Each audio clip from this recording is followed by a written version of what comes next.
Good morning, good evening, and good afternoon, and welcome everybody to Final Fantasy V. This, you may recognize, is probably my personal favorite-ish game. Actually, let me have a timer.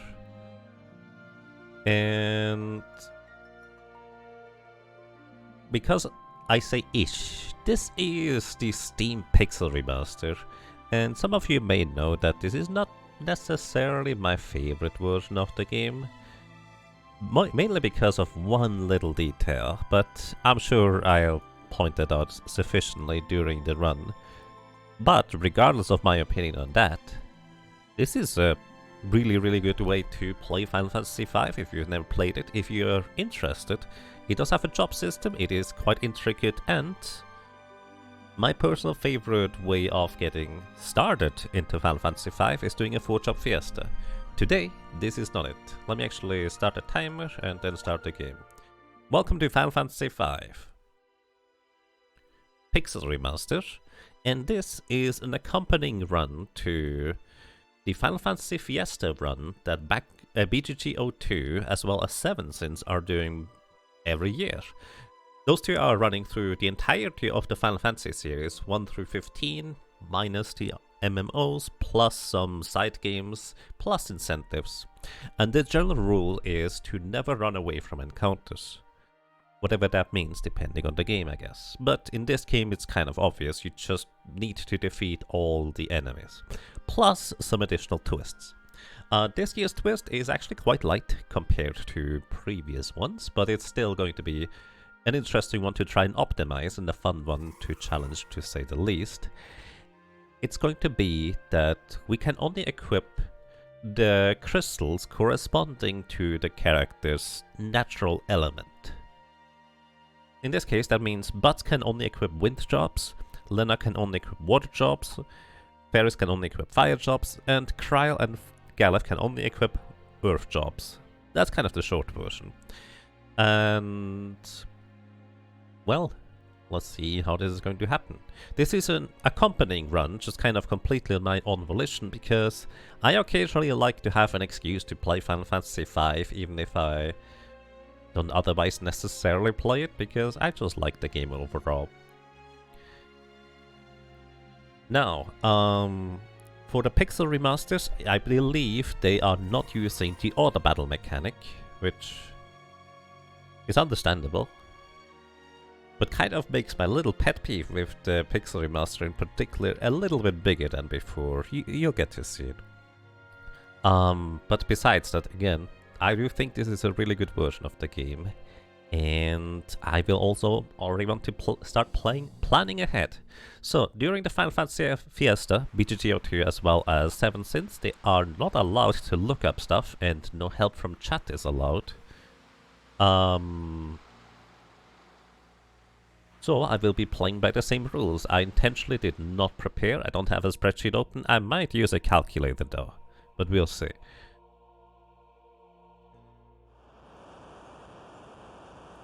It's been a little while since I played through the game itself, so that is probably quite fine overall. But yeah, in case you're wondering what the other characters are going to be while we don't have their corresponding crystal elements yet, they're just gonna be freelancers. They can equip anything, they can just do stuff. Which, funnily enough, you might always think of, oh, the characters without job, they are really weak, right?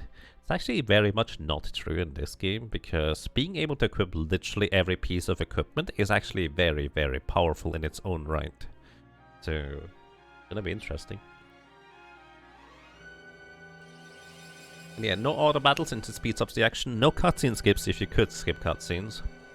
In this game you can just only advance through cutscenes. No spreadsheet? Who arguing what have you done with Yaga? I mean, it's in the rules, don't look up stuff. I made an entire spreadsheet of information. Sure, I made it myself, but it's mostly collected information from other sources. Mostly, and a calculator I guess. Hello, welcome to you, Smoothie Blade, Smoothie Cold, and Zuka Blue. Welcome to this Railroad Coast Rob Kozoki. Rob Kozoki. Feel free to correct me with your name pronunciation if you'd like to. Welcome to all the lurkers, welcome to anybody who is checking this out later in the VOD, or if I don't forget about it, in the YouTube highlights. Let's get this started, shall we?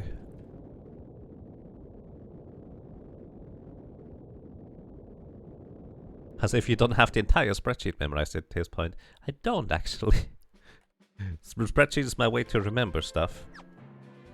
Alrighty, now, speaking of remembering stuff, I need to remember my keybinds. Battle speed. I think we want to go fast in this game. Message speed is very fast, battle mode is wait, which doesn't do anything. Okay, memory cursor.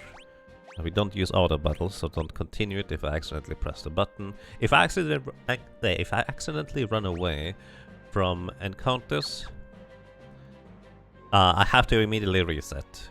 Regardless of where I last saved, I have to immediately reset if I accidentally run away from encounters. That is the rule. You're good, Rob Kozoki? Okay. Alrighty, so, now, real quick, I will try to not point that out all the time, but here's the reason why I'm not the biggest fan of this Pixel Remaster. Whenever the player character gets a turn, in every other version of Final Fantasy V, you get a brief pause where the game pauses, the timer freezes, because it's all based on ATB, the action time bar, and it basically gives you a brief window of time to select your command. Select the fight command. Oh, I didn't think about that. Select the fight command as well as jump into the item menu, go into the spell menus, whatsoever. Basically, normally the game gives you a bit of time to select what you would like to do. Except in the Pixel Remaster it doesn't. To give you a brief reference, if you play the Super Nintendo or the Game Boy Advance version with the fastest speed setting in battle, you also do not get these little pauses. It's kind of like a miniature version of hard mode, in fact. Like, it's not just going fast in battle, it's literally a difficulty setting on how fast you want the battles to go in those versions in particular. However, the Pixel Remaster kind of uses, I think, the Final Fantasy VI version of the ATB where you do not get that pause. And I always really enjoyed having that little pause in Final Fantasy V where you get the opportunity to, well, basically get speed, like battle speed perfect turns. And if you know like exact speed values and calculate maybe, okay, I need 32 speed in order to guarantee outspeed Carl boss and stuff like that, then basically the game just completely not accounting and denying that is not that pleasant. But that is a very, very specific issue that is just mostly for me.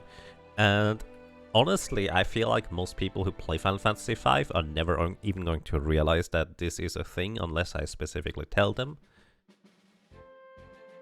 But I know this because I've played this game so much. So, yeah. Again, I will try to not mention that too much. I apologize if I do, because I know it gets annoying after a while. Alrighty, but this out of the way, you might have noticed the font is rather pixelated. This is using the font pack of... oh dear, I forget whose name it was. But basically, there's a pixel font out there for Final Fantasy, and this is literally just a font replacement. Generally speaking, I think for BGG 02 as well as 7 Sins, you do not replace or mod the game in any capacity, it's just played completely vanilla, including the font things. Plus, the pixel font might not be the best one in terms of readability for some people, I do recognize that. But it just fits so much better into the entire game. It would be better if they just had options for switching fonts. Oh well. What? Whoa. What? Thank you so much with Prime Gaming, actually, for 68 months. Welcome back, and I'm glad you enjoy your stay. I hope you're doing well. This is a hacked game.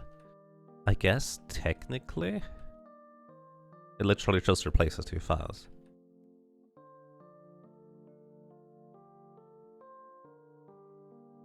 You didn't play much Final Fantasy V in SNS or GBA, so it didn't bother you those changes for ATB, right? I mean, if you just play on the default, like, battle speed anyways, or even if you play it on fast, then it's basically not much or no difference at all. So yeah. Alrighty, welcome to the game. We don't have any jobs yet until we get to the Wind Crystal, and then I will actually need to start deciding on who gets what. Also, on a completely random note, the Prime Gaming thing is if you have Amazon Prime, so you can have a free subscription. I don't know, use it wherever you want on Twitch, but if you do have Amazon Prime, make sure to use it on somebody. Again, doesn't have to be here, because that is basically free support you can give, and emotes if you'd like them, and no ads, which is nice. Like, for example, if somebody is running, like, periodic ads, which I do not currently, then it might be quite worthwhile to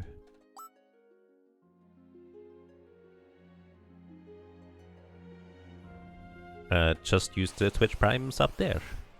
Just as a heads up. Alright, I should have just attacked the same guy twice. Oh, I should have defended with you. Alright, Galuf does not have a weapon initially when he arrives, which is kind of odd, all things considered. That is... oh. Alright, actually, that was relevant that Galuf did attack there, because that I think these things have like 20 HP. So I'm trying to distribute the damage in a way where... wait, they are it? Okay. Oh. Memory cursor works very different in this game too. Okay. I tend to forget about these things.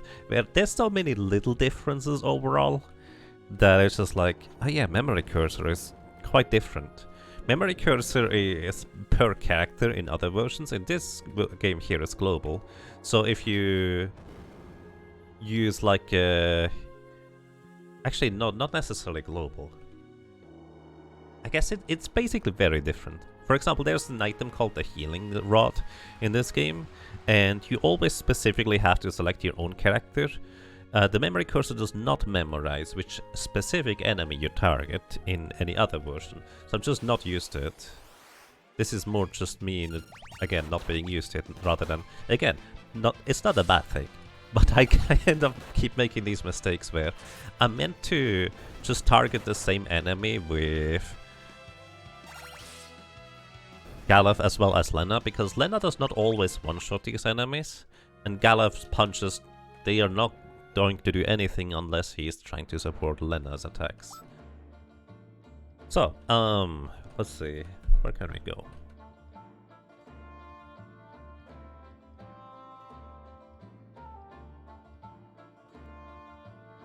You play in fast or very fast until World 3 in the Hermes Sandals, then you change the speed to slow or very slow. Right. Specifically on various bosses, it is quite worthwhile, at least in this version I will say, to... oh my goodness, which bet? To just go for... let's try very fast. For like specific settings, for specific bosses and encounters.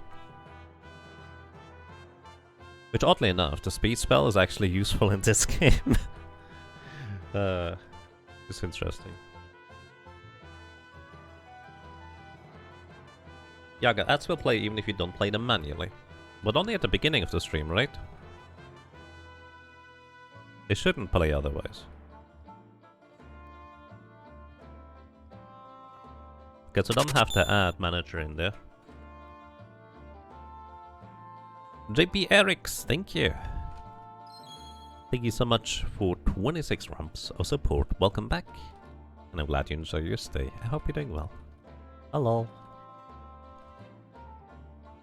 Alrighty, let's see, maybe about the battle system in this game, because that's kind of the core feature. If you like the story of Final Fantasy V, that's nice. It's a serviceable story, nothing bad, nothing amazing. It's pretty decent. It does have its moments, and it does have its silliness. But the main reason why I personally really like Final Fantasy V is because of its job system. We don't have any jobs yet, but the short version is you can turn any of your character into any of the available jobs at more or less any time. So this means that once we pick up the wind crystal, technically I could turn everybody into monks or thieves. Or I can have one person be a white mage, one person be a knight, one person be a thief, and one person be a black mage or something like that. Basically, there's a variety of ways of how you can do it. Plus, once you have a sort of job class equipped, they will start gaining ability points corresponding to these job classes. What this means is that they will continuously learn more abilities and will be able to use these abilities while having other job classes or even the standard job class equipped. If they master their jobs, they will actually be able to transfer their strongest stats over to the baseline class, the freelancer or the bear job. And well, effectively, if you master all jobs, you have ridiculously overpowered characters. That is the short version. Water jobs are like the worst out of the 4 crystals, no? Honestly, I feel like all of them have really powerful jobs one way or another. Water has Summoner as well as Time Mage. And Mystic Knight. Like, those 3 are very, very powerful in their own ways. Like, the least spectacular one is probably the Wind Crystal, but it's just very powerful in its own right in very specific areas. The White Mage has amazing healing for in combat as well as defensive capabilities. The Thief can help you with overworld travel. Also, I need to remember to say no to this guy, because he does not swim diagonally, so he loses time. Actually, does he swim diagonally in this way? Oh well, probably wouldn't matter much. Alright, welcome to the Wind Shrine. We can get 3 potions on the left side if we wanted them. I'm not gonna bother. There's a tent on the left, I think, in this chest. And again, I'm not allowed to run away. So, we now have Faris in the party. Faris is the she is the fastest of all the characters. She also comes with a dagger pre-equipped, which is a better weapon than any of the other weapons we can currently have at this point. Here the game tells me about saving and being able to use the tent in order to rest on these little safe spots. That is not good enough.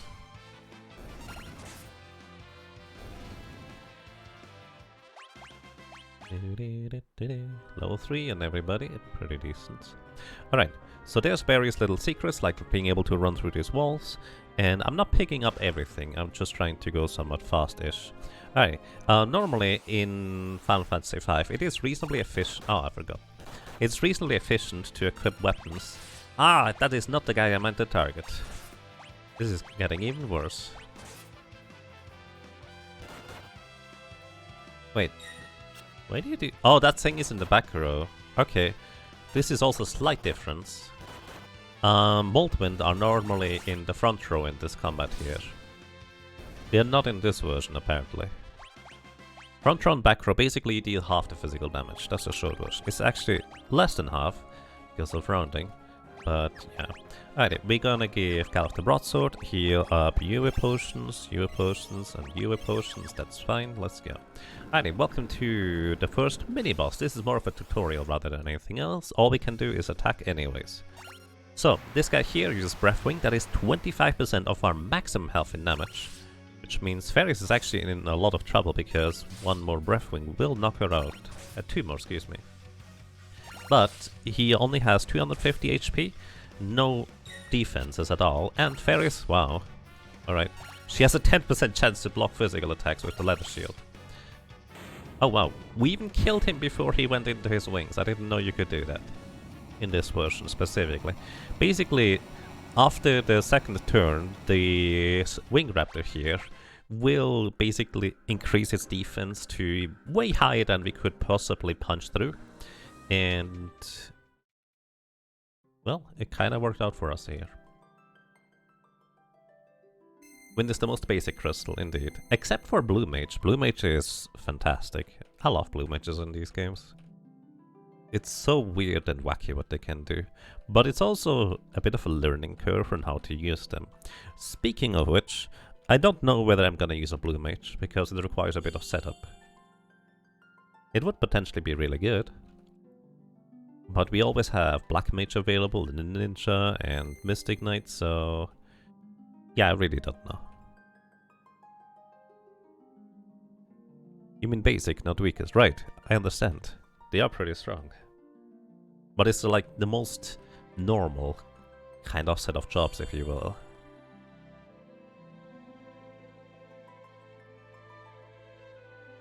Alrighty.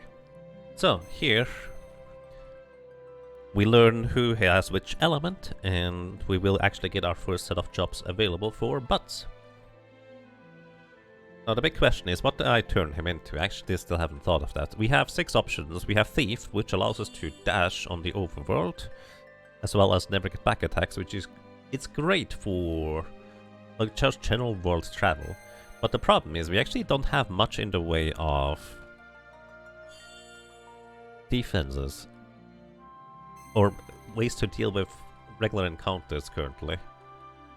So oddly enough, even though Thief is one of my favorite jobs, I think I'm not gonna make him a Thief yet. I'll probably just turn him into a Black Mage. I will potentially turn him into a Knight slightly later on, but I think Black Mage makes the most sense, especially since we don't have a good selection of weapons yet. So Lenna has a knife equipped. Knife is the literal weakest weapon in the game. You can't even buy it in the store. It has the lowest attack power. And it is significantly worse than a dagger.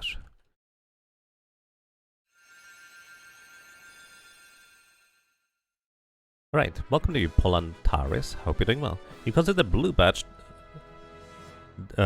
the strongest job in the game. Chemist second. It really can be. One of the biggest advantages of Blue Mage over Chemist is you don't have to farm stuff. And it's not quite as much to memorize. But yeah, Blue Mage and Chemist are definitely at the top for most powerful characters. But that's kind of the interesting part to me personally about Final Fantasy V. There are so many job classes that are really powerful in their own right, and even the ones that are just more or less mediocre in terms of like individual power, they still have good things going for it. In a sense, for the most part, you can't really go wrong with choosing any of the job classes.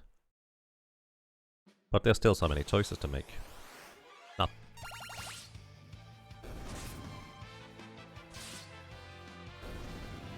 Oh, I didn't turn Moth into, or Butz. Butz is the main character at the top here.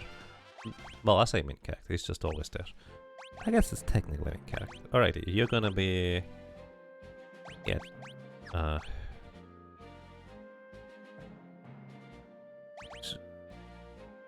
I could go Monk. No. Alrighty. Black Mage, I'm gonna put it into the back row. I do think they actually updated the game, so you do no longer get encounters in the back row. Basically cutscenes don't reset background front row, because you had to set the characters back into the back row all the time. Either way, once again, front row, back row.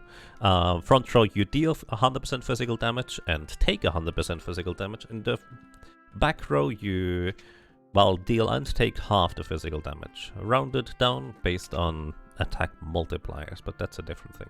Hi, I would like to begin my journey. So this is the beginner's house, and basically, in short, you can get some convenient supplies here. Nothing too crazy, but it's a really nice start. And what else do we need? Some tents, potions. Do I want to worry about having a bard in my team? We could go and sing.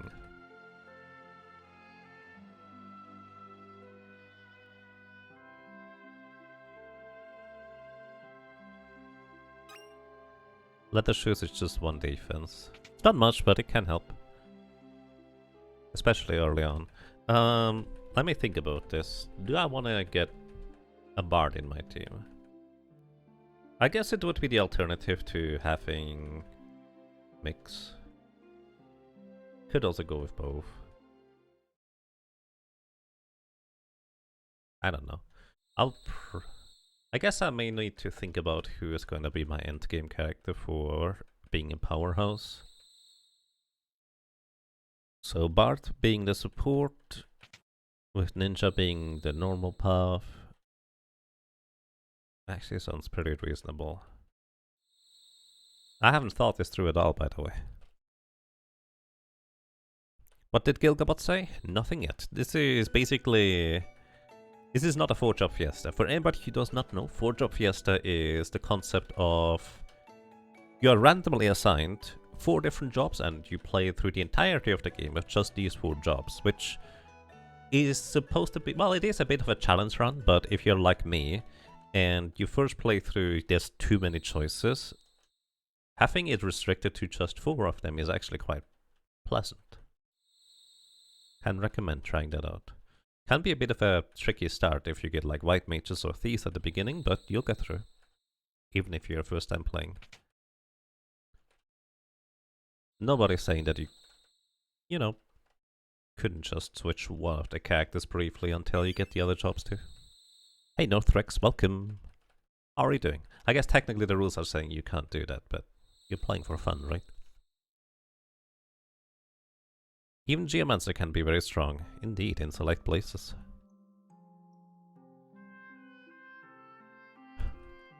Main issue with Final Fantasy 4 Fiesta under certain settings is getting Quad Circuit. I argue Quad Circuit is less bad than all mages and or all white mages and or thieves on Biblos. Well, maybe not later. Right, I'm gonna get the base spells, Cura, Libra, Antidote. Let's go. So, I have the base black magic spells now bought. If you buy spells for a character, all of the characters will have these spells available. Excuse me. Alright, we're gonna sell the Ether, as well as 1 Phoenix down, and we're gonna buy a ton of potions to be able to throw them around. Potions only heal 50. It's not much, but it helps. Alright, I'm decided I'm gonna probably use a Bard late game, so we're gonna go and play all the Pinals.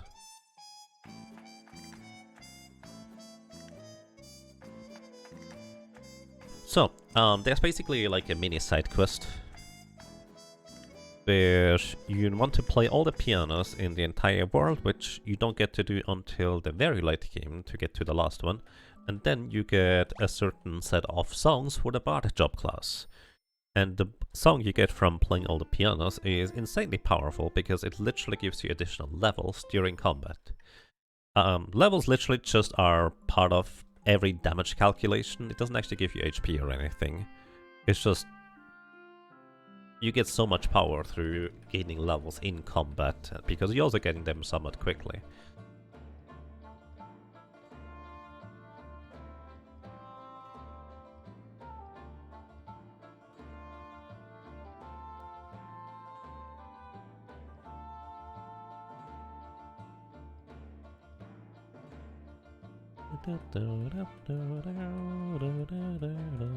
I do believe this game has autosave, so I don't need to worry too much about getting knocked out with my party. If you play like the Super Nintendo Game Advance or any other version, I guess, you do probably want to pay attention to saving frequently, because this game is not easy, actually, especially if you don't know what the boss's strengths and weaknesses are. You might actually very easily get knocked out if you are not, well, trying out stuff or happen to have the counter to it. It's not the most difficult game, but it can be tricky at times. How important are levels in this game compared to something like, say, Final Fantasy VI when it comes to damage calculation? I would say extremely important. In this game, it's not just damage calculation, but also chance to hit with various abilities and spells. That is very heavily influenced by levels. Plus, levels in this game here also additionally, you might not notice that you gain a bit more attack power each level, because it kind of operates on a threshold basis, because everything in the calculations is rounded down, and Yeah, because everything is rounded down. Save. Save here, this is fine. Because everything is rounded down, only once every like 2, 3 or even 4 levels, depending on job class and character interactions, you will gain additional like damage output. Mage classes are half as fast as melee classes in terms of gaining additional power in a sense, but they also have much more powerful baseline abilities and spells. Usually. There's always a bit of a caveat to that. Also here I'm gonna give you the broadsword and I'm gonna give you the leather shoes for a bit more defense. Because why not? Alrighty, welcome to the suckers. Alright, just gonna thunder these. Actually, are they immune to thunder? Are these guys? No, they're not. They're weak to thunder, in fact. Thunder is electric type attack, and a lot of swimmy enemies are weak to electric. Not all of them. And fun fact, these enemies here in particular only ever attack Lenna. And I did not do that right, whatever. These enemies only ever attack Lenna and Faris. Make of that what you will. Oh wow. Rip Lenna. That's just rude. Okay, these guys are not weak to lightning. Alright.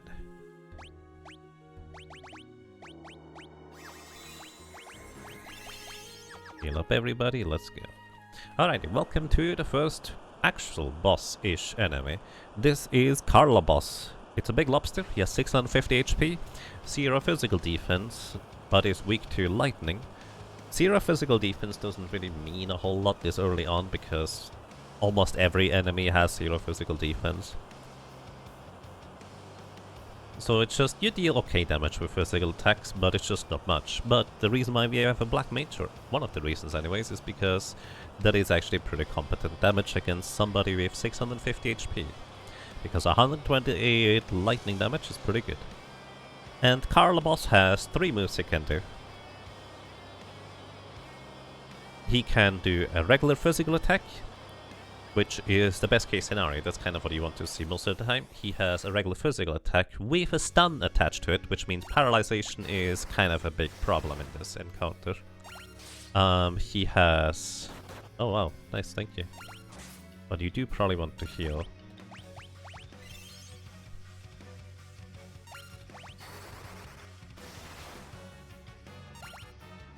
He has Tail Screw, there we go. Which puts a character into critical HP, meaning 9 or less HP remaining. We do have Lenna on healing duty here. She does have the lowest baseline strength stat. So her being the healer usually makes sense, but at the same time, it's not a particularly big deal for her to be the main attacker if you want to go like counter to the tradition and just have a different character once in a while be the physical attacker. Like, it's not that big of a deal. But if I'm trying to go somewhat fast, I will probably stick to these things. Maybe not. It really doesn't matter too much unless you're trying to super optimize the game. Either way, Krile boss is dead. And Krile boss really only has single target attacks anyways, so as long as you just have 1 or 2 people dedicated to throwing potions around, you're fine. You can even have a white mage dedicated to healing if you'd like to. That is fine as well. Hello, and welcome. Sildra is much more purple in this version of the game. I guess depends on when you see. This is very grey. Bye Sildra, until later. They come back.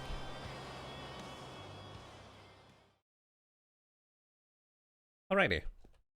We are stranded in the ship graveyard. Soon, TM.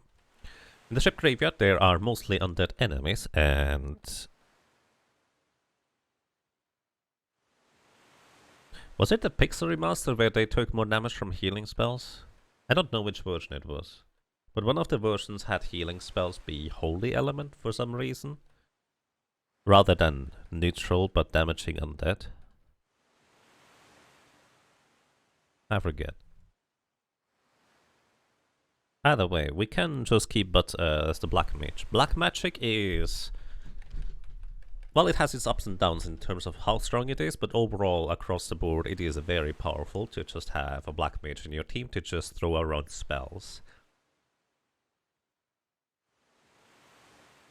Your ship died, so it's now in the graveyard. Right. Or something like that. Alrighty, we could have a thief. Actually, no, I don't have another sword yet. I was considering turning Butz into a knight because being able to just spam attack and not have to worry about specific element selections for a black mage could be handy, but we don't have enough weapons yet. Actually, hang on. Speaking of weapons, I can actually change that. It's down here. It's a little secret. The flail. I keep pressing the wrong buttons for my opening menus, sorry. Right, I'm actually gonna briefly turn you into a knight. Because this is the Pixel Remaster. It is nice to have characters who...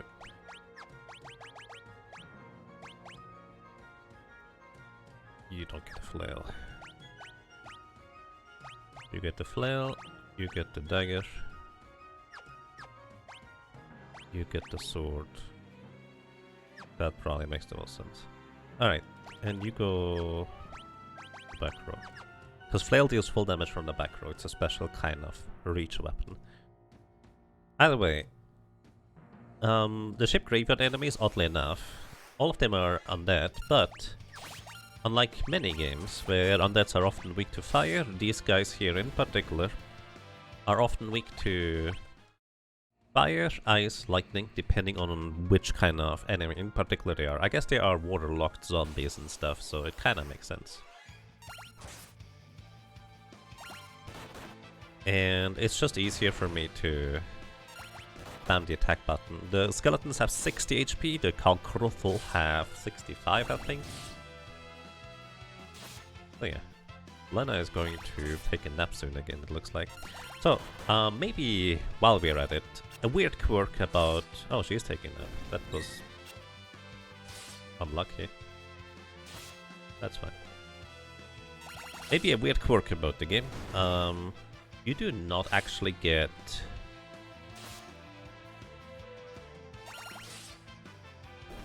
any stats for leveling up. The character level up, they just gain the level HP and MP. That's it. You don't get anything else. I'm not gonna use a Phoenix Stone on Lenna because we soon get a free heal anyways.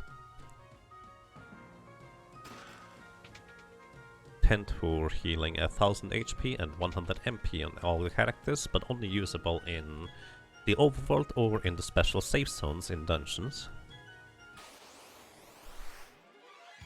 Maybe I should revive Lenna. Either way, the flail is not a great weapon.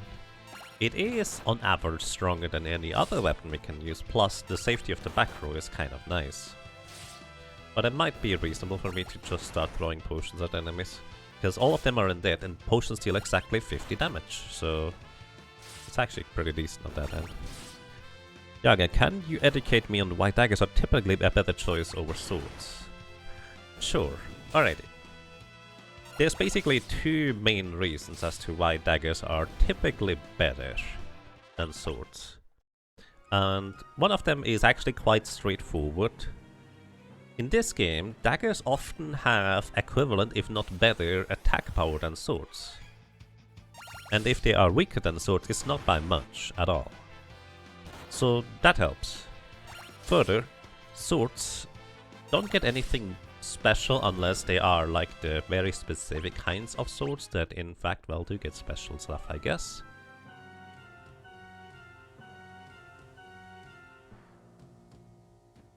So in that sense, daggers always cut enemies' evasion in half. So that means if an enemy has evasion, let's say a 30% chance to dodge your physical attacks, it's a 15% chance to dodge physical attacks at that point. Which is kind of a big deal to just have a much better chance to hit. On top of that, there are just a lot of daggers that are really strong just inherently. Like, we just got a dagger from this guy, I'm gonna use a dagger on Galuf. It is one attack power weaker than the broadsword, the dagger is, but it is, in fact, on average a better weapon. Because that one attack power does not usually make a difference. However, there is another quirk with daggers. Originally that was a bug, and they actually kept the bugged formula in the Pixel Remaster, which is very faithful to the original. I appreciate that. The short version is, the dagger occasionally, and if you don't know how it works, it's basically just based on which levels and agility you have. Sometimes the dagger gives you an additional attack boost, and sometimes you don't get it. It is in fact possible that you level up with a character and you will deal less damage than you did before if you're using a dagger.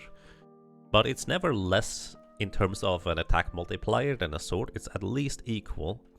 But sometimes it's just one more.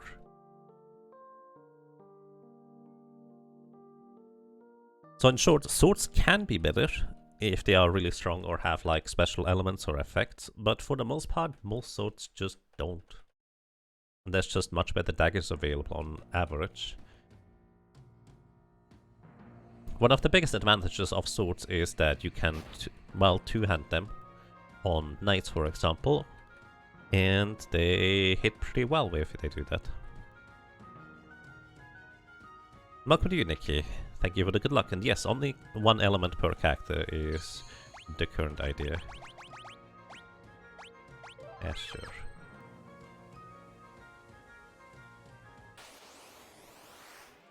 Oops. Good thing my keybinds don't work. I just saved, but I wanted to run away. Like, my instinct is just, oh, encounter, run away, because it's not necessarily worth fighting these things. Faris, your chance to hit is terrible. She's basically using thunder, just not as strong. Hello, welcome to the Alpha Battler. Shoutouts to old Steam version. Oh yeah, the old Steam version actually corrected the dagger formula, but they did not rebalance the dagger attack power. So my belief is, and I actually don't know whether that's true, but there is a lot of evidence for it. My belief is that they actually balanced the weapons around the bugged dagger formula. By the way, the dagger formula that is bugged is not just for dagger, whips, and at least one other weapon is also affected by that. So that might be worth noting. I don't need maps in this version because you always have one.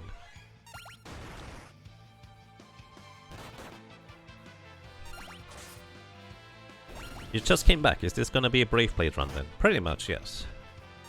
Like, there's no reason for me not to pick up the Brave Blade. I'm not sure I'm gonna use it, because Black Mage might just be across the board better anyways, and only Butz can use it. We'll see. Antidote, Antidote, and Phoenix done. Oops. Dang, whips could have been good. Whips are actually pretty good overall. Like, they are not insane, but they are really competent, especially if you consider the part where they deal full damage while you're in the back row. Please don't hit Galuf. That would be very inconvenient. Thank you. I probably should take my time to actually heal the characters sometime. That's my bad. Hey, an elixir. That's a 1 in 16 chance from these enemies to drop. Actually, most encounters in the ship do have a chance to drop elixirs. So you're kind of expected to get at least one if you fight everything, I guess.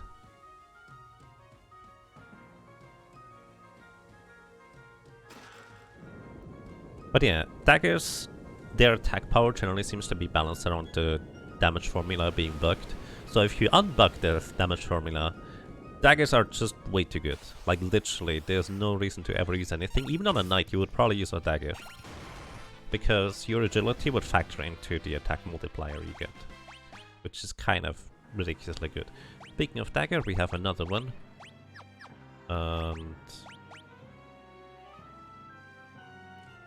it probably actually could matter, I guess.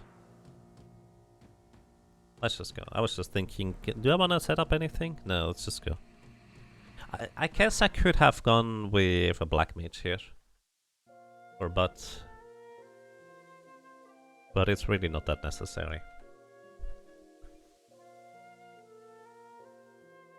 There's one place where many swords are better than daggers, and that's throw. Fair. But also swords are more than twice as expensive usually compared to daggers.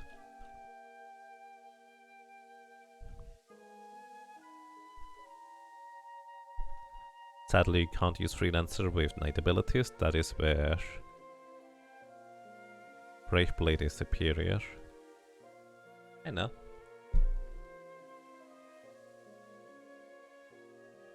Alrighty, either way, welcome to the next boss coming up. This is Siren. Siren has two forms.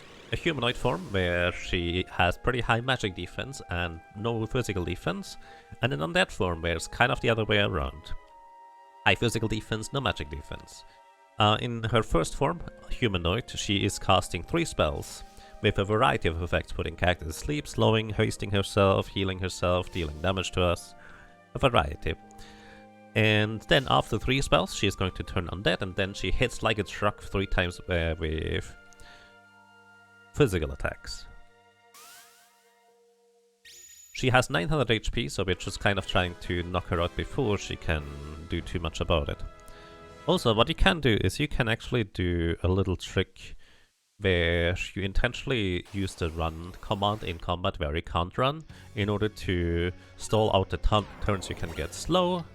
Normally the most dangerous and debilitating status effect you could possibly be subjected to.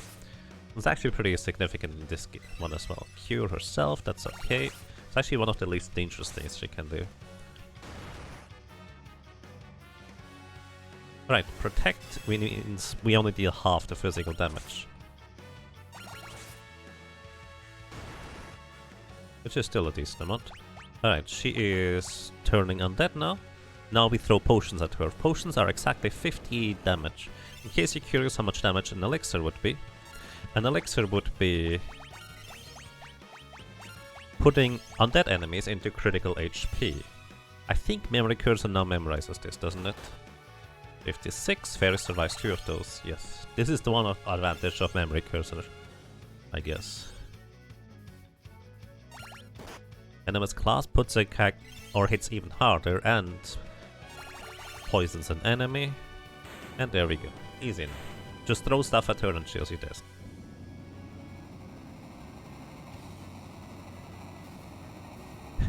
Should have called myself Dagamoth. I go so hard on daggers myself. I mean, daggers are just really good in this game. I prefer spears, but they are not particularly good in this game anyways. The exception of one. Actually 2. Technically speaking, all the spears are serviceable. It's just... well...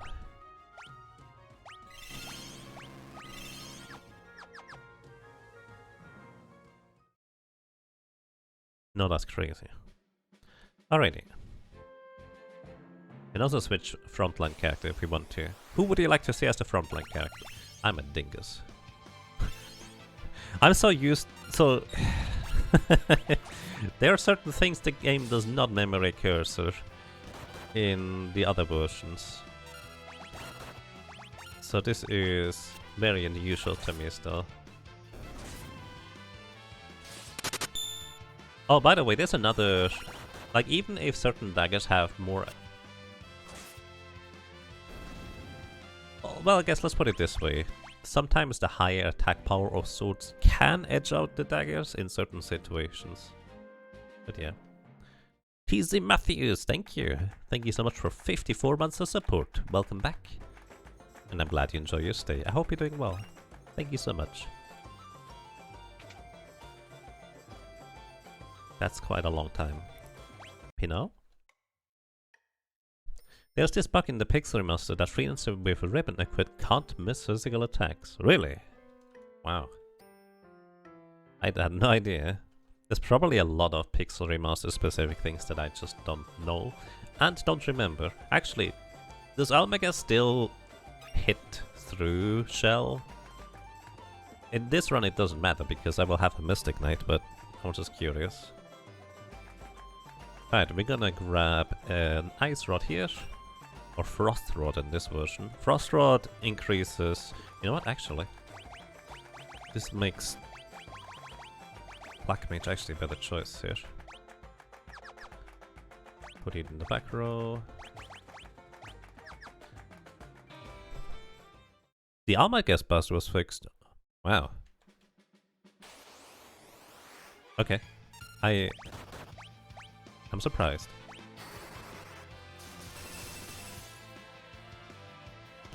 Okay, so Frost Rod increases the attack power with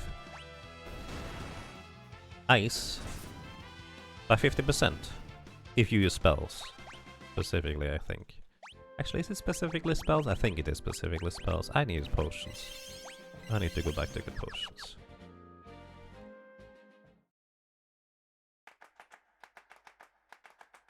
Also, hang on. I need to fight everything, so I need also weapons. This is the one time you actually buy swords over anything else as well.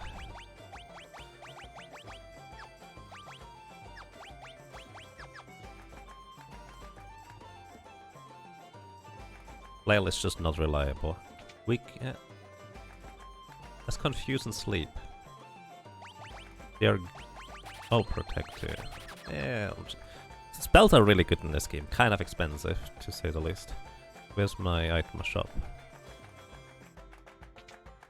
It's kind of an unusual thing for me to not be able to run away from encounters, so this is probably the biggest deviation from my usual play.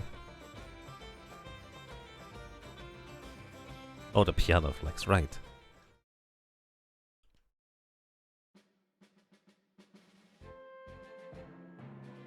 Even better when you accidentally throw holy on the person you just resurrected or healed. Yes! Also, I did not mean to attack with physical attack. I'm so not used to this. Normally the first character that you get in combat active is Faris. Actually, that's another part. I guess I did not mention that part. In short, in every other version, the way the start ATB is, as in the little bars on the bottom right is your action time bars, the way they begin in every other version of Final Fantasy V is based on your character's speed. It has a tiny bit of variance, not much, but just a little bit. Sometimes it can make a difference, but usually you have approximately the same speed in everybody. And what this means is that it's actually really, really awkward.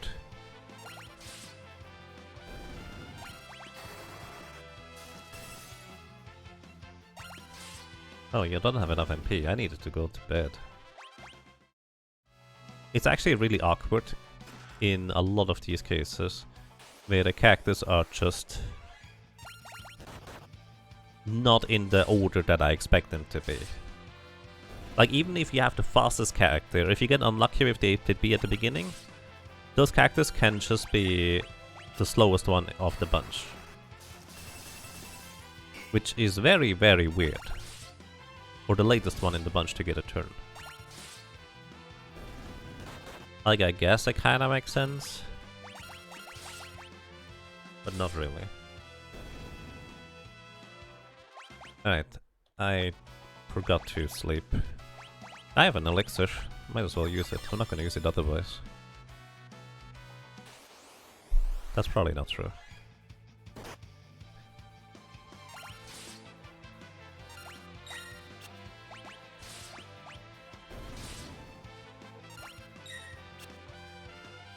Oh.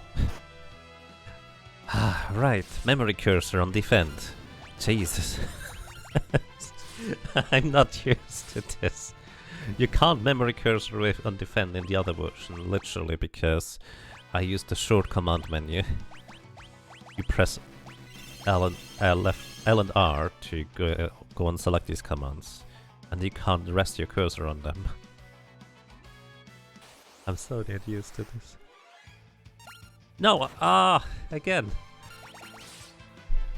My brain is, oh, he's on the matching menu. Oh boy.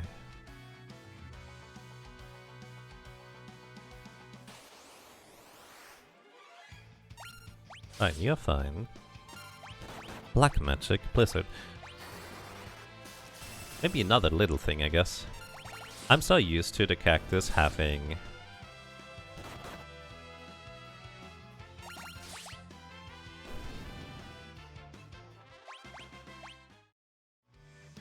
I forget what I was going to say. I'm so used to the cactus having... What, Yaga? What did you want to say?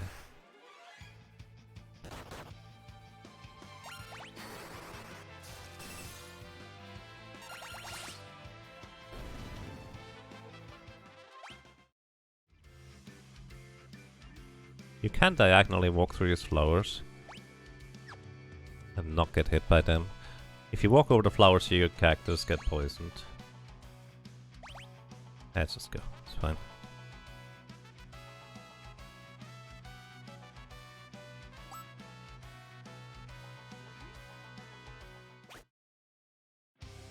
That's what bothers you so much about Bravely Default. The random dice roll and speed means your entire strategy for the turn can go out the window because the wrong turn order happened. Right. It's much nicer if you have a more controlled environment where you can actually plan strategies.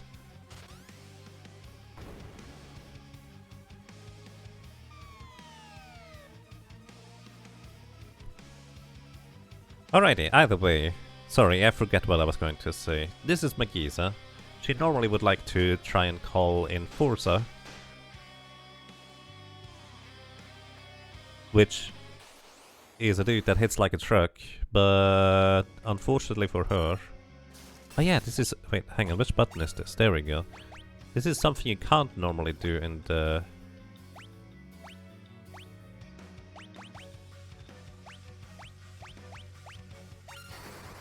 Oh, I forgot about that part. You can equip elemental rods and then still use them. Either way, we can shatter frost rods.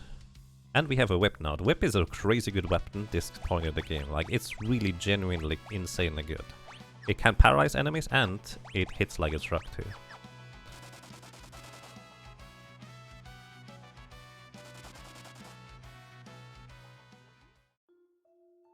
And I'm probably going to turn you back into a knight, just hit enemy. Actually, maybe thief to get a bunch of mithril daggers.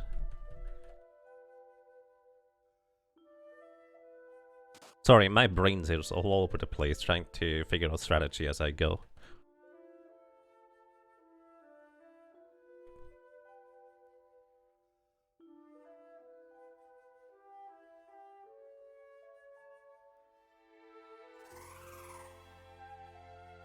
And preventive attacks are in order of formation for the attacks. Yeah. So it's really weird, rather than it being based on speed.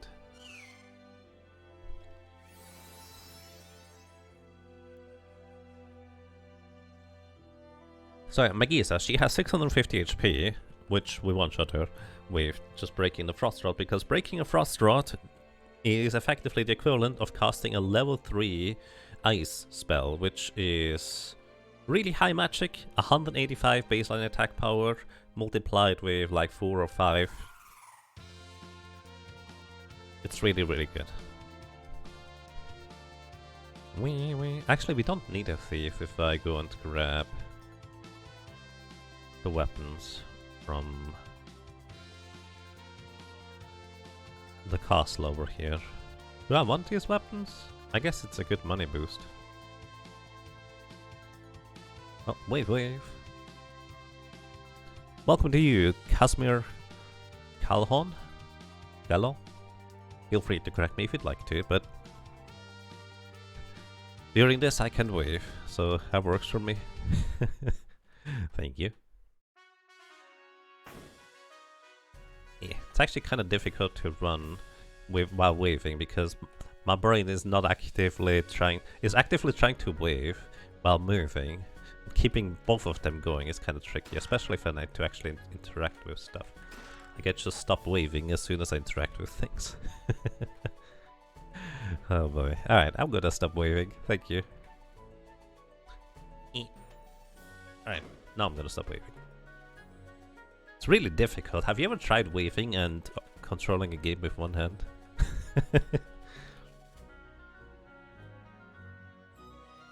Alrighty, we get a little cutscene here, so this is a bit of a time investment, but the time investment results in us getting 2 or 3 elixirs.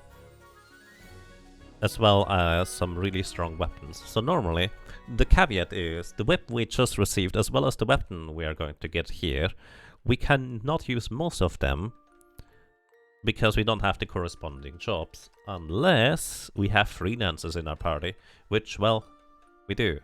We have freelancers in our party, and we will be able to use those to great effect, I will say.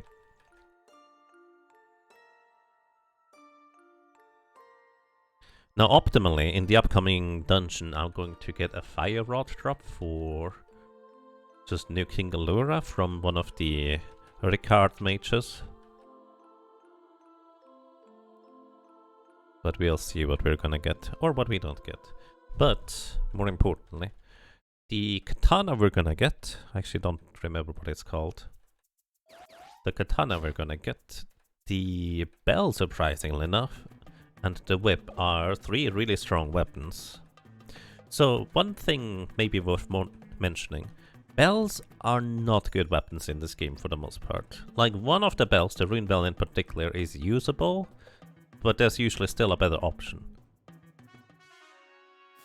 But it's a fun one. And the main reason for this is because... ah, my goodness. I did not mean to run outside. Bells are a fun weapon, and they actually have the dagger formula, as if the dagger was not broken. By the way, have potions heal for 500, literally 10 times as much as potions, which is effectively full heal for quite a while for our characters. But yeah, bells have full scaling on agility as well as magic power. Meaning, the higher your magic power and agility is, the more the bell gets an attack multiplier, which is insanely good. However, there's a catch. The catch is that there is no bell in the game that has high enough attack power to warrant ever using it as a regular attack weapon.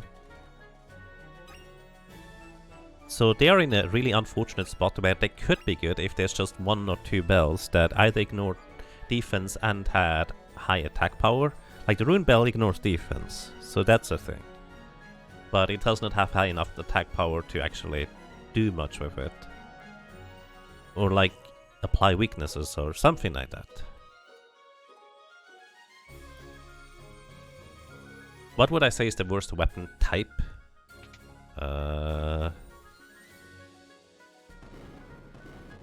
Honestly, the first thing that comes to mind is spears. They just don't have a good selection of spears. There's 2 spears that are quite usable. The rest is just on par, if not weaker, than other weapon types available at the given time. Like the Dragoon Spear is really the only outstanding weapon type, or weapon out of that thing. Like, I would say even bells are possibly more usable. Not necessarily useful, but usable. Alright, I'm gonna give you the Asra, and I'm gonna give you a bell. Oh, you actually have a Mithril helmet, why not? Putting in the back row, and that's good. Wait, no, you don't go in the back row, Lenna. Actually, in this case, excuse me, you don't get a helmet, you get the helmet. Alright. The bell actually deals full damage from the back row. Technically it would be... actually, Galuf is literally the worst choice for using the bell. And I should probably optimize this a little bit. So.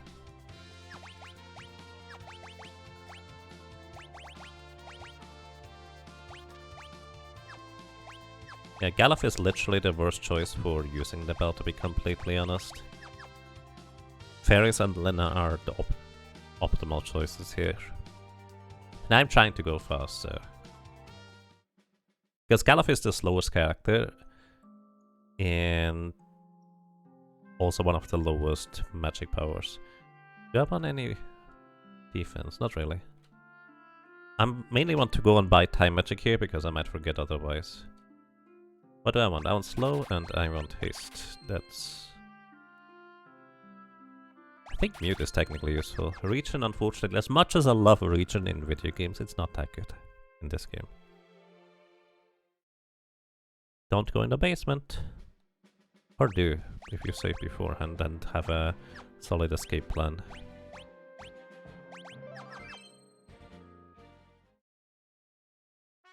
Alrighty, so we now have the whip that deals full damage from the back row, we have a flail that technically deals full damage from the back row, and we have the bell that actually deals full damage from the back row, because the bell actually I think is magic based damage. Wait, does that mean...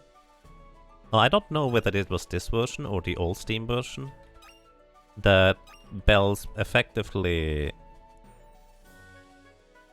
were subject to magic evasion, which is horrible because later on in the game that makes spells even more useless. Get that elf cape? No. I don't have... Well, actually I can't flee. This is literally against the rules. There's no way we can deal with the Garki Masters currently, I don't think, unless we get ridiculously lucky with some critical hits on the katana.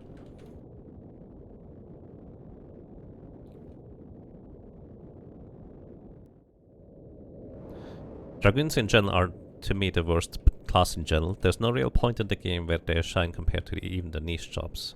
Right, Dragoons are very self-sufficient, like they're just kind of a little package contained by themselves. And there's basically no real reason to choose a Dragoon unless you just like them, which is fair. I think Dragoons are pretty neat.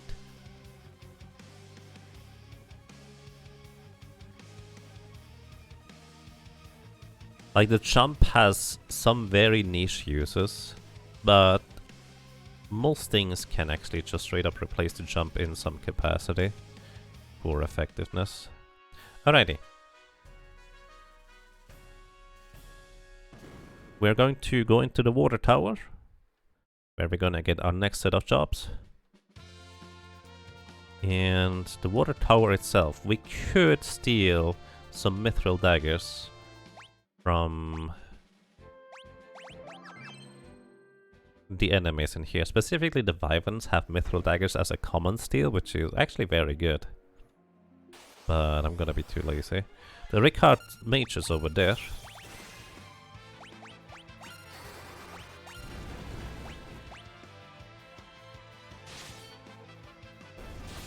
They are decently dangerous with their abilities and spells and confusion and whatnot. But they have a 1 in 16 chance to drop us a fire rod, which, if we break it, is a ridiculously high level fire magic spell, the equivalent of shattering the ice rod earlier. So yeah. Oh, by the way, something about the whip I haven't mentioned. It not only deals full damage from the back row, and pretty decent damage at that, but on top of that... Nice crit. On top of that, the whip has a chance to paralyze enemies if they're susceptible to paralyzation. Which is really nice.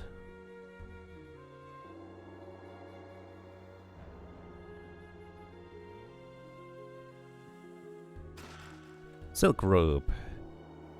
It's actually pretty solid magic defense and evasion. And we don't really have anything else on our Black Mage right now that is even remotely comparable. Alright, the Soulless. Arguably I should switch back to Knight or Butz, but I'm too lazy. And my menuing skills are not good enough to switch efficiently enough that it would actually save me time, I don't think. Probably should... That chest on the right there contains a Maiden's Kiss, which is an item to revert the frog status effect. Which getting frogged actually would be pretty bad for us. Because it effectively neutralizes that character for not just the battle, but actually in general, because it persists outside of battle.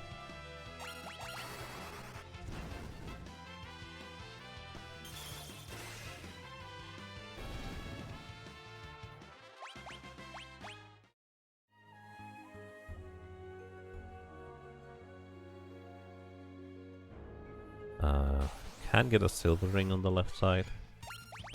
Is it worth it? Yeah, maybe. I will probably not have a whole lot of money throughout the entirety of the run, so getting a bit more defenses on various characters is not the worst idea.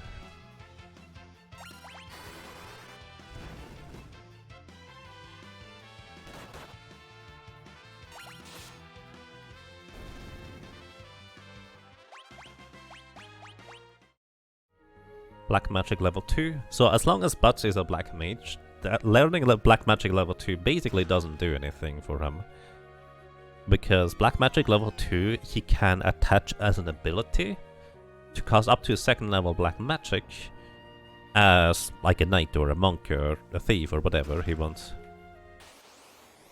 So that's kind of what learning Black Magic level 2 on Butz actually does here.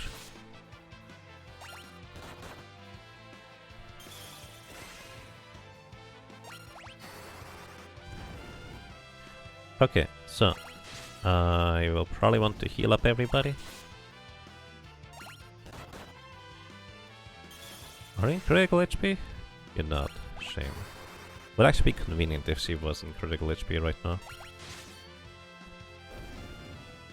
Did not get the easy way out against Galura, so we have to make our own easy way out. I'm going to turn you into a knight. Yeah, that's actually all we need to do. You stay in the back row, interestingly enough. Heal up specifically you. Yes, actually heal up everybody. And then we just pray. That's kind of going to be my strategy right here. So, welcome to Galura. Galura has 1200 HP, a bit of defenses, so substantial. But most importantly, Galura also starts counterattacking twice, once it is under below 800 HP remaining.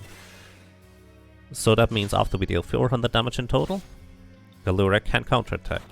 Unless we specifically get it lucky with Faris.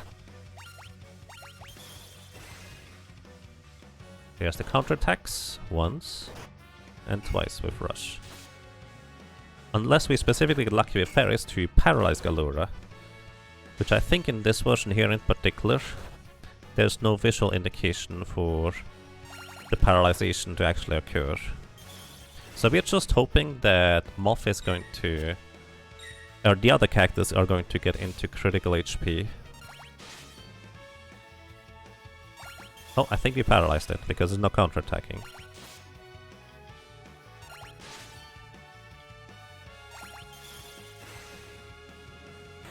Alright, that was easy enough. So the basic battle plan was that if characters get into critical HP, specifically Lenna, Galuf and Faris, then Moth would actually be protecting them with the Knight's cover ability.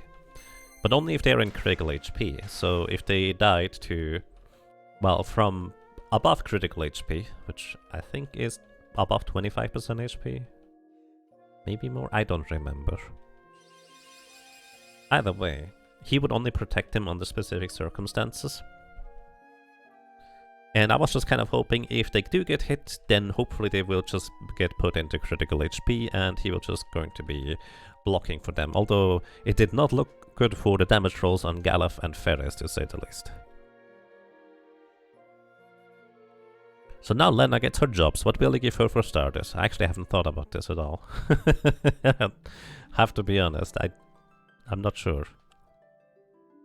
We don't have any summons right now. We do have time magic, but she won't be able to do anything with it.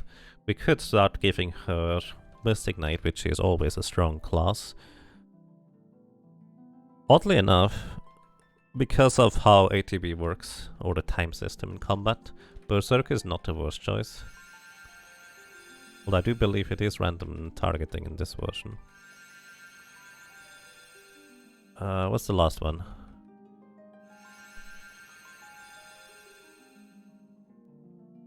Red Mage. Yeah, Red Mage actually might be interesting, I guess. Yeah, in fact, Red Mage is probably the most interesting one right now. Summoner is going to be good once we get Titan.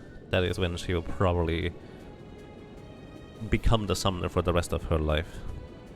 Can't get Mime until World 3. Hello! Welcome to you, Letty. Thank you for the good luck. I'll need it. Is there a version where Berserkers don't randomly target enemies? Yes. The original Steam PC version always targeted the frontline enemy. It's very specific. It actually made Berserkers more and more and less difficult to manage, because they would never target, for example, the back of Soul Cannon. But you would always know what they do target. Yes, Mime is technically a water job. Indeed.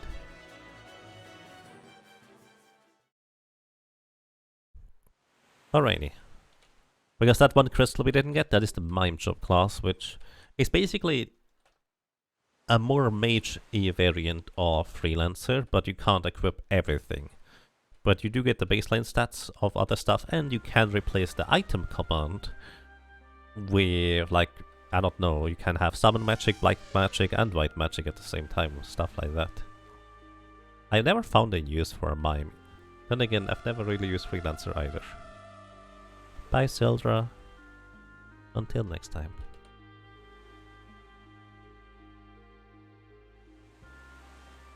The mine shop is underwater now. Yeah, so is Sildra.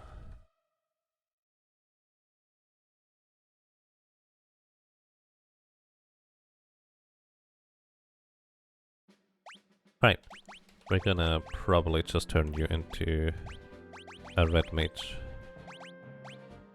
Red mage isn't the best. In fact, it's not that great overall in this game, in particular for what it does compared to effectively most other job classes, if you will. It does have its usefulness, to say the least. Especially, let's say if you play a 4-job Fiesta.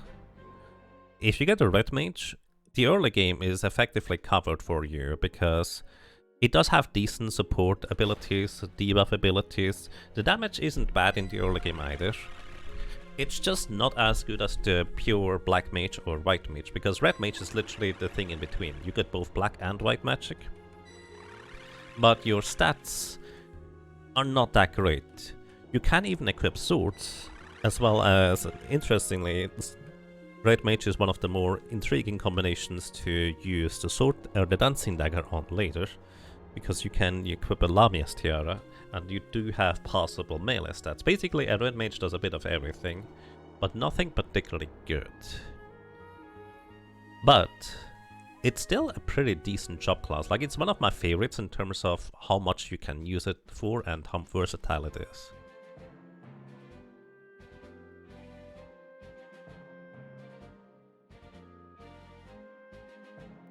Alrighty, and let's see, Wild Neck.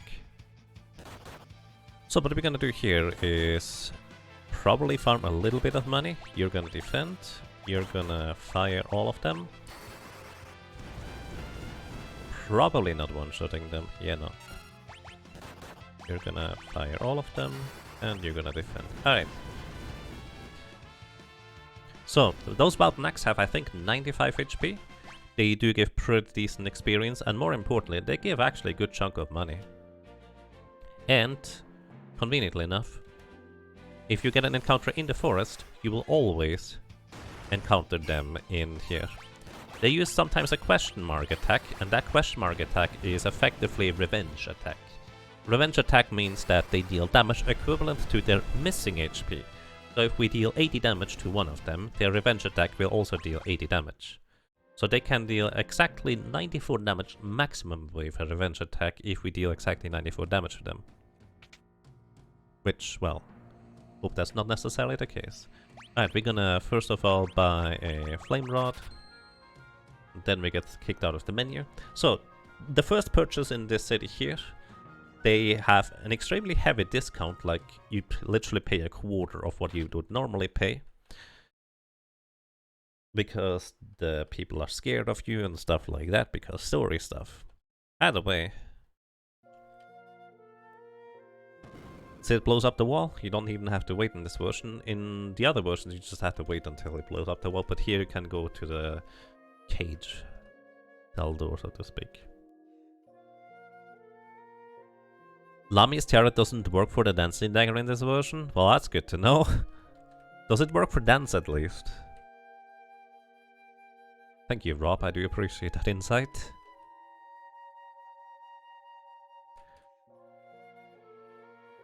And yes, bells would be nice on a mime.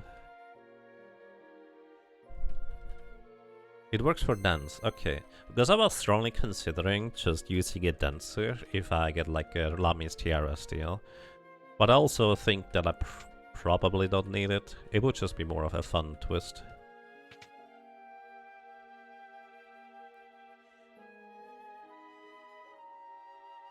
Can always use a samurai, I guess.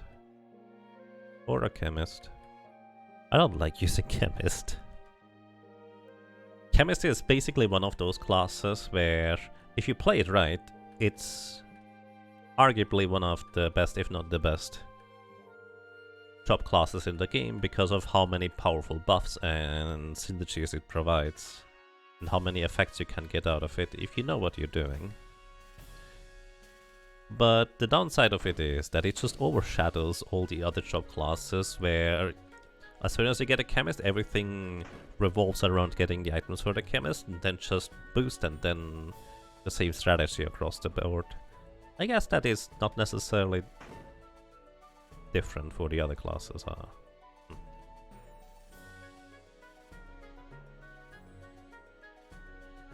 Yeah, chemist is fun if you just decide to not use mix, because the drink thing is actually quite interesting if you try to account for how much opportunity cost it is to actually use the drink command.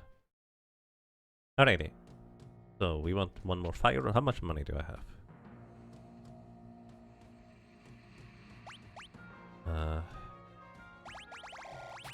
4 fire rods plus 3, we can use them. You equip a fire rod. You equip a fire rod.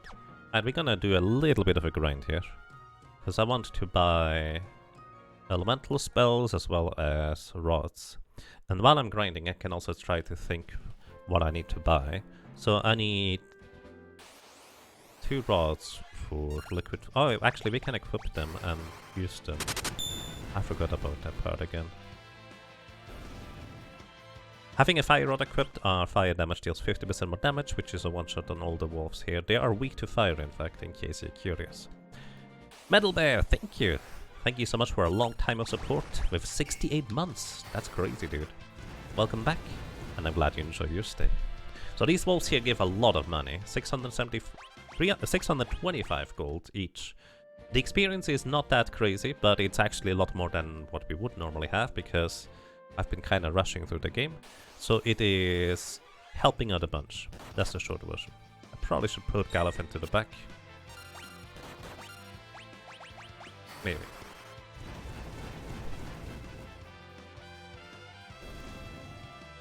Either way, Liquid Flame, we can just 4 Ice Rods. I'm not gonna buy everything right now, do I? That would be silly.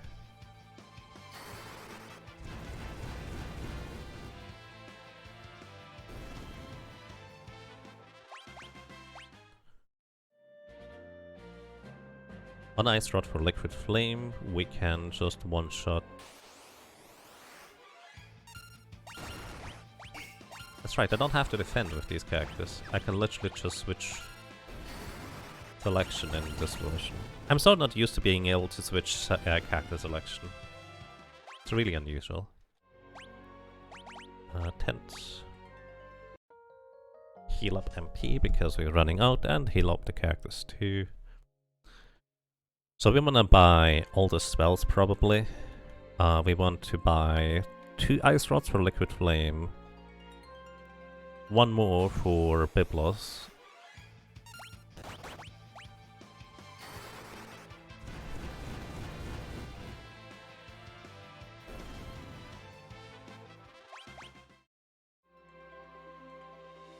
Two fire rods. We already have 5 fire rods, I guess. I guess I would want to use the fire rods on the random encounters in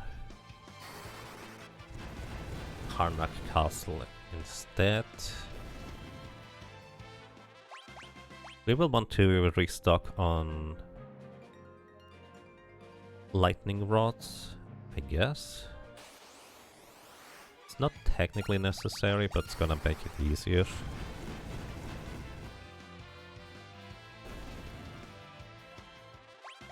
One of the most unfortunate parts, I say, about the red mage in this game here is it's ridiculously low HP stat.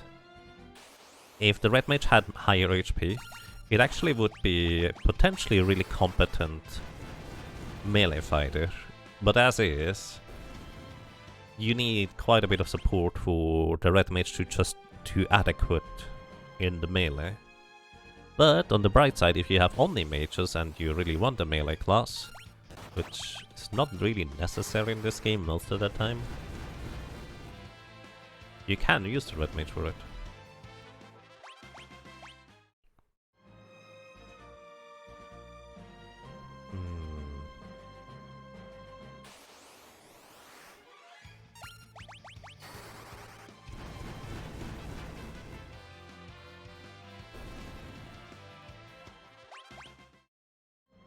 Let's say one more level on Butz and then we move on. Actually, I need to kill stuff in there anyways. That's right, I need to do random encounters. Oh dear. I need to get weapons for random encounters. I have a whip and a katana, those are still the best weapons for Galuf and Faris.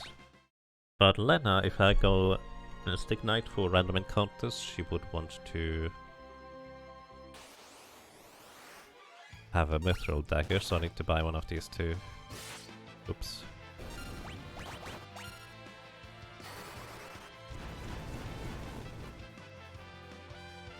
I'm so not used to having to account for random encounters.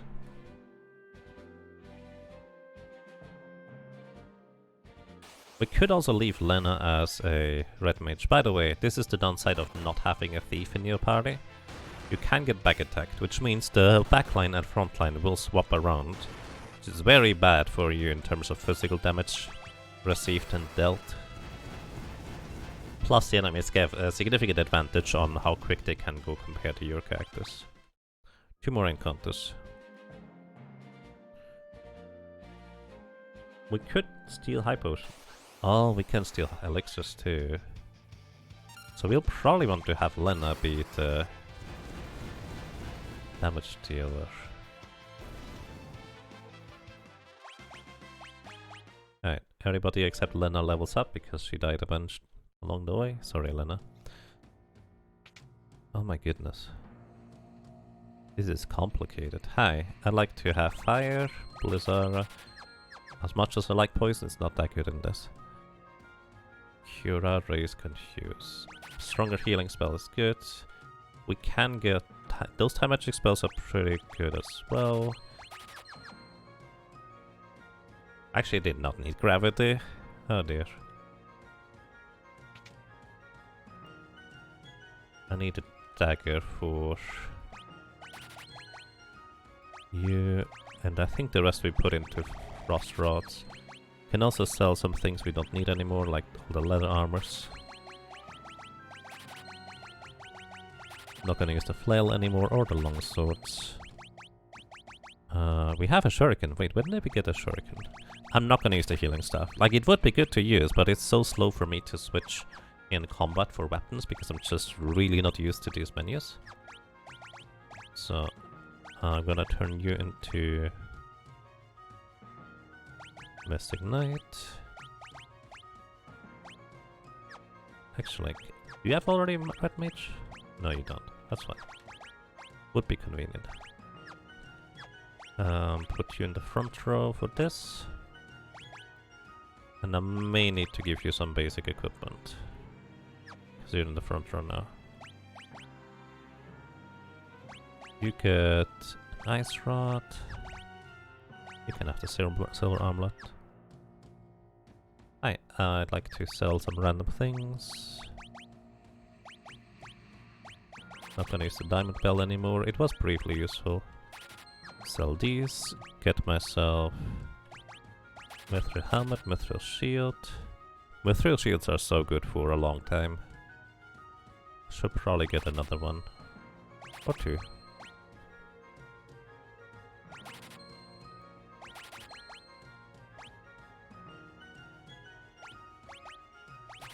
Alright. Equip. Optimal on new, optimal on new, optimal on new, and optimal on new. Oh yeah, I forgot of actually one other change of this version here in particular. And that's a very, very inconvenient change actually for us. Also, any potions. Because it's the easiest way to heal. One inconvenient change for us in this version here is...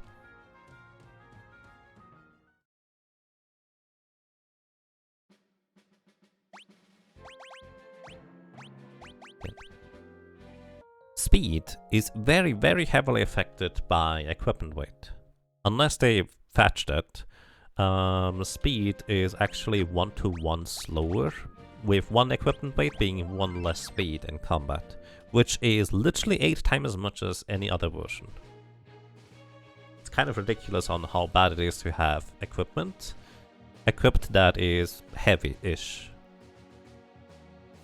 Like, light equipment overall was already mostly better anyways, especially for magic evasion and magic defense, which is usually more relevant. Not always, but usually. But yeah. Actually, there are mithril gauntlets here, basically just through the first door, but I'm not sure those are worth it, just because of how long or how slow it is. There are also various elixirs along the way that I could pick up, but I'm not going to go out of my way for all of them. So these things I'm pretty sure are weak to ice. You attack, you attack, you attack. Yeah. And this is why we have a Frost Rod on Butz right now. He deals 50% more damage with Blizzard Ra. That is the 2nd level ice spell, which is 3rd level black magic. It's confusing if I phrase it that way, I guess. But in short, he can effectively one-shot most of these enemies here very easily with just Blizzard. It's somewhat costly-ish for MP cost. It costs 10 MP. But I'm gonna skip a lot of the chest. The chest on the left there contains a cottage. It's full heal on safe spots. Rather than a tent which is 1000 HP and 100 MP, it's just a straight up full heal. We already have some cottages. Runeseeker, thank you. Phoenix down to heal revive a character. Runeseekers, thank you so much for 27 months of support. Welcome back. And I'm glad you enjoy your stay. I hope you're doing well. Okay, so here it's actually important for us to defeat these defeaters last. Actually, Poltergeist absorb ice. I think we need to use fire on them. Oh, no, I was wrong. I always get them wrong. I don't fight them usually with magics.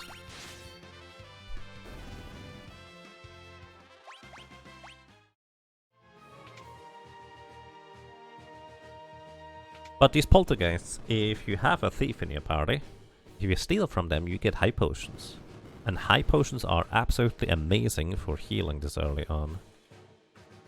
In fact, there is a reasonable argument to be made that I should turn Butz into a thief right now, just for being able to steal high potions. Especially after we pick up this chest over there. That chest contains the Thief's Gloves. The Thief's Glove increase your chance to steal from 80% to from 40% to 80%, literally doubling your chance. And yes, it is a flat chance to steal. Nothing else affects the chance to steal. It's literally just the Thief's Glove. I went the wrong way.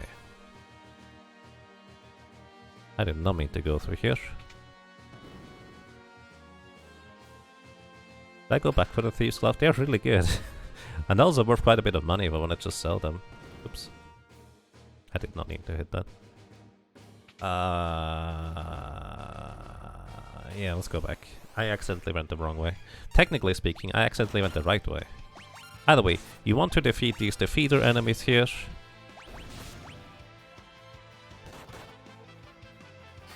Not as last, because otherwise you get machine trap enemies. Oh, you heal from ice.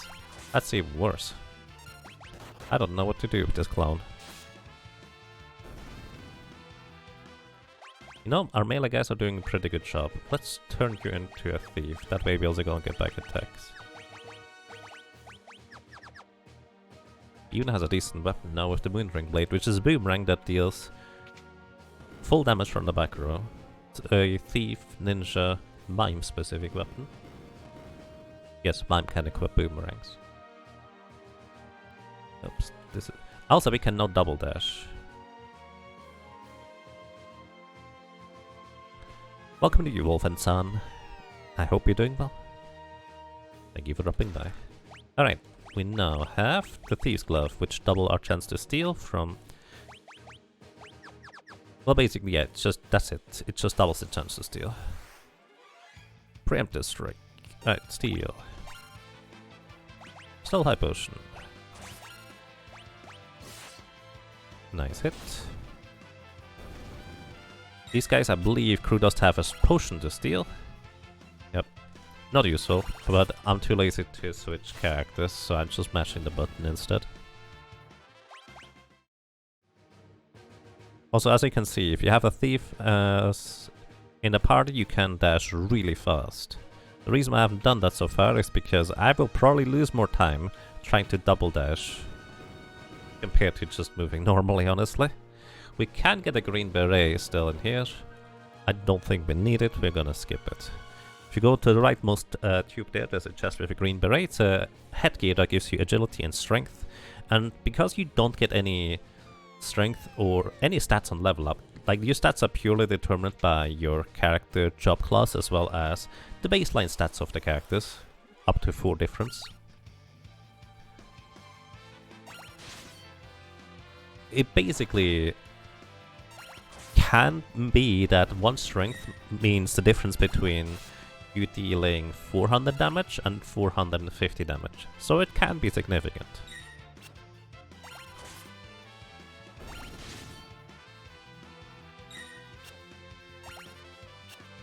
You miss. Wait, what? Really? Does a whip have a chance to miss? I didn't think it did.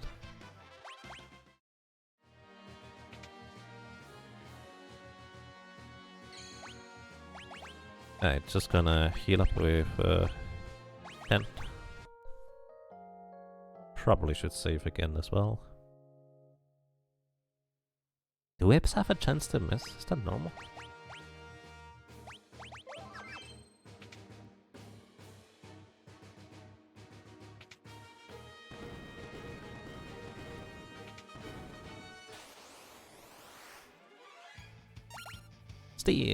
Still High Potion. Oh, actually, one really nice thing about the Pixel Remaster in terms of combat is there are various encounters which have unusual rules, let's put it this way. For example, if you defeat certain enemies last, like the defeater enemies, they summon 2 additional enemies into combat afterwards. And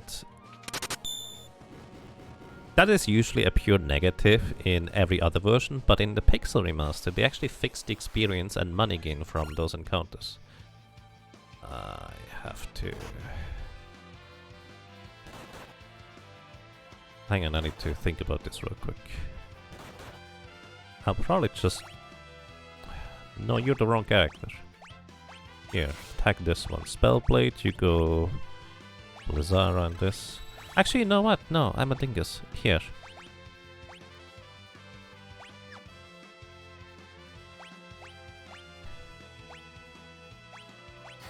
Just break a Frost Rod.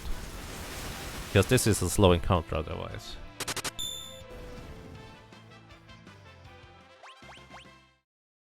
Where was I? Oh yeah, basically normally you only get the experience and money from enemies that you defeat last in the encounter. In this version here, it's actually fixed. You do get full experience and money from all enemies in the encounter. Actually, we could just go...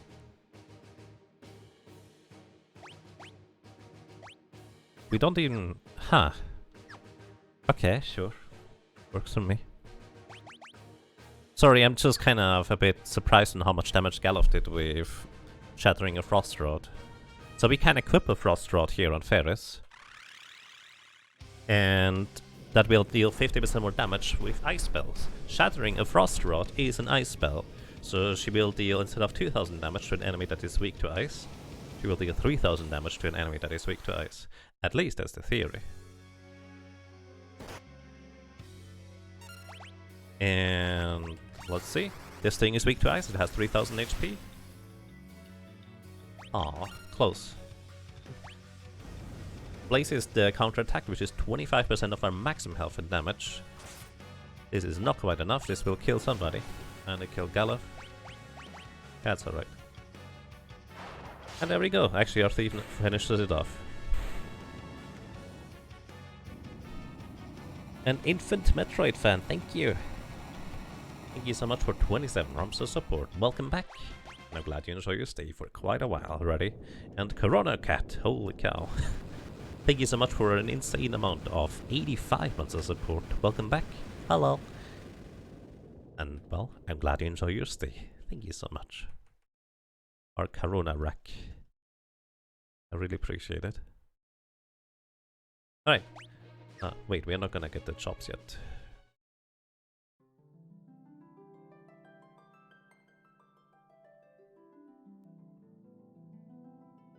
I was gonna turn Butz back into a black mage in order to shatter the ice rod. But after I saw Galuf basically deal 3000 damage with just a straight up ice rod, I thought, that could just be about enough. It wasn't, but it was close enough, it's fine. Probably it was still faster than me trying to switch Butz to a black mage and then back to a thief here, because I actually want him to be a thief in this section. Because we had some enemies which we could steal high potions from, which is 500 healing, which is effectively full heal right now. Upcoming, there are chest encounters with enemies that you have a common steal of an elixir. So by the way, the way steal works is you have an 80% chance to successfully steal with the Thief's Glove equipped, baseline. And then you have a 10 in 256 chance to get the rare steal. And if you don't get the rare steal, you get the common steal. If the enemy does not have a rare steal, you actually fail if you get the 10 in 256. And conversely, if the enemy does not have a common steal and you would get the common steal, it also fails as well. So there's just that. Oh, Owen Gun, thank you. Thank you so much for 18 ROMs of support. Welcome back. And well, I'm glad you enjoy your stay. Thank you so much. Alrighty, so we get into the escape sequence. There are 3 items I want from this. Do I want 3? Do I want the ribbon? Do I care about— wait, hang on. Actually, yeah, we can use the ribbon right now for Galuf until— yeah, this is fine. We can go with the ribbon.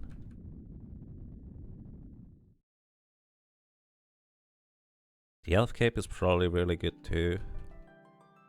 And the guard— yeah, actually. We get all the standard items.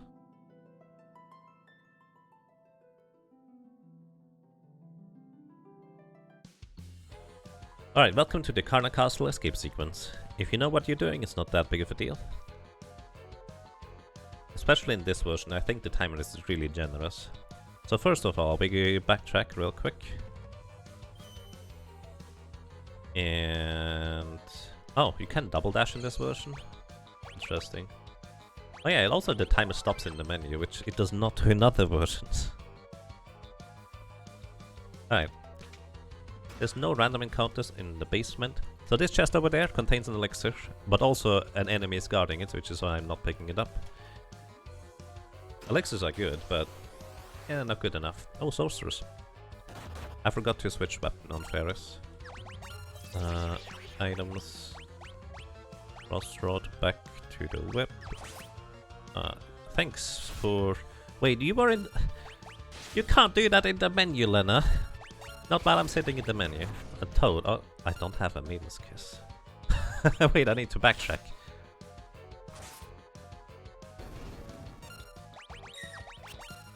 I should just shadow rods.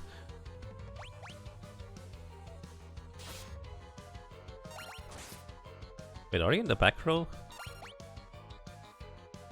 Still a Mage Mash. Their common steals a Mage Mash, which is a pretty decently strong dagger. I can actually use this on— wait, you did? Frog. Alright, hang on. You get a ribbon. It's insanely good. You're not in the back row, I guess. Yeah, I have no idea. Mage Master better? No. Katana's still better. Katana is a really good, crazy good weapon. Either way, I did not pick up any status cure items, so whoops. Should have done that. And I should probably have Faris just use Boss Rods. Throw them too. Yeah, I'm gonna go with this.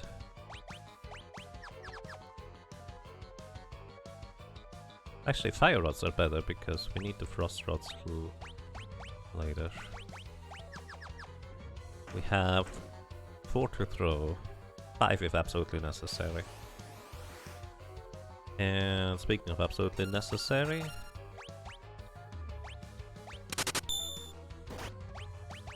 here we do this. So by the way, I had a preemptive strike, but the menus... I did not get any time to do my menus. I should have gotten the first strike, but because the game does not give me any time, I could not get over there in time. Granted, I have fast battle speed on, but yeah. Good morning, thanks Shane, thank you so much for 55 months of support. Welcome back, and I'm glad you enjoy your stay. Thank you so much. I hope you're doing well. Oh yeah, normally the encounter rate in the castle here is actually incredibly low. I forgot about this part where it is ridiculously high in this version. So what I should do is I should just turn you into... No, I want you to be a thief. This is awkward. I just need to step precisely.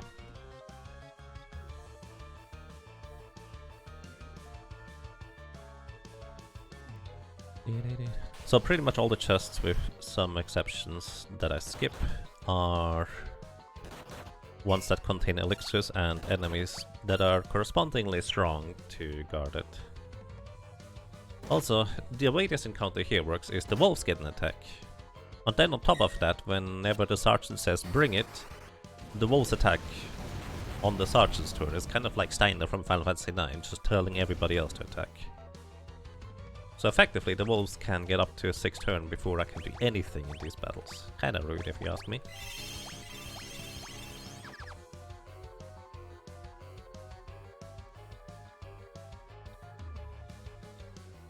Alright, monsters.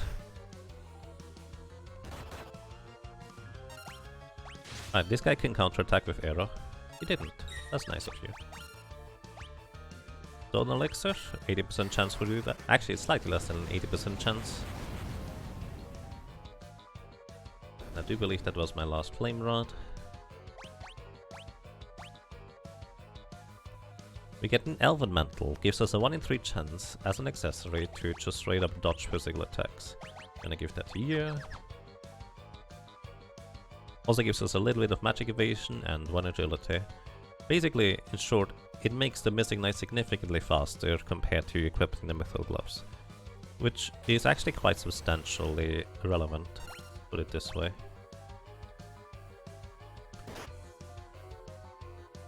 I really don't want to break all the rods in these random encounters, to be completely honest with you, but it doesn't feel like I have much of a choice.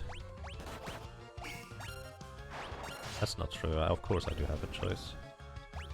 I'm gonna actually equip the whip and see if that does the trick. It does.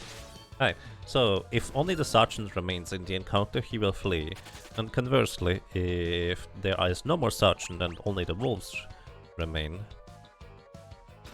I did not mean to open this one, did I? No, I didn't. This is okay though. Oh, you silence, but you can't silence blue magic. Arrow is blue magic. Soul elixir. I just picked up this chest out of habit, because if I go down here I usually pick up the chest, or want to pick up the chest. This guy has, I think, 800 HP if I'm not mistaken. So 1 or 2 more attacks should do the trick. Elbows. Rude. He can also be paralyzed if we're lucky with the whip. We have not been lucky with the whip so far. Yeah. If you are not bound to not running away rule, so to speak, you can actually just steal an elixir, run away from the chest encounter with the Thief's run ability, because traditional running is very unlikely to work. Because basically each encounter has a chance to run, and even if you can run away from an encounter, that does not mean you will be able to anytime soon, because it can just be so unlikely for any encounter run tick to work. And chest encounters are exactly like that. It's incredibly difficult to run away from them, unless you have a guaranteed run ability, like the Thief's Flee, the Ninja Smoke Bomb, and yeah, stuff like that. Flame Rod might not be enough actually for the giant. It is. Does it ignore defense? Feels like it ignores defense. There's the Magouche. Magouche is... It's not even a competition. This weapon is ridiculously, insanely powerful. It's a dagger. It gives you 1 in 4 chance to block physical attacks. And it has really high base attack power, especially for a dagger. It's just no other weapon that compares. Sure, the katana has more raw attack power, but the dagger is just strictly better in every other respect.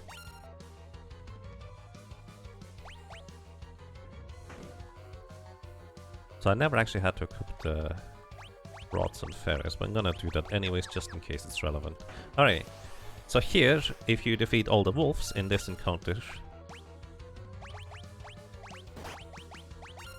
then the sergeant will turn into Deathclaw, and you can actually learn some really useful blue magics from him. The main reason why I'm not actually going with blue magic in this playthrough here is because in order to learn blue magic, the blue mage specifically has to get hit by blue magic in order to learn it. And Deathclaw is a 1 in 4 chance to target the correct person. It would be really good blue magic, but yeah, no.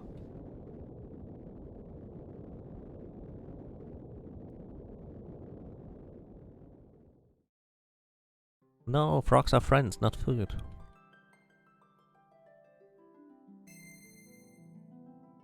A better comparison would be Sergeant-Soldier fights in Final Fantasy IV. I have to admit, I did not know they exist in Final Fantasy IV. I have played through Final Fantasy IV once, and it was okay. I have no nostalgia for it because I never played it as a kid, since the earliest version I could have played it as would have been the anthology version, and at the time I did not know enough English and I did not have a PlayStation.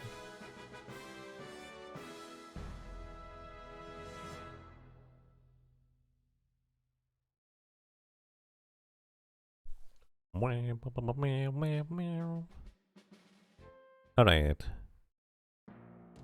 So we need 2 fire rods and 2 ice rods for the upcoming bosses. Then we can think about more which ones to use afterwards. Oh yeah, here.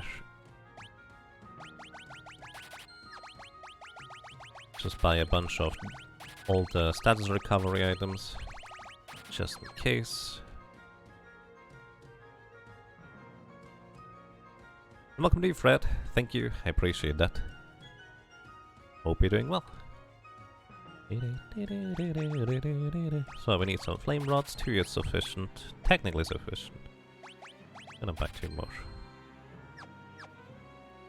Also, Faris now can become fire jobs, which probably just going to stick to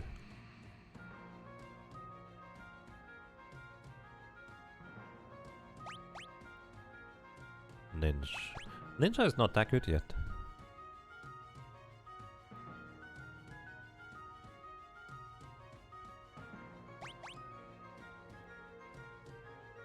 We only have 3 of the fire jobs so far. Actually, Geomancer is the way to go right now. I'm very confused about that decision.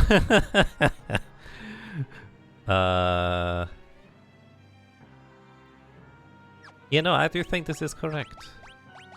Huh. Alrighty, I want you to be back to Black Mage.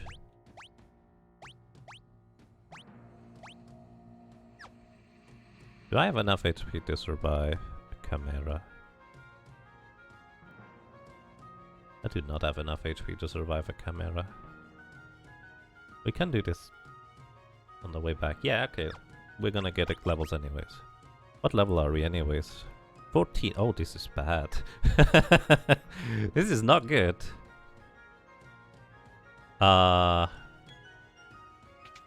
If we hit level 15 during the library, we are in big trouble.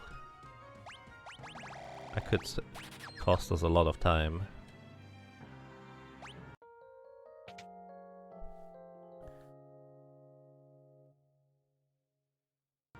Alright, so right now I'm trying to gear up for random encounters. I want you to have a flame rod, use fire too. You don't have summons yet. Page 64 is out for blood, indeed. When playing casually, you always end up level 15 here, right? It's so perfectly set up. In the wrongest way. I do not want a Chimera encounter here. If you go in the desert and get an encounter, it's guaranteed to be Chimera. Turtles are weak to ice. Fun fact. Should have just single target the turtle. Gaia. Oh, we get Tsunami. Wait. Tsunami. Alright. But, by the way, Geomancer is a really strange class. What Geomancer does is they use whatever terrain you are currently on in order to determine what spell to roll. Effectively every 10 levels. That's not accurate. But basically, the level you are at kind of determines on what spells you can roll. And it can be from very weak and useless, literally useless, because it might not affect the enemy, to actually being pretty good. But because it's so random, Geomancer is not usually a good choice. Unless you are restricted to only using fire crystals, and you don't have the ninja scrolls yet to throw around. Which I don't. So I'm actually going to skip most of the things in the library here, because I do not want to go out of my way and get more encounters than necessary. Conveniently enough, Ignis Fatuus is fire-based damage, can also confuse the enemies. They are weak to fire in here. Because all the, well, books are flammable. The way the encounters in here work is they basically have a set sequence of characters and pages they can transform into. It's not random, actually. Which is probably something interesting to note. It is not random what these pages turn into. So this one is going to be 3 pages 32 if I'm not mistaken. I'm wrong. But not that far off, I guess. Either way. There are page 64 in here, and they have level 5 Doom. Level 5 Doom kills anything instantly that has a level multiple of 5 and is not undead, or... Actually, yeah, it's not undead, even if they're immune to death otherwise. Actually, I'm not sure about that in the Pix remaster. This button is here again. Kio, thank you so much for 30 months of support. Welcome back, and I'm glad you enjoy your stay. I hope you're doing well. Thank you so much, Kio. Alright, so we hope that Butz does not get hit by a fire too, because I think he might not survive it. I'm really not sure about it. Also, he needs to get a turn. Alright, that's fine. Faris is okay. She even survives. Alright, we throw a Frost Rod at him. This should be easily enough damage to just kill Ifrit right here. He has 3000 HP. I was wrong about that.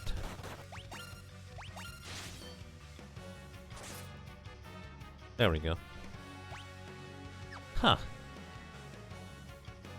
Wait, are these Final Fantasy VI elemental rods to break?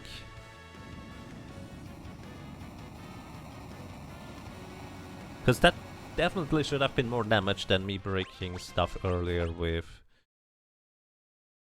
freelancers. Like, this is about the right damage roll for a black mage. I'm just confused that the freelancers earlier did the same damage. I guess me being confused is kind of the theme of this run here. Honey, I shrunk the kids. Oh no. Please undo. We don't have enough money to buy new clothes. Oh, hang on. You know, I didn't even consider this part, but what we can do now, we have Ifrit. We can go summon her. Magic Shell? Sure, why not? You do not get a Magus. You get a Flame Rod, actually. You get a Magus.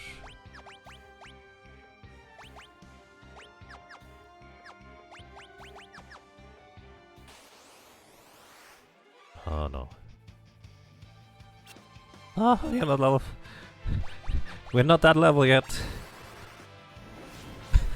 We're not that level yet. Oh, that is 3 times page 64. 11 MP? I thought it was way more expensive. It's a slow animation, but it's pretty decently strong.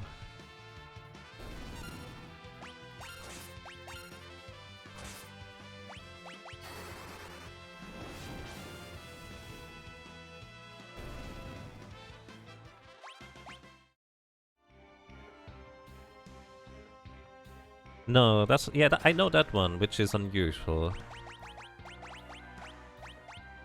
By the way, ninja... I'd like to real quick point out the difference between mithril armor and ninja suit. So, both of them have the same physical defense, which, you know, ninja suit is a later armor than mithril armor, so it's okay on that end. But ninja suit also gives you 1 agility, so +1 speed, and 5 less weight, which in this game here is 5 more speed because of how ridiculous equipment weight is handled. So ninja suit is so much better than mithril armor. It's not even a challenge. Preemptive strike.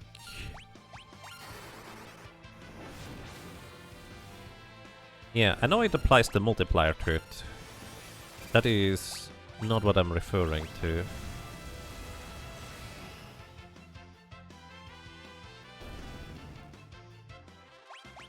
Oh boy. Let's dodge level 15. There's a Phoenix Stone down there. Actually, is there? That's not a Phoenix Stone. I forget what it is. Is it? Oh no. Please confuse. Ignosvatus can confuse, if you're lucky.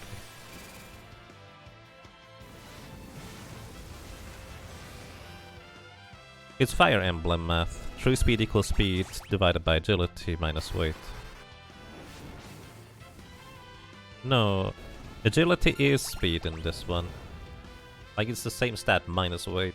Normally the weight is divided by 8 in every other version except this one. And yeah, that's what what Lethe is saying. Basically, the reason I'm confused about magic damage is the damage should be based on the character's magic stat, right? And black mages have much higher magic stat than freelancers. Oh, I just got a random encounter on that tile, exactly. That's funny. I didn't realize that.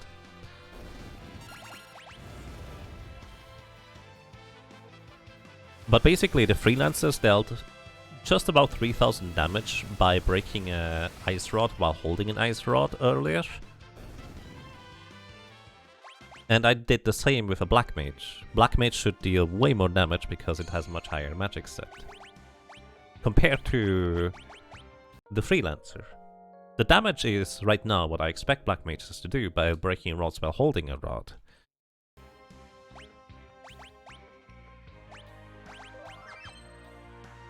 Kind of? Maybe?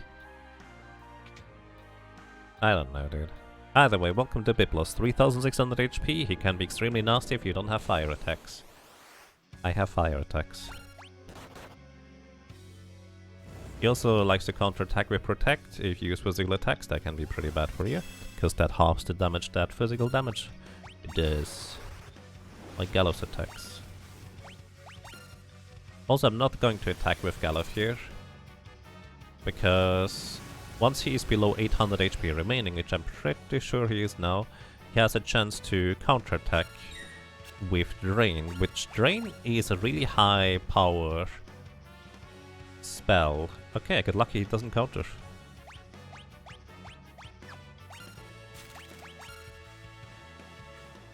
Drain is a really high power black magic spell.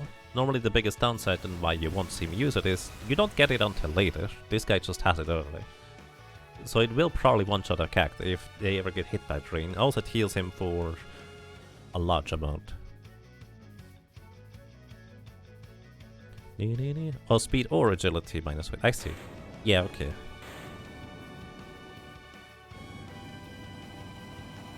Then it is the same as Fire Emblem.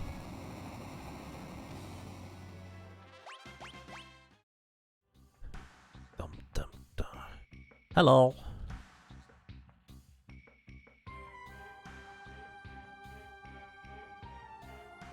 Is the game trying to convey that they're shrinking every time you get an encounter? Oh, I see. Yeah, like Recadactylus says. It's basically just the transition into the battlefield. It's less that you're shrinking and more that the characters you are walking around as in the overworld or like just in general right here are just kind of like,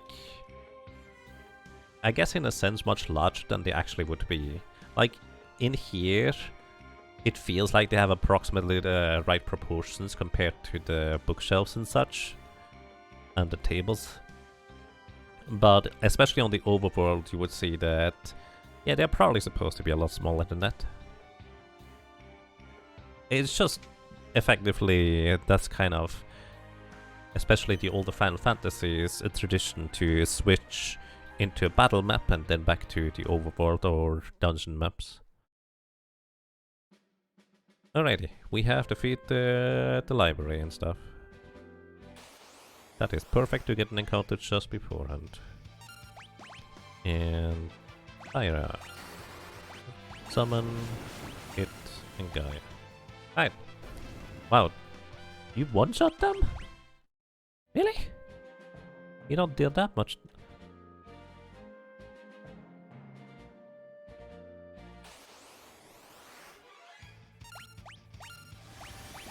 Alrighty, real quick about summons. One of the biggest difficulties about summons is you actually have to go out there and collect the summons, which is kind of a big deal. Wait a second. No, it's fine, it's fine. Oh, never mind.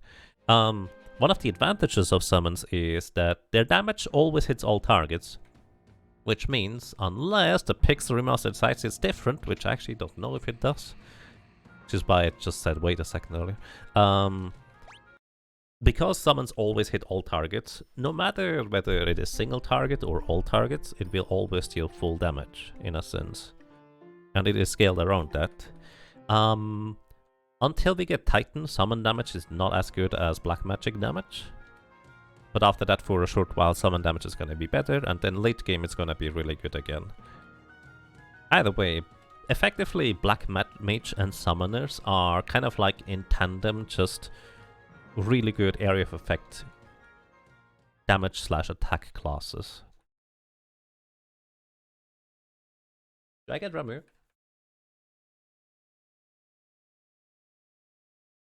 I don't get Ramu, do I? I get scrolls and that will probably be it.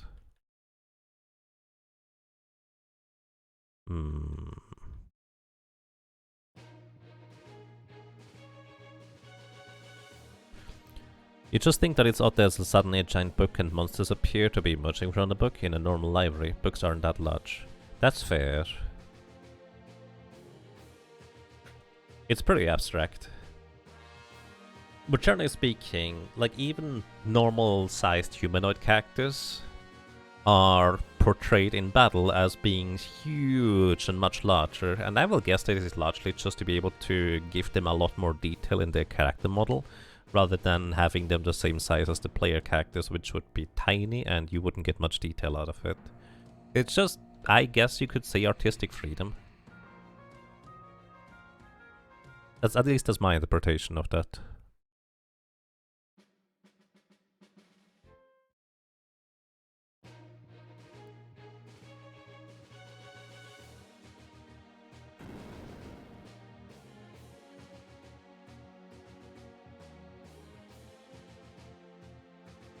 And yeah, it's actually an interesting point.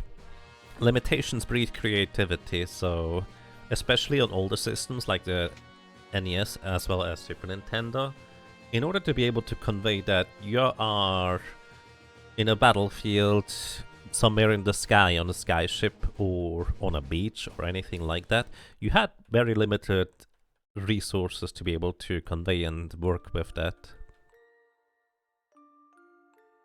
Like in Final Fantasy 1, you just have a tiny sliver of mountains in the background and other stuff occasionally, just depending on where you are.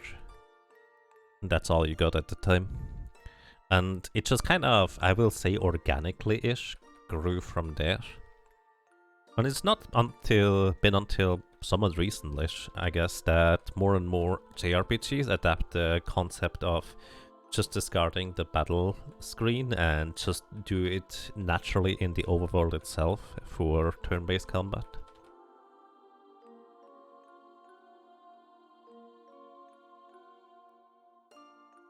Dealing with D&D and 28mm scale in general all the time makes Final Fantasy's scale just look charming to you. I actually have to admit, I have no investment into D&D minis.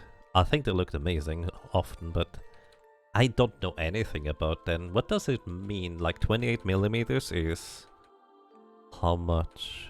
Is that just kind of like the standard character size for a humanoid, or how does it work?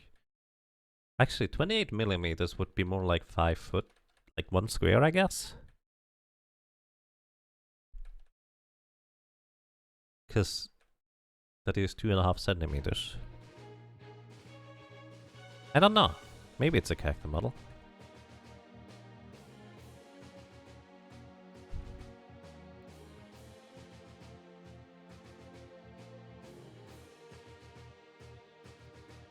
Meow, meow. 28mm is the height of the character to eye level. Makes characters about an inch on the table. Okay. Right, that makes sense.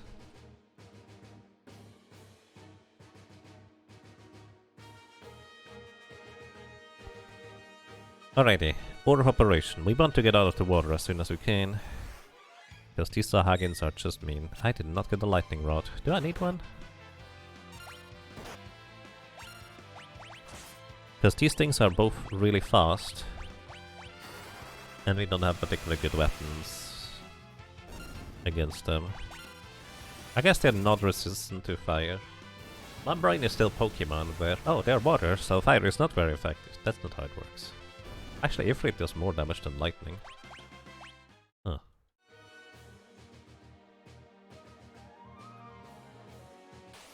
Either way, I want to get out of the water. Oh yeah, these thunder anemones are actually immune to light. In fact, they absorb lightning. Also, the whirlpool we just saw earlier puts an enemy into critical HP with Gaia.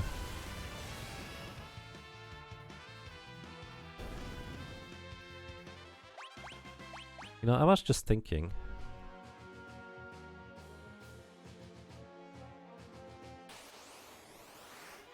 How much is it until Faris learns Gaia? Do I want to switch? Because Gaia's really good in the Sky Castle. And again, so is throwing scrolls. Now we just go with the... So my strategy is get ninja scrolls as quick as possible, because they are just ridiculously strong. They are not gonna be as strong as they potentially could be if I had full reign over which characters I can equip where. So one of the biggest dangers or difficulties here is going to be I cannot equip any magic drop class onto Faris, which means I cannot boost Faris' magic power, and thus the ninja scrolls are not going to deal as much damage because they are based on magic power. Uh-oh, I goofed that. But it's single target.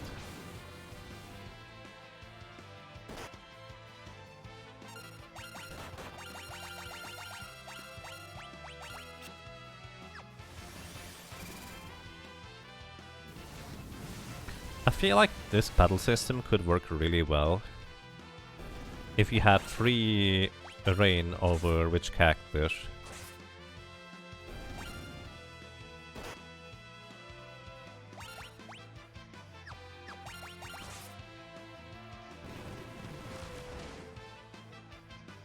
Actually, you just pre-input the commands, is what I'm trying to say.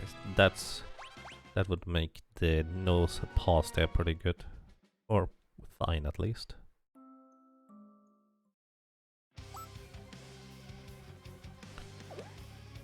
.8 centimeters seems a bit taller than an inch, yeah. Still kind of smallish.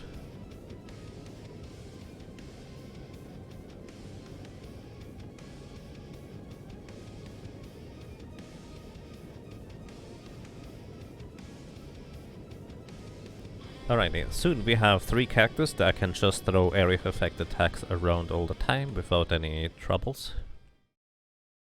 Galuf will be probably relegated to just defending in the back row at this point. I don't need anything from this city, aside from a heal would be nice, but not all that necessary.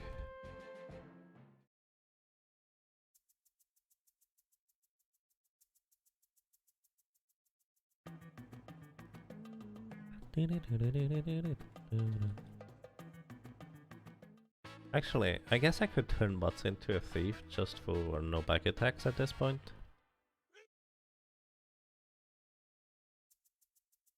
Technically faster movement if I could actually control it.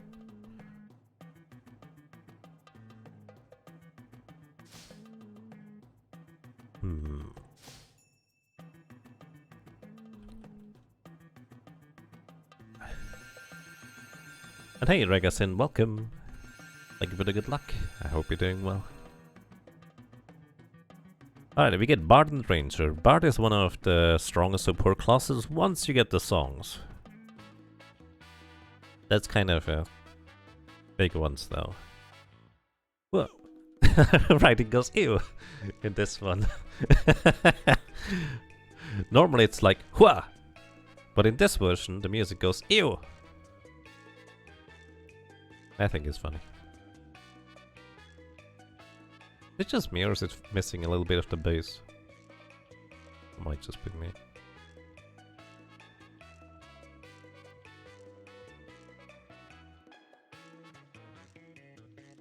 But it's really fun music. Wait.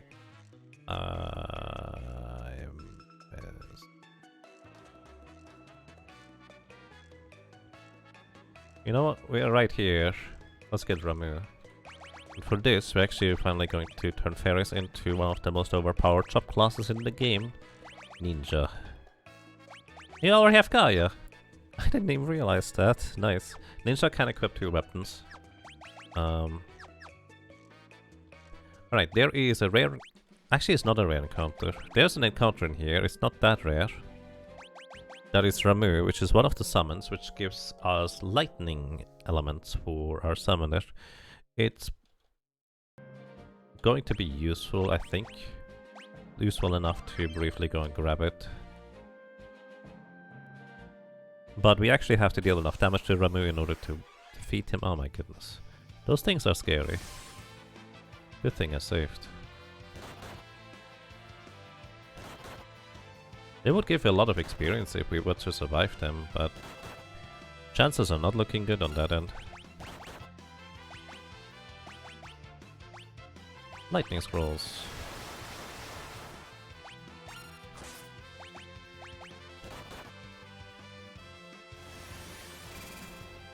Hello, Crystal Golem, welcome. How are you doing today?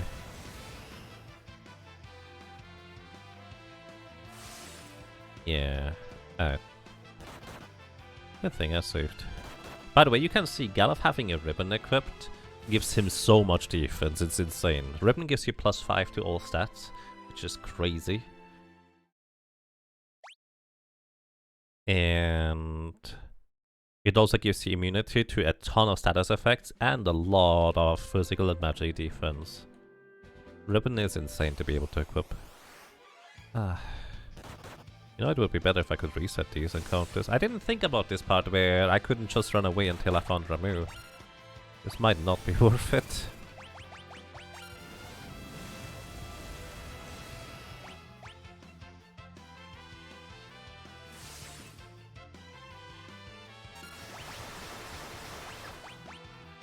You have a flame rod equipped. Do I have a flame? Oh dear.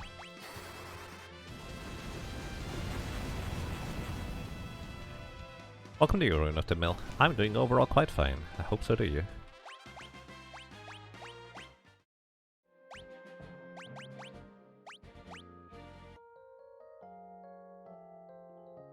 It's a tricky part of Fiesta planning. Hopefully Ramu plays along. We'll see. We don't need Ramu, honestly. I'm just gonna go. I was just thinking, oh, I should just get Ramu. I'm right here because I went the wrong way. And I was like, oh, it's gonna take too long. Oh, the mountains are light colored. And the places the forests are dark. Oh my, that map isn't worded in my book. Alright, the reason why I go here is because stuff is really cheap. So if I want to buy tents, which I do kind of want a bunch, they are literally half the price here compared to anywhere else. But most importantly, I think fire scrolls were actually faster in this. Get a bunch of lightning scrolls, a bunch of water scrolls, and the rest is flame. That's all we get. Can I sell some stuff? We don't need mithril growth, mithril armor. As much as I like mithril shields, we don't need those. Am I gonna steal stuff? Probably not, I'm gonna keep it anyways. Love the music in here.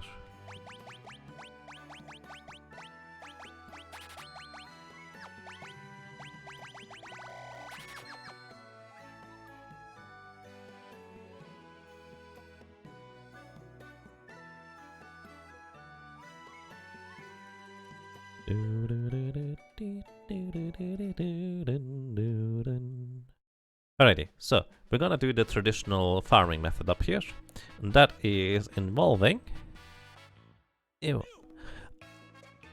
black flames. Alrighty, if you are in approximately this location on the map, and you encounter enemies specifically on the plains, not in the forest, you will be able to encounter black flames, 5 of them each time.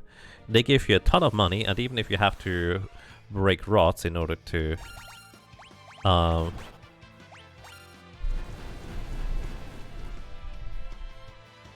defeat them. That scroll was doing concerningly little damage. Did they balance it? Either way, you can knock out a lot of these guys really quickly. It's a ton of money and a ton of experience. Very, very fast. Also, I'm going to put you in the front, just so Faris would be the first character to be selected in a preemptive strike.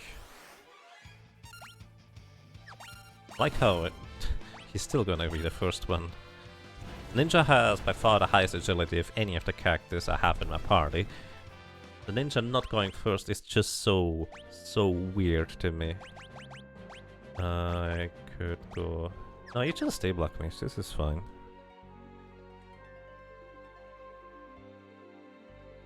So we're gonna throw a bunch of flame scrolls until we're done here. Maybe I should have gone Thief. Oh well.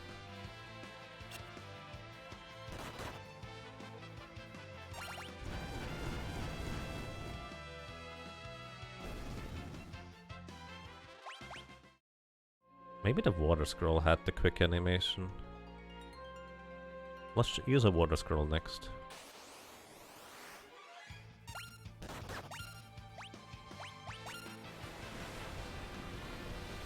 Not really. Wait, these things are weak to water? I forgot about that part. Do you want to combine anything on characters? You know what I should do? This is gonna be a bit weird, but I'm gonna briefly turn Moth into a white mage, or Butz, I guess. And I just want the white magic level 1, which is 4 encounters. Because each one of these encounters gives us 3 ability points.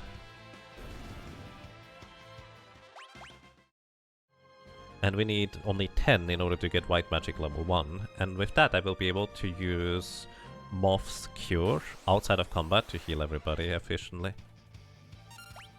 Back to Flame Scrolls. Considering how little damage the scrolls seem to do here. Oh, it's because I don't have a magic job attached, I guess. Probably should get Ramu. My goodness, so many preemptive strikes.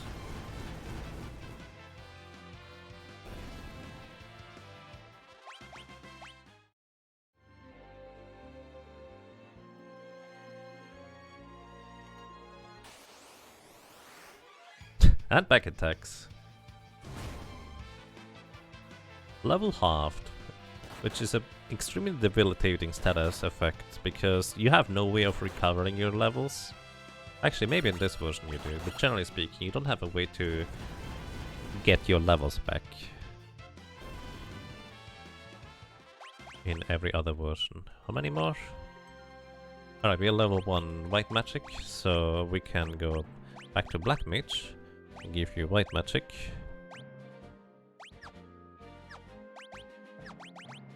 And now we can just cure everybody. Good. How much time do I want to spend here?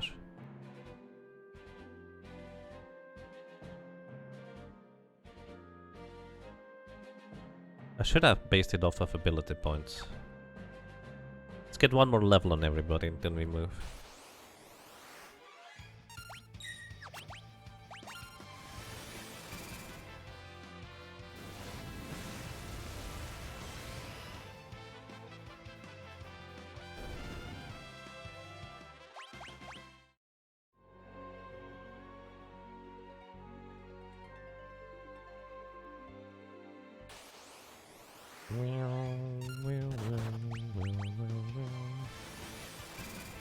The only reason I actually used Hellfire here is because Faris's menu would be coming up after like 2 or 3 of the Black Flames are gonna go before me. Level 18 on everybody, good enough for me.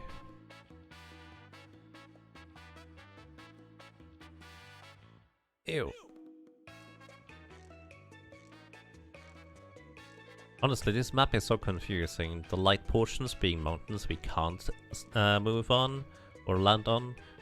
The black parts or the dark parts being things we can move on. This is just backwards to me. Alrighty.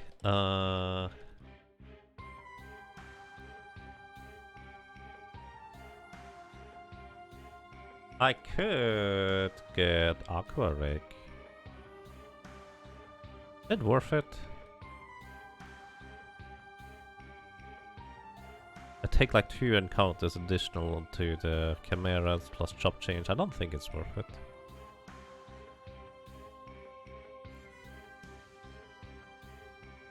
Welcome to Marvelous Balson. Yes, that is exactly the restrictions. Basically, just the chop classes they have the natural element affinity to.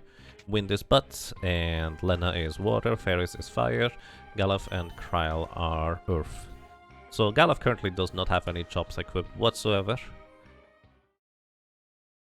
But the others just are restricted to their chops, which is also why I don't get to attach a mage chop to our Ninja, because Ninja doesn't get anything.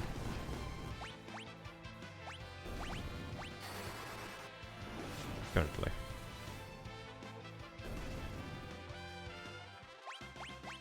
Total shells. Here, you equip a flame rod. I forgot about checking.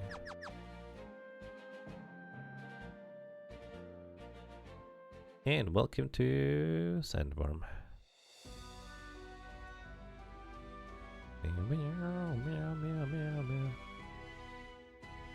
Alrighty, Sandworm is going to be 3000 HP.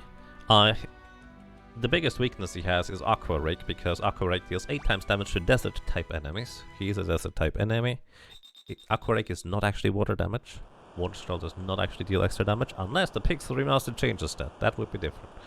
Either way, that's 3000 HP, and it's always considered to be in the back row. We do not have any particularly strong weapons against him.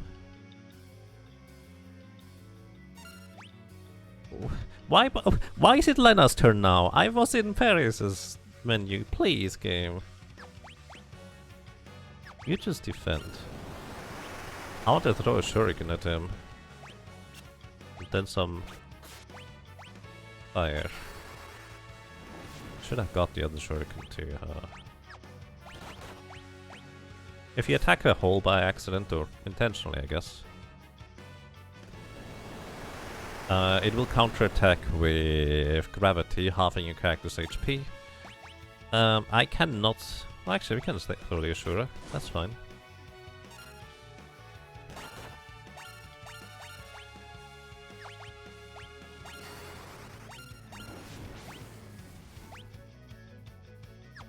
There it is. I didn't even think about actually throwing weapons. So shurikens are insanely powerful with how much damage they do. But you can also just throw regular weapons. It is pretty strong as well.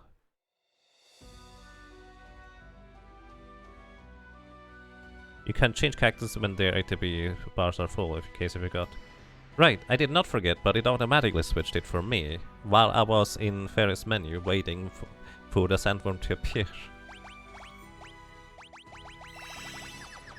I meant to... I was on Faris as a character. That's the weird part. Alright.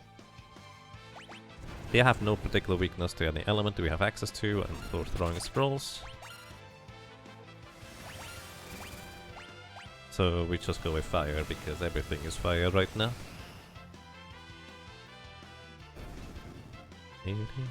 Yes, the Final Fantasy Fiesta. I think we still have an FFF exclamation mark command in there somewhere. The Final Fantasy Fiesta is basically a annual event between BGG02. It's actually no longer background guy. It's BGG02. Wait, do you have a counterattack flea? Weird. And 7 Sins, where they try to race through the entirety of Final Fantasy. No cutscene skips.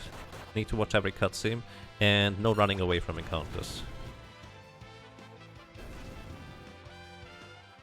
So that's kind of the baseline rules for all the runs, and then there's occasionally some more like additional rules. Like in this case, natural chops is one of the lighter restrictions they have during their playthroughs.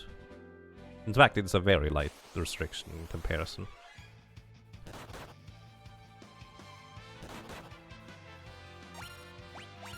I probably should get Ramu, honestly, considering the A to B meth or goofiness.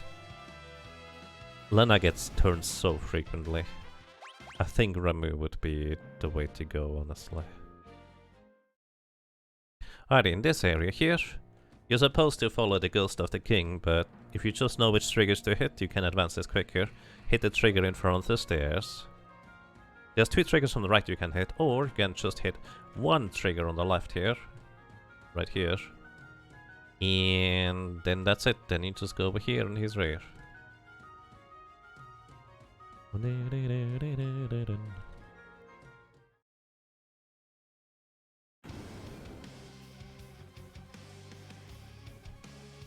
And yeah, challenges for reference don't have to be difficult to be enjoyable.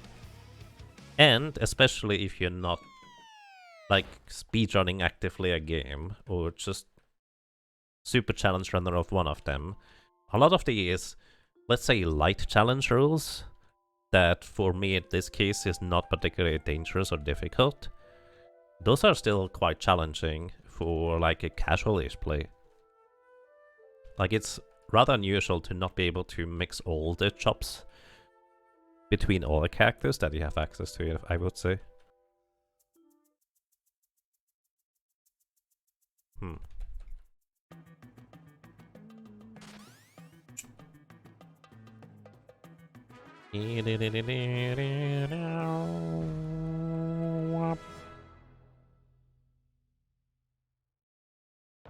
Could go and buy shurikens.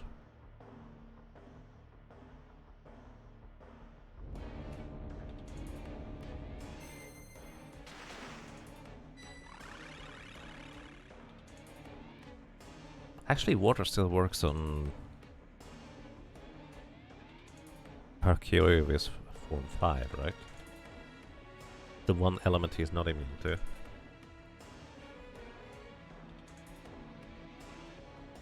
Seven Sins no longer has a name. I wanted the name either. Oh yeah, that's right. I would need to update this. Basically, I'm just playing...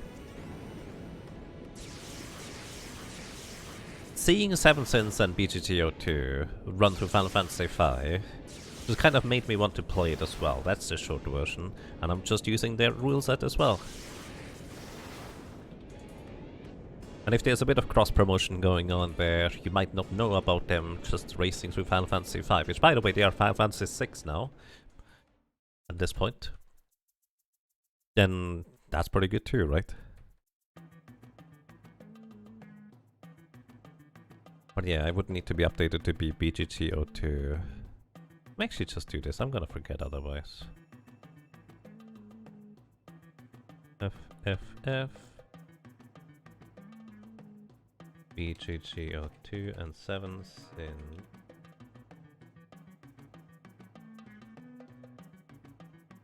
I updated. Seeing them challenge play Final Fantasy 2 makes you do the same. Nice.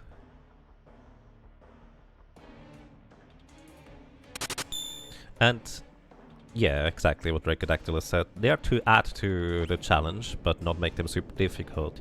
Usually, unless when they decide to go for penance in Final Fantasy X or other crazy stuff that is pretty crazy of a grind.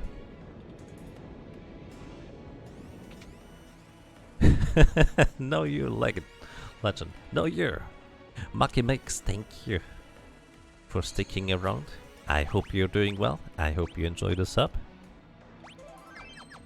Wait, no. Oh, wait, but I actually did not read that right. Maki Makes, thank you for the sub to Regasin gift. Thank you so much. And Regasin, I hope you enjoy the sub. No more ads for you. I'm not good at reading. I'm slow.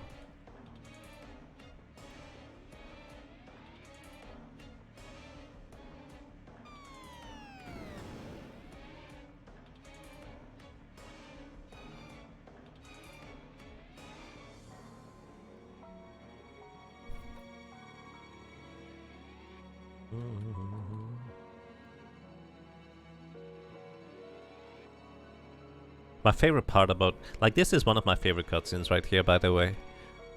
Like, it just kind of outlines Sid's character so well, where...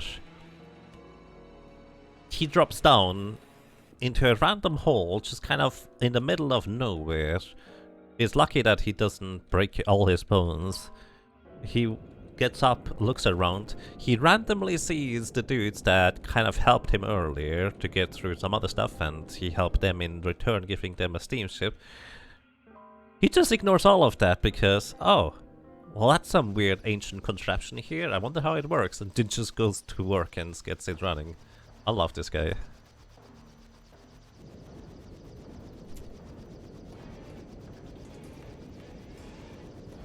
Alright, welcome to Krile. It's Carl Boss 2.0. Whole lot of physical defense.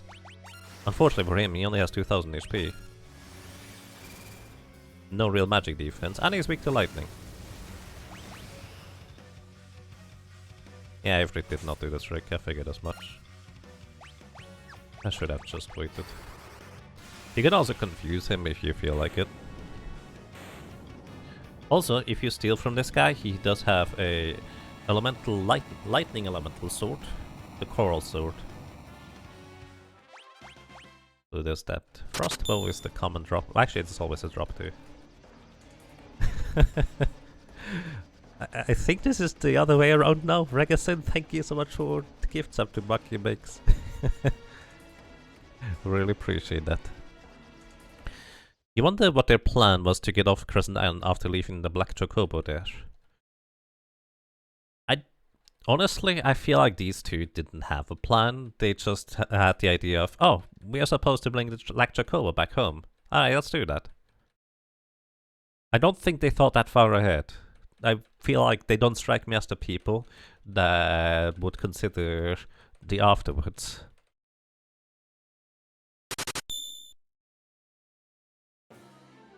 Araki's Messiah, thank you. Thank you so much for 7 months of support. Welcome back. And I'm glad you enjoy your stay. I hope you're doing well. Thank you so much. So there's a piano in here. Do I need anything else from in here?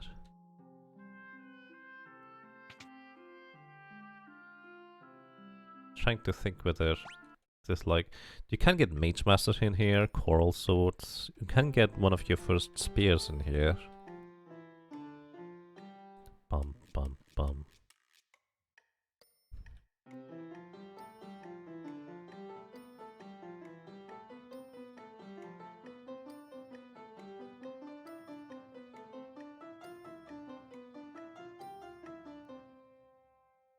Bum bum. PR skills leveled up. Hooray.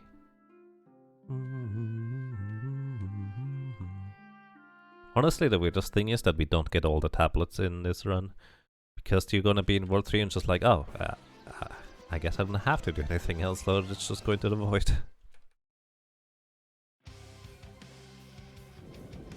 I don't even know if I want any of the legendary weapons.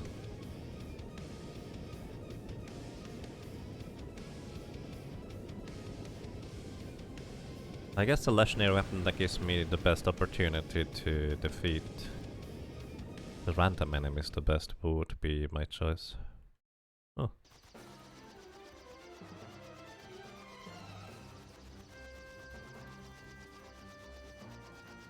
They didn't implement the lag correctly.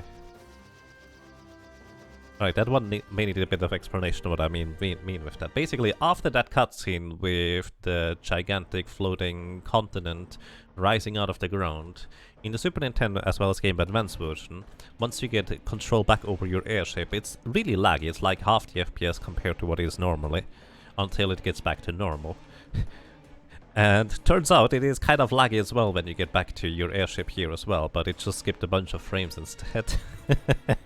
I don't think that was intentional to re-implement that lag. If it was, that would be insane attention to detail, and I do not agree. You don't want to be that faithful to the original.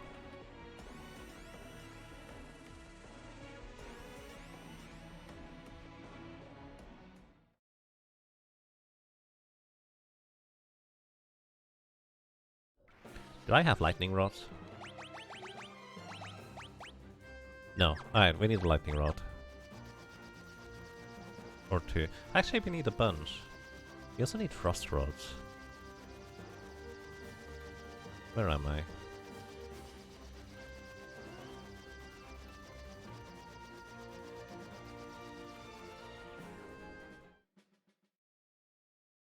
One, 2, 3.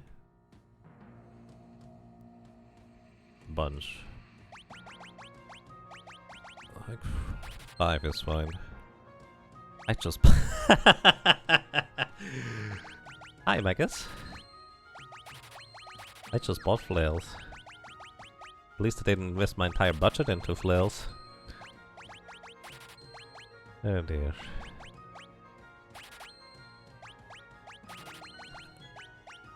That's the first time I've ever made that mistake. There's always room for improvement. Do I ever need the crossbow?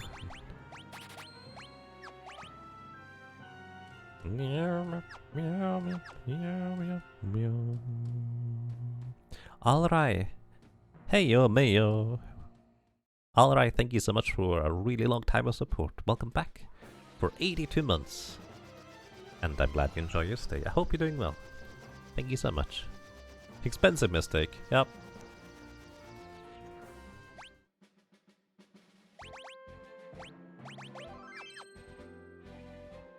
It is indeed.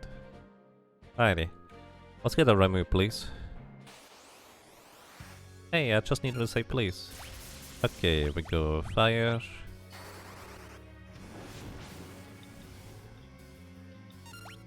Ifrit. Flame Scroll. Bonk. I guess that's all we do. I actually have no idea how much HP this guy has. Thundera. You can buy steal high potions from him. That's the common steal.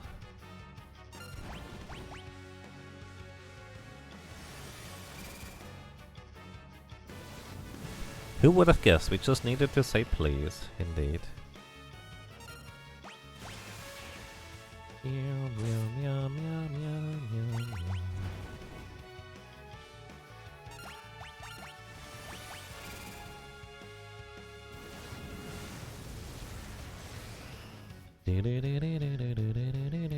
There it is. Ifrit?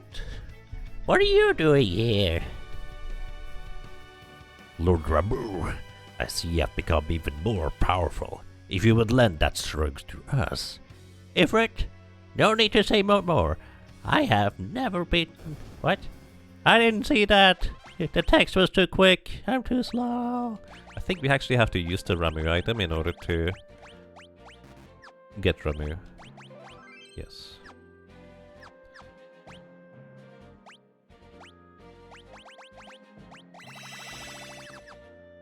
I should have just used the tent. Anyway, you need an ice rod equipped for the next encounter. Let's go.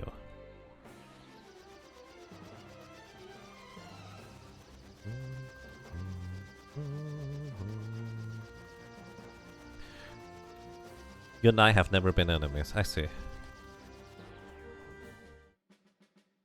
Until now, Sandaga. Well, really? Firaja. Zoom, absorb lightning, absorb fire. Well, it's a stalemate now. Okay, we have lightning element now for Lenna, which is gonna be her standard choice. It's also a stronger spell to attack with, just as a baseline.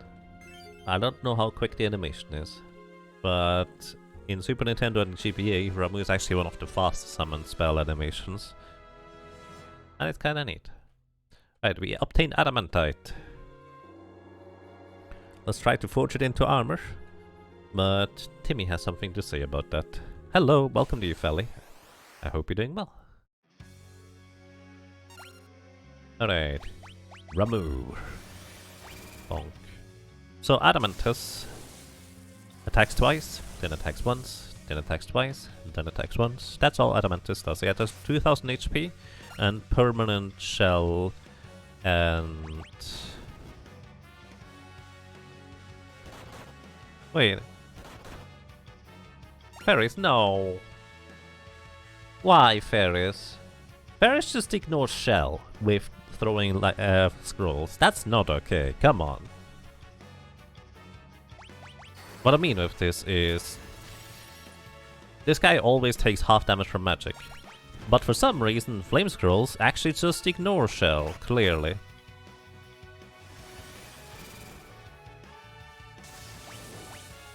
Because that is way too much damage for flame scrolls to deal there. That should be half of that. You are? Nice.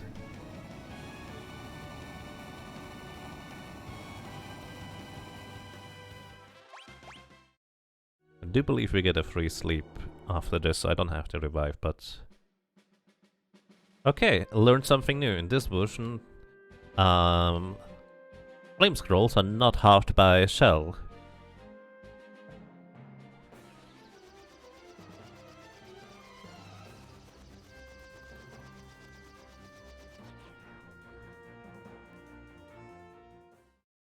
There's not even ice scrolls, otherwise we would just two-shot the thing with ice scrolls.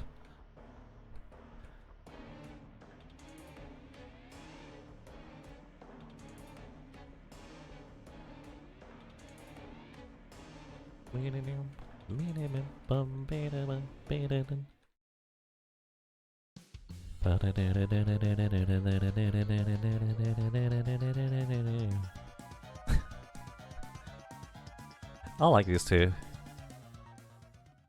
These two are my favorite character in the entire game. You might be able to tell. Do I want Mini? I could get Mini. I can get a Cub Shield on Butz. And Mini. Huh.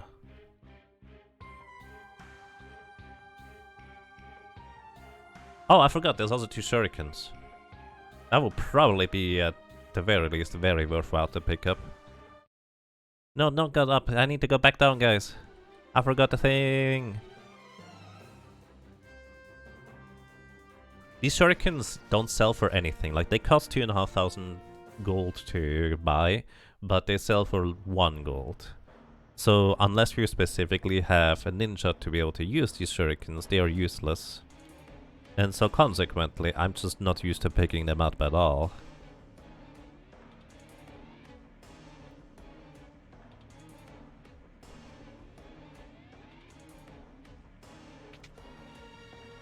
So, push the switch? No.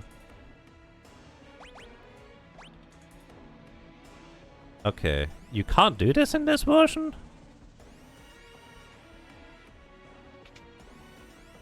Really? Wait. What do I need to do then? Hang on. Can I not get these anymore?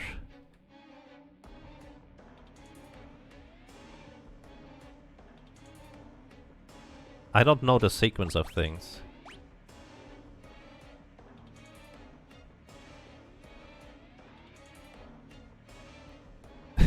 Okay, that's so arbitrary. Oh, I remember. You also have to do the arbitrary sequence later on, don't you? Froggy! Thanks, Froggy. You need to pull the switch. In every other version, you can just say no to pushing the switch, and then it asks you whether you want to pull the switch. And then you just do that. Can't do in this version.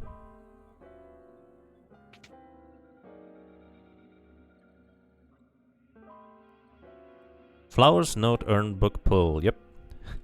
Thank you. Mini can be useful. Although I don't know if it works in the Pixel Remaster.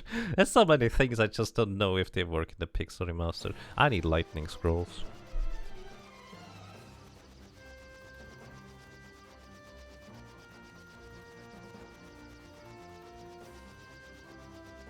Okay, I'm just not gonna check the map anymore because I never know where this place is, because the map really confuses me. I love the music in here though.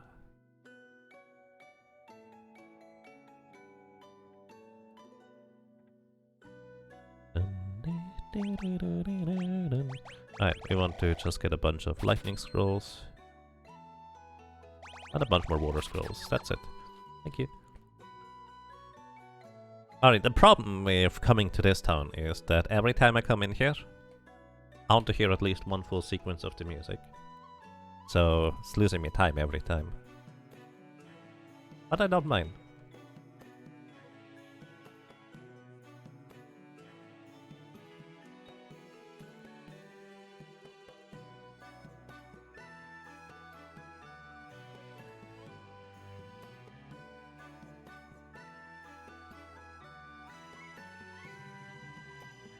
What game are you looking forward to, Yagamoth? The Celeste developers are putting out a new game. And if I know anything about their attention to detail, it almost doesn't matter what game it will be. Although it looks Metroidvania-y. I think it's gonna be great. I forget what the name was though.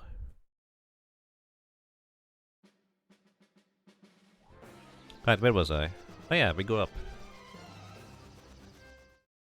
Okay, equip lightning rods on everybody, unless I already did that. Equip thunder rod. I have the tendency to just call ice rod and lightning rods when they are thunder rods and frost rods. I do not do this intentionally, I just want to point that out. Sorry if that bothers you. Alright, summon Ramu. Throw lightning scrolls. So these flamethrowers have 2600 or 2500 HP, I never remember which one it is. But... actually I think that was 2400. We can knock them out pretty quickly. These ones are the other one, the ones that don't have 2400 or 2500 HP. Either way, rocket launchers, the only way they deal damage is percentile damage, with missile is 75% of your maximum of your current HP, with a minimum of 0, so they never kill you directly. And the other ones are rocket punch, which confuses the character and deals 50% of your current HP in damage. So again, they never kill you directly, they only ever kill you by virtue of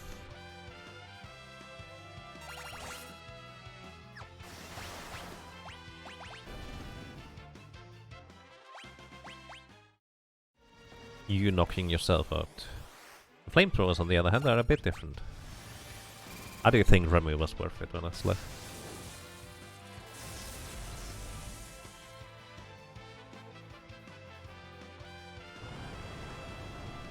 The health is 1 Ramu and 1 lightning scroll.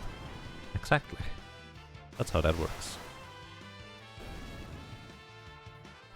But yeah, actually, maybe a good question. So, what game are you guys looking forward to watching? Coming out? Or has already come out, because there's 2 interesting games recently. With Dwarf Fortress, the UI version, if you will. And... Chained Echoes, I think it was called.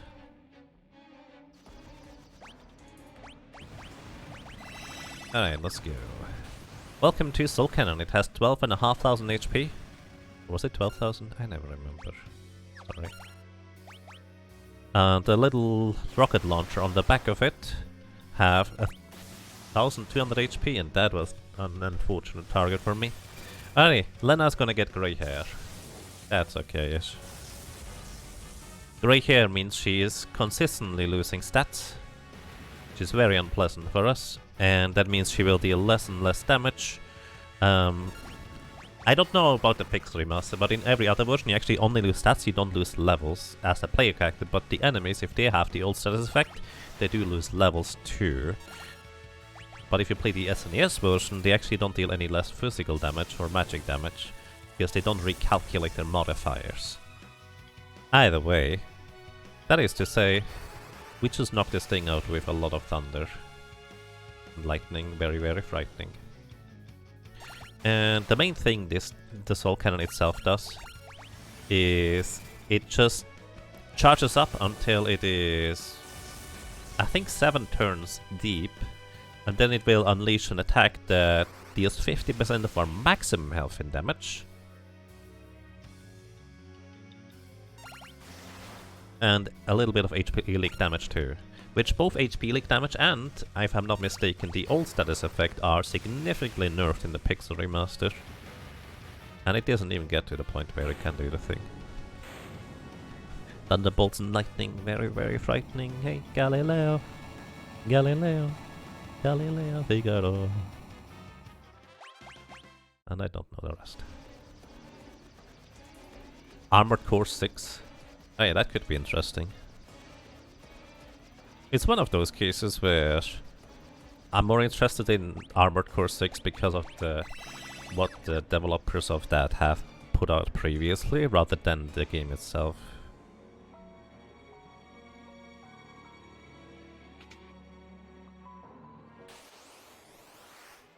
Drunken Knight. Lightning Scroll. Ramu. Just trying to think, can I give Galuf something that actually makes him useful here?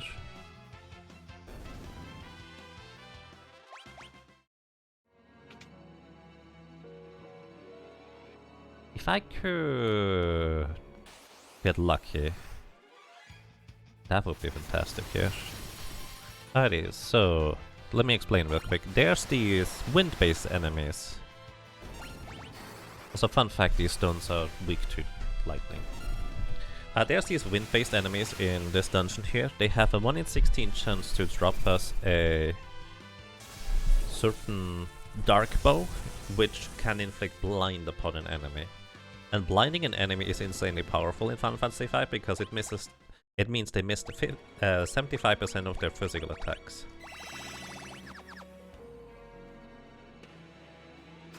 Gold armor. We're gonna skip out on the item on the right side on the next area. These guys, 1 in 16 chance each. That would actually be a really good weapon for Galuf to just use. It does have a decent high chance to miss though. Happy Saturday! Welcome to you, Celica, or Kelika, feel free to correct me. I hope you have a good Saturday. And a good Sunday. And a good Monday. And then we just continue that good time, hopefully in perpetuity. Is that the pixel remaster? It is, yes.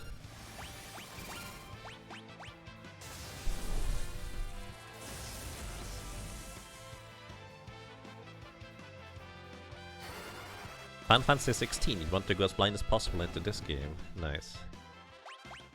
Which reminds me, speaking of blind games, Baldur's Gate 3 actually would be my choice for that selection, I guess. Because it's by the developers that put out Divinity Original Soul 1 and 2, and 2 is one of my favorite games in recent history. Like, it's so crazy good for just how much you can do in that game. I love it. And Baldur's Gate 3 being by them just kind of gives me really high hopes. You do not have stuff remaining. So... do we use an elixir for this? I think we use an elixir for this. Lenna has no more MP. Okay, we're not using elixir for this. We're just gonna rest here. Gonna use a cottage. Actually, can I sort items? Use. There we go.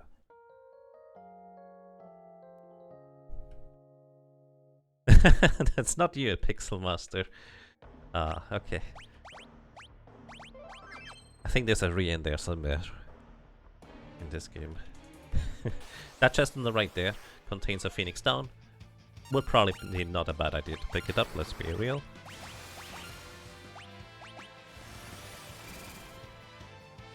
But I'm already going the other way, and the chest way further on the right, which is actually a pretty significant detour, would contain a gold shield, which has a 30% chance to block physical attacks.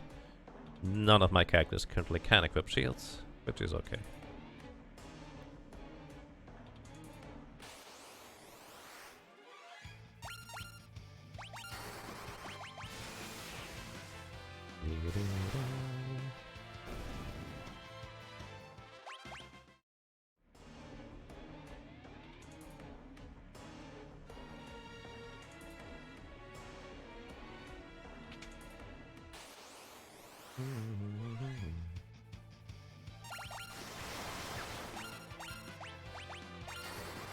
I should have just used summon. Oh, that was apparently good enough.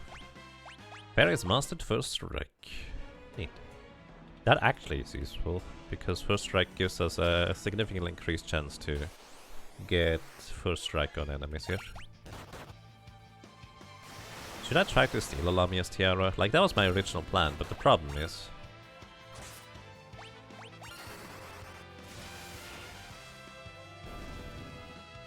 well, I think it would be okay. I'm not gonna use it though. Am I?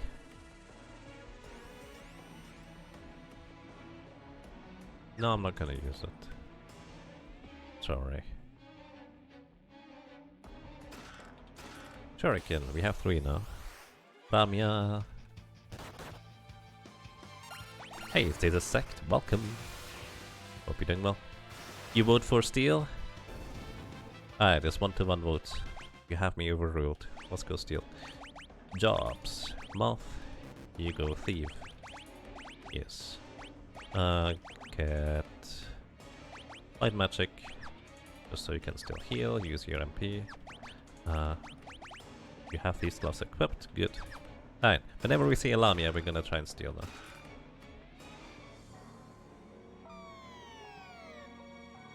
Basically what we're looking for is the rare steal of a Lamia, which is a Lamia's Tiara, which gives you the Sword Dance Up ability. Effectively a 50% chance instead of a 25% chance to dance.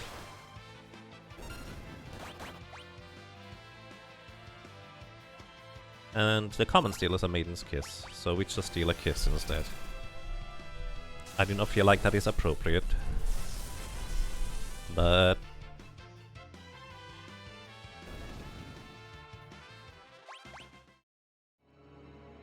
we're trying to get a Tiara. Just need to aim a little bit higher.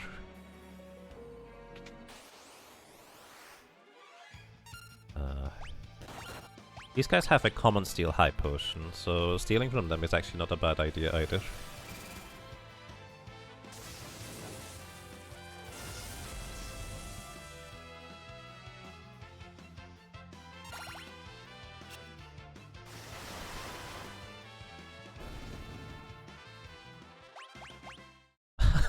We got the dark bow. Do I go back now? To be able to use... Wait, no. That is what I said I would give Galuf, because that is actually a really strong weapon. The accuracy is not as good, honestly. But its full damage from the background can blind enemies. It's actually worth using as an attack. Preemptive strike. I wanna steal. New attack now. Which, to be fair, the chance of getting a rare drop is not that low if we just keep killing everything. If we kill 16 enchanted fans total, it's... I forget the formula. It inches closer to 66%, depending on how many, or what the probability is for these things to begin with. Solar Maiden's Kiss. Alright. Actually, we can just have Galuf finish this.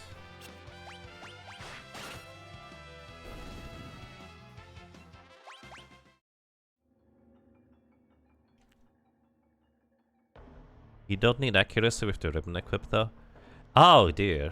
I forgot about that part. That's a thing in the Pixel Remaster. Wait, why? Why is the ribbon tied to accuracy anyways? I guess they handle it through status effects whether you hit or not. I'm very confused about that. We're almost leveling up. Because Pixel Remaster. Right. Somebody played the Pixel Remaster long enough to notice this. Oh god.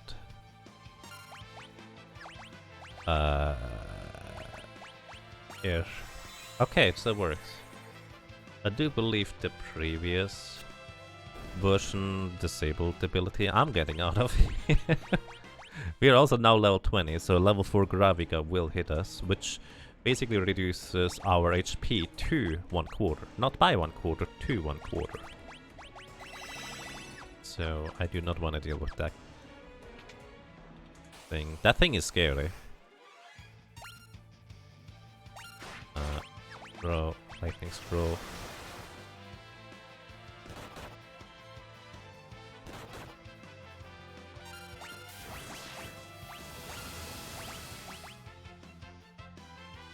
Steal.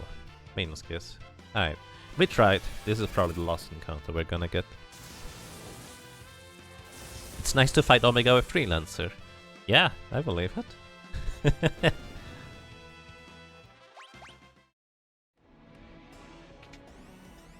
Pretty good if you can't miss. It's actually not the statement, it's insanely good if you can't miss. This is not good. Don't the Hydras absorb lightning? Am I making that up? They do absorb lightning. I'm not making that up. We don't have Confuse either. Why could I not steal from you? Stolen Ether. Might be always be more fit to throw a shuriken here. Different. Or actually, what would be better would be just breaking a fire rod in hindsight.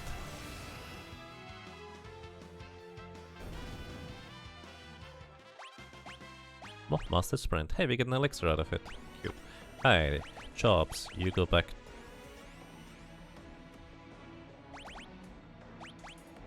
Black Mage for this. Still get White Magic, just for coverage. You also get... Thunder Rod is still fine. You do not get a Power Armlet. That's just gonna make you slower, dude. You get a Power Armlet. Why did that? You do not get a Gold Armor. For you... oh, right, I sold the Silk Robe. Ha! Whoops. You get a Magos. And a Moonring Blade. Actually, no, I'm just gonna give you 2 Moonring Blades for later. This is fine. Okay. Do you need MP? No, you're gonna be fine. Alrighty, welcome to Archaeovis. Archaeovis has 5 forms. You will usually only know of 2 of them. But effectively, initially it is weak to wind and has really low magic defense. And has 1600 HP in the first form. So, you don't see a transition here, but it just transitions right there. It actually even stops the ATB like it does in the original. Then the next form is weak to nothing in particular. It has slightly lower physical defense, but slightly higher magic defense. It just kind of keeps going in that direction for magic and physical defense ideas, let's put it this way. Alrighty, and this one we have here, this should be now form number 3. Each form has a physical attack that also inflicts a status effect, a regular physical attack, and usually area of effect magic attacks that deals 25% of our maximum health damage, unless it's the frost one. The frosty one is kind of mean because it is much more than that. You know what, we're gonna use a high potion here. Alright, next he's gonna absorb, so he absorbs fire right now. After this one I believe he's gonna absorb lightning.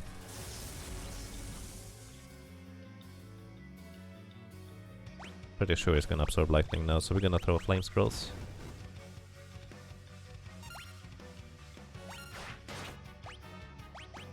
And we're gonna go fire. I could equip a fire rod, but I'm really lazy right now. I shouldn't be that lazy, huh?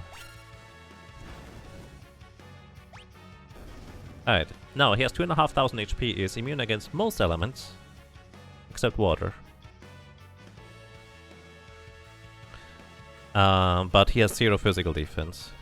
And he's also susceptible to... You just defend.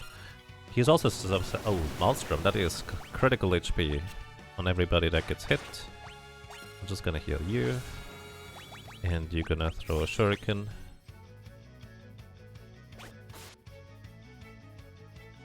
I didn't expect Shuriken to be that strong, to be honest. Also, just to demonstrate, he's not immune to water. Actually, he might be in the pixel he must. No, he doesn't. Okay. But it's still better to throw other stuff. It's just kind of unusual, I guess. Water is a really strange element. It is most certainly going to, or was introduced very late into development, because a lot of enemies that, or a lot of things that are supposed to affect all elements don't affect water as an element, or ground is likely going to be a similar case. Right, Galuf. Remove all your equipment because you're gonna get removed from a party.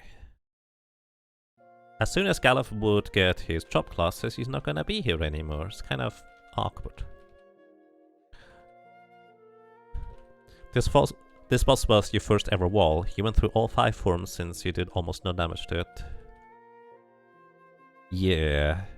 Archaeovis is not an easy encounter if you on one hand, don't know what the boss is about, and on the other hand, if you don't have like sufficient healing items or such, it's a lengthy fight normally.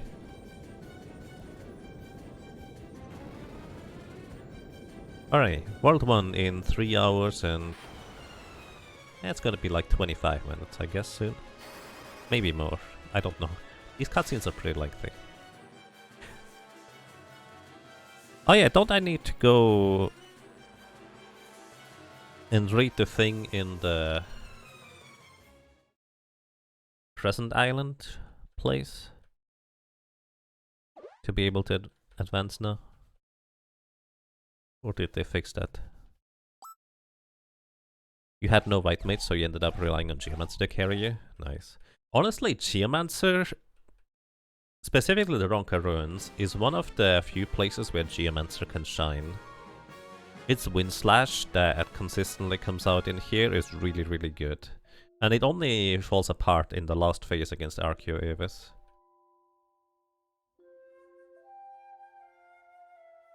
On the Pixel Remaster, you have to read the note at the catapult. Right. Thank you. If I didn't know where I needed to go, I would be... catapult? There's a catapult here? But, right, it's the landing thing for the airship.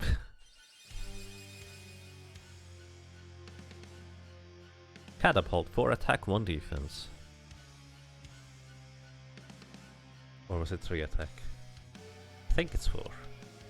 Was it 2 defense? One of the nice things in the Pixel Remaster as well is you specifically had to be exactly above the airship tile to land over there. In every other version, Pixel Remaster, you have like 1 tile of leeway where you can still activate it.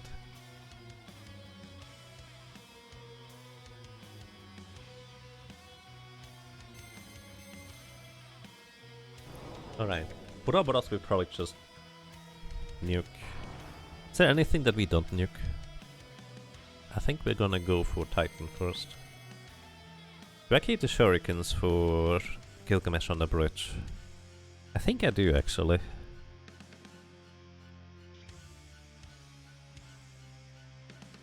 Do I get more?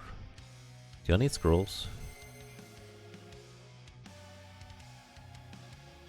I feel like I'll need scrolls. Actually, how much longer until Faris learns throw? I'm not allowed to look up stuff. But it's pretty late, isn't it? Dual wield is the latest one. So what do you get as ninja? You get preemptive strike, you get smoke. You get... oh, you get image. That's actually a really good one. I think we have image already now. Pretty sure the 4th one would be throw. For a ninja.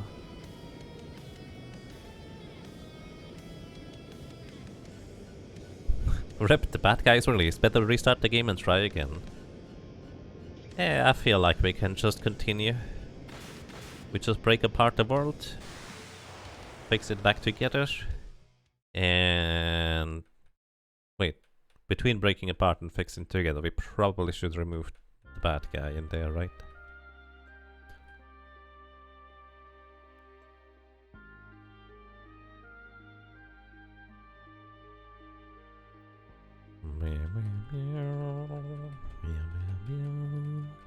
Alrighty, so here's where we would get the Earth Crystals jobs. Maybe I should go through all the jobs real quick. Now that we have basically all of them, just kind of to give you an overview on what they can or cannot do. I should probably restrict myself to like 2 sentences.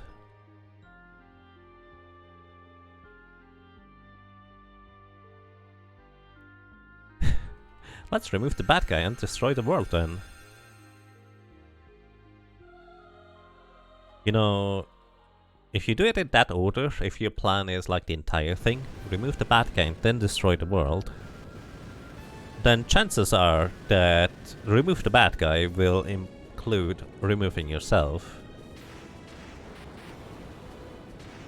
So paradoxically, you will never succeed in your second step, because you always will need to succeed in your first step first.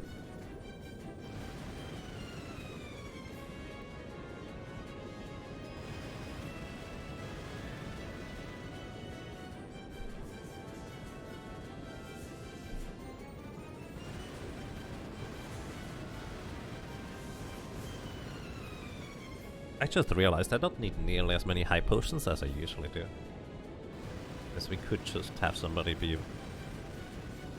I say somebody, but we could just have Butz be a white mage. But what is when the pun is you create a paradox? Then you succeed. By having a separate plan to create a paradox. As long as you keep the two plans separate and they do not rely on each other.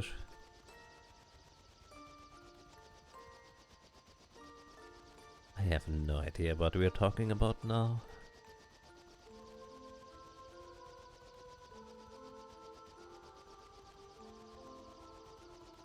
So for reference, in the upcoming section here, we would be able to just go directly to the meteor at Tycoon Castle. But in this version here, we have to specifically go back to the airship landing place to read a note and then find the two dudes at the Tycoon Meteor. I don't know why they forced that sequence. To be honest, I did not even know this was a sequence that how you're supposed to figure out stuff to begin with. Until the Pixel remaster came out. Which was kind of curious to me that they forced the sequence. Honestly, I feel like the part where you can skip the puzzle with the frog and the things in that same room, that is more of an oversight where they just might not have noticed that this is an option. But this one here, just kind of requiring the player to do this, is kind of weird to me. But could just be as much of an oversight.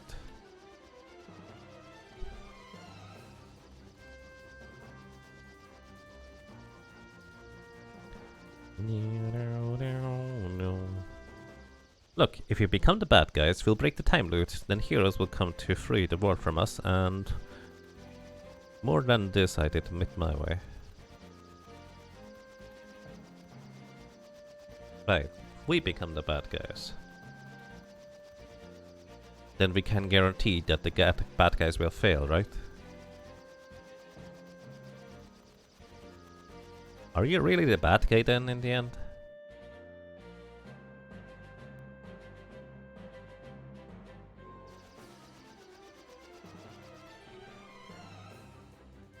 I'm very confused. Is that not the Plot of Stranger's Paradise? I do not know that game. Or is it a movie series?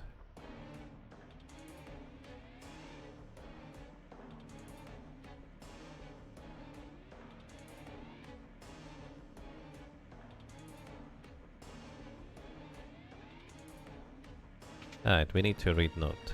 Hi guys. Bye guys. Alright, so we have Ninja Faris, which is still good. I even have Gaia on her, which was surprisingly useful on the first form of Archaeoavis, I guess. I didn't even think about that until I saw it. It's like, oh, Gaia, that's good.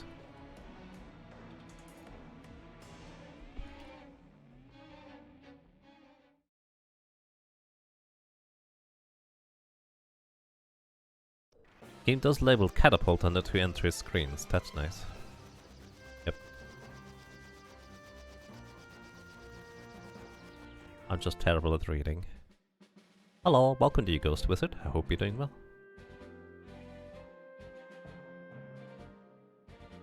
Hi, Chocobo. Bye, Chocobo. That's what you were referencing, including my way playing at the end. I see.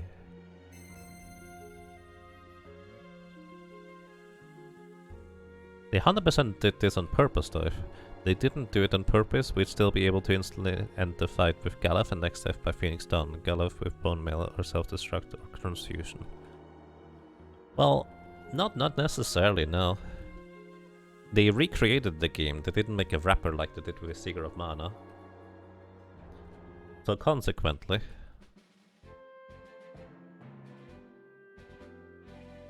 they would have to re-implement the same bugs in the system and oversights compared to the original, like they did with the dagger, but it would have to be intentionally implemented. Alrighty, this here? This is here. Do I need to worry about anything?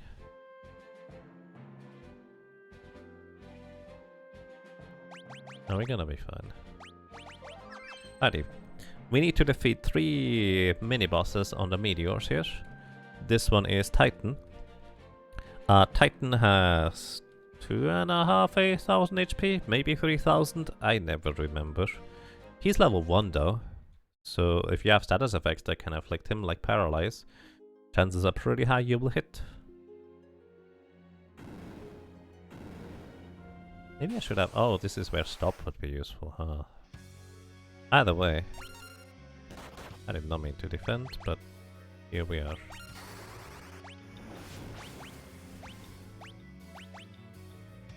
I need to buy more lightning scrolls. I did not mean to defend, but yet here we are. As long as we are over 500 HP, as we knock him out, we're gonna be fine. One character over 500 HP is fine. Because he will always counter attack with... Wake? Earthshaker is called. I always get that wrong. Either way. As long as we have enough HP, we survive his death counter. And we win. But more importantly, we now have Titan as a summon. Titan is ridiculously powerful. The only downside is that any enemy that is floating or flying, it just doesn't hit. They are immune to Earth usually. But if they are not, this is insanely powerful in terms of how much damage you can deal. But it's also kind of costly for the summoner. Like, it's a lot of MP call. And until we get the Gaia armor, it's actually not as that much damage compared to just using Ramu instead. Alright, get back up, guys. No time for sleeping right now. Exclamation mark FFF for the things. Basically, this is just an accompanying run to the playthroughs Final Fantasy Fiesta 7 Sins and BGG02 are doing each year. And I just like to have a reason to play Final Fantasy 5, honestly. Oh yeah, don't the Puroboros like counterattack summons with cure on themselves? There was something weird like that. Either way, these are Puroboros, 1,500 HP each. And they are kinda mean. Let's see.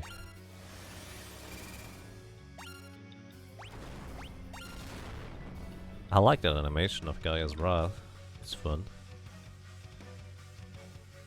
Yeah, they cure themselves, but they don't heal enough. Either way, the goal is to knock out all the Puroboros at the same time, because if at least one of them survives, then that one will always revive all of his other buddies, which is really not good for us. But at the same time, they only have 100 MP, and they fully revive all the allies, so they don't get to do that. Rip. 110 until throw, I think, on Faris. I would like to have a bard with throw on Faris. That would be really good. Okay, I need to...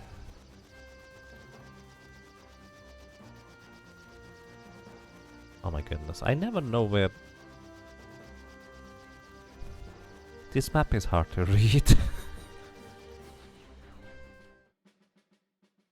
I need to buy scrolls. We can buy more fire scrolls later, but we need lightning scrolls. Could also use a few more tents, I think.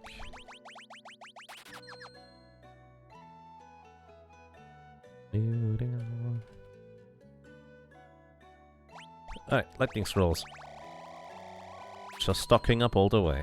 We have a few items to sell if we absolutely need money for anything, which we probably will. We want to buy bio and some venom rods. Oh my goodness. Also, I forgot. You know what?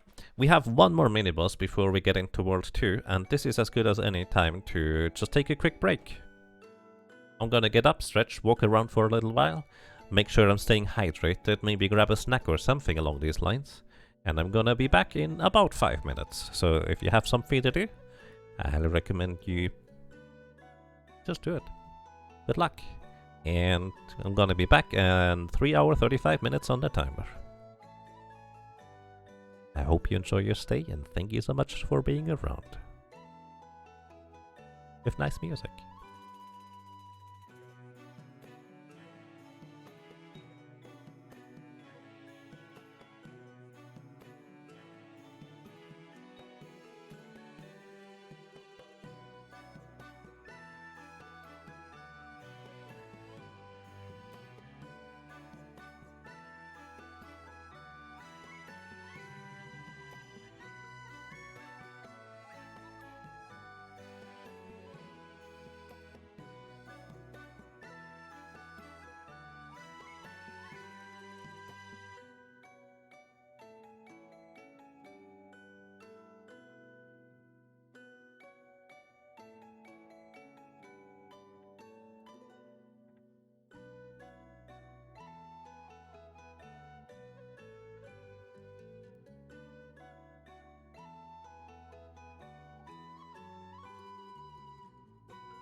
Almost there. Back in 1 more minute. Need to get some water.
Alrighty, I'm back. Good morning, good evening, and good afternoon. Let's continue.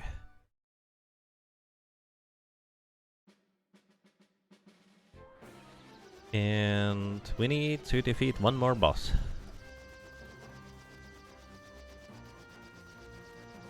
Meow, meow, meow, meow. Alrighty, the next boss here is called Chimera Brain. And its main signature is that it loves to use area of effect attacks. It is kind of susceptible to a variety of status effects and instant kill maneuvers and such. So it is relatively easy to take down if you have the necessary tools or resources, or if you just know it only has 3300 HP, even if it doesn't have any particular weakness, you can just probably nuke it, which is exactly what I'm gonna try and do. If I get proper turn order, I guess, but that's mostly on me. Ah, it even doesn't just AoE right away, that's lucky. Titan, throw lightning. I like this animation, it's really good. And the sound effects accompanying it are really just adding to it. Fire. You could poison this guy, but poison is just not good in this version. To be fair, poison is not particularly great in the other versions either, so I guess that's not that surprising. Alright, that's about 2500 damage right now. So one more lightning throw by Faris would do the trick.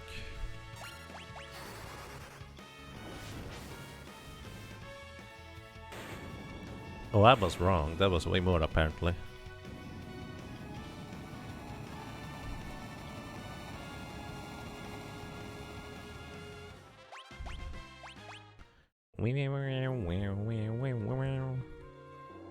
Heyo, welcome to your Neon Lair. I hope you're doing well.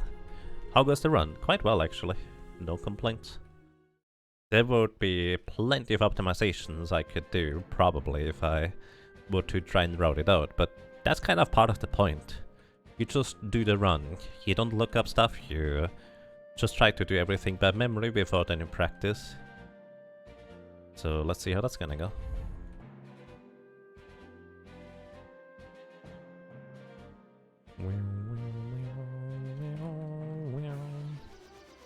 Alright, we've stocked up on lightning scrolls, so that's probably all we need. Some fire scrolls for other oddities. Let's go. This makes you miss for Forge Up Fiesta, but it's so long until the next one. Yeah, it's always like awesome when you just see everybody else do Forge Up Fiestas. You have stories and stuff to talk about. Like, you can technically always do a Forge Up Fiesta, right? But it's just not quite the same.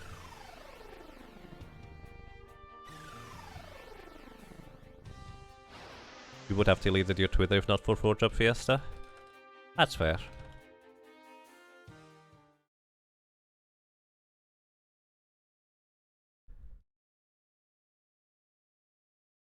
4-top Fiesta is the biggest reason to keep with her.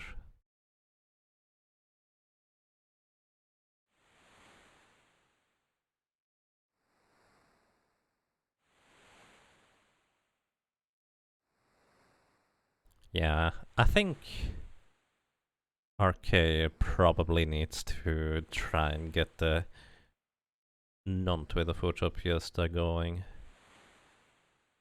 I guess you could probably do it via Google accounts, so that would be technically simple enough. Alright, in order to advance here, the plot you actually have to use a tent or a cottage on this island. If you walk around on the island, the only thing the enemies drop here, which are really weak enemies, are tents. And if you just wait around on the island for long enough, your characters go, well, we probably should rest sometime. So you can win against this guy, or you can lose. If you win, you get an ether, which is, well, effectively 750 gold. Ethers restore 40 MP, 4-0. They are hardly worth using, but can be worth using. This is faster. Oh wow. Thank you.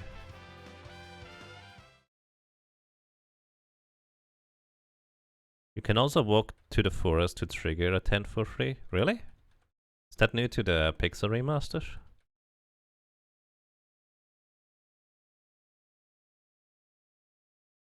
Last you heard it's on his to-do list, but you know, one person project has other stuff to do. Yep. There's a lot of stuff to do, and it's not like implementing like a login system onto your website is easy.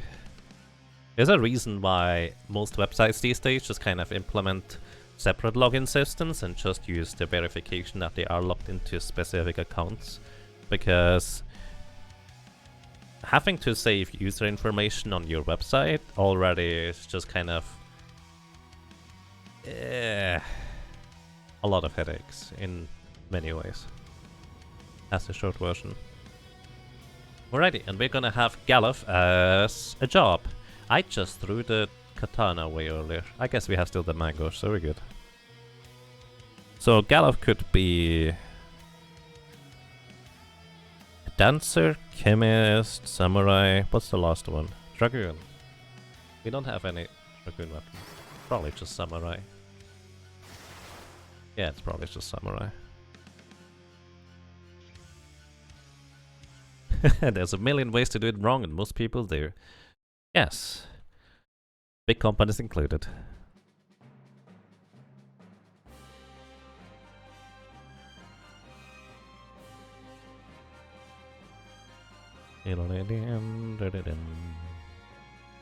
There's a reason why there's so many security breaches and large-scale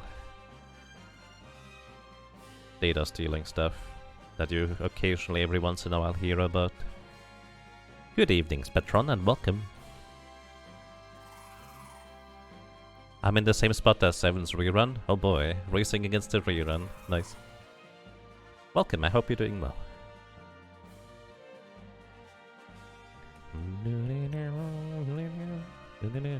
Alright, we're gonna get Galuf. Didn't work. Samurai? Let's just go Samurai. Samurai is crazy good. Actually, let me briefly go through all the jobs real quick, just to give you a brief overview on what could there be, but what I'm mostly not using. Alright, Knight can use Knight Swords and Swords. Those are two different things. Basically, it's just your standard hard hitter, but one of the useful things is that you can cover for allies and also two-hand your weapon, which means double the damage, specifically for various swords and axe-type weapons. Monk, you don't use a weapon, and you are very reliant on high level in order to deal damage. Doesn't scale too well in this game. Thief, amazing, you don't get back attacked, you can run and you can steal. It's not a good class for combat, but outside of combat it's amazing. Dragoon, very self-contained class, uses spear, can jump to avoid stuff, not that great. Ninja, insanely powerful, can equip two weapons, is really fast. The throw command is both physical and magic damage, as well as having image, which can just make you immune to physical attacks to begin with.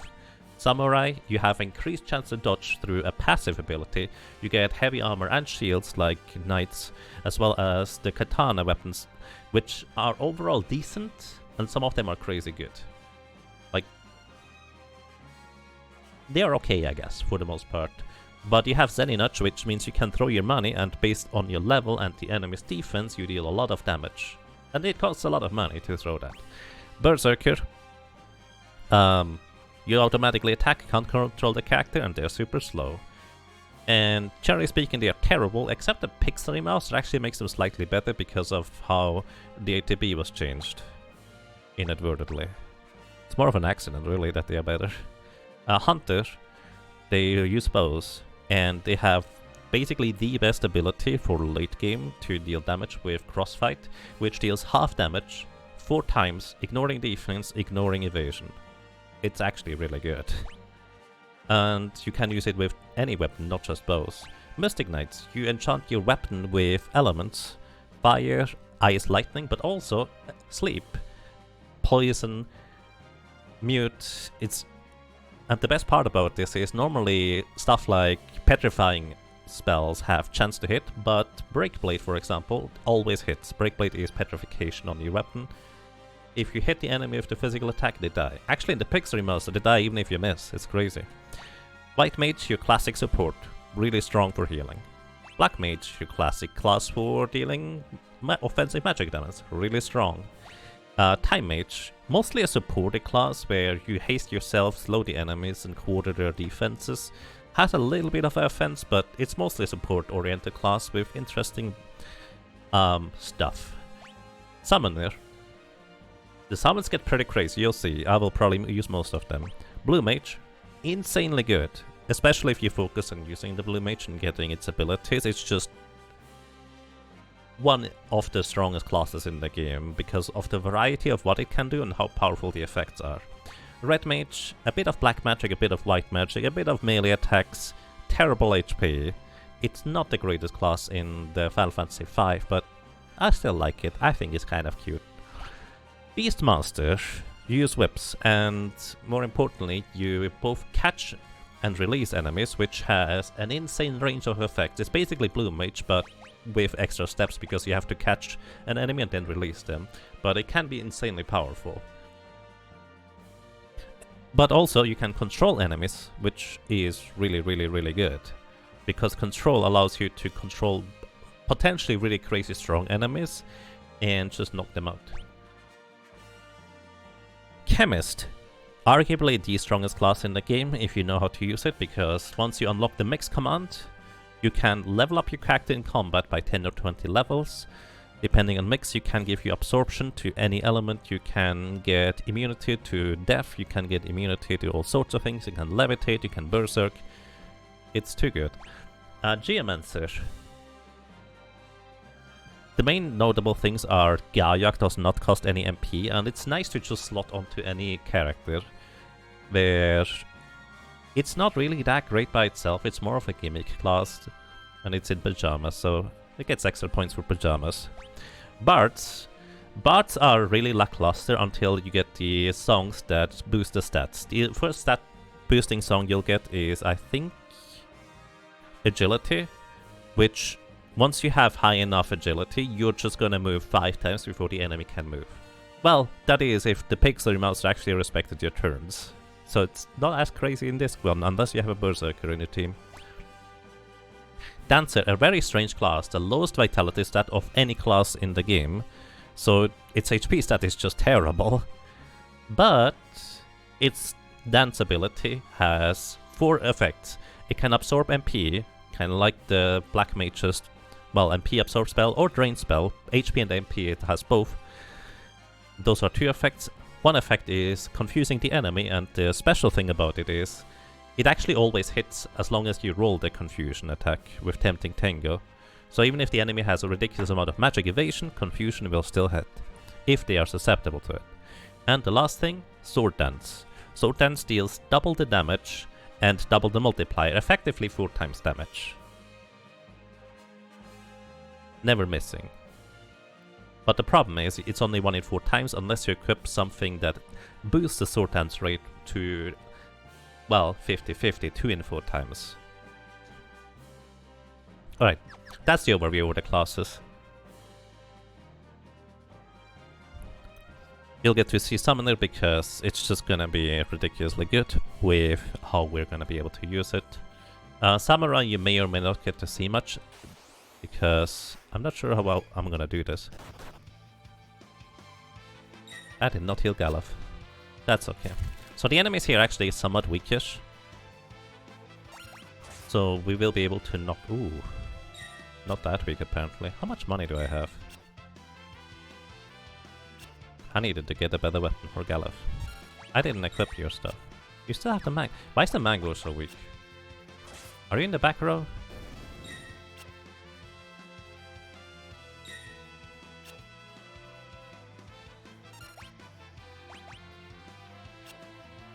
Yes, he was in the back row. But getting webbed is really bad because we're just so slow.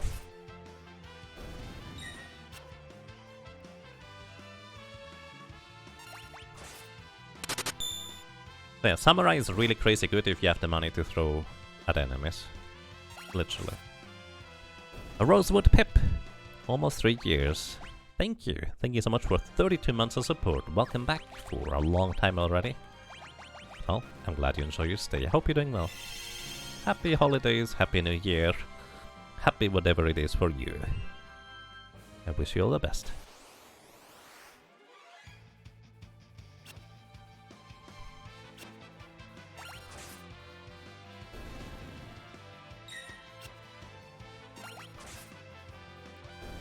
On the last patch, I think Dancer can do the 2 bosses of 4 tower with only with dances. Oh, it ignores both the physical counter and the magic counter. Take this. As you can see, Galuf almost never get hit by physical attack. It's pretty ridiculous. Also, let me just throw some money at the problem here. Go away. So, that was 4,500 damage. Pretty insane, right? So, Gilgamesh here has 0 defense. So that is effectively the full damage. I forget the exact formula. It's like 50 plus 20 times your level or something. I forget the exact number, but it's pretty insane on how good it is, honestly. Alright, well, that's that. Let's just run. Welcome back, Valakar. How's the run going? Quite well. No complaints. Throw, lightning scrolls, black magic, fire is fine. Enemies don't have any particular weakness or strength here. Can't switch character, sad face.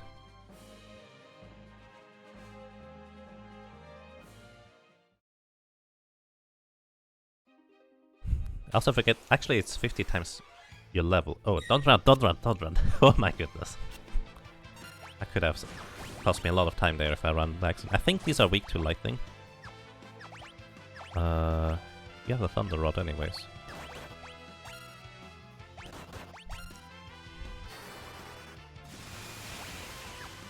You just type them, that's fine.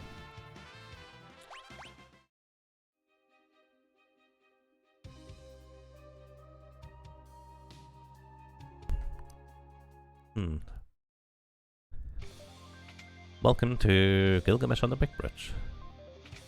Enjoy the music.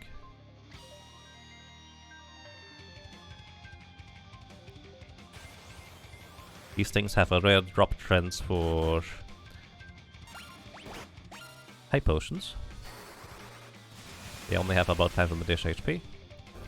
And this does the trick. Black Magic level 5, pretty good.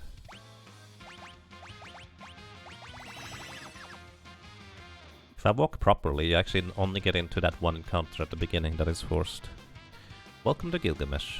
Do we just throw money at the problem? I think we do.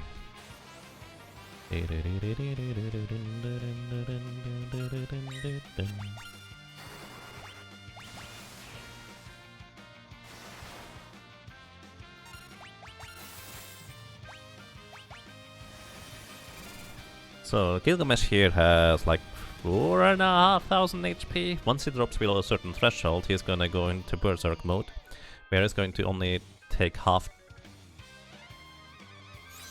damage, because he's gonna shell and protect himself, as well as haste himself, so he's going to go way faster in comparison now. You can mute him in this location.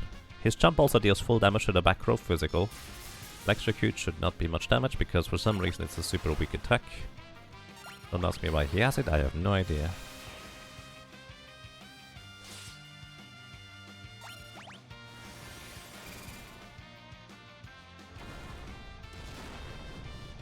But yeah, we just try to nuke him. I need to give Galuf different equipment, he is so slow. Oh wow, okay. This is actually different. Wait, do we have just no money? We might just have no money anymore.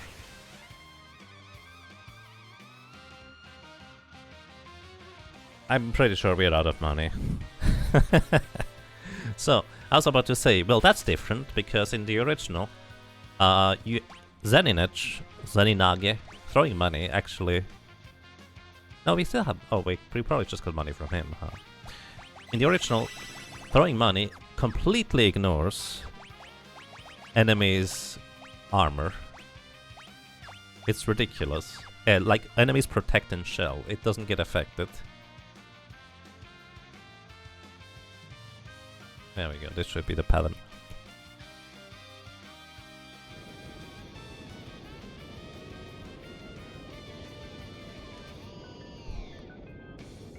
It looked like somebody was scooting on their stomach for half a second while he switched things.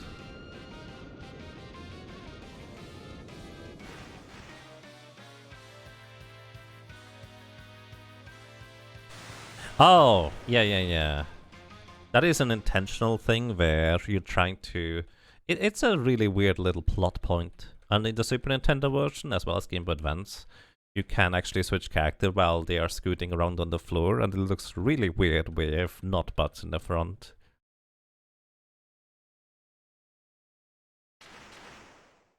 Right, we get thrown into World 2. This is where the random encounters start getting significantly more dangerous now, in terms of how much damage they both can do to us, as well as how long they might take to knock out. So we want to absolutely minimize overworld movement in terms of just knocking out the enemies without, or not having to encounter more enemies than absolutely necessary. That's the short version.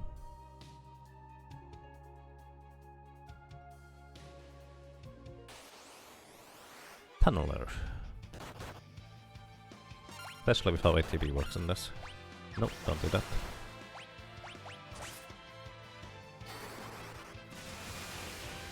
To be fair, most of them are not particularly dangerous in terms of how much damage they deal. I think we will be able to get Gaia armor for Lenna in this city.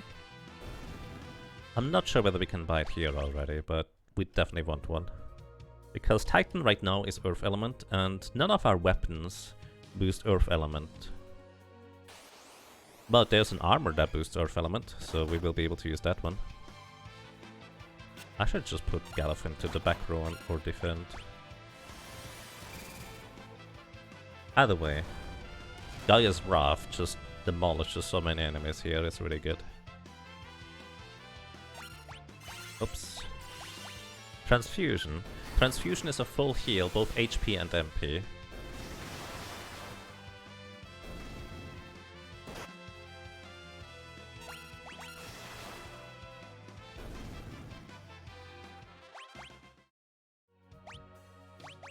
Alright, let's see.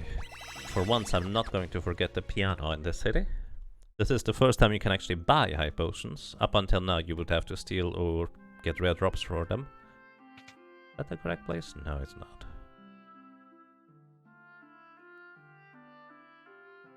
The King of Limbo.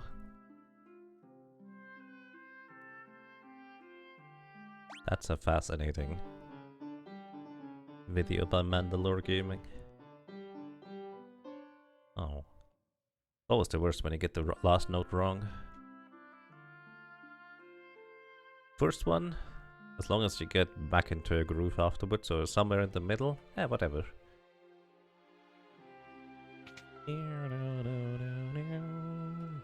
Hello. We get some holy water in case we get zombied. Very important because unlike most other status effects, you cannot remove zombie by using a tent or a cottage.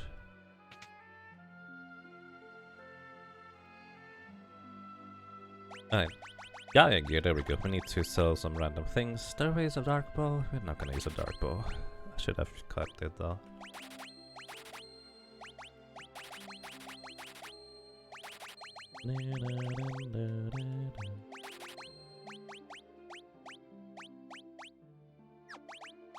Oh shoot, I could have gotten dark matters. Ah, I needed 3 more dark matters. Too late. Ah, that would have trivialized the crystals. Actually, can dark matters miss in this one? Either way, we have Gaia good now. Titan is gonna deal 50% more damage. And we can also buy Bio, I think. Train Bio Break. Do I want Break? I will want to have Break soon, TM. Bio will be useful. Link Shell Asuna. Those are great as well. Slow guard, don't care. Return actually is useful. Alright, bio this, that's all I need. Let's go. Bio is a much higher power black magic spell that deals poison damage. I should have bought a venom rod. Alright, hang in. Can I break you? I hope I can break you. Good! This is terrifying. Alrighty, to give you a brief idea. These Kusa beasts, they counterattack, I think, or either way, they have something that is really strong if you do attack them. That was the revenge attack, they have a ton of HP. Killer bees. So, fun fact, you're not supposed to get encounters here at all.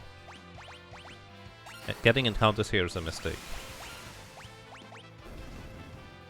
These are literally the weakest enemy in the game, because there is no encounter table defined for this area, so it just defaults to the weakest one. Which basically, they still haven't fixed this area. You're not supposed to get into encounters here. It's like Poison Aga, but not quite as strong. Yeah, it's kind of in between a Fire Ra and a Fire Ra Ga spell in terms of power. It's like the Tide Over. It's pretty good, but not quite as good. Also, these things are weak to lightning. Very nice.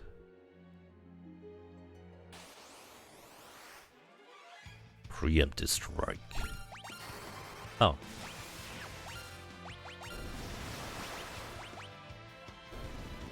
You know, I should turn Butz maybe into a thief for a while, just for the running. And no back attacks. Just as I say that.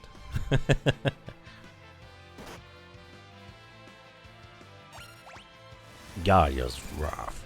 So these jelly thingies are not weak to lightning. In fact, I think they're weak to fire. But they don't have that much HP. Oh, they're weak to ground apparently. I did not know that. I might have known that at some point and just forgot. That's more likely. Monies.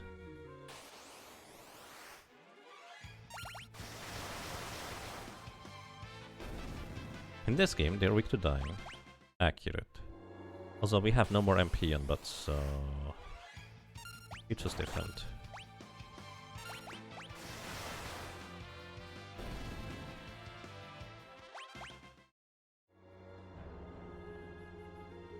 There's a Phoenix down in this chest on the left. Considering I haven't really bought many, maybe I should go and pick it up, because the enemies in here are relatively easy to take out until we get onto land here, is where I can encounter lesser Lopros, which they have a decent amount of HP and they're not easy to take out. Didn't get one of these. It's basically like a flying enemy. Like Titan doesn't even work on it. Shame. Alright. Mr. Moogle, Mr. Moogle! So this is a mini-boss. It has 5000 HP and it likes to use revenge attack on you, meaning the more damage we deal, the more chances of it effectively has to one-shot us. But what we can do instead is we just throw a Phoenix down at it, and it decides to go bye-bye. I don't know what the chance to hit is for Phoenix Downs. I'm pretty sure the chance to hit in the Super Nintendo version is static. I have no idea about this one. And I don't know what the static is. It's like one of the mysteries that is still in the game. Does the life spell also work? Yes, that one is subject to magic chance to hit. So consequently usually has a lower chance to hit than using a Phoenix Down. But the life spell just works as well.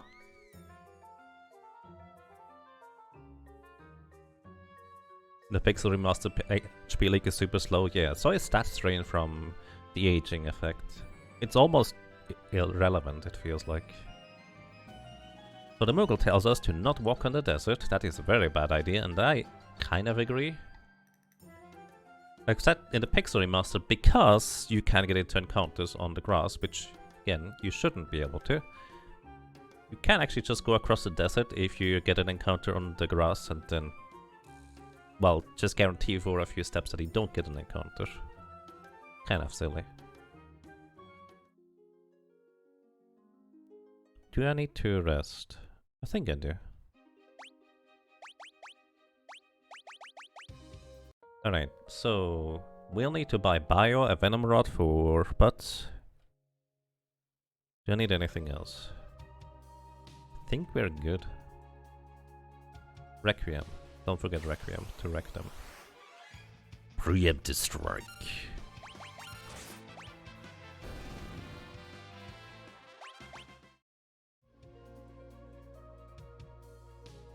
Sorry. Encounter here would be convenient. Goblin, it's a back attack. I respect it. Here, you can have a lightning scroll for your efforts. No, we just go across the desert anyways. Hooray. Alrighty, welcome to Moogle Village. So, one of the things that the developers of the Pixel Remaster also clearly did not know is how the Moogle AI works for running around randomly. What I mean with this is, in this version here in particular,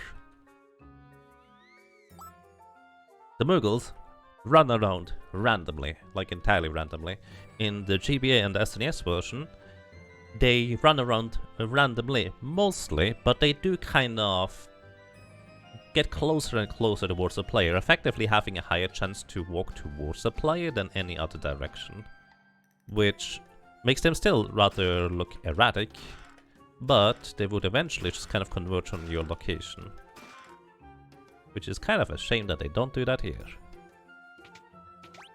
Also, we just got a Dancing Dagger, which is a crazy good weapon, both in terms of power as well as weird utility it does. Who has the elemental? You do. You know what, that's fine, we can keep it. Also, we can get another elemental here by equipping the Moogle suit to fit right in with the Moogles. Ask this guy for permission to grab Elven Cape. Permission granted. Thank you. He really likes us trying to fit in, even if we are a bit clumsy about it. Right, and you get the Elf Cape for a 1 in 3 chance to block physical attacks.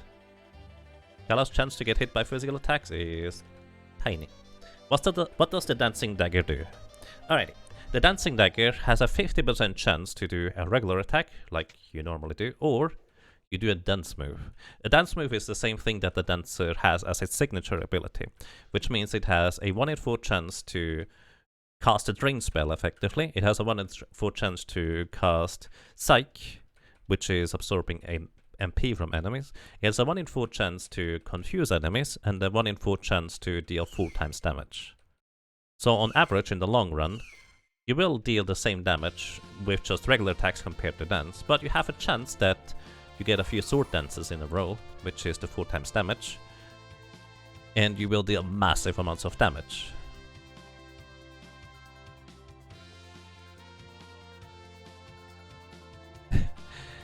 And welcome to you, Cobalt Commander. Thank you. I really appreciate that. Well, I'm glad you enjoyed the lurking. Shout out to all the lurkers. I enjoy the lurking. And I hope you have a good time. No need to answer that, by the way. That's the point of lurking. That seems really good with X attack.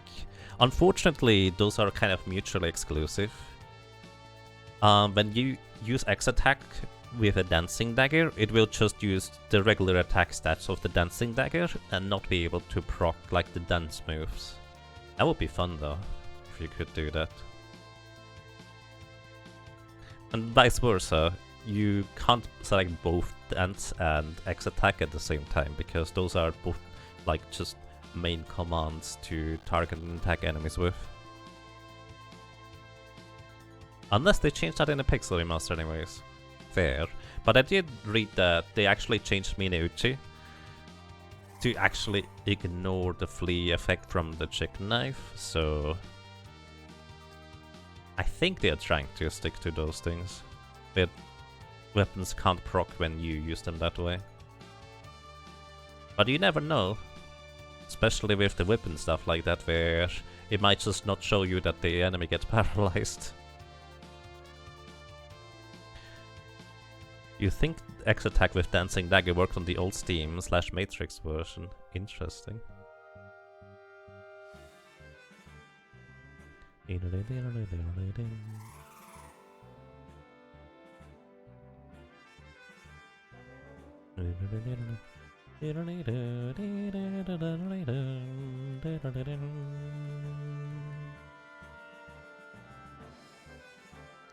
Have a nice day, Kara. By the way, the reason why I keep calling the little blonde one here Kara instead of Krile is because that's how it is in the Super Nintendo version, and I'm just very used to that. Just so you know, Krile and Kara is the same person. Just Kara is the fan translation, and it's also easy to pronounce for me, and Krile is the official version. Hey, we can get the exit spell. Oh my god, I forgot about that part. That's gonna reduce backtracking. Oh, I needed more water scrolls. Wait, I can get water scrolls. They're also not that important. Can I get Berserk? No, I...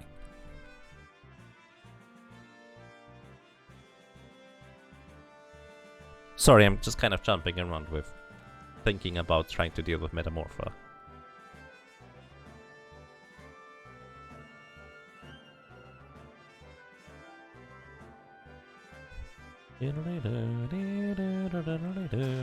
Teleport.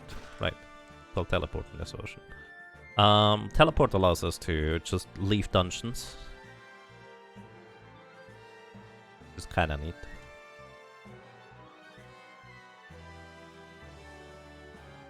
Did I get Odin? That is World 3, by the way. We're not even close to that yet. Do I get Carbuncle? I could. There's so many decisions to make. I feel like XDEF is going to be a slow enough encounter that Carbuncle might be worth it.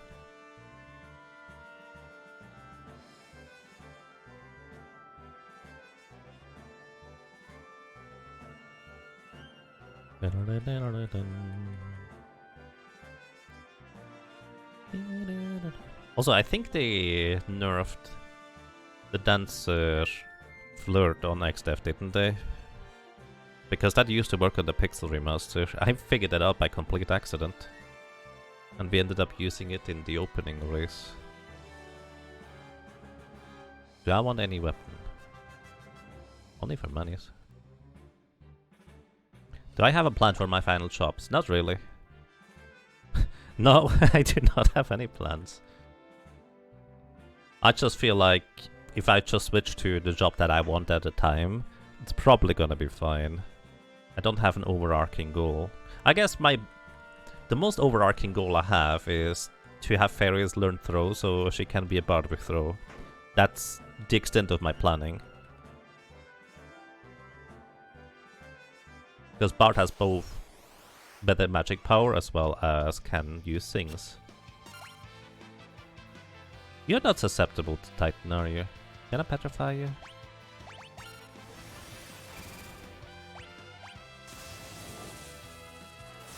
The Abductor has like 2,500 or 3,000 HP. At this point in the game, that's not that much anymore. Oh boy, tempting Tango. He can get confused. And he just hit himself.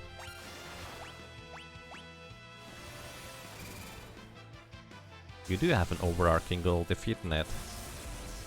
I suppose. But yeah, that was the dancing dagger doing its thing right there. Can be quite fun. But if you need to rely on it, it can be quite frustrating, I guess.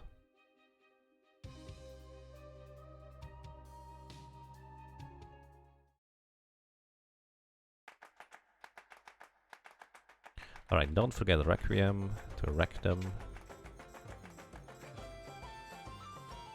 Right, you just go... Basically, you take one step into the house and then try to leave again in order to trigger this cutscene. Alright, we want one Venom Rod. Do I just want the Border Scrolls? Oh, you know what? I could just use the Wind Daggers.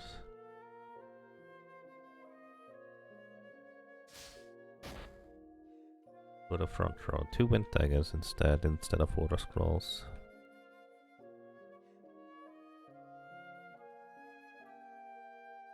Oh, also level 3 fire spell for nuking.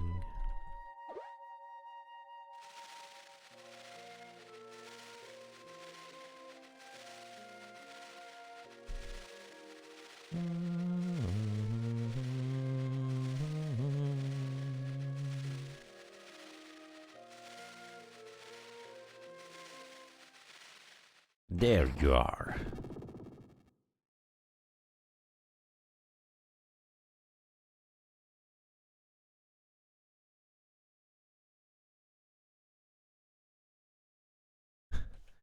It's really funny too how Kelgar dies from the wounds he gets from Butz here.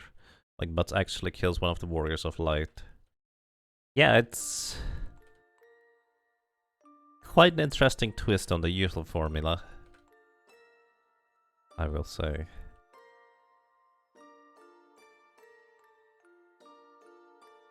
Actually, do we know how his father died? Because I actually have I don't remember. Like, technically speaking, does Butz get all of them killed, more or less? I guess Kelgar in a more direct way. Zizat because he's trying to help Butz. Galuf because he's trying to help Butz. I guess Galuf because he is protecting his granddaughter. And his father because... I don't know. Dorgan got sick, he too? Like his mother? That's kinda mean. Question, the Magus Rod only increases the elements that have the rod's fire, ice, light, and poison, not the other elements. It does increase damage with everything but water, I think. It does increase wind, guaranteed. I think it increases earth, but I'm not entirely sure about that one. So is X-Death really the true villain in this game? Probably. I mean, if you leave out enough data and plot points, then you can make X-Death look pretty good. But that's technically true for everybody. Also goes the other way around.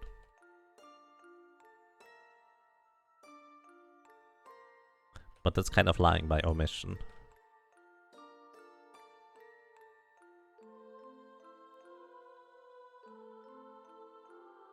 Oh yeah, Holy is not boosted by Magus Rod either. I forgot about that part. Because that is specifically the Sage's Rod.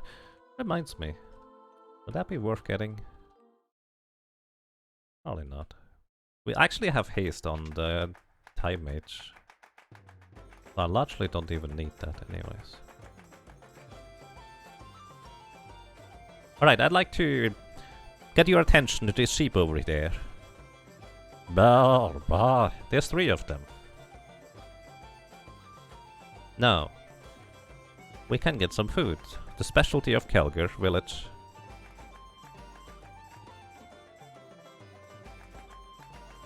And we get fully healed, and we get a complimentary set of potions for our meal. That must have been pretty good, right? I did actually not mean to go in there a second time, I just meant to walk away, but you have to walk around the other way of the table.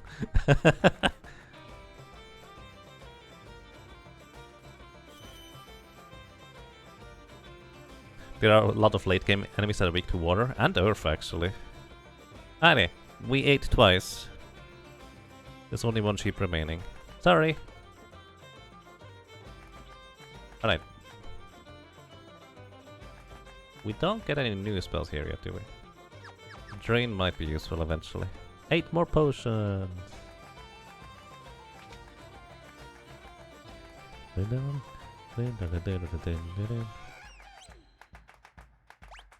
I want a killer bow?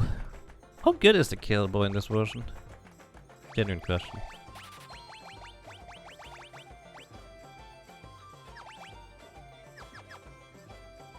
Where's the venom rod?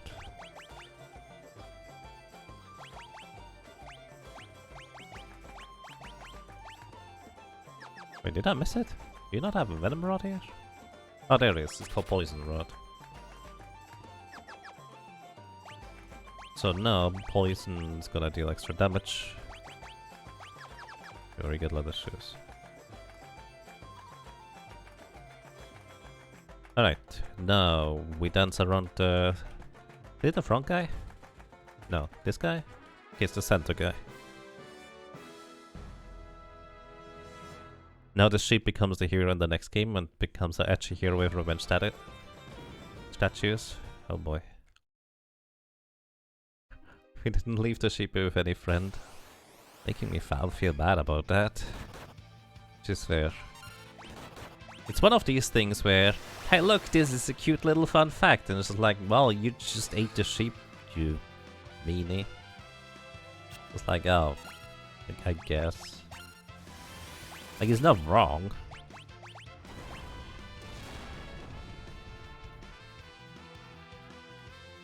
To be fair, it's just delicious. I guess?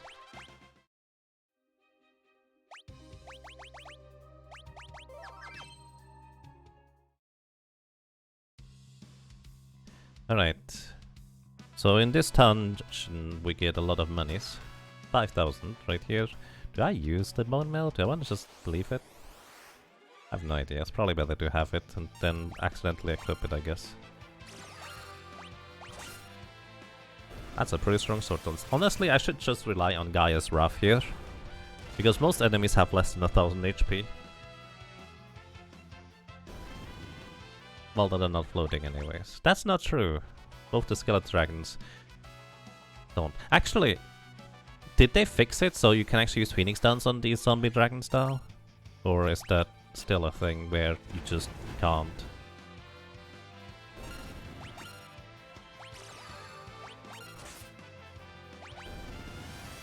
We could break.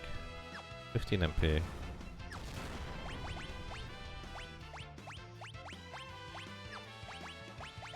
Fire. They're weak to fire. And holy.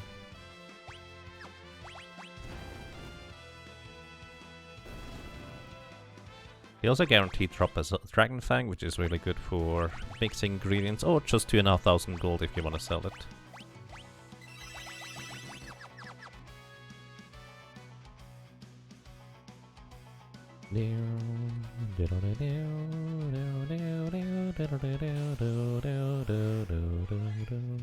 These things are terrifying in the solo character challenge because of paralyzation and bone putting you into critical HP.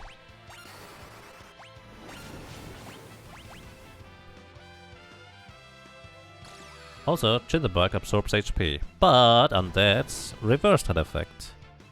Well, that's kinda bad for us. Wow, you just attacked the same guy twice. Rude. He's down now. You need to wake him up? I think I should wake him up. Galuf mastered Xeninage. Wait, really? What am I doing with Galuf anyways? Could that be a different job here? I guess I could guess chemist mixes. But I don't really need anything. I guess if he ever gets to the final ability, that could technically be useful.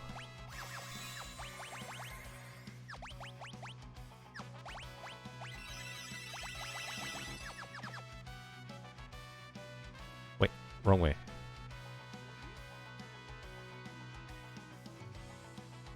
That's Phoenix Town? Not a cottage, it's a cottage. Zombie Dragon. Fire.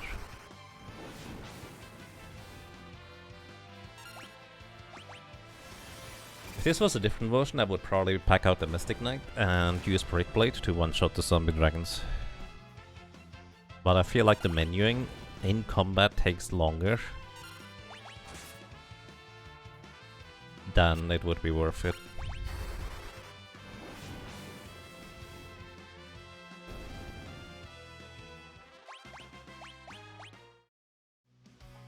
I could... hang on. No. I was thinking of just going for Requiem as a Bard Faris, but that's fine. Flame Scroll.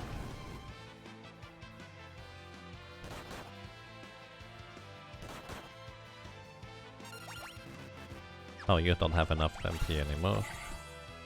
And you have half the MP remaining. Which I guess is not really much less than before. Because you're not using MP. And there goes Galuf's MP, not like he uses it.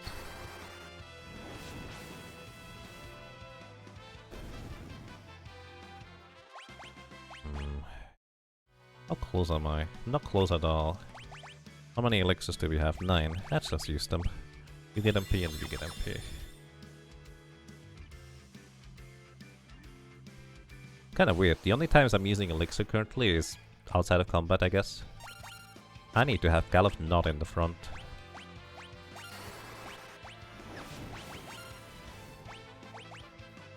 By the way, these eagles have like 100 HP or something. Their gimmick is that they have a ridiculously high evasion and magic evasion. But direct damage from spells and such is not actually subject to magic chance to hit. Damaging spells always hit, unless the enemy is immune or resistant to it.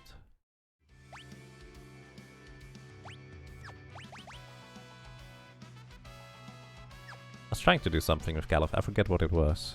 Oh, we can get a new sword here for him.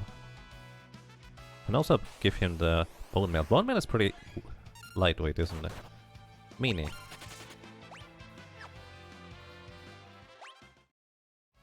Golem just comes up here, smacks you once, and then runs away. Big meanie. Bone mail. Actually the same weight, but the defense increase is ridiculous. The main downside is you can no longer heal Galuf in combat with regular healing, because it will deal damage to him since he is now considered undead. The upside is that if an enemy is trying to absorb his HP, then that effect gets reversed as if he was an undead, because he is an undead right now. Oh, that... that's fine.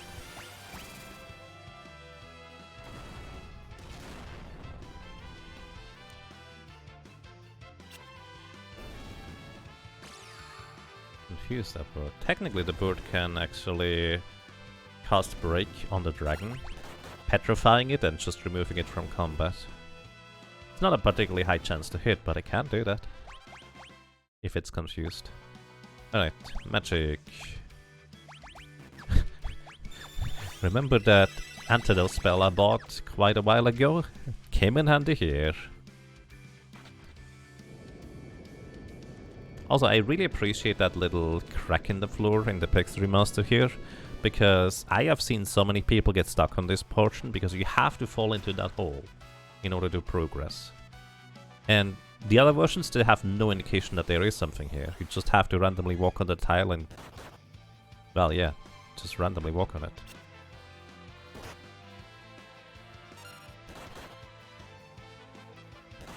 Did he get stop?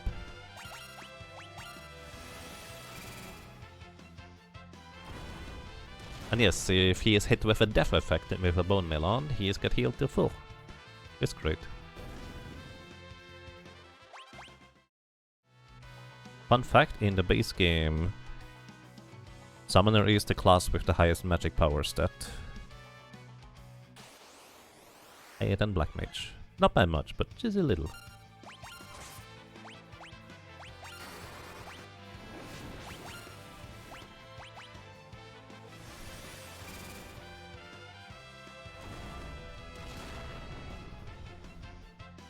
Did they change that ever? The Game Advance version with the Advanced Job class, Oracle has more magic power. That's the one right there that you probably heard me kind of silently refer to initially, I guess. Alright, we have a new weapon. The Wind Slash. Wind Slash has a 1 in 8 chance to cast Wind Slash, which is a lot of damage to all enemies, and no more chance to accidentally heal the enemies with using Drain from the Dancing Dagger there. It's a lot more reliable, and just kind of a decently strong weapon in its own right. It can even critically hit. Most weapons don't inherently have a chance to critically hit, but katanas do.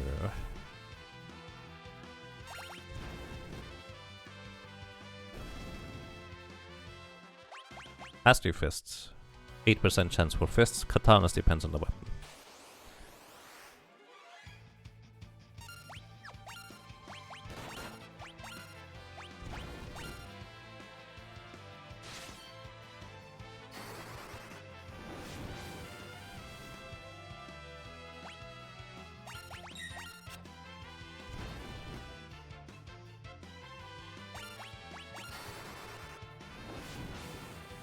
Kind of wanted to avoid the Titan animation because it's so slow, but I think trying to avoid it costs me more time than not.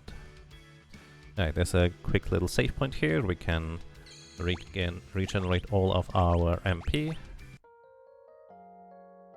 What about Necromancer? Pretty sure Necromancer has lower magic stat than Oracle, but I don't actually know how high it is. Necromancer has the highest vitality stat, if I'm not mistaken. Oh, hi guys. Let me just burn your adversaries.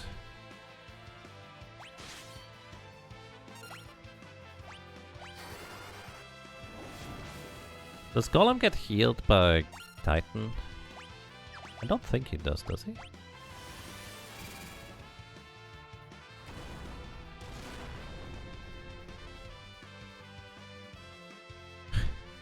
Nope, he doesn't. Okay, he's still alive. I'm actually gonna use a shuriken here. Because I don't accidentally want to kill Golem. So, Golem is important. He's gonna join us after this battle here. This is actually one of the battles that I really needed on this tower, on this area, and it's actually nice that we just got him just before the end. This thing is insane. This is a summon. It's not an offensive summon, it's a defensive summon. It absorbs a certain amount of HP, which is a multiplier based on your level. And even at our current level, it absorbs like 1000 or 2000 HP physical damage, specifically physical.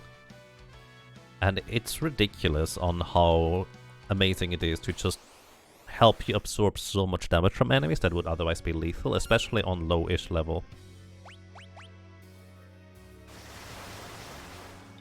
Alrighty, I could have optimized this, I didn't. I should have. And I'm gonna equip the Poison Rod here. And Bio.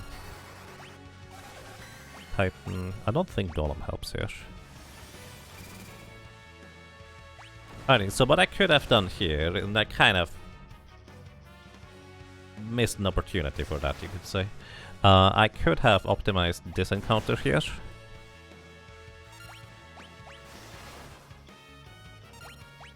With catching an enemy that would cause death upon release. And that could instantly kill the Dragon Party. This thing has 12,000 HP. It doesn't actually attack you directly by itself. The most it does is it's going to summon the little flowers, which each hit for 100 HP exactly, unless they're in the back row, then it's halved. Unless you're in the back row, then it's halved again.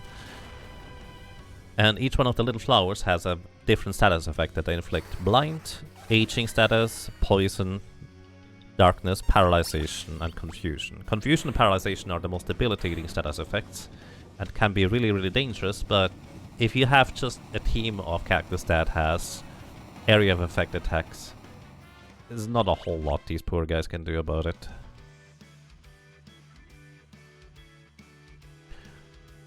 You can get the Golem encounter again in the Void late game, right, but that would be worse to try and fight him if you can't run from encounters. But I did forget about that. And it is useful before that, for that matter. Where was I? Alright, jobs. Lenna is gonna... What level summoner are you anyways? 4, so it's gonna take a while still. But I'm gonna turn Lenna into a Time Mage. I'll find it here. And the reason is because now we can cast Exit or Teleport to get out of here. Much quicker than just having to walk. And with this we turn her back into a summoner because the plan is to have her be Time Mage summoner at the end, I guess. Which is probably just the most straightforward way to handle this anyways. Also I'm gonna equip a Thunder Rod just in case we want to use Lightning, which might be no Hypnocron for you. Hypnocron is insanely heavy. You do not want to have that thing equipped. It slows you down so much in this version. You can have a Dancing Dagger and Magos for basically slightly more speed and the chance to block physical attacks. Ninja Suit for slightly more speed. What do you have as an armor? Bone Mail. Right, that's fine. As long as I don't remember. Eh. Wow, that's a mix-up right there. As long as I don't remember. No, as long as I don't forget. Right. I think I want to buy at least a bunch of high potions, like up to 30. Should be sufficient. For the rest of the game, hopefully.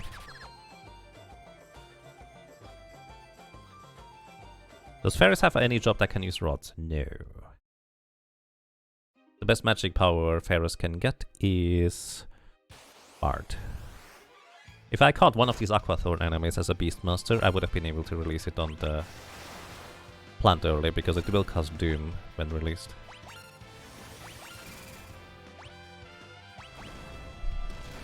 Alright, now we can actually use Bio. Oh, I didn't mention this, but undead enemies do absorb poison as healing, which does include Galuf, by the way. So I can heal in that way. But that's why I did not use poison while running through the mountain. What's Bard's magic? Geo has base 50. Wait, Geo has base 50? Really? I thought Geo was actually kind of only like 42 or something. Bard has like 36 or 38 or something. So actually Geomancer Ninja is better for raw magic power then. Plus, wait, we can use the Rune Bell for boosting the magic power. If we get one. I'm not gonna farm for one, but we could get one on as we go by.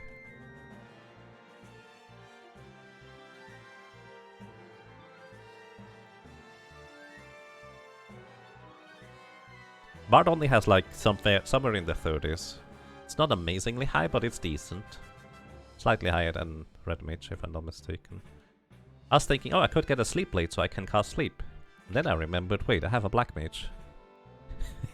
It's much easier to cast Sleep with that. The perils of 4-job Fiesta, where you have to make do with strange ways of getting certain status effects sometimes. Reminds me, I want to get Lenna to go through the pyramid. Is that an issue?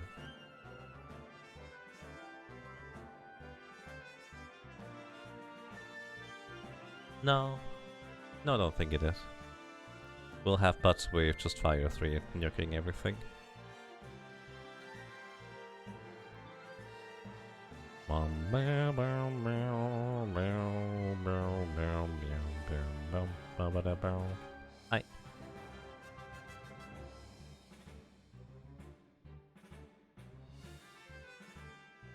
Alrighty, let's see whether they finally fixed the map error. So, we're going to go to an island that as soon as we land on it, it's gonna go bye-bye. It disappears into the water. Now, in the Pixel Remaster, up until now, every time I played, the island was not on the map, initially. And after it sank, then it was on the map. So I'm curious whether they fixed that now. Because it's one of these things that is just, well, an innocent toggle, but the initial status is wrong. Although, arguably, you shouldn't use a toggle for that, you should use a set. Because it is setting the island to be sunken after the event.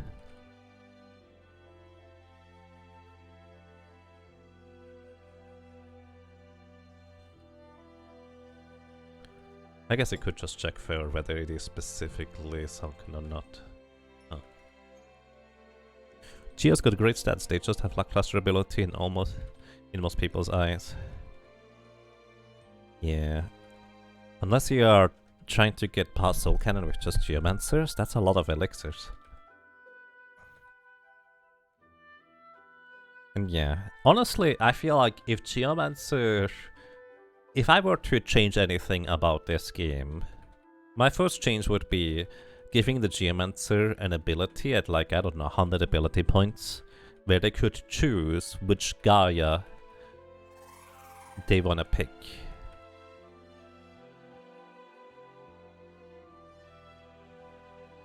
Because that would actually make Geomancer genuinely really good in a lot of circumstances. Still situational, but it would actually make it very, very usable.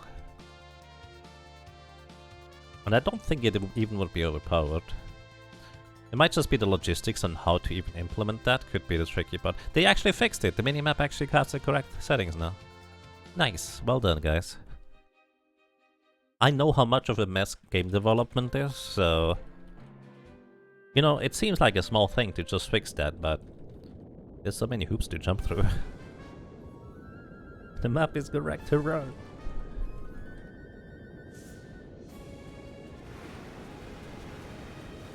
Goodbye, island. Should I get float? I'm not going to use float. I am going to use float. I could just buy it in Mirage. Do I need it before? It could be useful. I could also get more money. Basically, I'm internally debating on whether I want to go to Caesar's castle right now or not. It's faster not to. But it is easier to. So I'm just gonna go the safe route. So what level summon do you get? I don't care about Bahamut. I will guess 4 is Golem. And Carbuncle probably, and Catoblepos.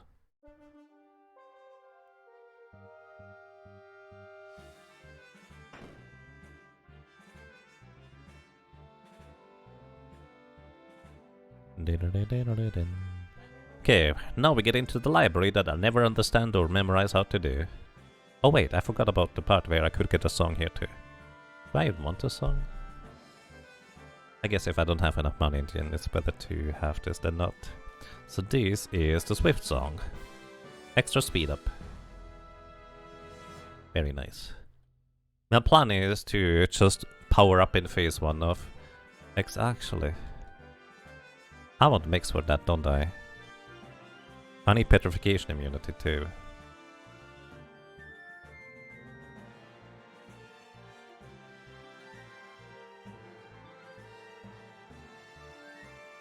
Oh, I didn't even think about that. Pixel Remaster does Pixel Remaster reset stats still?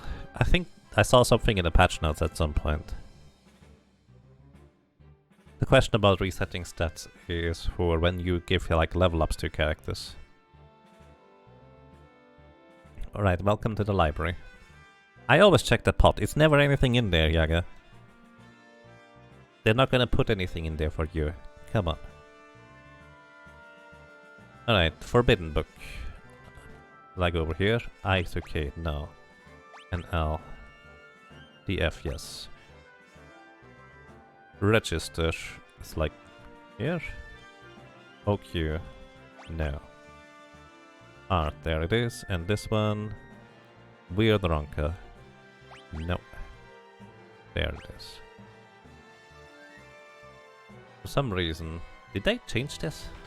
Because the ordering actually makes sense this time.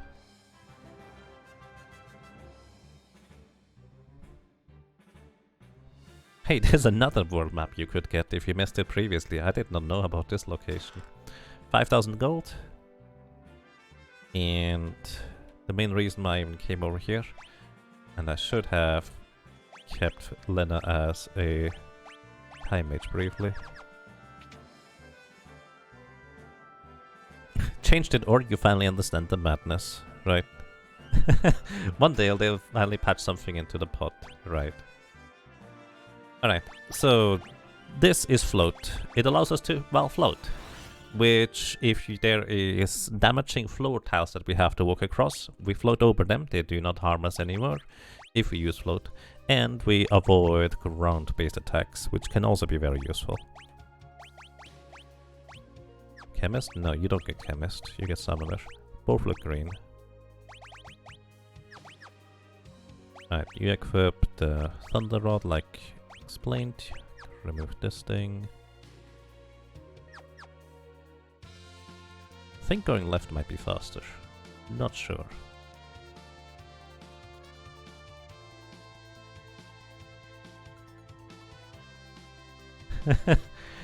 Ask for the pot to have a Yaga treat. I don't even go into Zizad's castle that often. I only get it when I feel like float is gonna be specifically useful. And even then I often just skip it.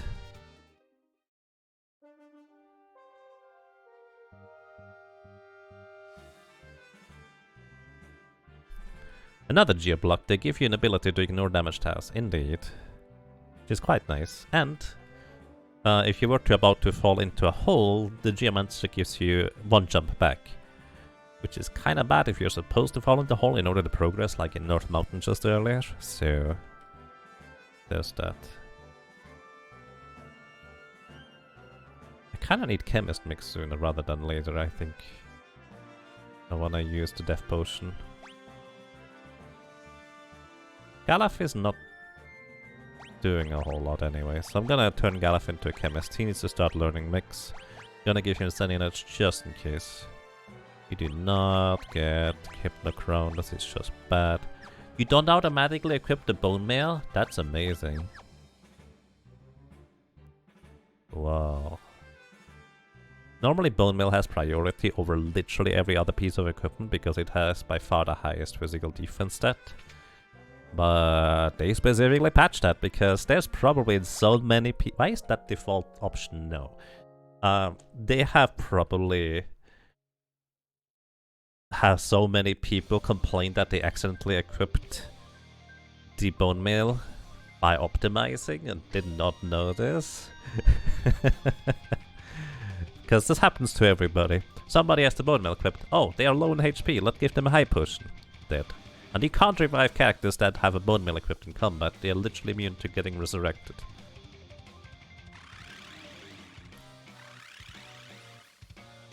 You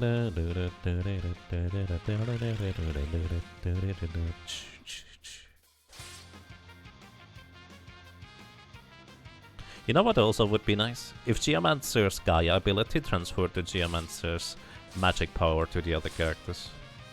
It doesn't. Meow, meow, meow, meow, meow, meow, meow, meow. We could steal Genji gear, but it's probably too heavy to even use.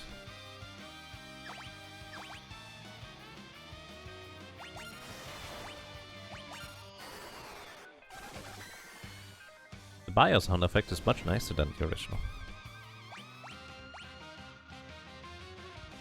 So, Chemist will learn Mix, which allows you to mix together 2 items to achieve an insane range of effects. That's the short version. And it's good enough that I will want to have it, even though I don't plan on using it much. It's specifically useful in very desirable circumstances. So this guy has 7,777 HP. Gonna use Golem to remove getting hit, basically. You can have one of these, increasing your physical defense by giving you Protect as a spell. And you just bio him. So Moffy is going to be our main damage dealer here. It's not gonna be amazing, but functional, I guess. After he drops below 4,000 HP remaining, he will summon Enkidu, which is an enemy that has 4,000 HP.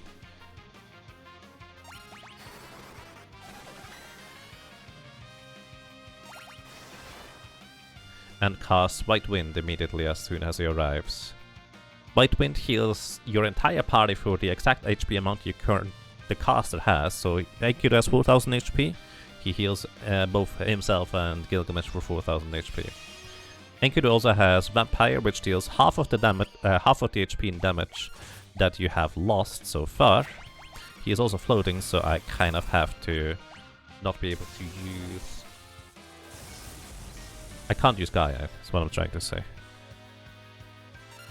Actually, I could use the other Gaia.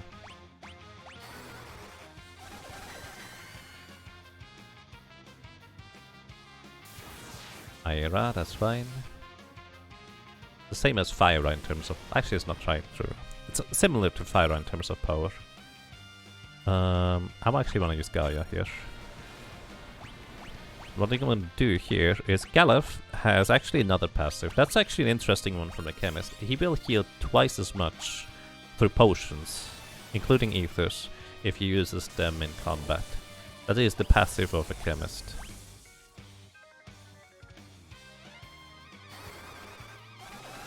Now I just hope that Enkidu does not use Vampire. Case in point. That was half his HP, just kind of getting back right there.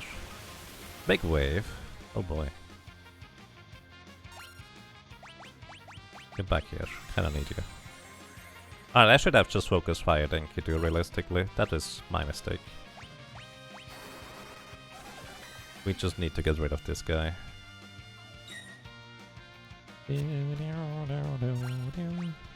Whirlpool.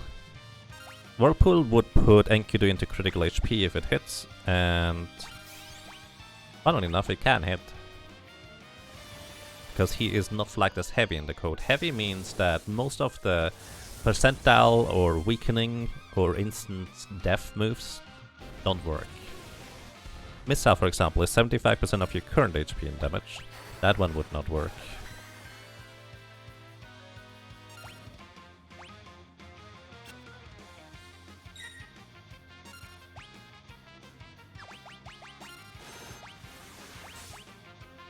Deathclaw. Deathclaw is critical HP and paralyzation as an effect. Trying to think, can I... Faris is starting to fall off pretty hard in terms of power level.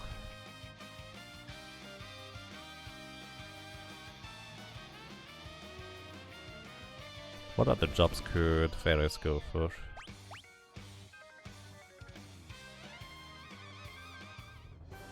If Ninja had better magic power, yep.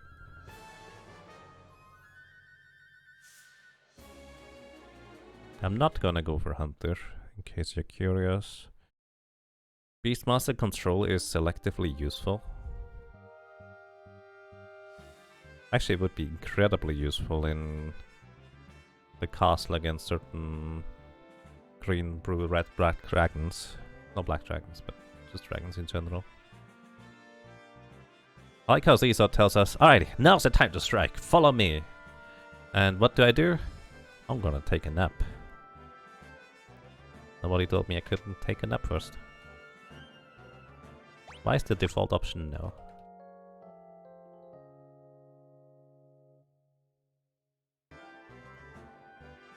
The option should default to whatever doesn't progress you in case you Krile pressing, I would guess. But it's kind of harmless in this case. Similarly, if you try to talk to an innkeeper, I understand the logic, that's fair. Actually, I could have slept in the submarine here. That would have been slightly quicker.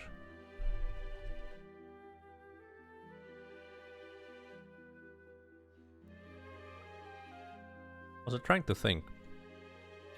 We don't have a good way to deal with Wall Knights, do we? I guess, actually, no. Gaia's Wrath is going to be really good against Wall Knights, so we're just going to rely on Lenna here coming up. She's probably also the one to get the gold hairpin.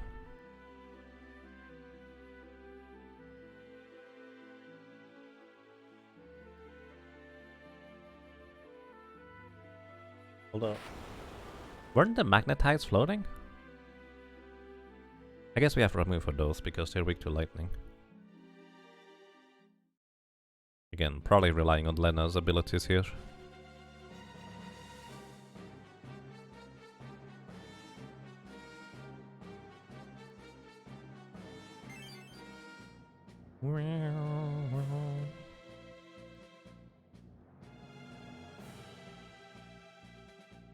He's at the inefficient movement. He could have stepped one tile further south in order to go across up. Yeah, God, please. Chemist level 0 still. Oh, wait, did he die? That chest on the left I'm not gonna pick up is... Oh, I need to not have you at the top here. I think all of these are floating, so we go Ramu.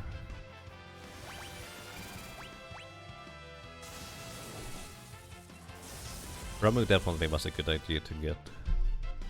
It's the strongest, like, neutral attack spell I have.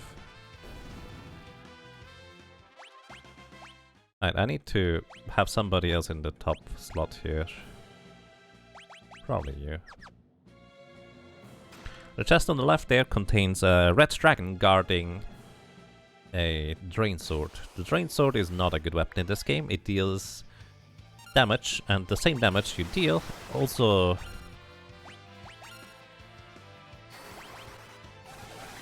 Basically, you get healed for the same damage you deal. Except undead, of course, that reverses the effect. But theoretically, it would be pretty good. The downside is it has a 25% chance to hit, as in a 75% chance to miss. It's ridiculously bad on that end alone. I don't have anything to use for you. This is where we rely on Lenna. Because these Reflect Knights literally have Reflect automatically, so that means they just reflect all spells that can be reflected. They have 1500-ish HP. And, well, a 1 in 16 chance to drop a Reflect Ring, which actually I kind of would not mind to get one. Could be useful.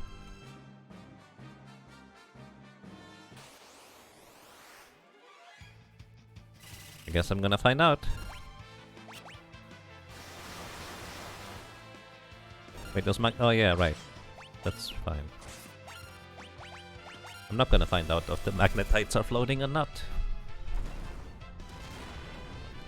Can you excite with that sword? Yes, but also that sword is based on magic power, and because it's specifically a knight sword, it's kind of difficult to get magic power on a knight and X-Fight at the same time. Unless you use a freelancer, at which point... Well... probably better combinations. You can make the sword work technically if you really try, but it's a lot of work. I did not mean to do that.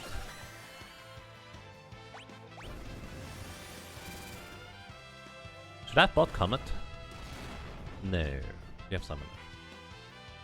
Comet is a very cheap single target type magic spell that does actually pretty competent damage, well, early on into World 2.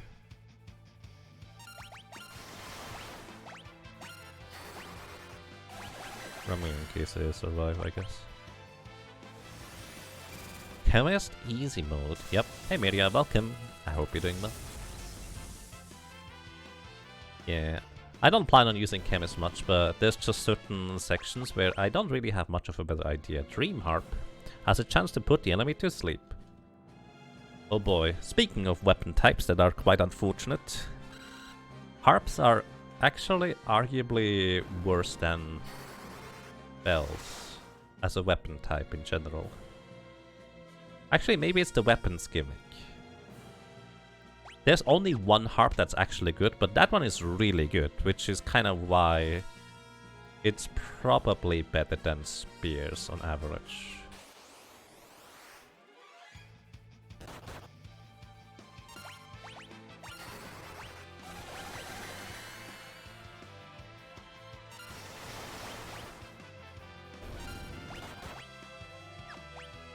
They're probably floating.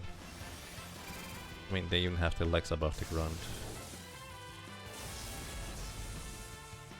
And I think they absorb wind element actually. Flying knee? Rude.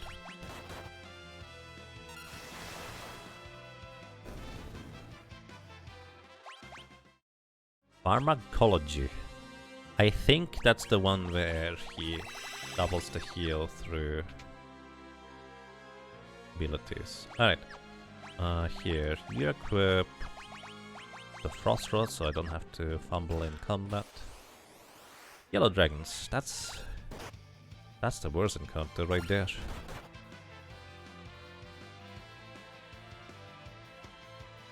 Let's try and nuke them. They have 7,500 HP, I think.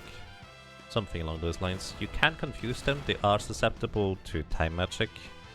But I don't have any of these things right now. They absorb lightning as healing, so we don't want to use those.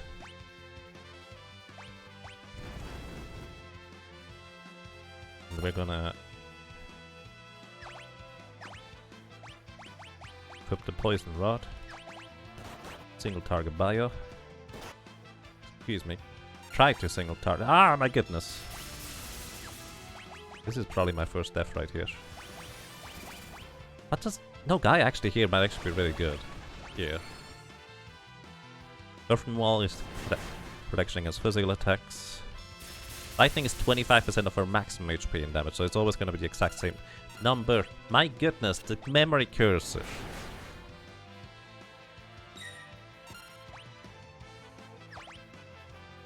The memory cursor is really messing me up. You can't memory cursor defend in any other version. Do we just throw the money, yeah, I guess.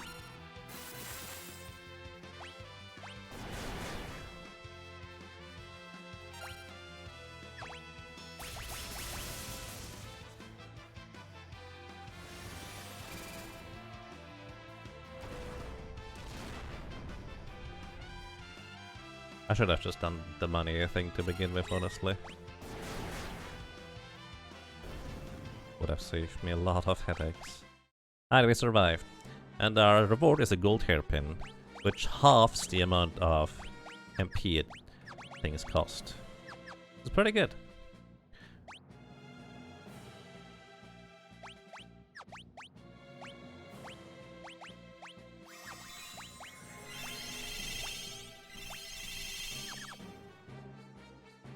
Especially for a summoner where the summon spells do cost actually quite a bit. Especially if you're just mostly relying on the summoner to do the things.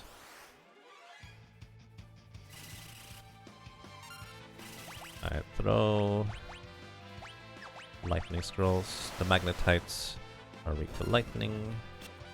You can go back to defending. Bio. Ramu.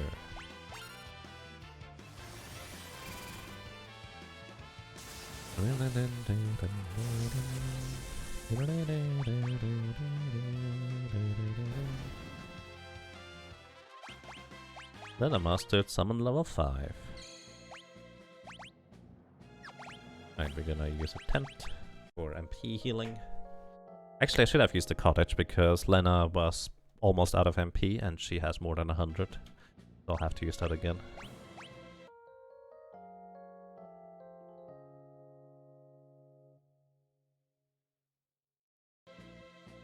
Okay. Save once in a while. And then we move on to the boss. Do I have a plan? Probably knock out Galuf. That's my plan anyways. Alright. Here's what we're gonna do. We're gonna use Black Magic Bio. And Galuf. Good night. And then we'll probably just work with that. Sorry, Galuf. The reason why we are going to knocking out Galuf here is because the upcoming boss here, you really want to have at least one character dead on the floor when initiating the encounter. Because otherwise, he's gonna make one of your characters dead on the floor. Wait, I have sleep.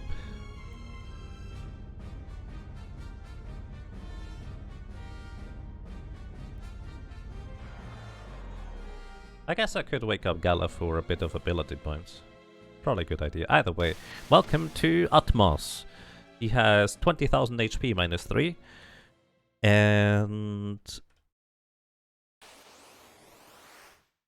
he always has haste, is ridiculously fast, and as long as at least one character is on the ground, most turns it will try to absorb that character into... Good night. It will try to absorb that character into...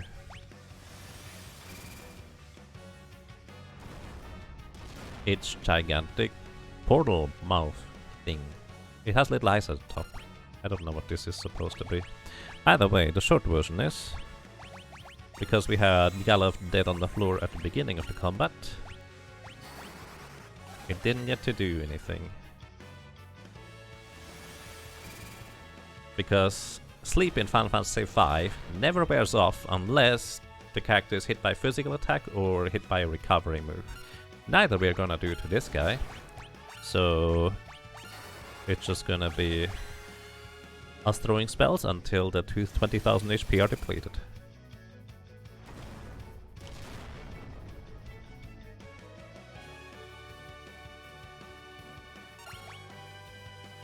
Running Boom is an HP percentile ordering attack, which is why it misses, because most bosses, not all of them, most bosses are flagged as heavy, so percentile based HP attacks do not work. With some exceptions, for example, if you catch and release a Zoo or a Lightning Dragon as a Beastmaster, they attack with 25% max HP attacks, and those do work on all enemies and bosses, curiously enough. But because you only can catch one at a time with one Beastmaster, it's a bit limited in how it works.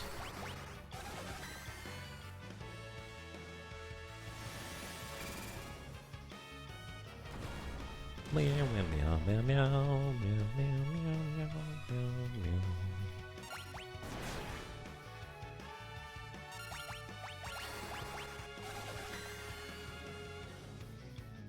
Can I lazy tap rather than having to mash the buttons for activating the menu as quickly as possible?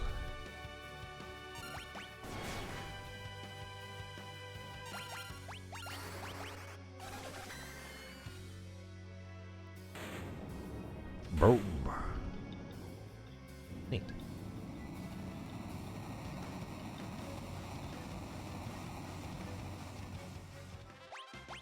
Faris Master Throw. Nice.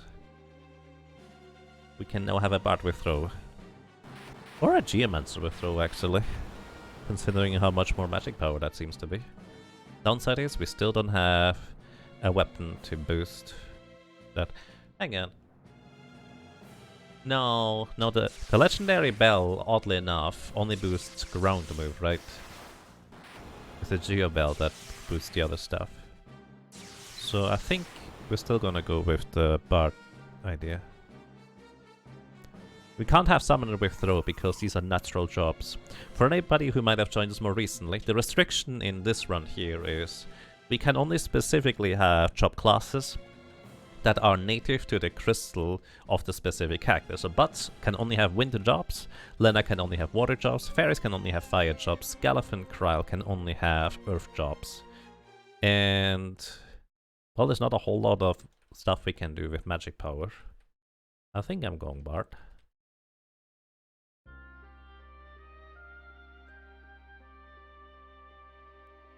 I guess we could go Geomancer, huh?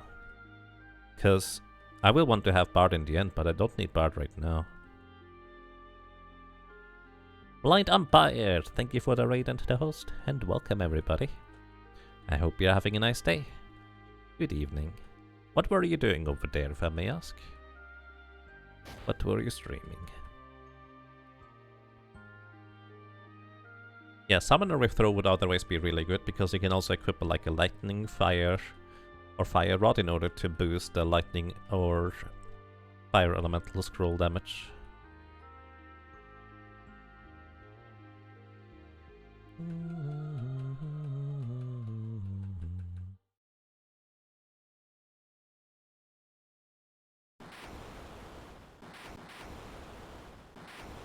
You're working on Final Fantasy 1 currently.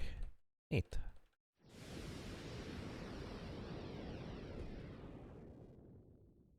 Moon.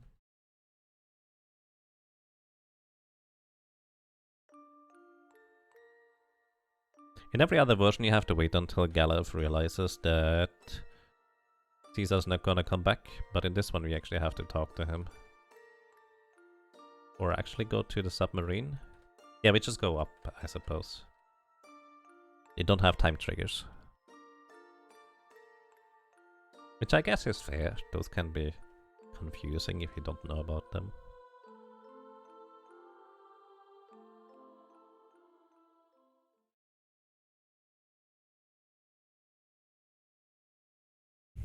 Why is Galuf so sad? After all, he's going to see Caesar again in just 20 minutes. I hope it doesn't take me that long. Actually, it might. There's still a bunch of cutscenes.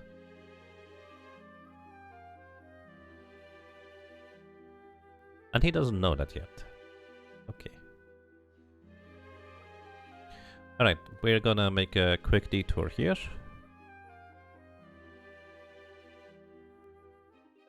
In order to get a massive upgrade for both offensive spells.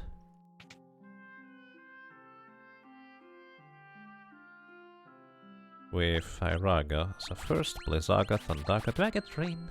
I'm not using it, am I? And I will get Berserk, just in case that's gonna be useful. I can get the rest later if I decide to use them. I think I will want to use Haste Ga. And Return would be nice. Good enough. I don't have that much money to use, considering that I will want to buy some Hermes sandals later. But what we do want is 2 air knives. Specifically so we can put Faris into the front row. So Faris damage has been falling off further and further and further recently.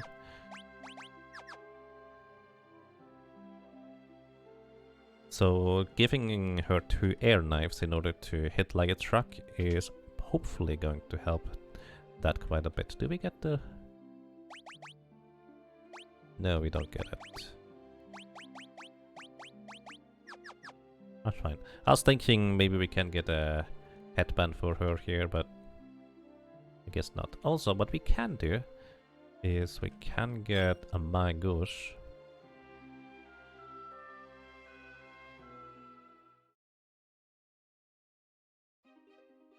Okay, so now we're gonna switch back to a Flame Rod for fire-based damage. Still have the old equipment because we really don't need much more. What else? Your Thunder Rod is fine.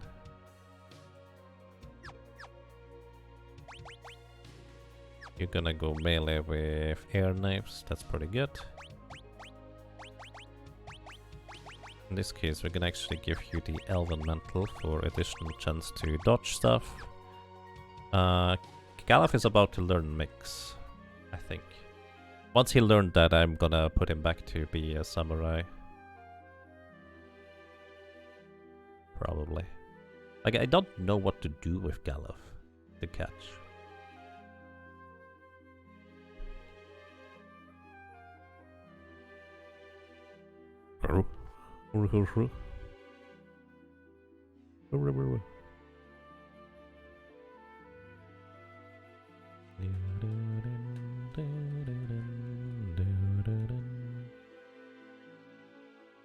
Yes, rest.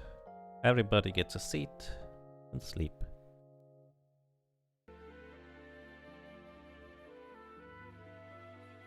Letty with the real answer there. Nice. Too bad you can't use the bone meal glitch in this version. Suppose. Alright, Dark Aspect, weak to fire. So we're gonna throw some flame scrolls at them. You keep defending. Master Black Magic level 6. That is up to level 3? Hang on. Next is 450. I think that's fine. Oh, but you don't have another class that can use rods, so we're probably just gonna stay Black Mage. I was thinking we don't need to stay Black Mage anymore, but in order to boost Black Magic power spells, we kinda do.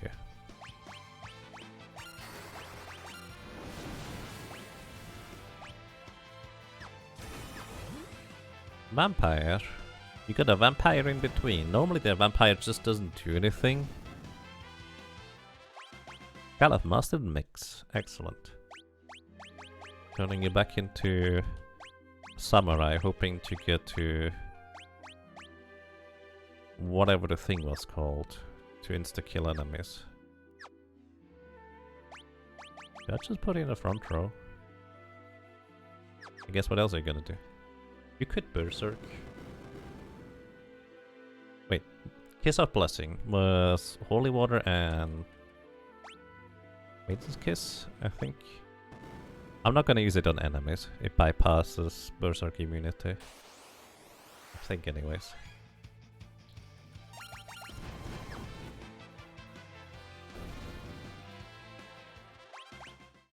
Couldn't Blue Mage use rods? Oh yeah! True, Blue Mage doesn't have as much magic power. But yes, I forgot about Blue Mage entirely. Alright, these are the reason why I went out of my way to upgrade my spells real quick, because these things have 7000 HP. They are weak to water and wind elements, curiously enough. And if we kill them in their metamorpha state, they will give us a 1 in 16 chance to get a good item.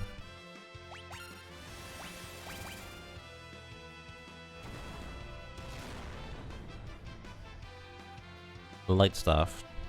If we break the Light Staff, we can get Holy.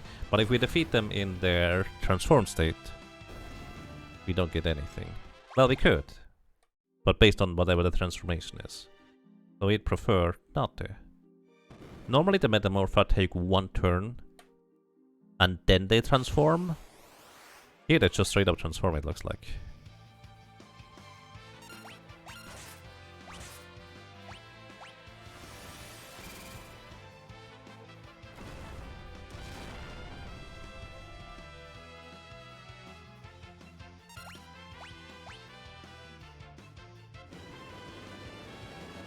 Huh. Lenna's gonna die.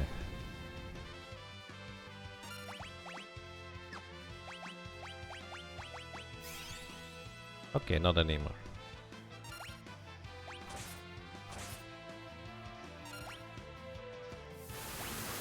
Why can't you do this while I'm in the menu, dude? Oh, she was actually survived.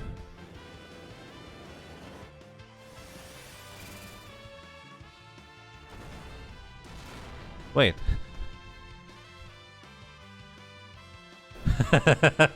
Wait, does Titan always spawn on the right side?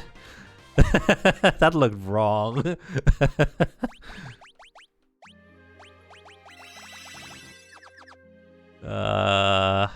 That's one way to stomp a mage into the ground. That looked very wrong to me.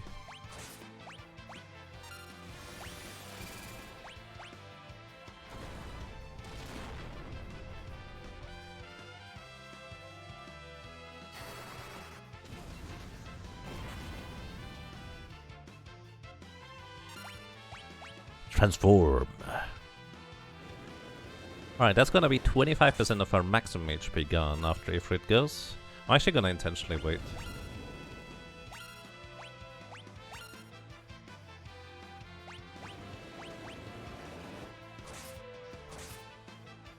Because that way I have a chance for a light staff. 1 in 16. Nope, not today. Also, I have one. Oh, it's actually an interesting point. Here, we give the gold hairpin over to Butz. Because those fire spells cost a lot of MP. And they are gonna be a lot more valuable. You're actually just gonna defend here.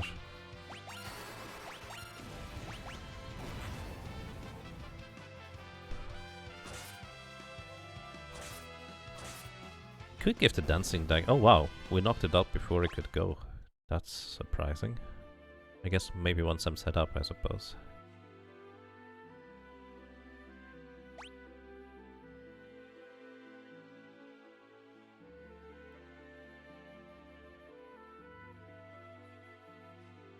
I keep forgetting that I don't have to walk out of the cave. Just inside and can just teleport out afterwards. Very convenient. There's a lot of floaty stuff coming up, isn't there, in the forest? What else could Lenna go for? I guess... Oh, you know what I should have done? For this part in particular, maybe it would have been useful if Lenna had like rods to break. That could have been useful. I mean, we'll manage without, but that might have been more efficient.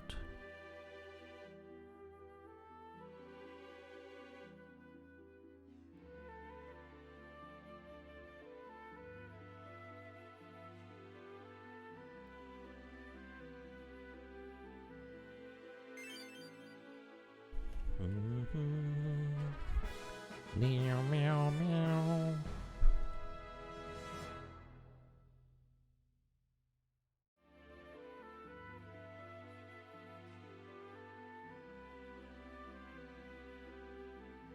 Ah, right. Jobs, Lenna, Trimage, yes. Magic, Lenna, teleport. Don't need float yet, not yet. And jobs, Lenna. Summoner. Your summoner level 5. I think she needs one more. I'm really not sure about that. 500. Actually, I think that's the last one. So we can already turn her into a time mage permanently at this point with summon magic. I think that's okay. Gaia gear. Mangoes is actually fine on you. You do get the Elven Mantle though for a chance to dodge. That has helped you in the past quite a bit already. And... I think Faris in the front is actually fine. She has thrown now. So I'm going actually suggested. Let's briefly check.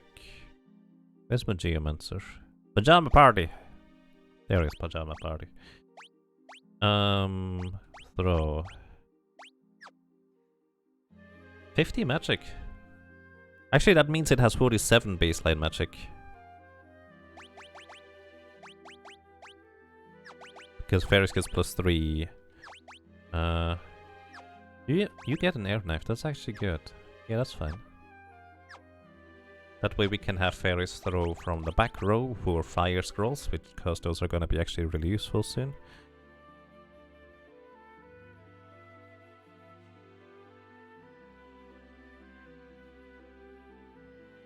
Or Gaia's. Gaia's are going to be fine too.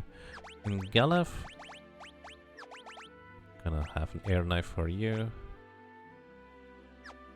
Yeah, one. No, no Hypnocron though. This is fine.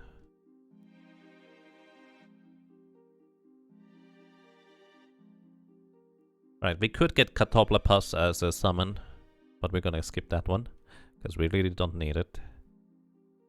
I might get Carbuncle, but I'm not sure about that yet.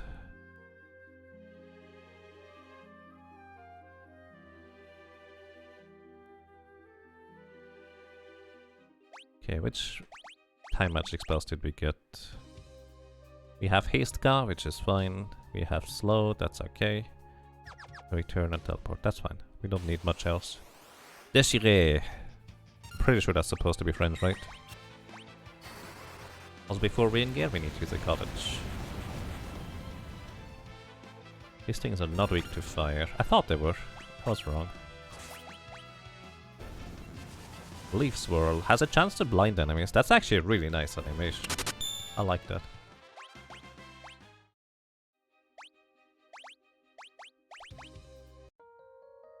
What does déchirer mean in French? If that is a French word. Whoa. Oh, it's French for shred? Interesting. Maybe it's supposed to be like a shred or a tear in reality, because they're kind of peeking out through dimensions. And RPG Chick, thank you so much for 74 months of support. That's a crazy long time, dude. Welcome back. And I'm glad you enjoy your stay. I hope you're doing well. Thank you so much. Alright, we have Gala Jellies. We have decently high evasion. We're gonna throw some flame scrolls in this area here. Apparently they absorb flyer. That is not good for me. Did they absorb it? I think these things might absorb every element. We're gonna do this just to nuke the mini mages.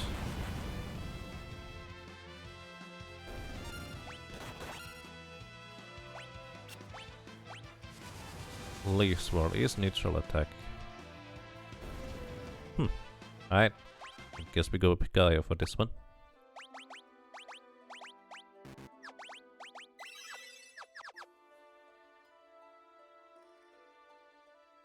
There's a bunch of chests in here.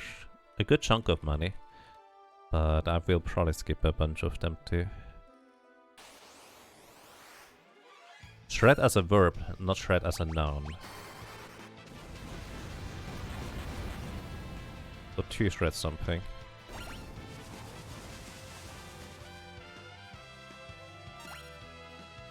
Right.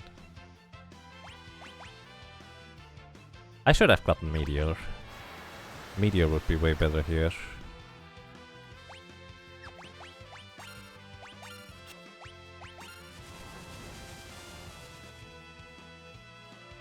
I don't want to use Gaia because it's such a long animation. Plus this thing is floating anyways. And not Gaia. Titan and Gaia, why do they have to be in the same game?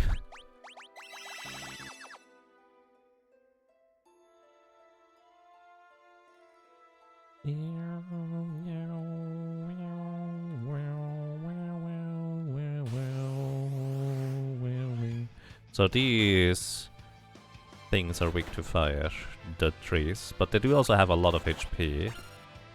So even though we deal double damage, it's effectively as if we were dealing singular damage. Oh wow, you one-shot those? That's good to know. Leaf Swirl is a good one. Wizard Hat! How nice! You don't have a hat. Well, that's not true. You don't have a good hat. That is +2 magic power. 1 in 16 chance from the mini-mages. There is money on the right side. Do I need money that much? Nah, I'll do without. Like 5,000 gold or so. It's a good amount. Come on, Leaf Swirl, please.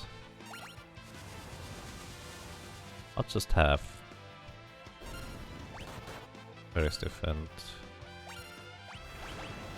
Berserk. Osmos, my MP! Actually, that's fine on Faris. She doesn't use MP. She does a ton of magic damage based on magic power, but she doesn't use MP. Galuf Master Shira Hadori. Wait, is that the thing? No, it isn't. Shira Hadori is the one that's the passive, isn't it?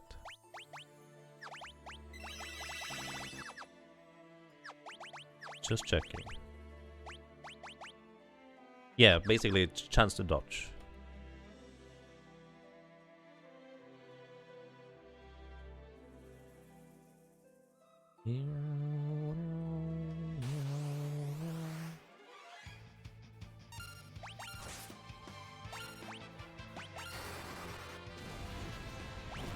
I thought I was gonna throw scrolls in this for us, but I guess I'm just guying.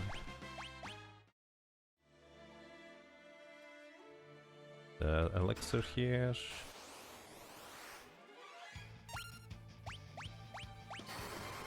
These imps can confuse us, and confusion is pretty brutal in the Pixel remaster here. Case in point, because it immediately attacks, like in every other version, the character has to restart the ATB, and because of how these things work in this version here in particular, it's just really bad if a character gets confused. Like really, really, really, really bad. Please knock them out. He did not knock them out.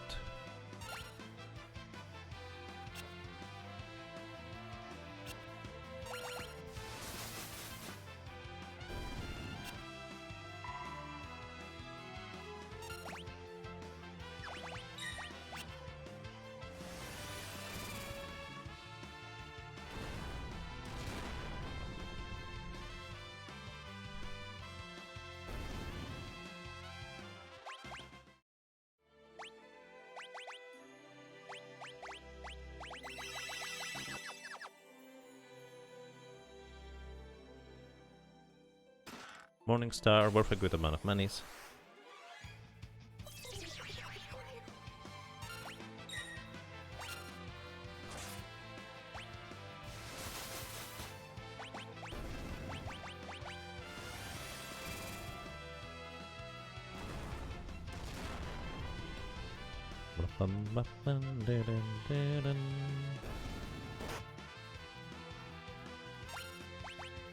Alright, very good. I think I'm gonna go for the Aegis Shield. It's a long-term investment against X-Death Phase 1. I don't wanna sit around for a while. Probably on Galuf. Just Zelinage at the end.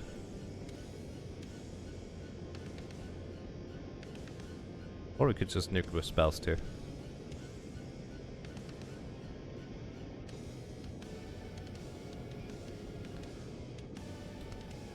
Only you can prevent forest fires. You know, it's a... Well, the easiest way to prevent the forest fire is to remove the forest so it can no longer burn. Right? That's how it works. I'm Moogle. Hoopa. Hi, Moogle. Aegis Shield. Preferably you remove the fire. Right. What I'm kinda getting at, that's the easiest way. Please don't do that. Right, full healed. Thank you. Hoopa. Let's go. Alrighty, we got an Aegis Shield, which is not the best defense, but it has a 1 in 3 chance to block any spell, which is crazy good. There is certain that chest over there. I'm gonna ignore that one.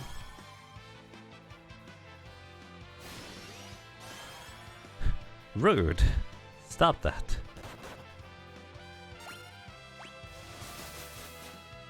Branch arrow.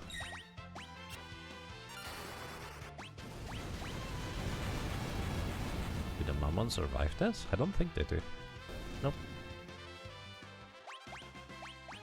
Another wizard hat. Cute, but I don't need a second one. I have a gold hairpin. Flame Tongue, that is a knight sword. Knight specific sword to be specific. I think what I need to do is I need to equip a dancing dagger, I guess, could work. There we go. That knocks these things out.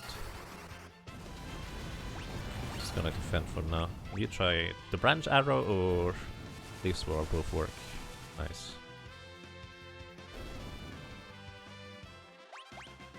Time magic level 2.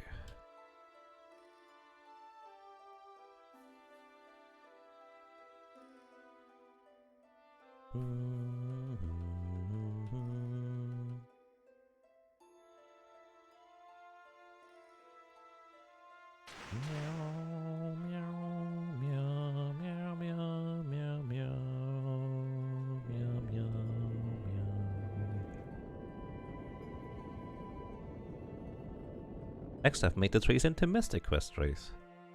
Ah. Sure. Yada, Jerry. And it's not good. Defend! Actually shouldn't defend. Attack. Get my B back!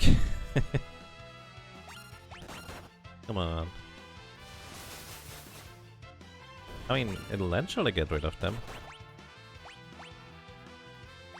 I'm literally just gonna cast Haste Guard here, so I don't accidentally defend in the upcoming boss battle with her. Because that would be really awkward. Alrighty. Let's see how this is gonna work, because I'm curious. My strategy is not gonna change if certain things end up being revealed. Quick save. I have not done quick saves in ages. Alrighty, welcome to the Seal Guardians, crystals, whatever you want to call them. They have 7,777 HP each. Once they drop below 3,000 HP remaining, they will cast a damaging spell that does between 400 to 700 damage to everybody in the party. You may notice I don't really have that much HP, so we kind of want to prevent that from happening by killing them through that or avoiding the damage to begin with. First of all, we summon Golem, so we have physical evasion. These things only ever do physical attacks unless they are in their final, like below 3000 HP state. Then we're gonna mix Potion plus Dark Matter on this guy. Hope this works. Oh dear. That's the wrong one. Wait. Was it a Phoenix Down? It's a dark potion. It's a death potion that I'm looking for. What are you doing, actually? I didn't think that through.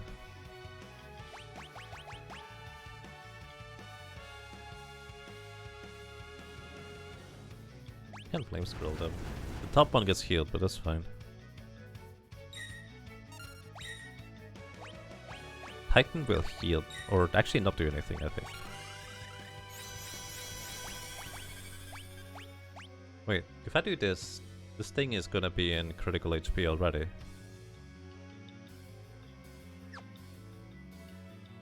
I did not think this one through.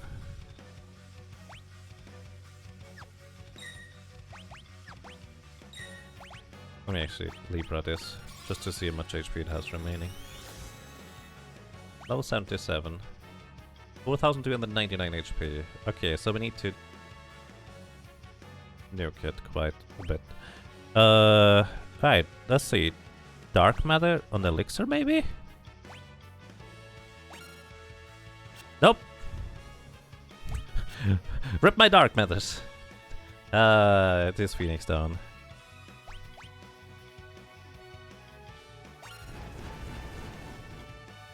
That is more than... that's fine, actually.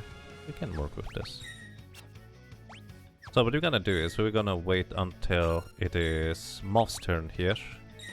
Or well, Butz, I guess. Then the bottom crystal goes, and now we start nuking it. Let's see, Maiden's Kiss plus Turtle Shell is Drain Kiss. Or Succubus Kiss. It's pretty... there we go. Already knocked it out. Very good. Now, I have used 3 Flame Scrolls at 666 damage. I should use Libra before I do this, huh?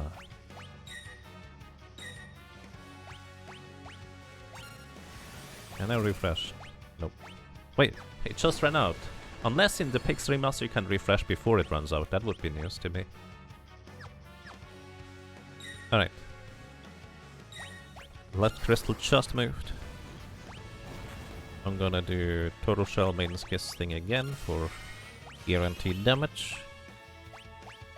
So Shuriken at it too. Nice, that thing is dead. Oh yeah, I remember now why I went after the lower crystal first. We could have just floated over the damage because the lower crystal was Earthquake. Whoops. Oh yeah, right, also another thing. Gravity works on these guys. Well, if you hit. So we hit these things now with 4. Should just Libra it.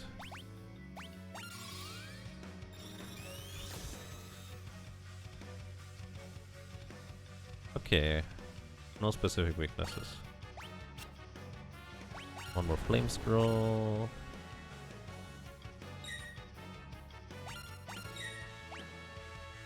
Alright, now the guy on the right just moved, so we're gonna start throwing stuff at it.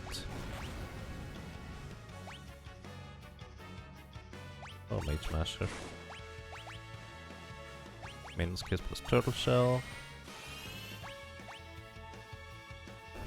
And we got it. Alright. Now this thing at the top is still full HP. I'm pretty sure... Wait, that's not what I meant to do. It does work. Huh.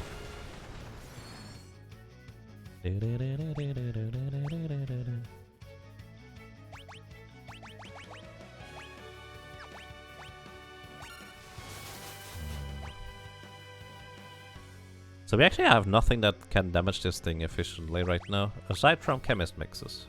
Because this thing is absorbing fire. It also absorbs, like it's immune to lightning and thunder.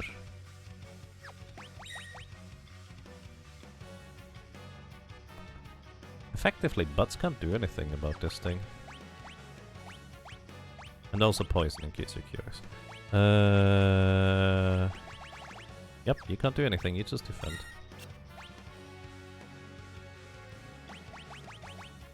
Maybe I should have.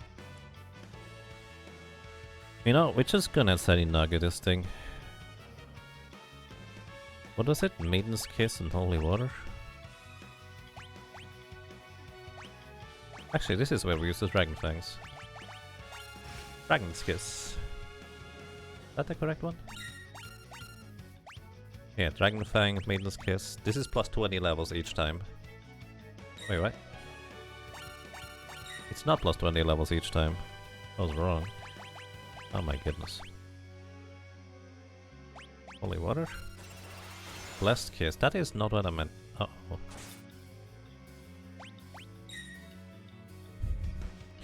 Let's try to slow it, baby. I missed. They're not immune to slow. I will die if it uses fire on me.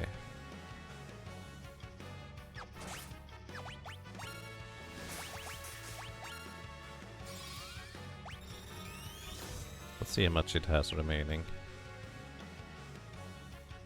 Okay. After the next Galuf attack, it's gonna go and destroy me. I can just cast Return at the beginning. Oh, I hate that. I don't know what you wanna do, you're just gonna pray. Can I heal? Maybe Faris can survive. Might just be enough defense. Alright, Tempting Tango is not a good roll right there. Gonna throw the Great Sword at it. Ah! It worked!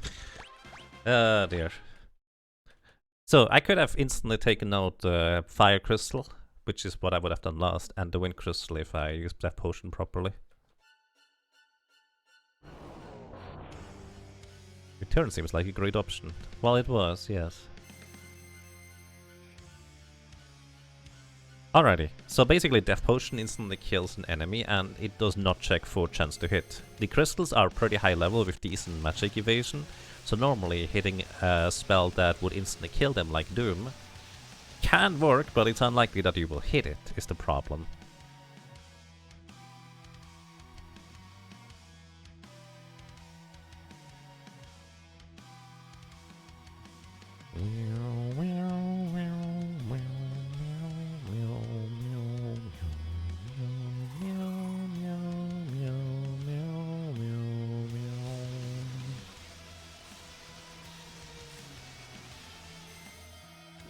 You know, actually I might take a page out of 7's book.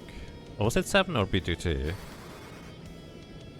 One of them actually used Berserk or Kiss of Blessing on the ninja. And maybe the samurai too, but that might actually be the way to go on Faris.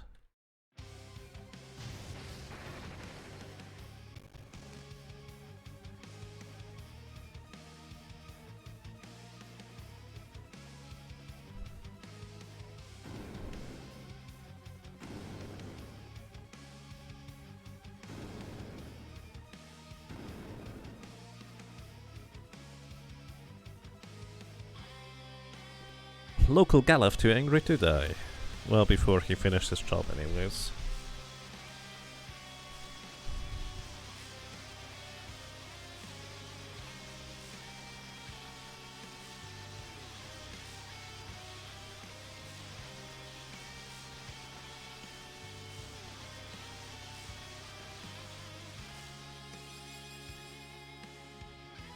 Galuf just stepping towards the crystals, just straight up shatters it.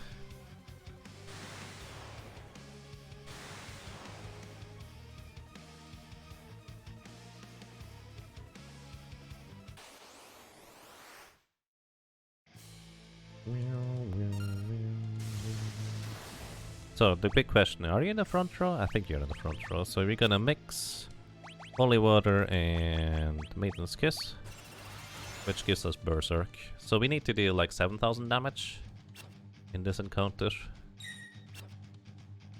This is like all the battling. Ha! Tempting Tango twice. 3 times. Block the Blizzaga. So we can't die in this encounter. Because Galuf is too angry to die. This is literally just you need to deal X amount of damage and then just advance the story here. Nice. Pretty good. Your HP can't go below 0. Exactly. So if you decide to not lay down on 0 HP, you'll win eventually.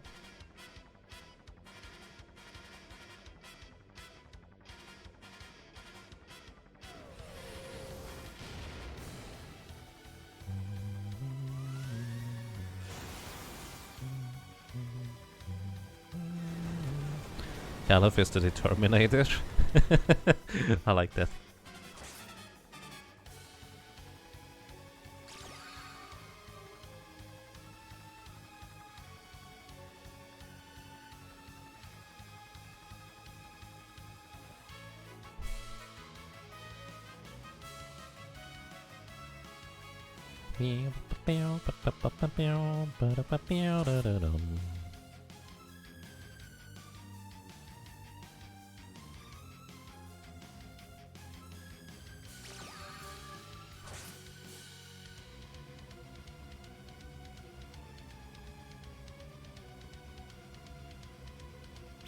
I kind of want to see somebody overlevel Galuf so hard with X-Fight and like really high damage attacks to just kill X-Death before he can finish his dialogue.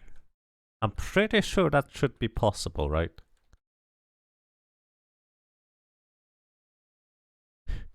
This isn't anger or hatred, it's dancing fever. So I meant to maybe use Dancer in this playthrough originally. I guess I kind of ended up doing that anyways.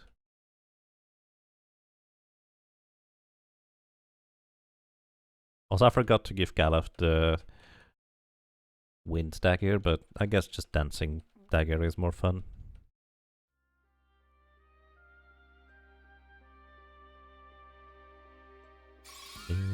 Curaga? We haven't learned Curaga, guys. No wonder it doesn't work.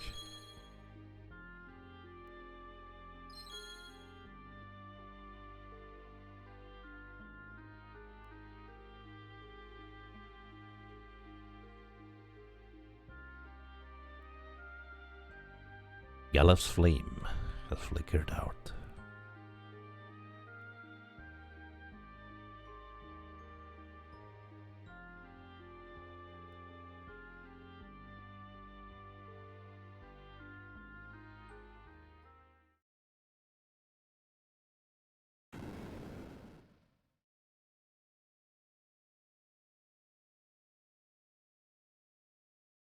Actually, Galuf is listed in the Determinated TV tropes page. Nice. Look, Ma, Galuf is on TV. This is one of these things, honestly, where it's just like... actually pretty well done, I feel.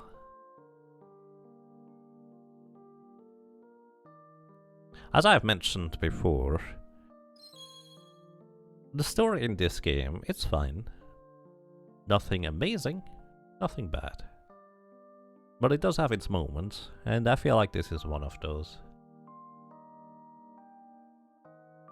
Personal opinion, of course, but I do think this is quite neat. Alright, I think I need to go and buy a bunch of water scrolls and fire scrolls, probably up to 40 each.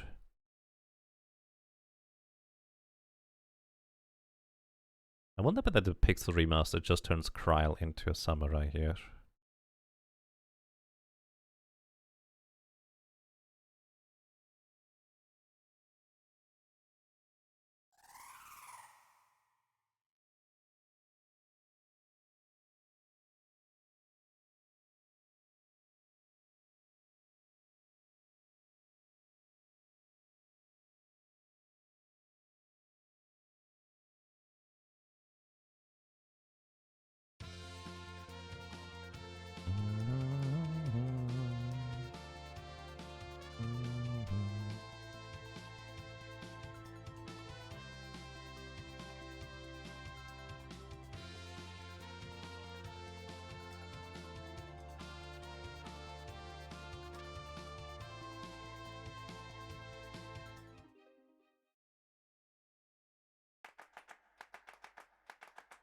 Alright, welcome back to Quelp. I do feel like it is going to be a worthwhile investment if I want to go at least with one Berserk character to give them...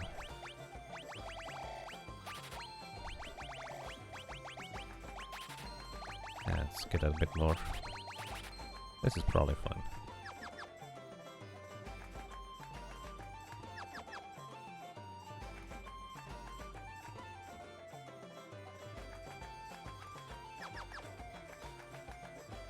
Should I give them the... I want a headband, one power sash. Actually, I'm gonna get the power armor too, for a ninja specifically. If I go that route. Not entirely sure yet, I might. Oh yeah, actually, I can get wind-based attacks on Faris with Gaia, so I should give her the ENF. Apparently I already did that. You have Gaia gear, leather armor. Alright, you can get Power Sash, which is +3 strength. Plumed Hat for a bit of defense, I suppose. I would like for you to have an Elven Mantle. You don't need an Elven Mantle anymore for now. You can have a Power Armlet, that's okay. You should get an Elven Mantle because you're gonna be in the front row. Air Knife or Wind Slash? I think Wind Slash is on average better, because we're gonna try and nuke enemies with area of effect anyways. Okay, now that I'm actually starting to use mix, I probably need to buy some ingredients for it. Specifically Maiden's Kiss. It's one of the important ones. And... potions. I think it is Holy Water plus Potion for leveling up 10 levels. I only remembered that a bit late, I guess. Alright. Holy Water Antidote? Don't tell me. I would have figured it out eventually. Probably with a bunch of experimenting. Dragon power was to be heavy, right? But also dragon. Actually, if I can turn enemies into dragons... the Apollo's Harp might be interesting. Or the Sage's Staff, which actually also deals extra damage against dragons. Wait, no, it is the other way around. Apollo's Harp deals extra damage against undead, that's why.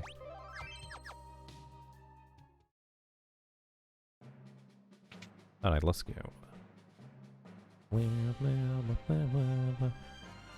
Dragon's Kiss with Dragon Lance is nice, yeah. That's what I was thinking too. These things are weak to ice. And I don't know what you wanna do. We still only have Titan, I guess. And you, probably gonna switch to Frost Rod for now. Blizzaga. And just Guy at him. Wow, I didn't realize Lenna would one-shot them with Gaia.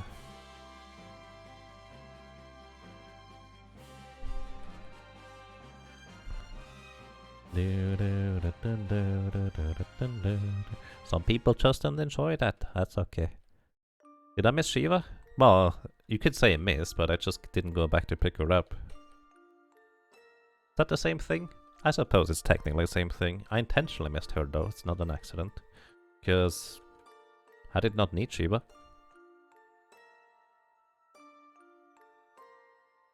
Yeah, basically the amount of effort you have to put in order to get Shiva when she's still relevant is disproportional to trying to get efficient and quick value out of it. Still useful if you don't mind backtracking and just taking a bit of time for it.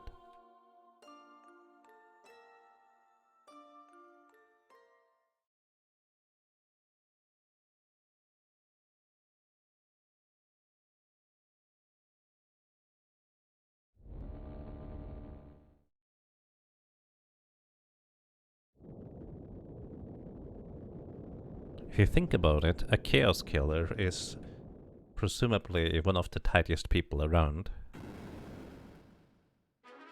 No chaos allowed. That's kinda neat actually as a concept. That should be the name of a cleaning company. Chaos Killers. We clean up the chaos. Also, I don't know why you can walk through that door, but you can. A fun fact, these dragons have 3000 HP. They have a 1 in 16 chance to... They're floating, aren't they? They have a 1 in 16 chance to drop an elixir, and they are weak to wind element. This is actually where having gotten Aeroga would have been useful. Arise. Rude.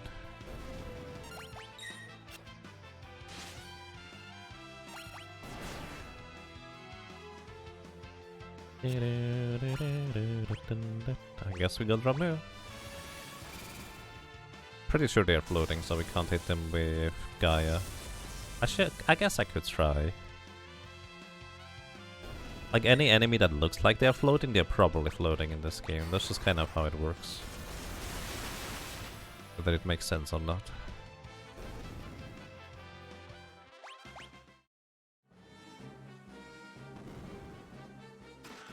Nice shield.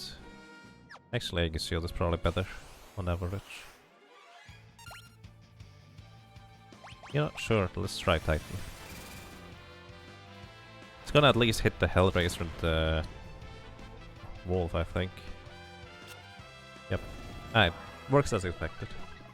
Also, apparently Arise is no longer randomly targeted, but actually targeted at something that it can hit. Which is fair. Ooh, nice Wind Slash. Wind Slash is one of the possibilities from over the castle here, which is why I gave Faris a appropriate dagger for it.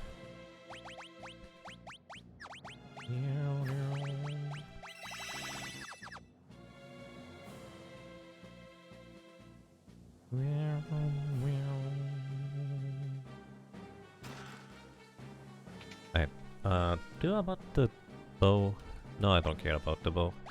Do I want the elixir? Probably not. It's not worthwhile enough. So this is where we want float. To be able to go across the lava. With impunity. Alright, these things are weak to thunder, but also what you can do is you can just use a gold needle on them in order to kill them. So basically, gold needle removes petrification. If you remove the petrification of an entity that is entirely made out of stone, it's just dead. That's the logic here. Which I think is kind of cute, actually.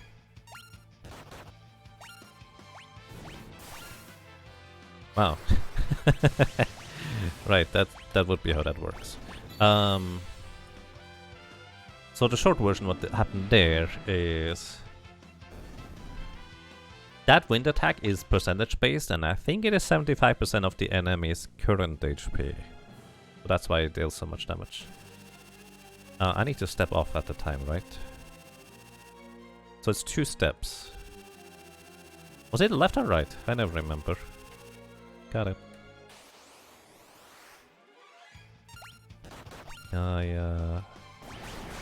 Use this attack. Blaster. Blaster is a 50-50 to either instantly kill the target or paralyze them. Neither is particularly pleasant. Kotetsu, there we go, that's actually what I was going for. That's a new sword. That's it. The left side is a knight sword. I don't plan on using a knight, so I'm just gonna skip it. It would be decent money if I were to go for that. Now, if you use a tent, float status will disappear, so we'll have to reuse it once we get to the next room. Blaster from Omega is so scary, it is. Unless you can reflect it, or you're immune to instant death. And paralyzation at the same time. Chest on the right, I think, is money. No, wait, that's the elixir.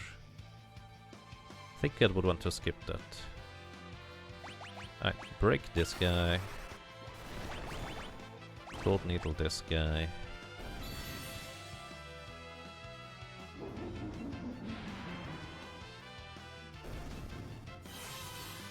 This is a reflect mage. They do what the name says, they have permanent reflect, so that means spells that can be reflected will be reflected. It's very inconvenient. I didn't expect to use Gaia Overthrow, honestly, in this area.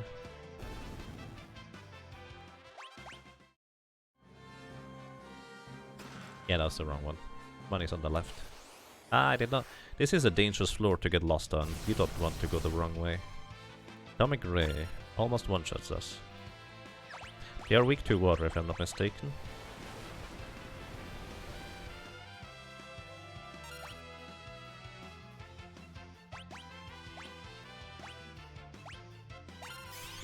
Alright, they are also weak to ice. They are also undead and weak to ground, if I'm not mistaken. They have like 7,500 HP, so this hopefully will do the trick.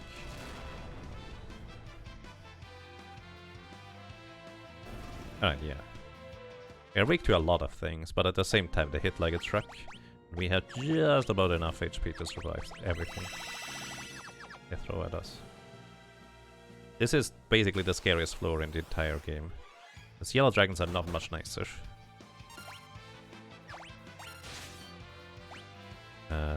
Yeah, we just go Titan. We don't hold back here with spells, even if they take a long while to animate. Just use them. I guess yellow dragons by themselves are not that scary. 2 yellow dragons is a lot scarier. This is 25% of our maximum HP gone.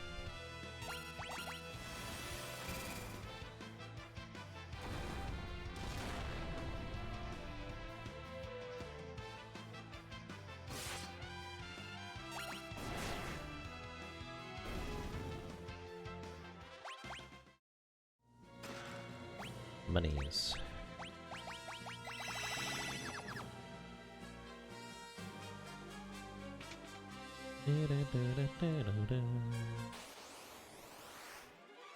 Uh-oh.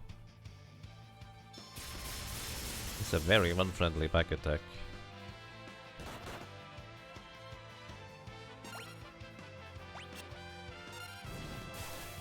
That is really good, actually. I actually wanted to single target this, but let's hope this is sufficient.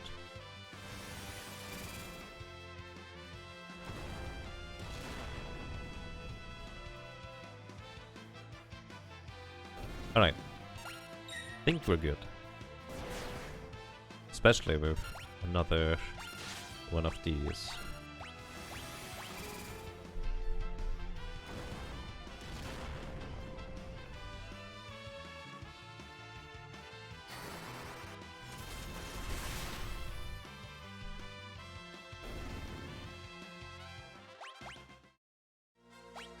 Alright, Magic Lenna, I would like to float, thank you very much.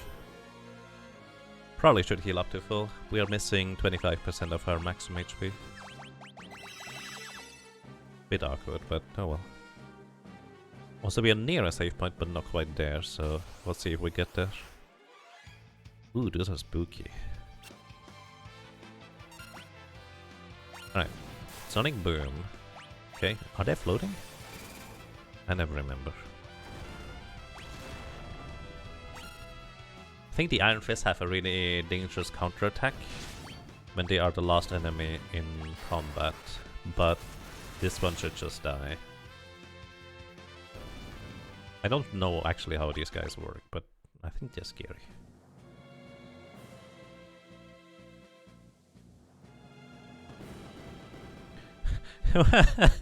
Wait, Geomancer just reveals the holes like this in this version? I had no idea. Twin Lance is a really powerful weapon for Ninja, as well as Thief, but mostly Ninja because Thief is just not that strong to begin with.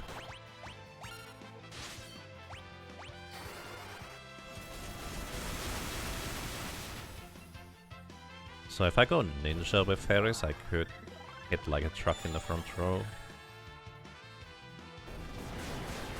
Nice, that is what I was hoping for. The Wind Slash is just murdering everything. And we get an elixir out of this. Okay. Good. We managed to get here. I think we're gonna briefly grab Carbuncle. It's a summon that is technically optional, but if we leave it here we will not be able to get it anymore.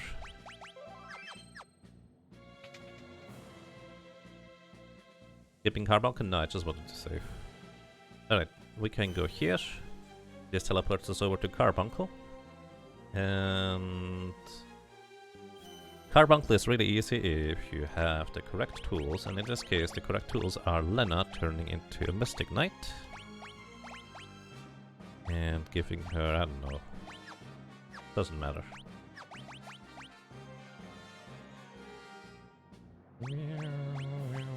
Fill up to full. Make sure she does not have the Dancing Dagger. Air Knife is good. Alright, so Carbuncle has two different forms. Both of them have a common steel. Blade, Brick. Both of them have a common steel.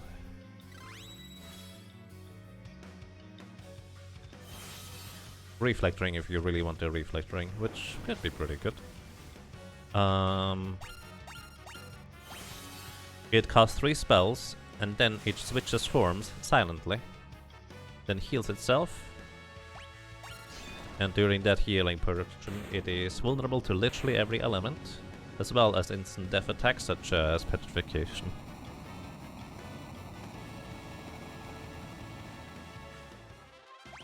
Would I prefer if you didn't kill Faris though. Welcome to the team, Carbuncle. Alright, get Faris back on her feet.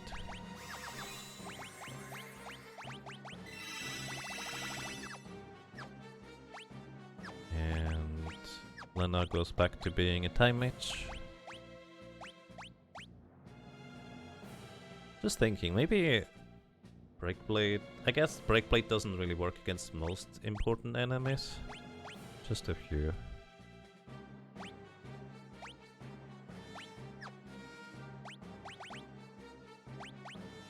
Elemental for a year, Wizard's Hat for a year. And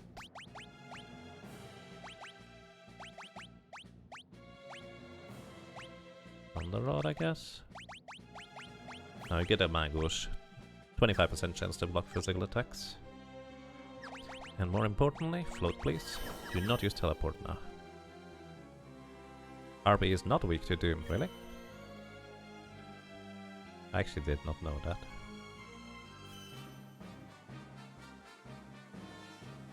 Initially you could float and walk over the pits, but I think that was patched out. Right. Oh, right, I don't even need float.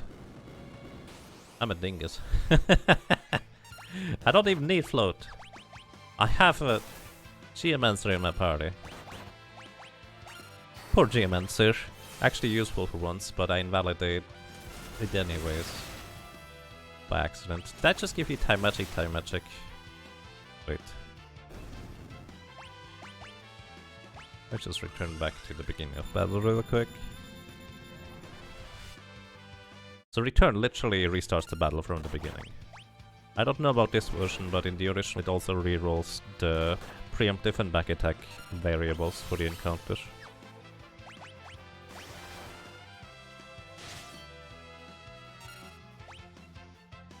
You're the most important part for...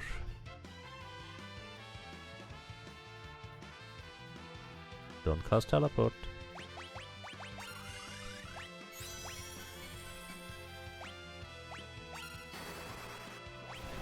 Right, one done.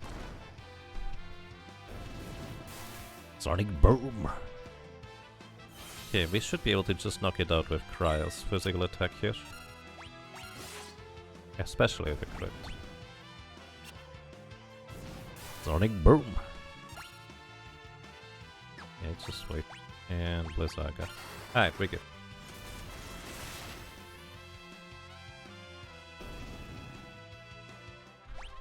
I gave Lenna time magic while being a time mage. Good job. Summon, please.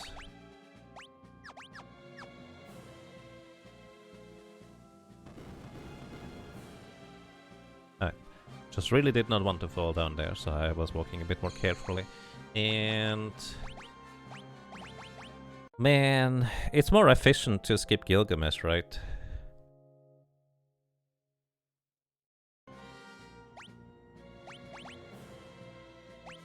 I think I only ever skipped Gilgamesh once. Was Excalibur. Checking chests will summon Gilgamesh, so summon Gilgamesh. Gold needle.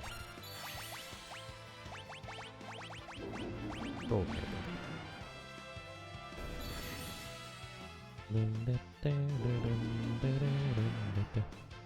Oh, you have a Gilgamesh wave. Nice. I'm not too familiar with Gilgamesh from the 14. But I do know Gilgamesh does exist.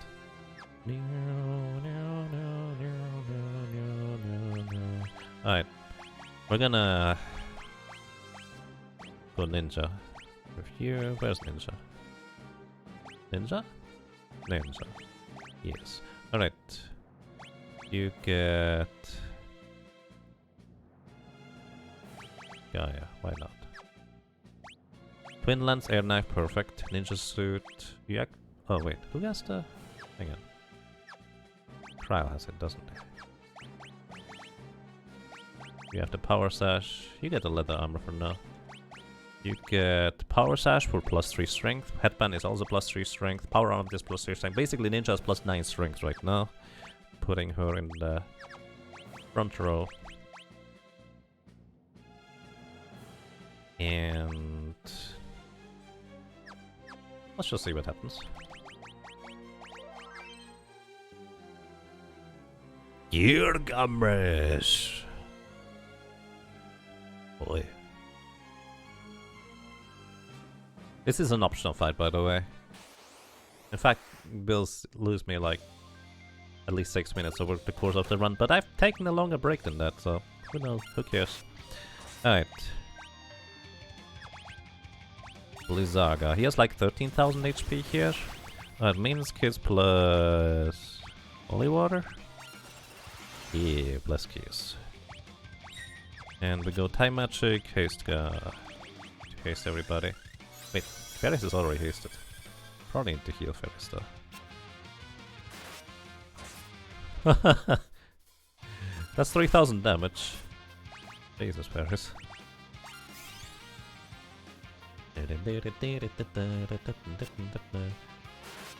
You know, I just realized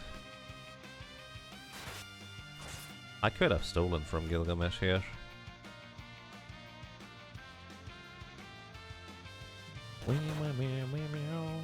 Also, I should probably just roll him here.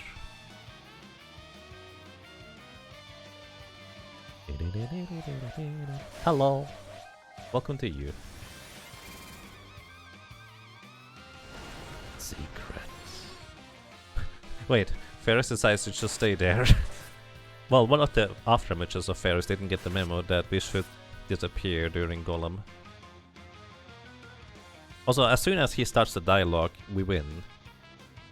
Well, assuming we survive his subsequent attacks. Time slip. But I think Faris is not going to be content with that. Oh, you really don't like Lenna. So we could try to use this strategy against the upcoming XDev fight. But the reason I'm hesitant is because XDev loves to counterattack with this spell if you do physical attacks. So I kind of want to just not use physical attacks against Gilgamesh. Even though, as you can see, the damage is pretty crazy.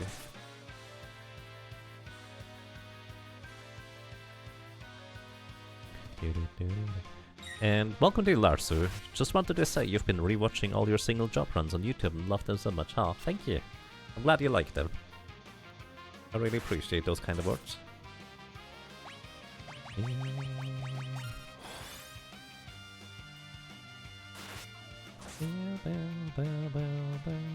Also, I'm pretty sure Faris just continuously attacking is making this way slower. Here, let me put you to sleep for now.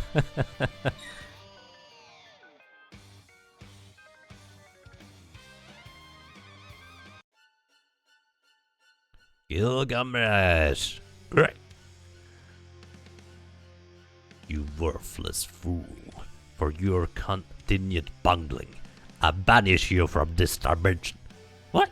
No! Anything but that. I actually have I have no recollection how he sounded in Final Fantasy XIV. Silence. I think that was Dimension though, rather than Silence. He left his voice behind though. We get the Excalibur. Actually, strong for throwing. That's the funny part. No, you stay in the back row, dude. Alrighty, we want to use a mallet to remove the... If a character is small, they lose all physical defense, and their physical attack is basically null as well. Funnily enough, would not really affect Lenna there. She loses a little bit of physical defense, which could be relevant. Alright. What do I want to set up for this clone? I think we go, actually...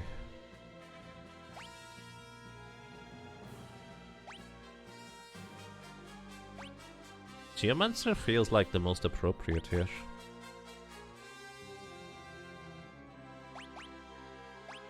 Yeah, we go Geomancer with... Image? No, just throw. Alright, Hair Knife is fine. Oh, you can equip Wizard Set. I didn't even realize that. Power Armlet? Sure, why not? Putting you in the back row. You're not gonna really physically attack anyways. You're... no. What? Why did that unequip you? I'm so confused right now. Why? My goes for more defense, Ice Shield for even more defense. Basically, Krile will hardly ever get hit, is the short version. Because she has so much physical evasion. And you... and then go Golem. Alright, configuration. We're gonna actually set the battle speed down to slow.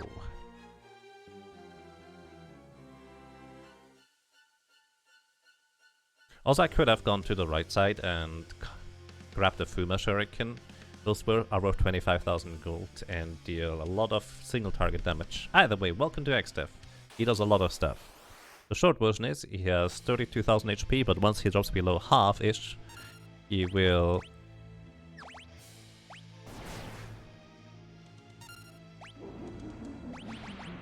start doing really mean things.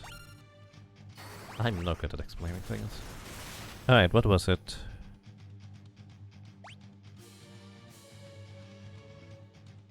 potion plus antidote? No. Alright, golem for wall. I don't have a reason to target my own party with spells, right? So I could also just carbuncle. Or carbuncle gives your entire party reflect to reflect spells that can be reflected. Everybody goes front row. That is not good. Everybody goes back to back row. Except Faris, where I accidentally defended instead. And time magic, I would like for everybody to get hasted. I guess that is a thing where I target everybody. Alright. Oops. I hate this so much. Why can't you... Ah! Where was I? I was just gonna throw lightning scrolls at you, dude. Alright. Time magic... You can slow him, but he will counter getting slowed by hasting himself. Also, I'm gonna float everybody, because I just remembered he also has Earthquake. That would be pretty bad to get hit by. Wait, what does the thing? Holy water plus what? Potion? No, it's apparently just straight up potion. Good thing I was floating.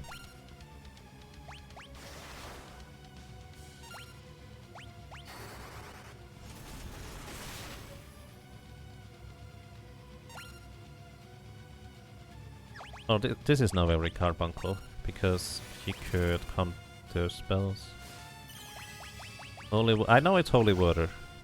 Antidote. Antidote. There we go. Samson's my plus 10 levels. So he's gonna start dealing more and more magic damage with his spells.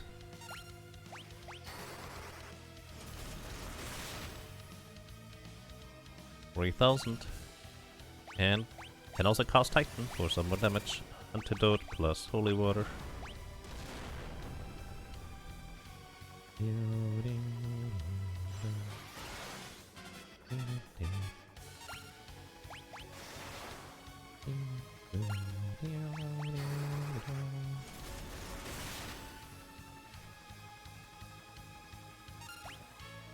That's a lot of damage. Holy water plus antidote. I need to buy more antidotes.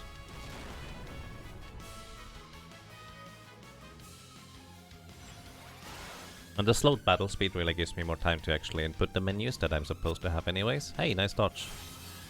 And hey, he's in phase 2. Once he's in phase 2, he gets 2 attacks per turn. They can be both physical or he can cast like level 3 spells. And because we have Carbuncle, we just ignore the spell part of things. So Krile is still in the front row. I could throw money at the problem, but I don't think it's gonna be a problem for much longer, to be honest. Especially not with Butz just nuking him into oblivion. I think the Doom timer is not even going to run out on Faris. Once that timer reaches 0, she is dead. But not removed from combat. Oh, Carbuncle is gone. That's not good. 772. You might survive it? Oh, right, you have an ice shield. That's okay.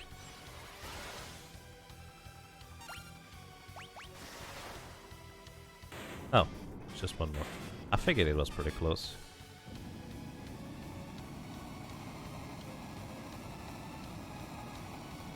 Because I have golems, you can ignore the physical part of things? Yep. Golem is just insanely good. Like, if Summoner didn't have anything but Golem, I would still use Summoner.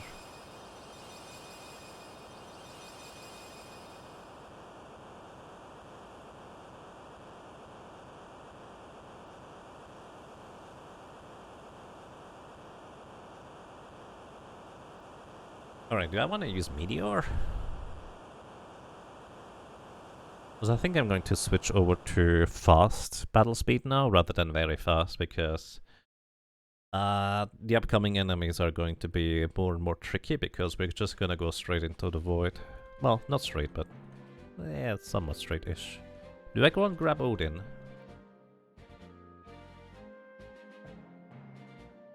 Odin could largely murder most of the enemies to be encountered. Then again, so does Sildra. With some exceptions, I guess Odin is better though.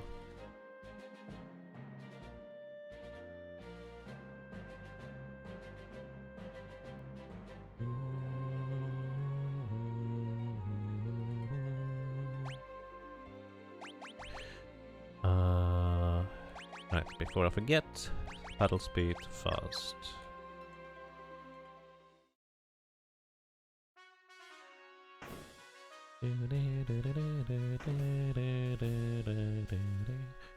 Hey, we brought Lenna home. Don't worry, she's in the condition as usual.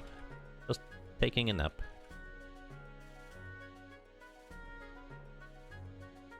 How does Golem work? Does it wear off after an amount of time or a certain amount of damage? It is specific damage. Apparently in the Pixel Remaster you can recast Golem before it has worn off. In every other version you have to wait until the damage absorption has fully gone through before you can recast Golem. So it's something crazy like 50 plus your level times 50? For how much HP damage it absorbs. Specifically physical damage. But it's just really crazy good. So the higher level your summoner is, the more damage gets absorbed. So if I gave actually Samsonite to Lenna instead, she would just make shields of physical magnitude that enemies could not get through anytime soon.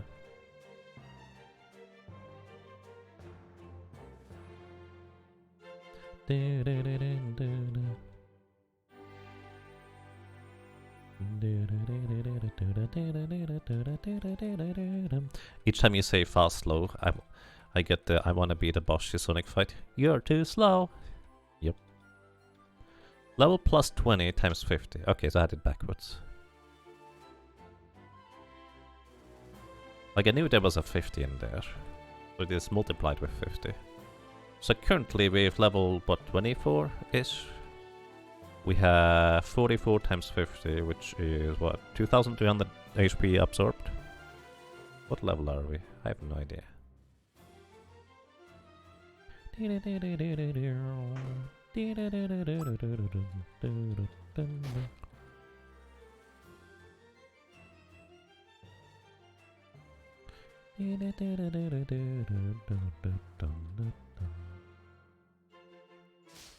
1000 plus 50 times level? Possible.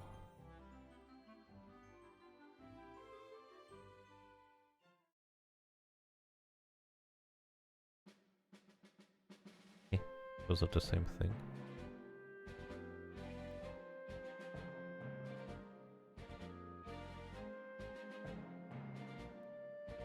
Oh, I see. That took me a second. Yes, those are the same thing, I suppose.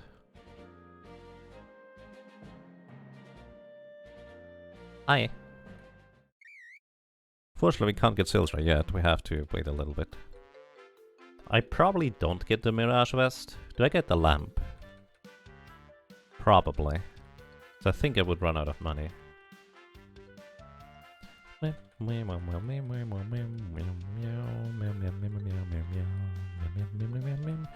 So I guess I have a support samurai, huh?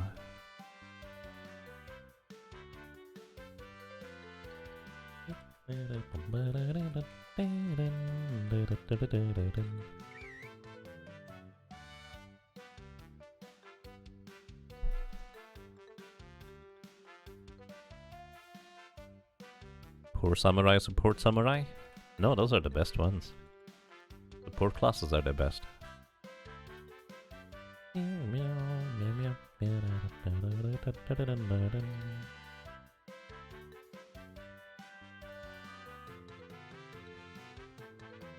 What?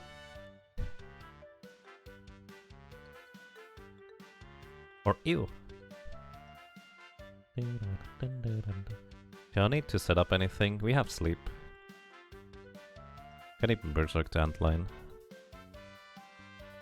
We just need to get lucky that it doesn't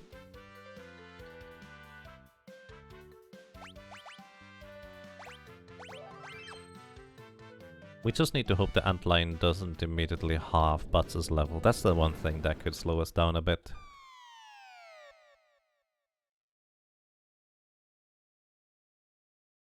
Chocobo's theme has no right to be as catchy as it is. But that's exactly how catchy it is. Alrighty, antlion. 8,800 HP, I think? Could be 8,100. I always mix these up for some reason. Either way, he's susceptible to sleep and not particularly dangerous. But he halves my level. So that's just rude if you ask me. Alright. Aside from that, we're just gonna nuke him. Once again, if an enemy is put to sleep, unless I do any physical attacks on them, they're never gonna wake up.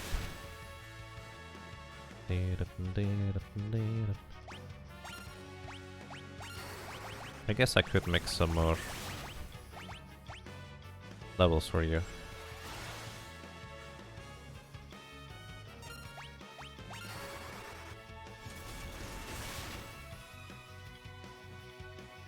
That's a lot. That's a huge difference in damage right there. That's just 10 levels. I wonder if they'd reset the levels. What?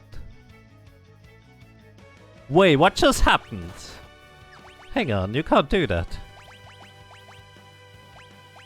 What just happened, dude?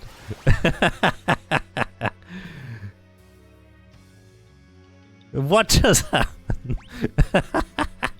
He just healed himself for 8,100 and woke up.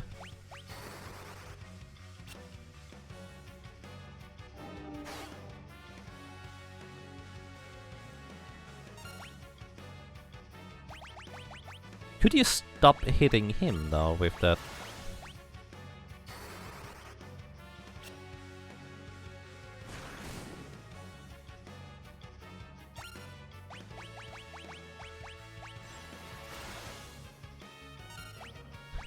The Snorlax strategy. Apparently, he might be immune to that. Stop! He always hits my damage dealer, seriously. That is not okay. But well, he knows exactly where the danger lies, so can't fault him for it. That's amazing. Okay, hit the other one for once. Alright, we're gonna use high potion plus high potion to heal a bit more than 500. Oh shoot, I forgot about that part. Right, I run out of MP sometime. Right, in this case, elixir blood potion to make elixir. It's the first time I've actually used an elixir in combat.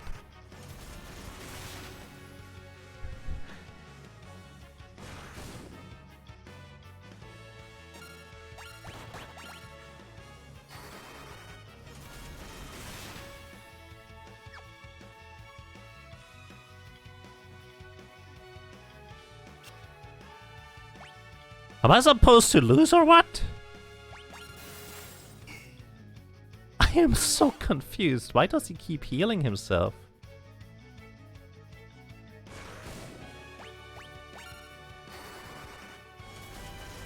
Or is that just a time thing or what?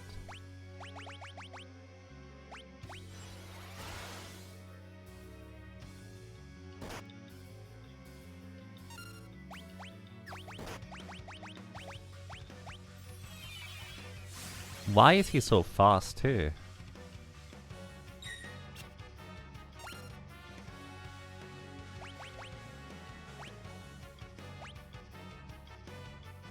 Alright, here's what we do. We're gonna Maiden's Kiss plus potion it was? No, that's just straight up Maiden's Kiss.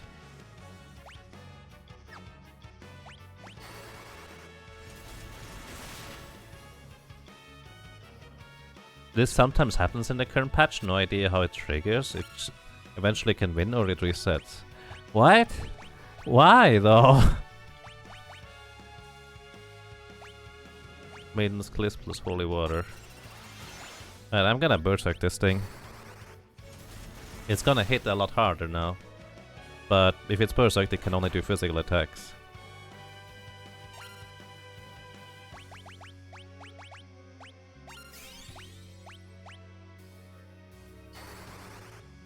Rather than keep lowering my level. What the heck was that about? I am so confused. We need more antidotes.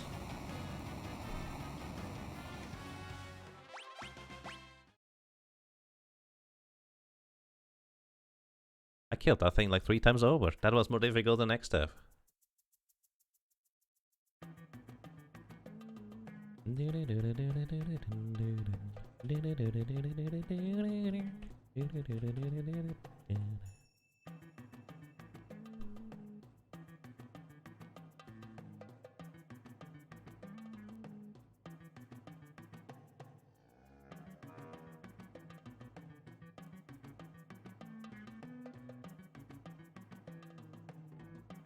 I really would love to know what's up with Antlion in this version.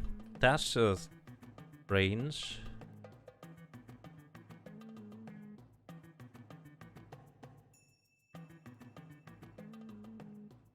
This would make a solo character challenge run where I keep Butz and Krile at level, or the lowest level, really difficult to do anything about.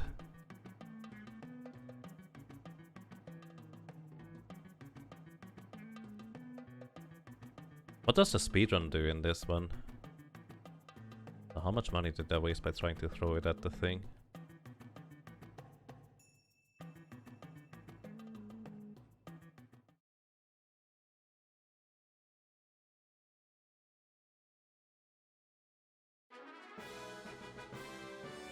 Faris joined the party. Welcome to the team. Or welcome back, I guess.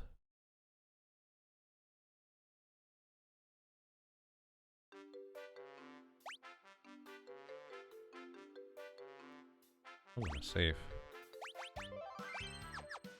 That was the most dangerous Antlion I've ever faced. That's not true. Before I figured out the sleep strategy with the guaranteed way for the low level Antlion, that one was the most difficult one.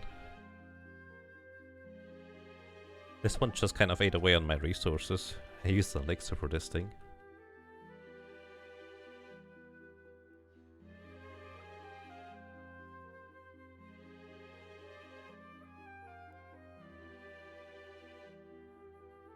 Alrighty, so let's see. After the pyramid, what do we need?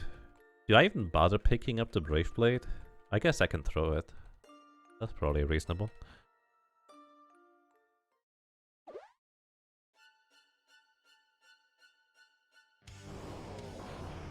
I could theoretically Berserk Butz tonight. That might actually be easier to just Berserk Butz with a Brave Blade, now that I think about it.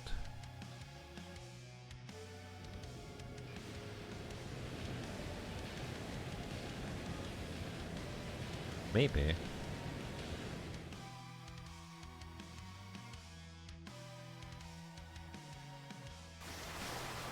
You can equip swords and use the Brave Blade on the monk for huge kicks. Oh yeah, right. Monk now actually benefits from weapons when they kick. Which is weird. But I understand exactly how that happens, because the monk kicks formula is basically the same as the punch formula, with a very slight difference. I think kick usually does less damage, so. Time to fight Master Splinter.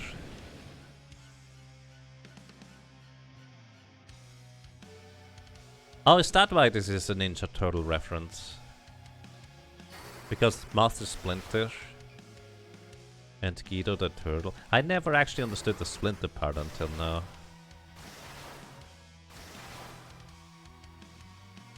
Probably just coincidence, right? That it happened to line up like that.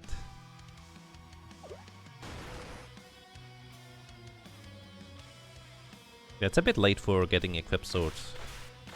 I've kind of been using Butz the entire time just as a black mage to nuke everything in the way, which still works really well, honestly. So I will probably just continue doing that. Black mage is just really strong throughout the entire game. But we're not gonna get Meteor.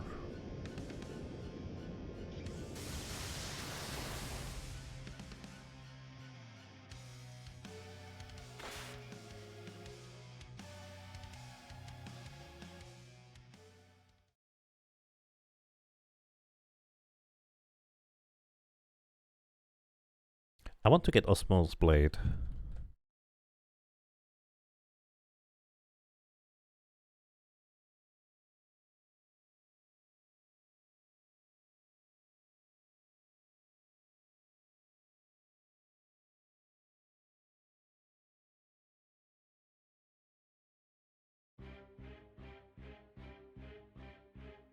Thinking about it,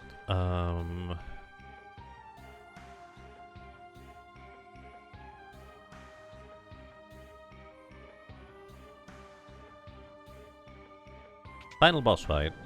We have Lenna as a Mystic Knight, just to knock out Alm, I guess. We need the magic lamp for the back part, and then we just...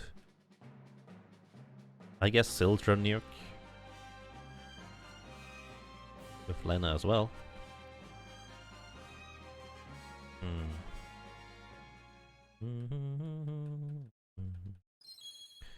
What is Faris gonna do? Faris could just Geomancer nuke actually, oddly enough.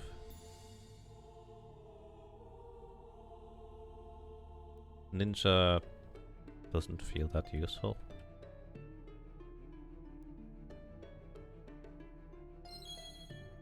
Actually, I think the final boss fight is mostly fought with Lenna, I guess.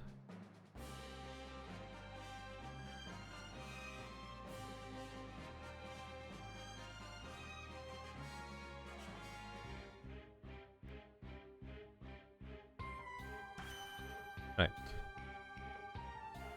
Do you want the magic power song? No, I'm not gonna set up for that long. I'm gonna be heading out before that. So, in this version you cannot skip the cuts in here, can you?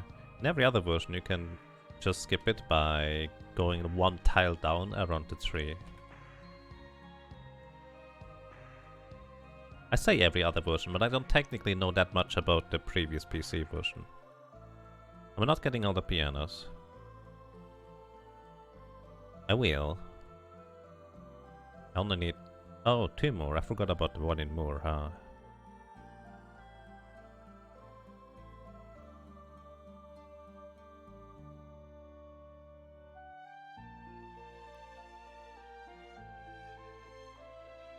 Meow. Meow, meow, meow, meow, meow, meow.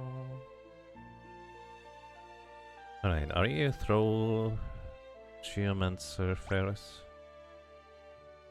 I think you are. Because we need to throw a bunch of things. Alright, Black Magic just Blizzaga, you just throw... Oh, you don't throw anything, well, confused I guess. Oh, paralyzed. Very confusing.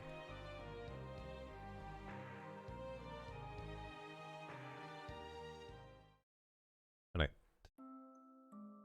We need antidotes. Hello, antidotes. That is not antidotes.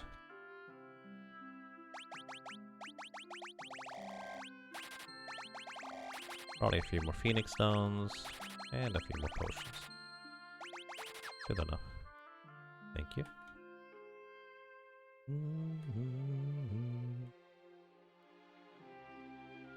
Right. Then we can go over here. I think left side is Brave Blade. If I get Chick Knife, it's whatever. I did not read. Left side is right. Or correct, I guess. So, the only character that can use the Brave Blade is a Knight. Because we're not allowed to reach Freelancer. Not in this scenario.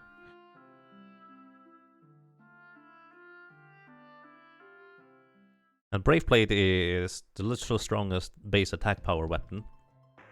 But Chicken Knife often still does more damage, unless you use specifically a knight with two-handed.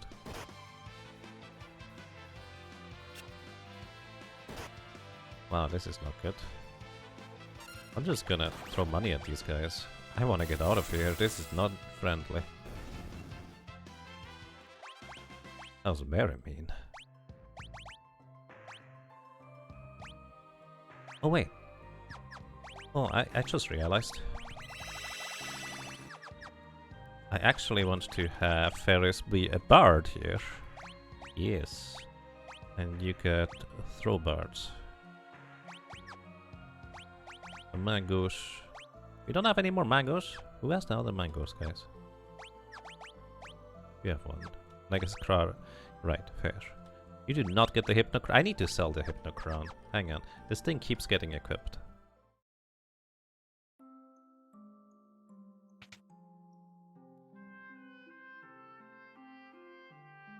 Actually, this was literally the last city where I would have kept it anyways before selling, so I did not need to return to sell it.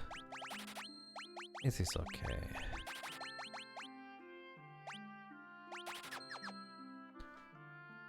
Hypnocron is way too heavy for... It gives you one magic power, that's it. It doesn't do much at all. Worth a lot of money though. Oh yeah, actually what the Hypnocron does do is it gives you a significantly increased chance to land control on enemies. Which, to be fair, is really good. Like, insanely good. If you have control, so you would need to level Beastmaster. I have not leveled Beastmaster.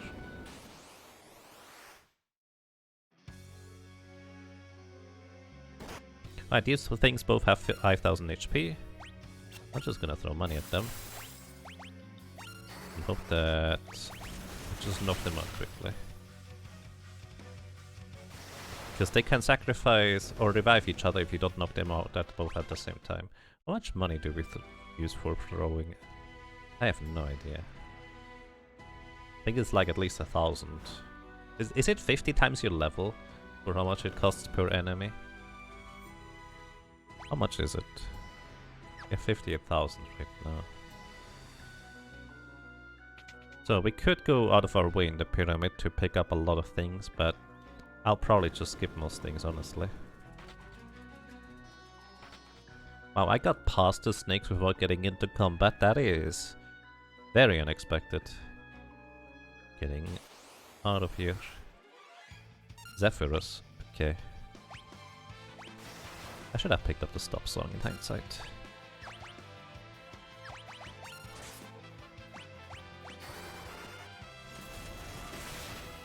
Zephyrus has a lot of HP.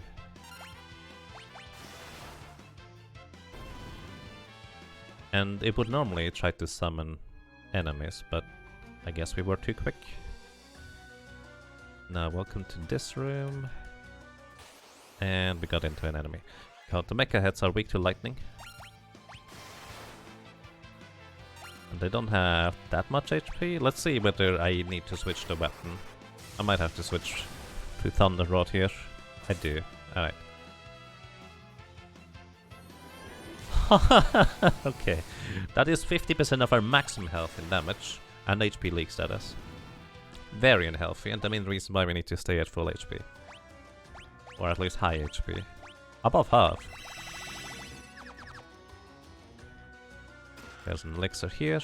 These elixirs here are relatively easy to pick up, so I don't mind just briefly going out of my way to go. Also, these enemies do normally have the Moogle script where they slowly hone in on your location, but if you never look at them, they don't know what to do with you. I guess that guy wants to really go around there. I'm fine with this. Alright, welcome to these clowns. If you have the only one alive, he can use Dance Macabre and turn one of your character at random into a zombie. No chance to resist it. Just zombie. I needed to equip a fire rod. They are weak to fire, as you might expect. Thought they were weak to fire. But what they do have is Requiem, which can wreck the undead. Pretty good.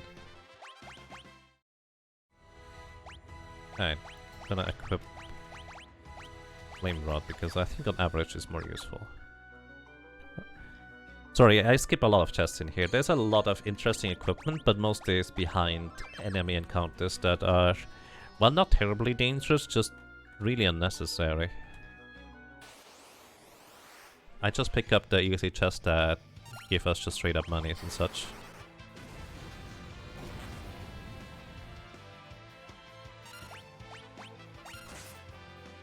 I'm just gonna sing the Swift song. So when a bard sings, it will continuously increase your agility. Or speed, actually, not agility. Actually, does it increase agility or speed? Either way, you get faster and faster in combat, the longer combat goes on. The only way a bard stops singing is getting hit by a physical attack. Or getting knocked out, obviously. Wow, you just really don't like Faris, huh? But yeah, Bard's songs can be pretty nice. Speaking of Goliath Elixir, I think Elixir plus something makes a Goliath drink. Don't tell me.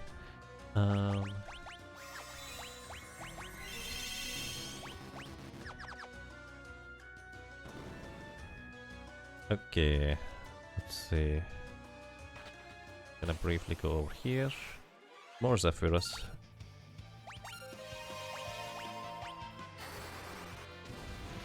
Krile. Can you equip a...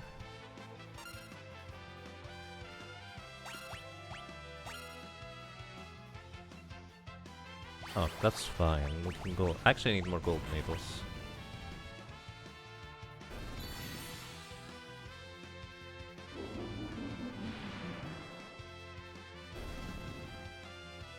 I'm pretty sure Goliath drink uses elixir. Which is why it's so expensive. Okay, the chest on the left contain dark matters. I guess we could... Wait, hang on. I could use some dark matters. If I want to deal with Necrophobe. We could just skip Necrophobe with quick save. It's pretty easy. I don't expect... Yeah, we skip Necrophobe. We save Gilgamesh. We save Gilgamesh by skipping Necrophobe. I think that's how it works today.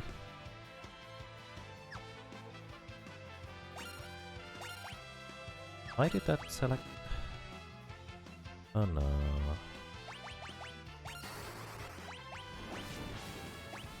I should have thrown lightning scrolls the entire time. Golem? That's not a golem.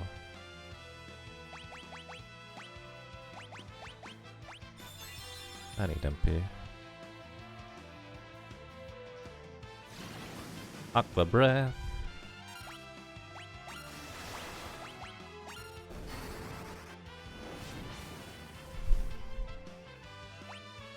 Whoa.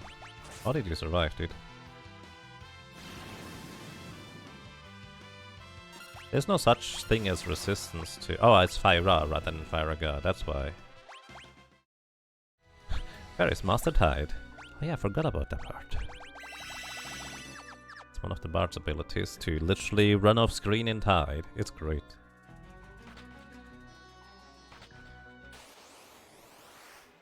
So many Zephyrus, so many. I should have just prepared for reclones. Ah, my bad.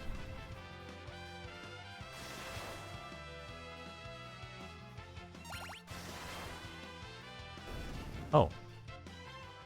That's how I defeated you the first time, before you could summon. I forgot about throwing scrolls completely for some reason. This is...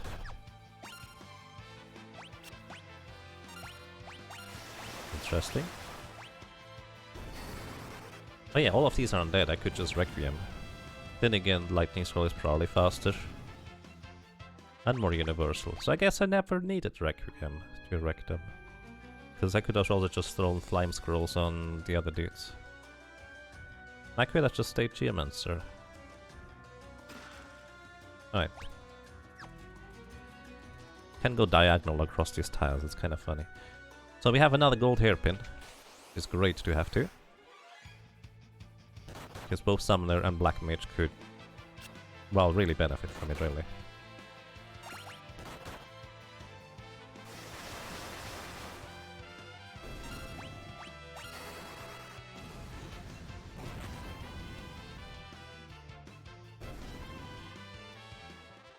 I feel like chasing this chest over here might not have been worth it.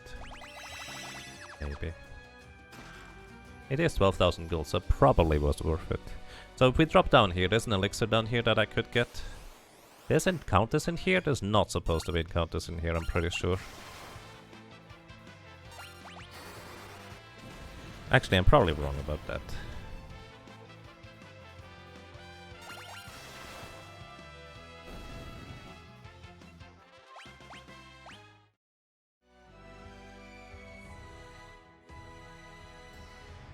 Could get a... Wait, where's the ribbon? One on the left or the center? That's the wrong one. This is a protect ring. Gives you a large amount of defenses as well as permanent regeneration. But the one thing I'm going to use it for is it's worth a lot of money.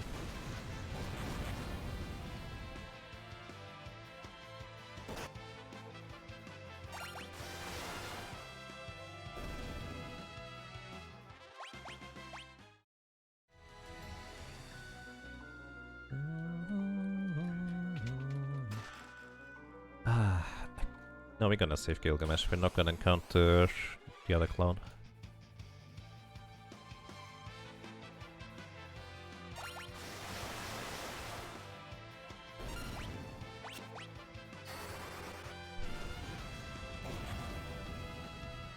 Also, by the way, they are not weak to fire. That's just how much damage fire does. Krile mastered equip katanas. Who could I... What could I... Dancer with equipped katanas.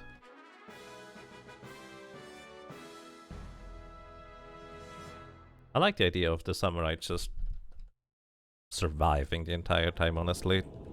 Then again, I guess physical attacks are not... Well, physical attacks are a concern in normal encounters.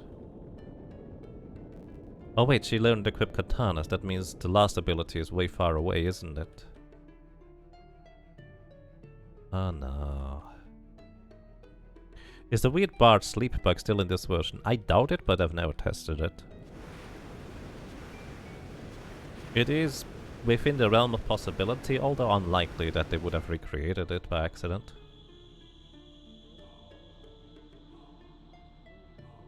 Also, sorry, that was 7 minutes ago. I'm that slow at reading chat.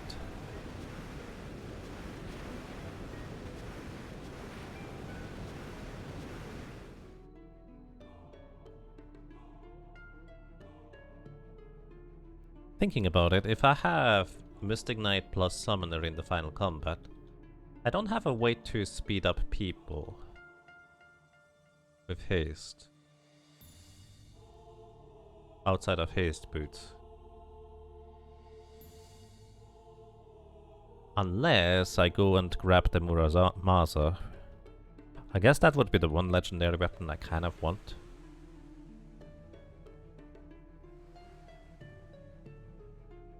Huh. Weird. But actually accurate. Maybe I do go and grab. I was going to skip the legendary weapons, but thinking about the haste issue. But the final boss mainly. Could be concerning. So fun fact, the Gigas in the back there is actually always asleep. So if you don't use a physical attack on him, he's not gonna wake up.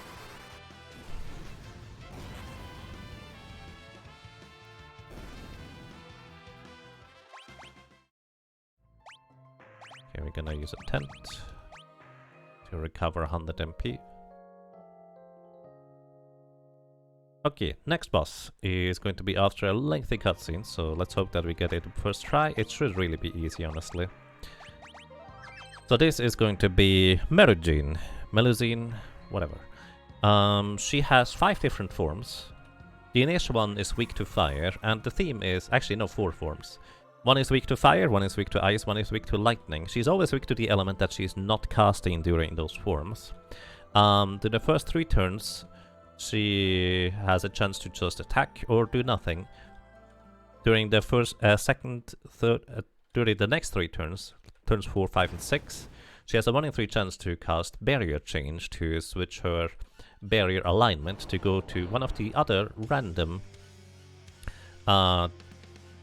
barriers, which could be the same one. So she could switch to barrier being weak to fire, weak to ice, weak to lightning, or weak to physical. Weak to physical in this context means that she has literally 0 defense, which, if you remember early in the game, when Siren had 0 defense, that didn't mean a whole lot. I guess we just dealt okay damage, but it wasn't anything spectacular. But now, an enemy that has 0 defense is actually kind of a big deal in terms of how much damage you could deal.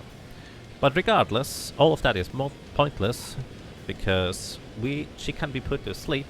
She has 20,000 HP, and she's weak to fire in her first form, before she switches to anything else. So we're just gonna mage her away. Black mage her away. She's also susceptible to confusion, in case that's ever relevant.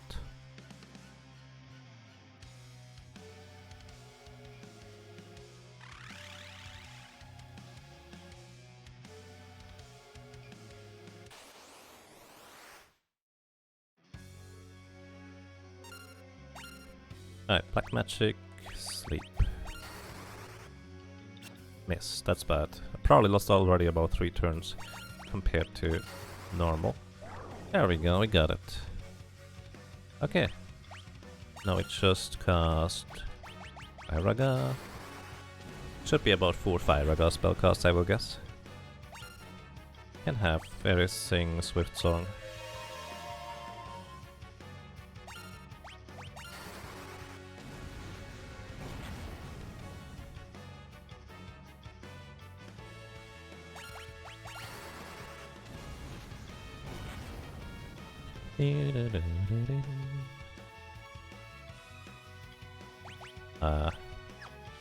I did not click attack. I was literally not pressing any buttons there. What was that about?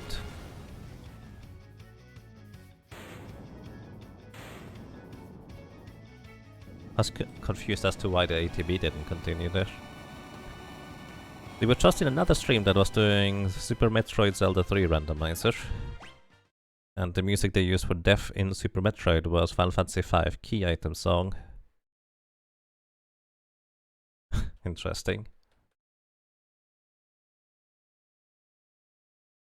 I hope they didn't hear that too much, since it was the Death song. Alrighty. Hey, Lenna's actually awake. Cool. Alright.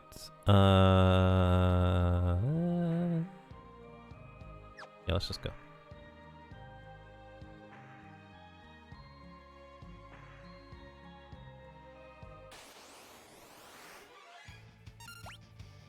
Alright, we're gonna Titan. I think the Domination is gonna hit the snake, isn't it? Maybe the Shadow.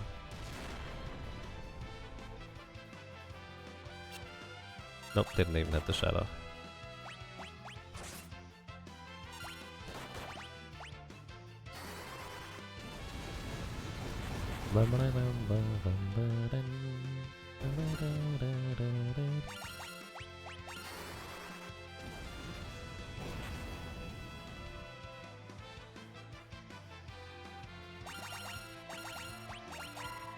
Why? Why? Oh my goodness. This is not good. Now he's awake.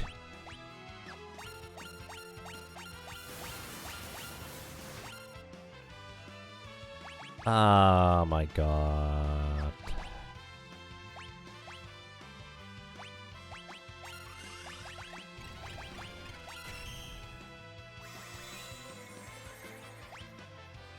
Why did the memory cursor suddenly... Well, I know why, but it's still stupid.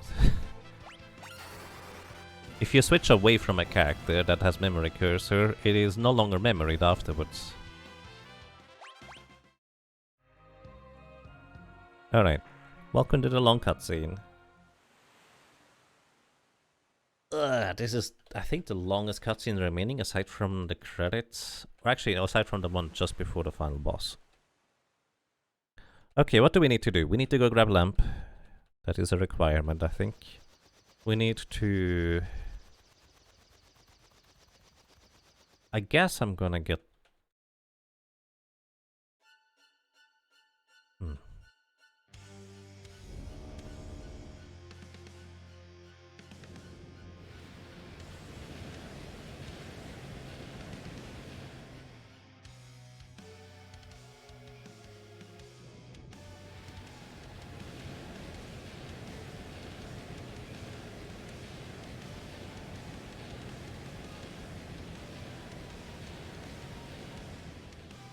Lamp?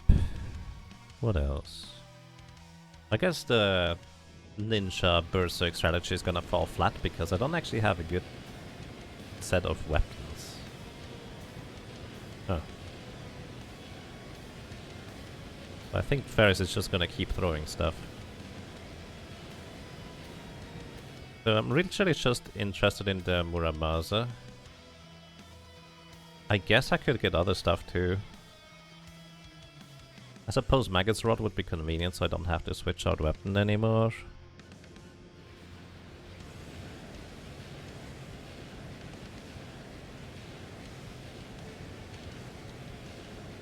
Yeah, Maggot's Rod.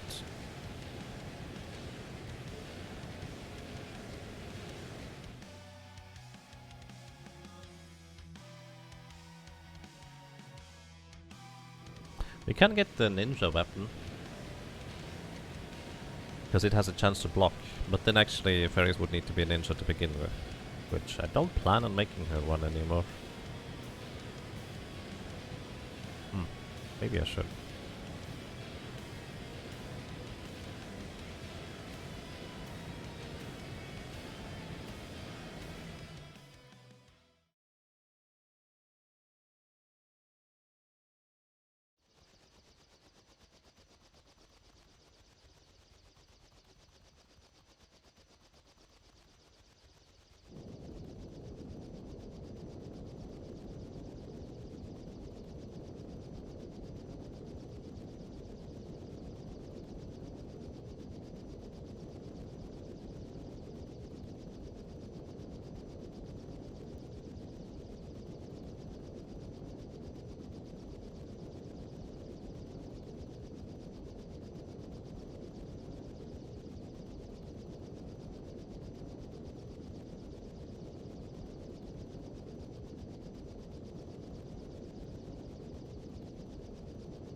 I think 2 Hermes sandals would be great. If I can afford to. What do I want to buy? Osmos Blade? Do I need anything else?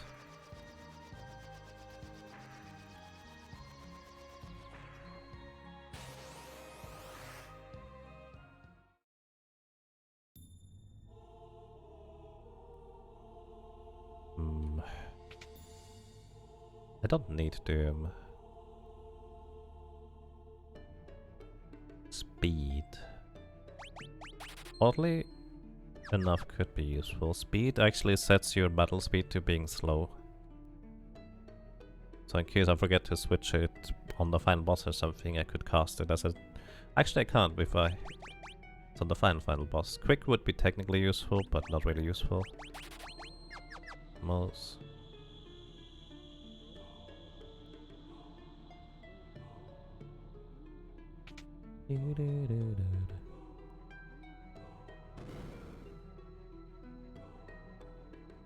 What can you do for me?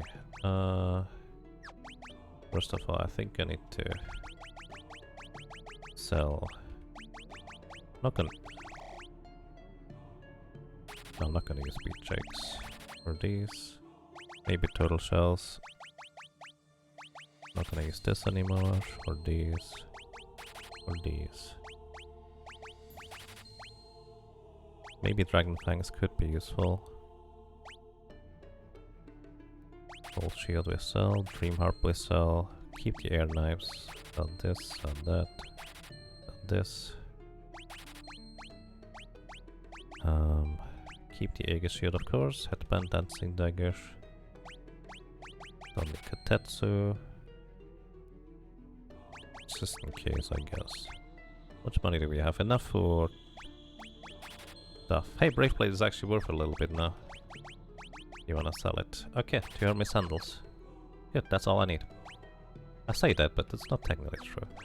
Either way, you get Hermes sandals. Permanent haste. So Hermes sandals give you permanent haste as well as immunity to paralyzation, sleep, and slow, and stop spells. It's insanely good, just purely on the basis of the resistances to the status effects alone. You get an air knife, because we're gonna get Sildra in a second here. You get... Actually, air knife is fine. You get an elemental, and you get an elemental now. You already have one. Alright. I kind of would like for my casters to have black ropes. If I can afford them, I can afford to. As well, that is a decent amount of magic power as well as actually pretty solid defenses. Especially since we literally haven't upgraded since the very beginning until now. You are fine. Yeah, I guess you have a slight upgrade, that is okay. Faris is going to be largely support, so is Kara.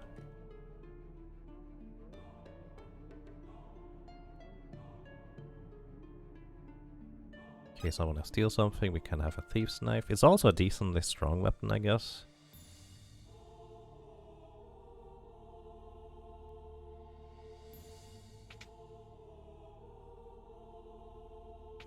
Beautiful.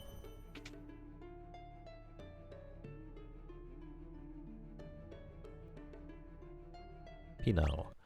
The rods and scrolls are far too cheap for all the damage they can do. The game should have increased the price 100-fold. 100-fold? You would never use them if it was 10,000 monies per scroll. Was it 20,000? They are really cheap for how strong they are, I do agree.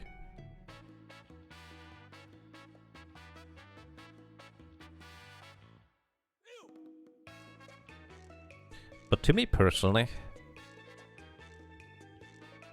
I'm okay with the game being imbalanced. That might be an odd idea to have, but I think it's alright for some things to be just way stronger than others. Then you can use the other things as a challenge. But that might be a bit of a strange take on it, I guess. Alright. Use the yellow chocobo because it can walk through water. And hope that we don't run into enemies in here. This is the biggest problem why I didn't want to go in here. Shield Dragon means I can just reset, basically. I don't have ways to deal with it efficiently. Next step soul is unpleasant, but doable. Can I slow you? I can, apparently.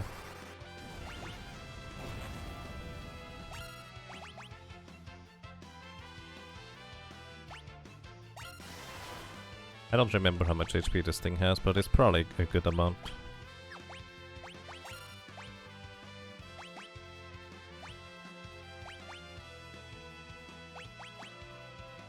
Can't use that.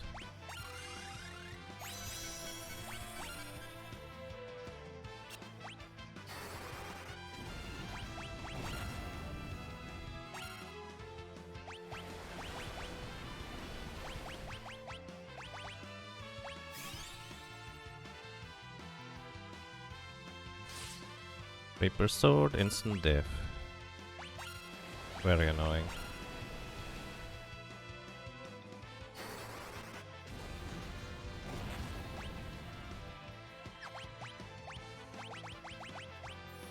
Probably should buy Phoenix Stones, so.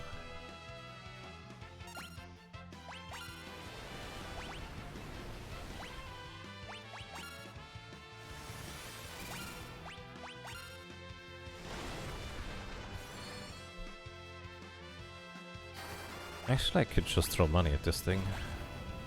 I think at least. Nope, doesn't deal much damage. 0 is not a whole lot of damage, I think most people would agree. I should have gotten Sildra first in hindsight.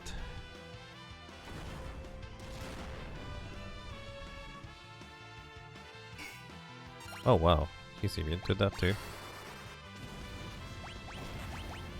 Antidote, holy water.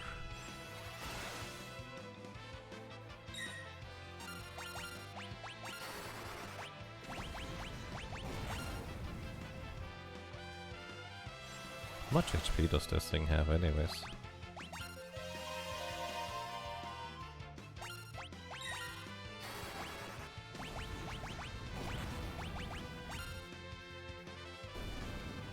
Alright, we get 7 ability points and 1 dark matter for our troubles. The dark matters are technically useful if I want to throw them at random enemies. That might just be huge problems otherwise. Alright, let's see. I do want this thing. Masamune. Wait, Nomura Masa? It's Masamune? I never knew the difference anyways. Either way, if you use this in combat, you cast haste. So this means our samurai actually has a way to cast haste now, which might be potentially incredibly useful. I actually don't really have much of a use for anything else. So we're gonna grab the Magus Rod, which guarantees that we have the correct elemental affinity to whatever element we're casting spells as. As in, it increases all the power of all the spells except water and holy by 50%. Kind of like the rods already do, but I don't have to switch weapon anymore. No additional benefits. I mean, I guess it technically has more attack power, but that does not really mean anything on rods. And I don't know, dude. I guess the harp is useful technically. The harp deals, I think, 8 times damage against dragons and undead, ignoring their defense, always hitting. Which is, in theory, kind of a really powerful effect. Can I use teleport to get out of here? Not now. Maybe after I undo the thing.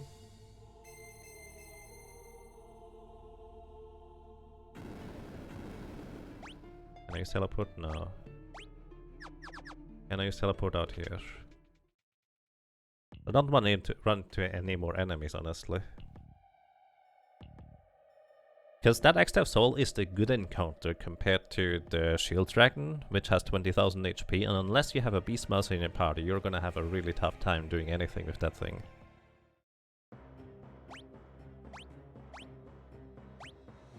Ah, we can teleport out, that's nice. Whew. Okay, we made it. Got the Muramasa, and the Magus Rod, and a random harp. So now we're gonna grab the magic lamp. The magic lamp, if you use it in combat, it summons. You might think, oh, but you have a summoner in your party, but you need more summons. Well, this one here is a bit unusual in that the third summon is Odin. We don't have Odin yet. Should I go grab Odin? I feel like Odin might not be necessary. Could be useful.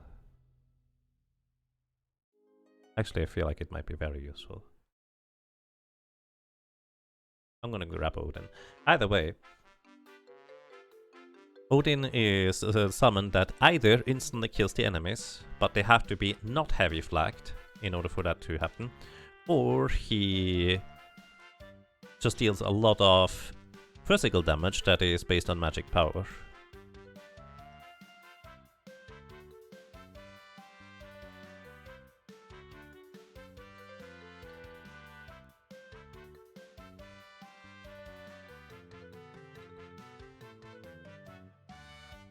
So it's either way decently good. It costs a lot of MP though. But the thing is, if there's at least one enemy in the entire area that is in fact immune... Oh, wrong castle. That is immune to, or is heavy flagged. Odin will always use the physical attack rather than the instant death attack. So basically the idea here is...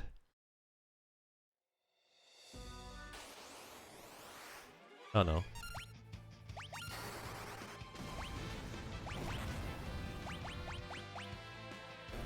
Oh, okay. The idea here is that the lamp Odin, which is the third charge, will only ever cast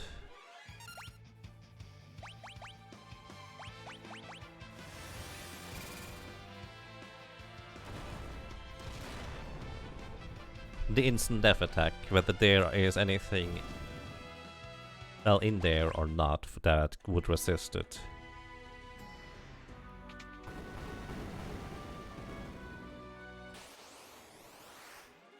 Oh my goodness, so many Skull Eaters. I think these are normally the rare guys. And also the scary ones. They will one-shot one of my characters if they get to attack.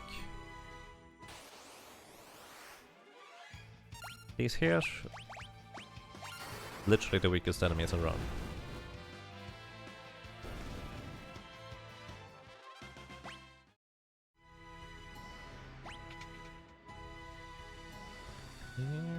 Can he break the Magus Rod? No, actually. Cannot. Interesting question though. I kind of forgot about that part.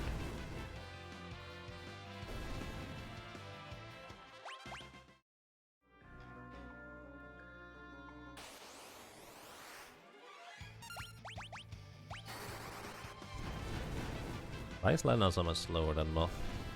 And does it matter? Probably not.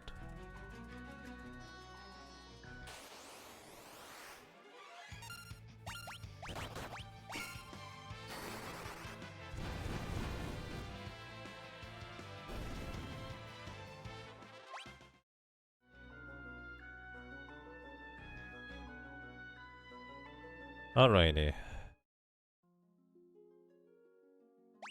Welcome to Odin. Quick save before we do anything else. And we're gonna switch job here on Lenna. She's gonna briefly become a Mystic Knight.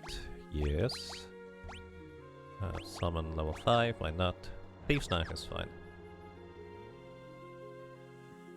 So, the gimmick of this area here is twofold. One, these enemies here are in fact weak to lightning. But they're also statues, so you could use gold needles. Speaking of which, I need more gold needles. I forgot about that part until now.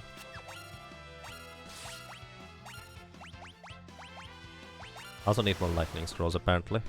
Alright, gold needle and lightning scrolls, don't forget Yaga. I actually don't have the money for those. I'll be able to sell stuff probably. I like how useful level 1 white magic has been so far. Even used Libra. And Antidote. I used all of the spells.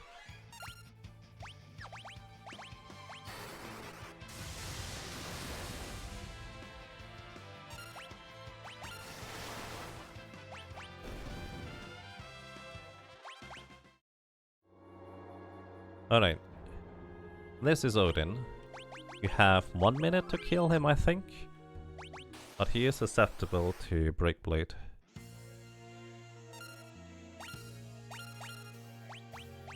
So we are gonna do exactly that. On Tetskin, which should be a lot of damage on everybody. That is unfortunately also a thing that can happen.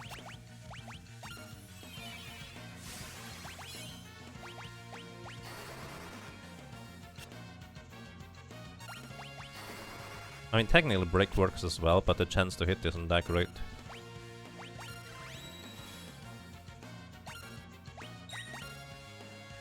Nice, Lenna blocked the attack this time and survives because of it.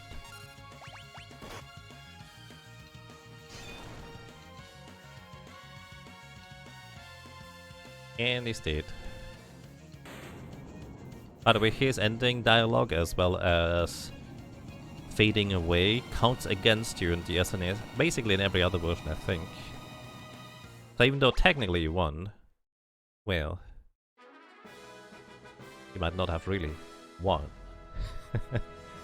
Right, the big question is, can I use teleport out of here?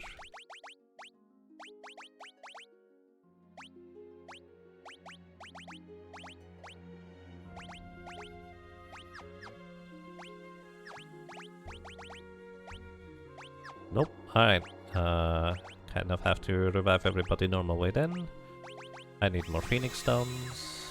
Yeah, I need to sell a bunch of stuff. I hope I can sell the harp. That would probably be good for me.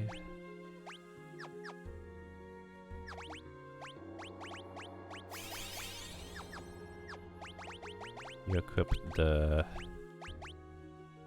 Hermes sandals again and the gold hairpin, as well as the air knife. Right, we have a decent way to one-shot a lot of enemies now.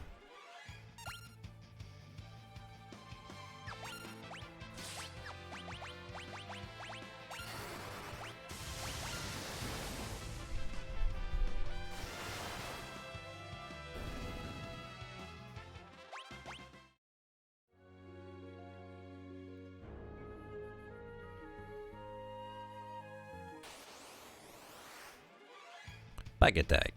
Haven't seen one of those in a while actually. It's been lucky on that end.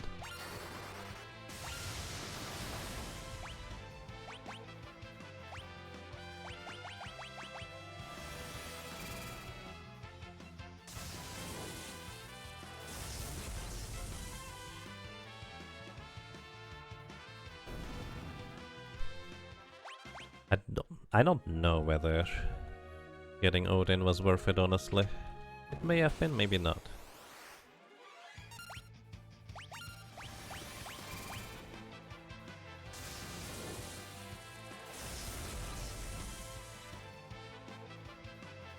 Theoretically, Lenna can now one-shot anything that is not flagged as heavy in the code. Although it's not always gonna happen. But theoretically. Alright, we're out of here. Good. Actually, let's just use an inn while we're in here.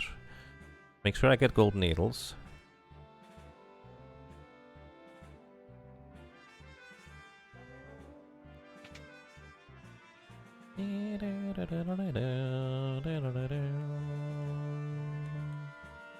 Hey, let's just sell some stuff just to make sure I have enough money for things.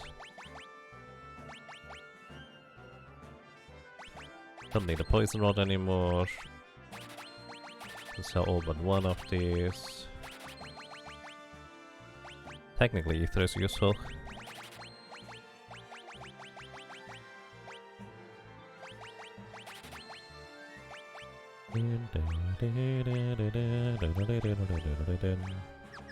Who is using the gear? You get the Aegis shield. Actually, I'm gonna get another shield. I can sell the ice shield here, this is fine. There's another shield in the void somewhere. I forget where exactly it is, but I'll find it. If not, well, probably don't need it. We'll be fine. Alright, we have 20,000 monies. That is gonna be enough to stock up for the remainder.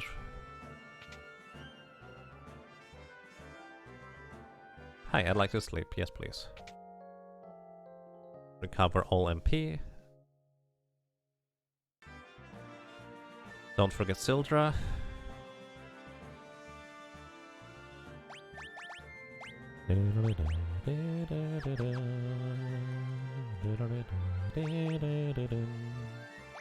Alright. Gold needles acquired.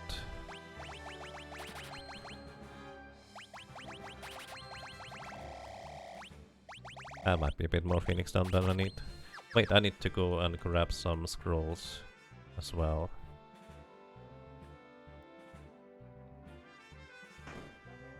Do I need them? I guess might as well grab them. Like 30 each is gonna be sufficient. But before that, let's go finally and not forget.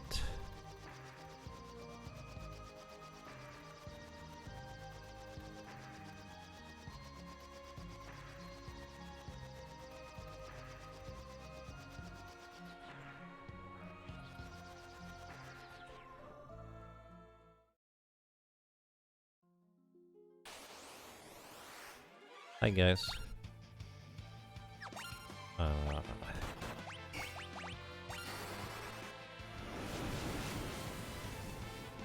don't know what the best animation is for these, but these are literally the earliest enemies we've encountered, so Not gonna deal much damage. Alright, Faris is gonna go and grab Sildra for us. Which is very nice. So Sildra is a summon now. The friendliest summon you can imagine. And it's wind elemental damage, which means the air dagger is going to power it up by 50%, which is why I gave Lenna the air knife, so she can summon Sildra. And Sildra only costs about half as much as Bahamut and deals almost as much damage. In fact, if an enemy has elemental vulnerability, Sildra will deal more damage than Bahamut. And it's basically just strictly better than Bahamut for the most part, outside of very specific circumstances. And we kind of get an old friend back, which is nice. Alright. I love this music. Bye, music.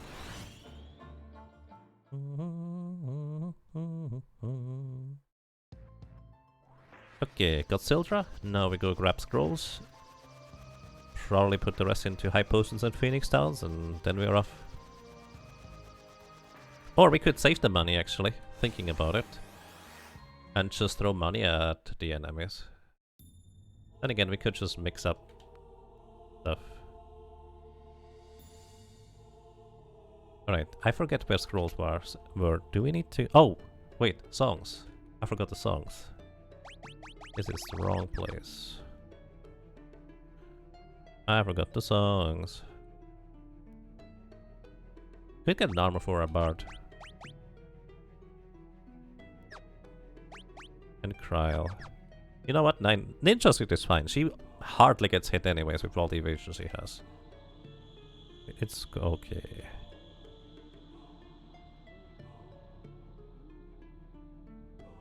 No, go, yeah. This guy loves getting in the way. Especially if you're not instantly reacting. I should have done this over here earlier, but I forgot. This guy sells us ninja stuff. We have enough flame scrolls, we have enough water scrolls, I just need lightning scrolls. Good enough.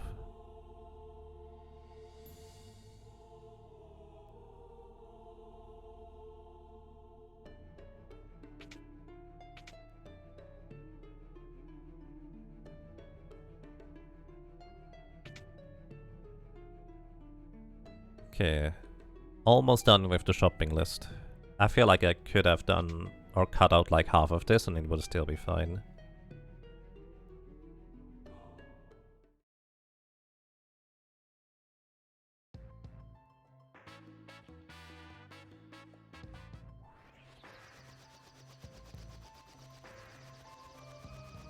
Right, over here. There should be the last piano. That I haven't visited yet, because we need to go back here and play the piano anyways in order to get all the songs. Or all the songs I care about anyways. So this guy's gonna give me the stop song. I think he's gonna give me 3 songs. Wait, not? Right, Mighty March gives us regeneration on everybody. I don't really care too much about that one. Technically useful. New attitude. This gives us more strength on everybody. And I missed one piano somewhere. Uh-oh. Which one did I miss? Did I not play the one in Moor? I think I did not play the one in Moor.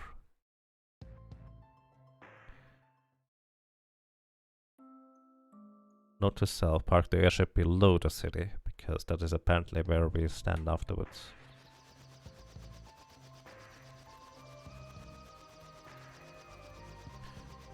You usually miss more Karnak.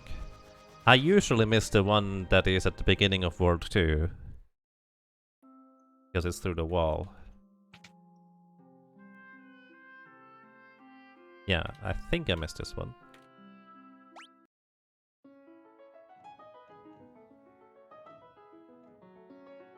Thus the great piano hunt begins.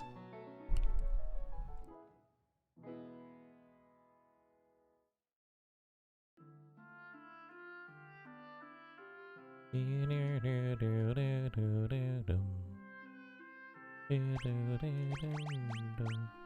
do you have an air knife? Right, because I gave you... Mangoes is better for you. 50% chance to block physical attacks. Happy Fiesta run, and welcome.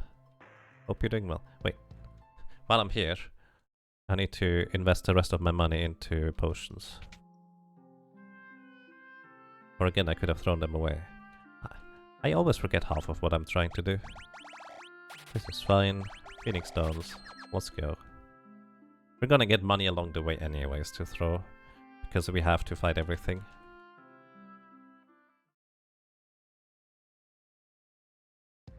Alright, let's go.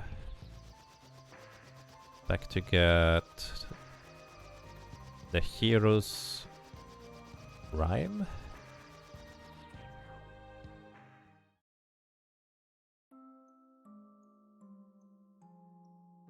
I think we have to play the piano again in order to impress this guy. Yep.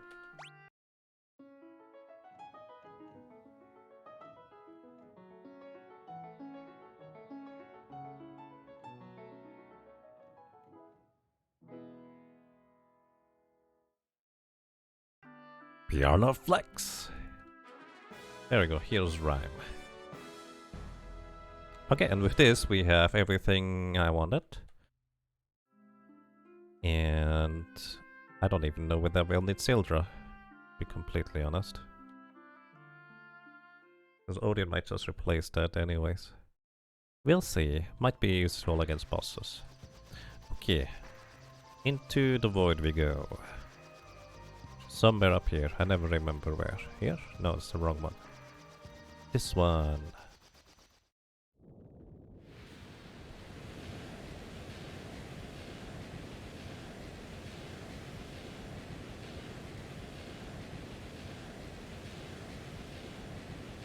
What's that? Destiny roots. Welcome to the void. You could do a bunch of stuff otherwise in order to power up some more, but we're powered up sufficiently. I say that, I'm not floating. This could be a big issue. Yep. Wow, the blocks though.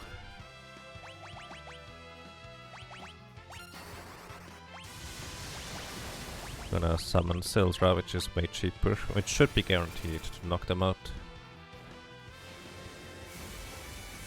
Wait, did I just switch out the wind knife for you earlier? No, I didn't. I switched it out for Faris.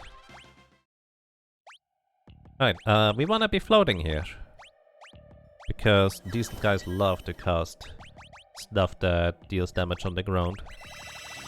So we wanna stay away from the ground if we can. Land crawl. This is part of the reason why I wanted Odin. Gungnir, that's the wrong one. I don't think this guy is weak to anything in particular. I think you can break him? Maybe. Maelstrom only hit one person, that's lucky. You know what? Here, go away. That's my one use for a dark matter, I guess.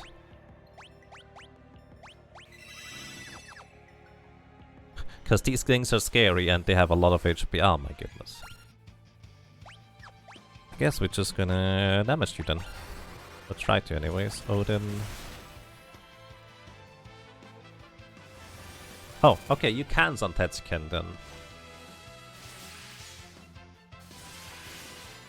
This is the instant death attack. I wasn't sure whether he was heavy or not. Lenna must learn time magic level 5.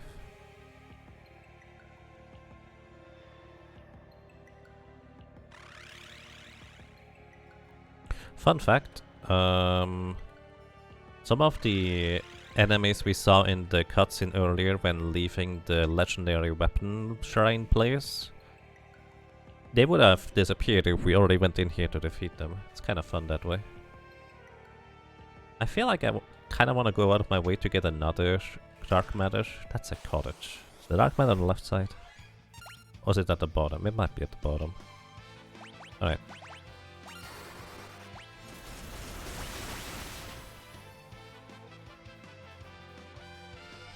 Oh, do you counter with self-destruct?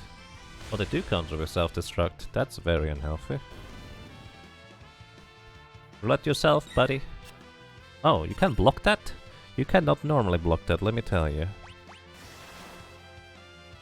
Alright, I am all for throwing money at the problem until it goes away.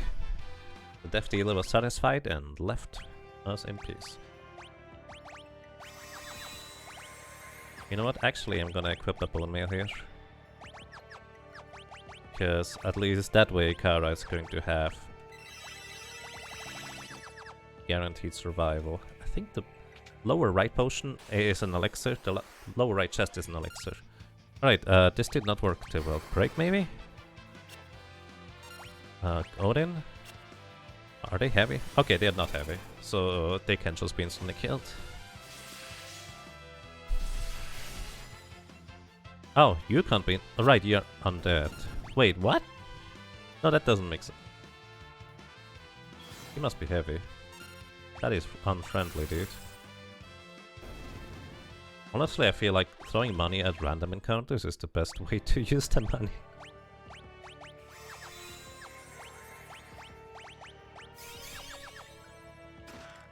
There's the elixir. Where's the dark matter? I really should not have gone out of my way for this. I got like 2 additional encounters in here. A Ghidra. Alright, we can deal with this though, at least. This thing is undead. And not heavy, so Phoenix Down will do the trick. And apparently 2 of my cactus have a level divisible by 4. Or multiple of 4. Actually, if you think about it, any number is divisible by 4. But not any number is a multiple of 4. So multiple of 4 actually is a more accurate description, isn't it? Oh, that's a rare encounter here, I think. Boomnir. Yeah, sure. Moth has relatively low... I should have gotten Psych. He would actually be able to absorb MP from enemies here to a useful degree. A Dark Bow. Nice. That's the second one I got. Then again, I'm using Elixir probably just to refill. Plus we're gonna run into a refill thing in just a second here anyways. Did I get the magic? I did, yes. Chest on the right is a Drain Sword.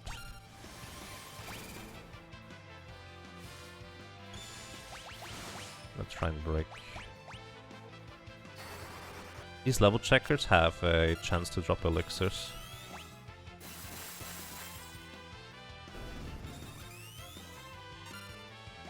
Roll lightning scrolls.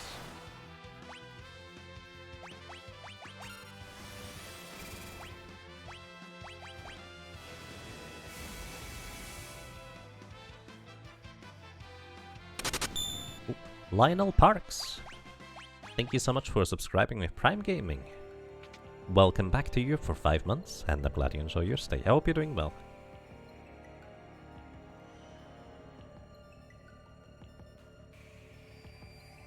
Alright. You might recognize this place from where we have run through just like 2 minutes ago. Everything is standing still because this is the other part of Mirage Village. Honestly, Mirage Village just conceptually is a really fascinating place to me. Like, I really like the idea of it. Meow, meow, meow, meow, meow.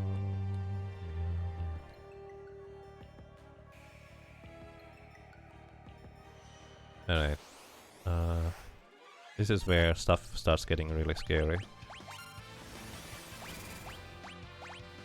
Because these mushrooms hit like a truck. Maybe I should have just gone with Sildra for consistent output.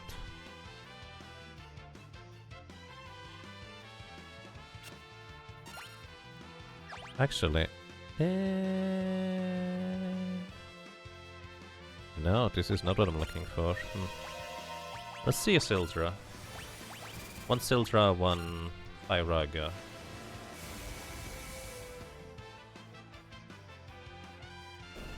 Oh wow, okay, that is consistent. That's better than Odin. And cheaper. I guess that's included in the better part.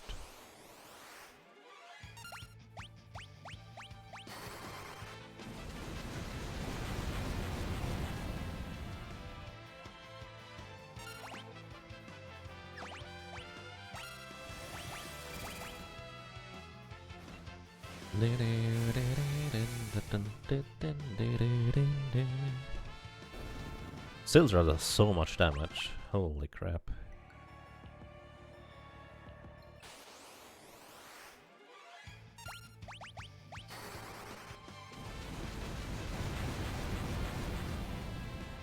I think Santetskin is not gonna be that useful until a little bit later.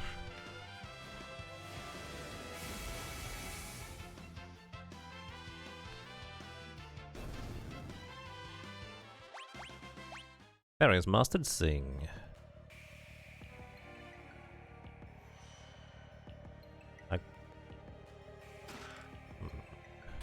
Lilithroth is a weird weapon. I don't understand it. It has the highest magic attack power though. Oh, that's really not good.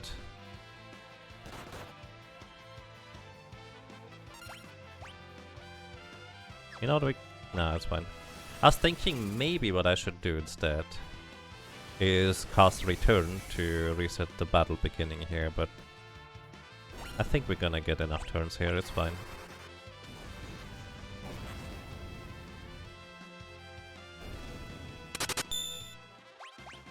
Bing. Snapshot, thank you. Thank you so much for 20 months of support. Welcome back. I'm glad you enjoy your stay. Thank you so much.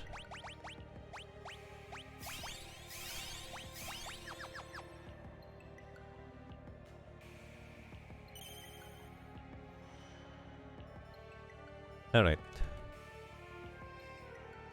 Welcome to Kalotisteri. Kalotisteri has only 17,000 HP, not weak to anything in particular aside from a variety of status effects, but we have probably enough damage to just demolish her rather quickly.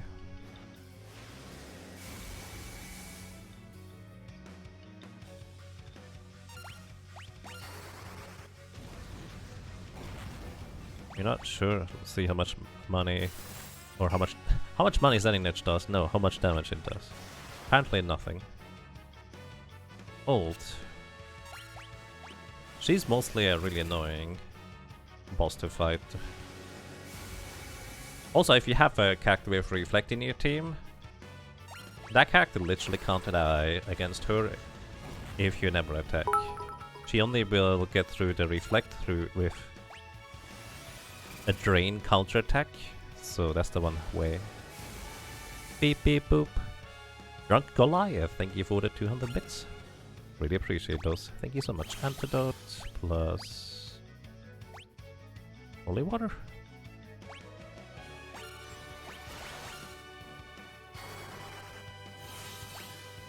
Oh. I did not think that one through. I did not pay attention. Fun fact, Sildra cannot get reflected.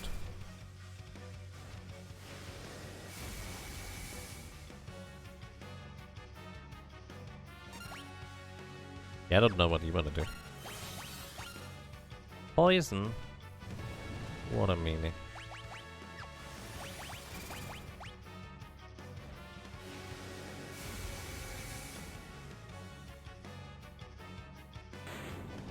Alright, Galuf done. Not fast, but it works. Meow meow meow meow meow meow meow meow meow meow. Alright, magic, cure yourself, poison up. Yeah. Alrighty, next section is somewhat scary-ish. This is where we start getting into the kind of dangerous enemy type territory. Another back attack. I guess we saved them until now, huh?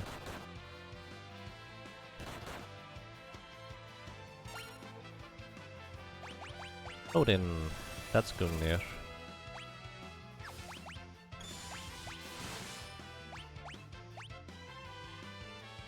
And he counterattacks with Discord, halving the character's level.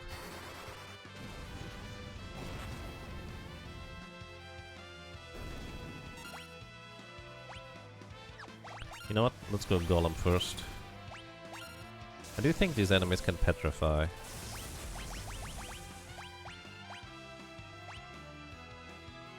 Wait, I use Judgment Bolt? Yeah, there's the petrification, there's also Discord. Level halved.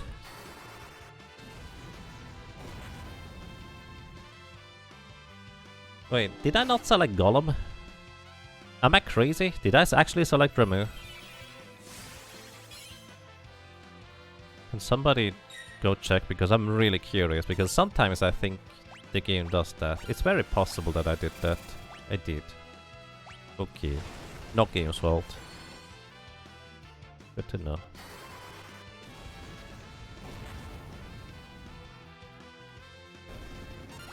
You get off scot-free this time.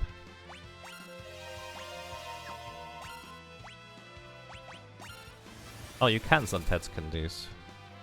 I wasn't sure, so I didn't try, honestly. So this is where the enemies are just strong enough that... Well, actually, the main concern is that I don't one-shot them, and their counterattacks can be rather sketchy. There's an angel ring in that cave behind the waterfall right there.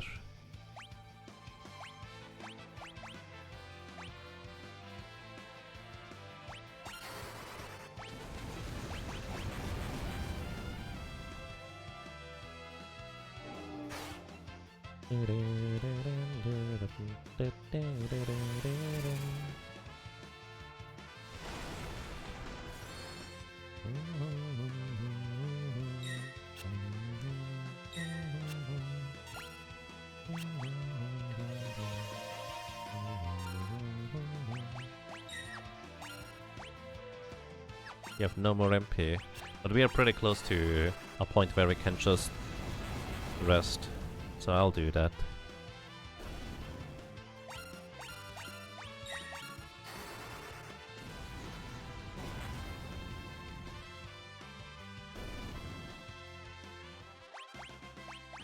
Feeding stone, thank you. I see the mechanical menace walking around over there. Alright, cottage, because we need a full heal. And technically, unless we defeat 2 optional bosses, this is actually going to be the last save point we're gonna get. So let's go.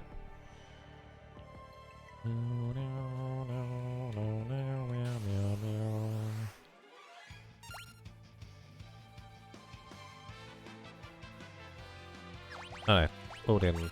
Yes, alright. That's exactly what we want to see. And Tetskin all the way.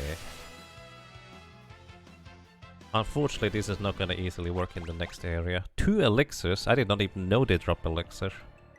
Wow. Okay, I could berserk this clown. It'll be fine. Okay, thank you Valakar for checking, I appreciate it. I did in fact click Ramu. Alright, this guy is weak to fire. Alrighty, this is also a panda. It doesn't look like a panda, but its name is a panda, so I trust the game on that judgment.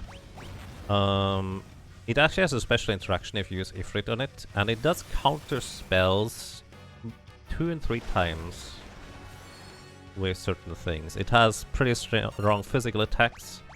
I'm not entirely sure what the counters are, because usually when you can cast spells, well, you hit pretty hard. Here's the thing that he does when you use Ifrit on him. He turns around. Yeah, Ifrit, please don't hurt me.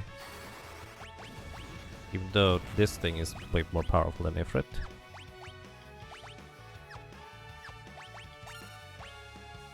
He trembles and doesn't counterattack during that time. Then he uses Panacea on himself, misses, and gets unconfused. It's actually not a confusion, it's just a special state of the boss. I don't know whether he counterattacks during it, but I think at least on the SNES version I've seen him counterattack during it. He actually physically attacked during it just now.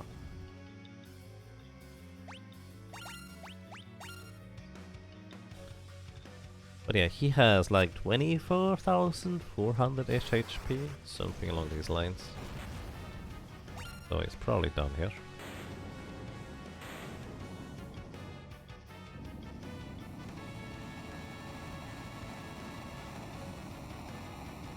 But it's a as a prefix, meaning not, as it's a not panda, really?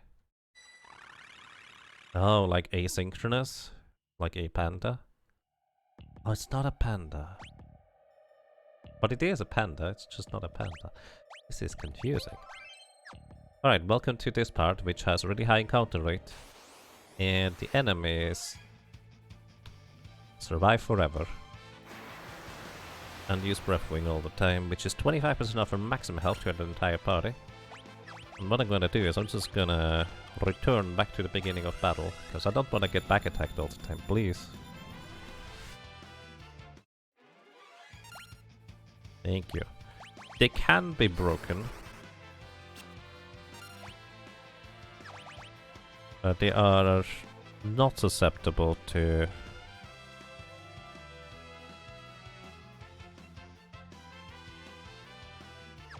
They are heavy, is what I'm trying to say. So we would need straight up damage in order to knock them out. Wait, you missed? You can't block that. I mean, apparently you can block that, but... Yeah. These things have like 7,000 HP. I actually forgot that Kara had the bone mail equipped. Probably wanna unequip that sometime. And also Antidote, Holy Water on you. Sildra. Black Magic. Have you tried Orbital Nuclear Bombardment? It's the only way to be sure. No, I have not tried.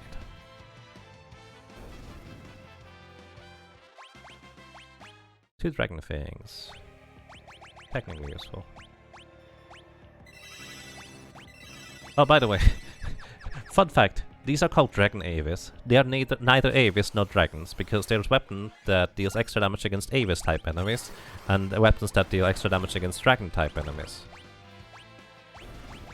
It's actually kind of silly.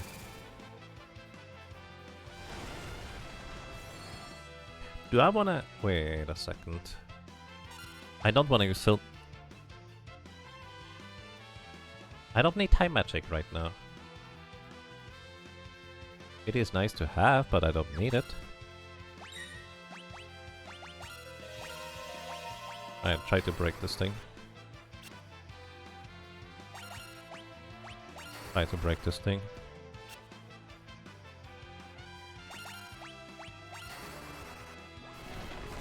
Actually, I think there's a slight difference in casting sound when you succeed and when you don't.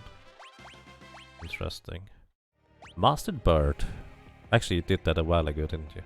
But I think what I can do here is with Lenna, we're gonna actually become a Mystic Knight with Summon Magic this time. You're gonna get an Air Knife, I guess. Oh, I don't have another shield. Wait, did I miss a shield?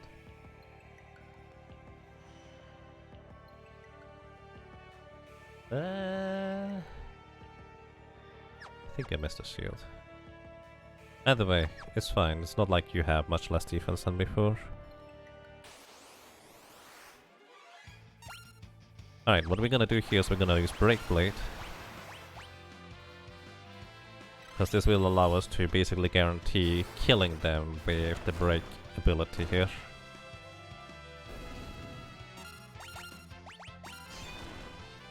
Because Break Blade never misses. Literally, that's kind of the most broken thing about it. It never misses.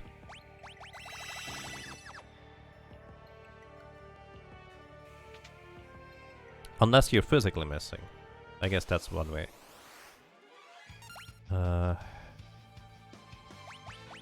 think these things are weak to water, actually. Maybe. Siltra, that is not good. Stop on the uh-oh. And Deathclaw. Berserking that one is actually kind of okay, I guess. This is what I have the water scrolls for. Because they're weak to water. Strange element, but that's how it works sometimes. Alright. Alright, get back up, Lenna. Not time to rest yet.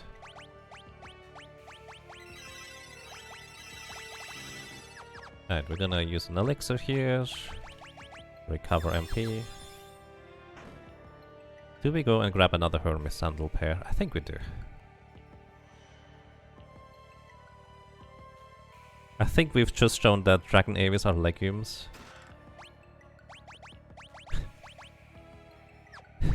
Why?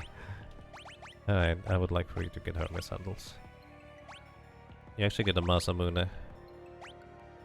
Masamune equipped actually ensures that you always get a first strike, interestingly enough.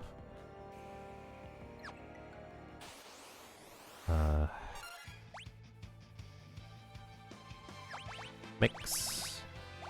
Antidote, holy water for you. I'm pretty sure the Deathclaw enemies are actually heavy. So we're never gonna get some Tetsuken in this encounter. Actually, so are the Furies. The Furies are also flagged as heavy. Also, you don't want to have a Fury left alone at the end. That is very unhealthy for you. Because they will start casting Meteor and stuff, I think.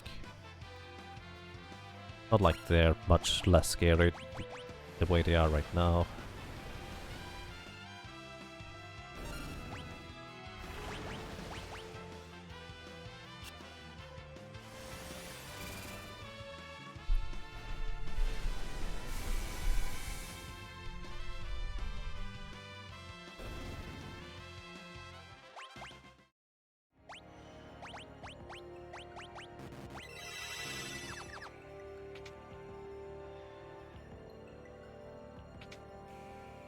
Alright,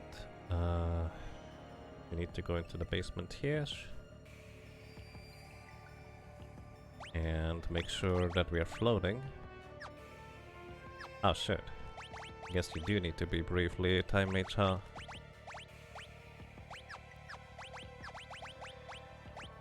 Float, everybody.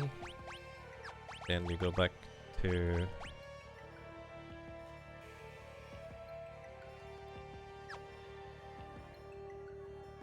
Yeah, you go back to being a Mystic Knight. I think that's overall more useful to be able to just break blade enemies. I guess I really did not need Odin, because most of the enemies I can break blade, could also Odin or vice versa. And it's the same person trying to do the thing, so kind of inefficient. I need another shield though. Wait. I thought I would get another shield. I messed up. Alright, everybody floating, right? Oh wait, I need somebody with... Oh! Oh, okay. Actually, I'm gonna leave you as a time mage. Not you. I'm gonna leave you as a time mage. Because I just realized that I'm probably not gonna be fast enough to cast Carbuncle. Genshi shield. There we go, that's the one I was thinking of. I was thinking there must be a shield somewhere, right? I'm gonna get a Genshi shield. Alright, Holy Water Antidote for you to deal more damage. This guy has 20,000 HP, and he is super scary if you let him be. But we're not gonna let him. So, Ruby Light gives everybody Reflect. Reflect means that spells that can get reflected will get reflected, and he is always going to attempt to... I did not mean to do that. he will always attempt to cast 100G, which removes float if anybody in your party has float. So if you have somebody in your party with float and a reflect ring, for example, he can't do anything about that.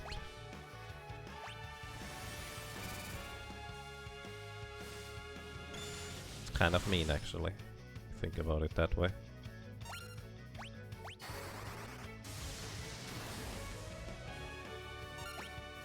I think he was rhyme. But yeah, the reason why I wanted Lenna to be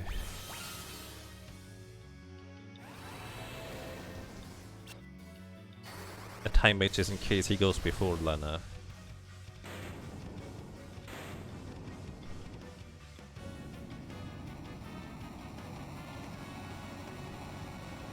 Alrighty.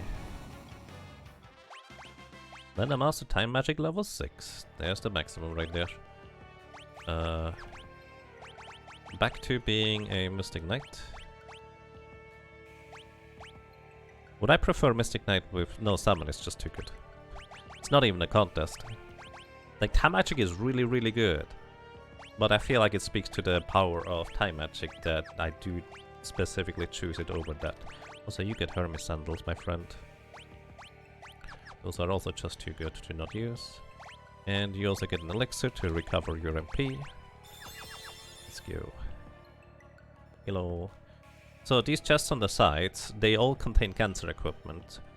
One is the rainbow dress, one is the red shoes, and one is the man-eater dagger. The man-eater dagger you're actually gonna get from the other side if you go down the tower on the left side over here, which is the only interesting one, because it deals always critical damage ignoring armor to humanoid enemies, with decent attack power and decent stats added to it. Rainbow dress and red shoes you can get from Phoenix Tower by stealing from enemies there.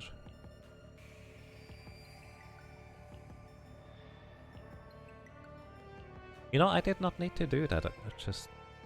whatever. It's fine.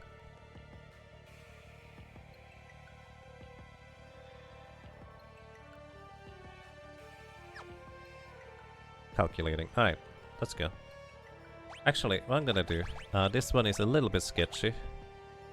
Wait, I'm gonna put it to slow speed. Alright, this is Halikanaza, 33,000 and some change HP. And not weak to anything in particular, but if you let Halikanaza get to the last turn, they will cast Holy on the entire party. Or a single target? I forget, it's Holy and it hits like it's struck. Antidote plus Holy Water for you, I guess, as usual. You cast Golem for against physical attacks, you just then Dagger to deal damage. Golem is so good, like it's just ridiculous. Hero's Rhyme to increase our level some more, so we will deal even more damage. And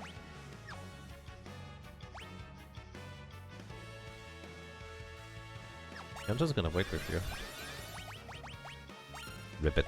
Because Alikanos will always cast this in the first turn. This is unavoidable to getting turned into a frog unless you're immune to getting turned into a frog.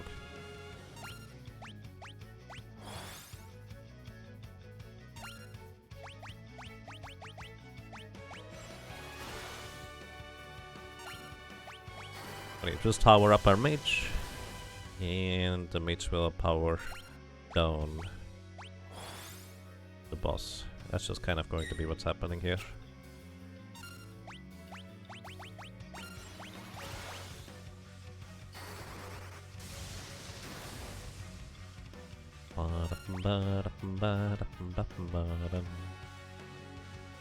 Satan's Kiss for yourself. Dispel. Doesn't really dispel anything.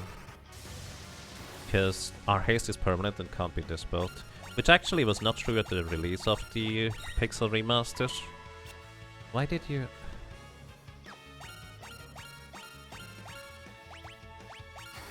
Ah, I know why, because I switched off a few by accident. Okay, haste, this is where I actually should use Carbuncle now. Because the next turn I think is gonna be Holy after this one. Which means I actually could just wait.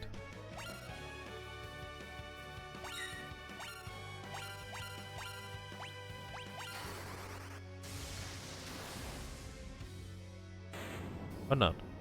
Oh well.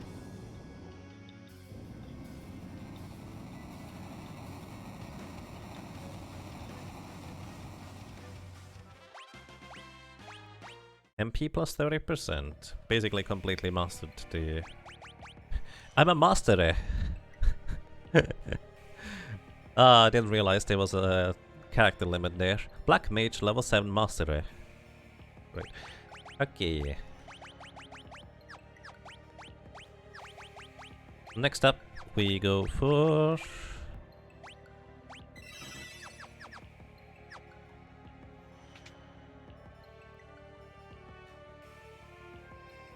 a mean bean machine. I mean, it kinda looks a little bit like a bean if you have very high imagination powers. But welcome to Twintania. What Twintania does is... realistically, not a whole lot. It casts Ice Storm, which I guess is a lot of damage. Did I unequip the... I did not unequip the armor, did you? Well, that's less than any other.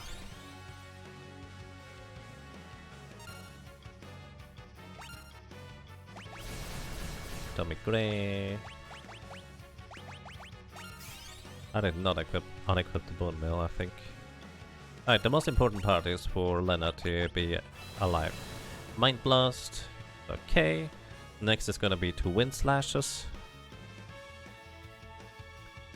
1. And actually, let me just heal just in case. I almost think it's 3, but it might just be 1. Wind Slash. And charge. I think it switched. There it is. Alright, powering up for Giga Flare. While it's powering up for Giga Flare, it's literally vulnerable to everything. Petrify, Instant Death, level 5 Doom, Frog, Silence, everything. No defenses, no counterattacks anymore. Twintania has like 51,000 HP. It's weak to Holy Element. So you can nuke it pretty hard with Holy and the Excalibur. Not... yeah, the Excalibur actually. If you choose to do so.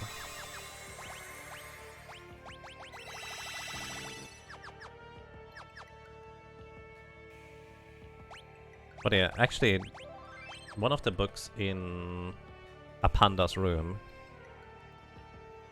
tells you about Twintania. Tanya is a common female name here in Spain. I see. I think I've heard people called Tanya before. Named Tanya before. Alrighty. Just one is probably okay. Actually, here. Does Breakblade work on this thing?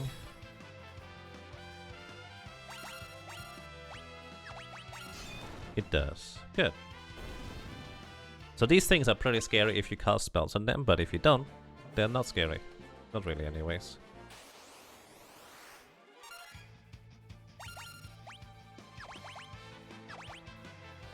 Like they, I think, just do physical attacks if they attack.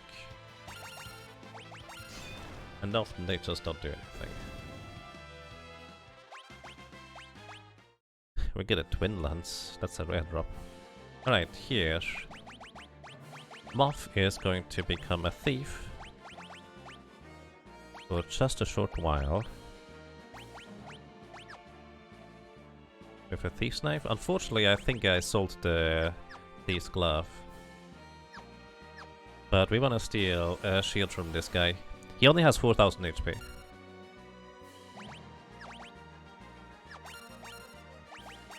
%40 chance to successfully steal is the common steal that we're looking for. Stole the Genji shield, alright. This is where we're already going to try and nuke him. So he does not have that much HP.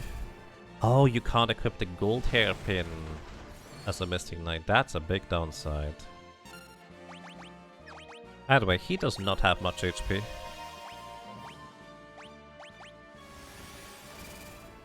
But, well, we don't have the best damage dealers with this setup right now, but that's okay. Actually, can you just throw money at him? Pay the mercenary. Oh, that works. Alrighty, we have a Genji Shield. Genji Shield is 50% physical evasion. It's really, really, really good. Especially if you consider shield evasion gets doubled if your character is minied. So that means a minied character with a Genji Shield literally has 100% evasion. It's kinda crazy.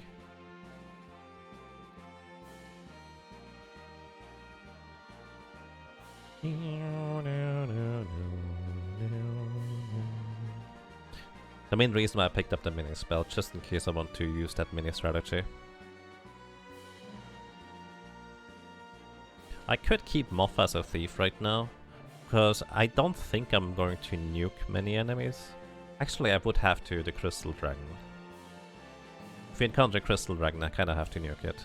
So, back to Black Mage, I guess? I could... Well, I didn't buy Kiraga, I guess. I should have bought maybe some white magic spells.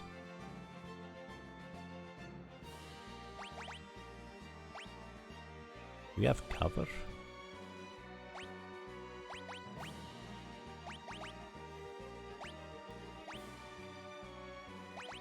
Alright, magic level 1 still has served us pretty well. You get the Magus Rod, Hermes Sandals to go faster, and the Gold Hairpin to cut down the MP cost of your spells. We're going to use an elixir here to heal your MP.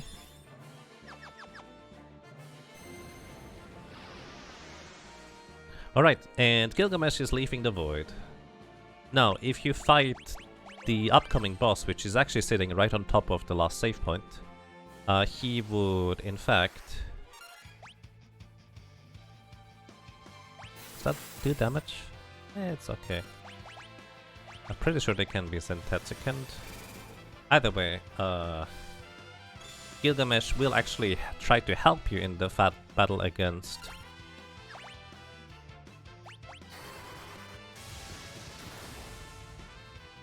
the next boss if you were to choose to fight it.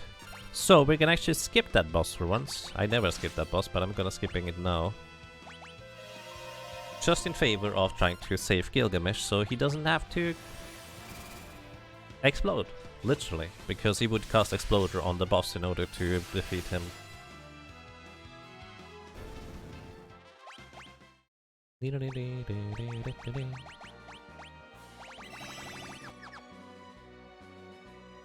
Alright, there's an elixir in that chest.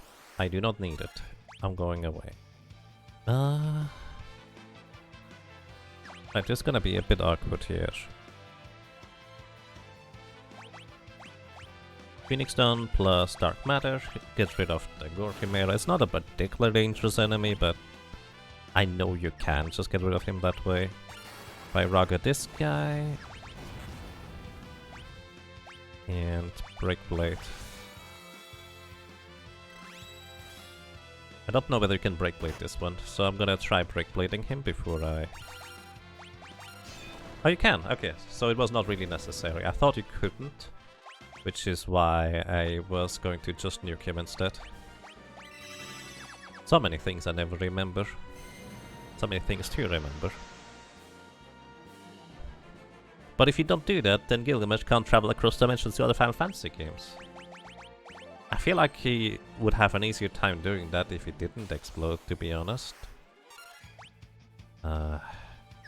He's so sketchy.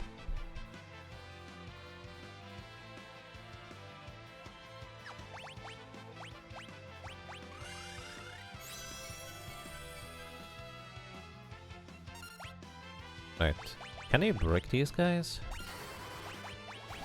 You can. Alright, Hero's Rhyme. I'm actually gonna Spellblade Osmose, so Lenna can get us some MP back here.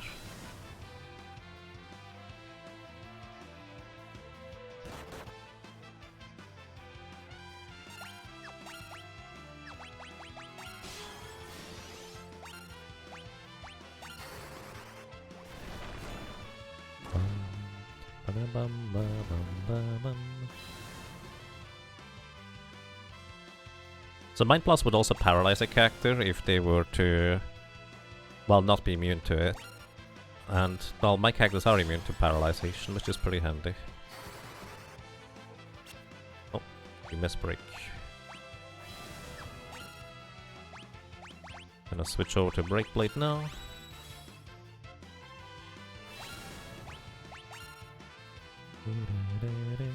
And Faris is in fact not immune to Brick. Oh, I did not mean to attack there. I guess I could have like Carbuncle for reflecting the Mind Blasts. But at the same time, if I didn't bother to slowly heal up Lenna's MP with Osmose Blade, it would also have been a lot faster. I'm still using level 1 white magic. More or less since the beginning. Okay, these crystal enemies only have 4 HP.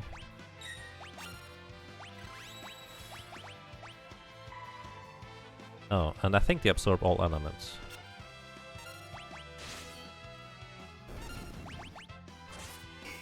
Oh, and they have apparently slightly more defense than that. I don't know what to do here. There we go. Spellblade 5. We haven't run into a Crystal Dragon, which is pretty good because those things have a ton of HP and no easy way to defeat them, I don't think. Alright, we tried. That was a critical miss, literally. Like, that's exactly what happened right there.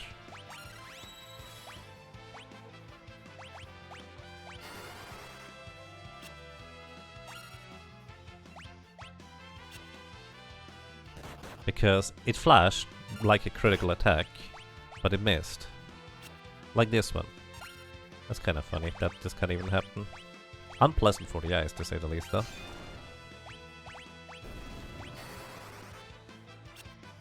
Why did you target that one? I'm pretty sure I did not target that one.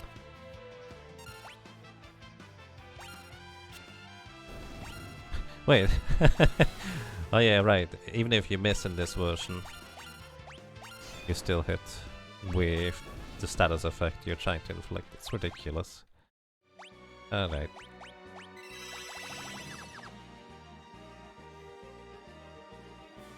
We have arrived! Final boss.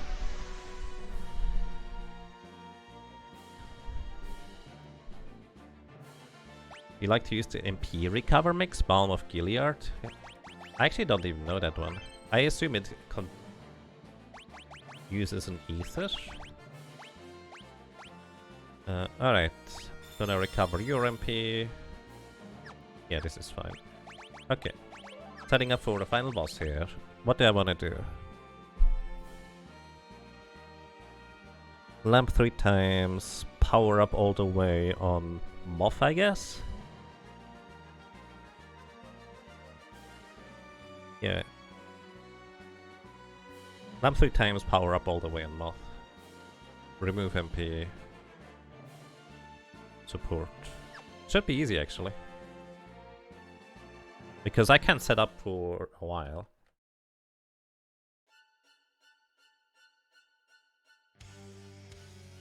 Alright. Hang on, I just realized 2 things. 1, I still have the bone mail equipped, I'm pretty sure. And 2, I never equipped the Genji shield. The Genji shield we could equip during combat, that's not a big deal. But I think the bone mail would be kind of an issue.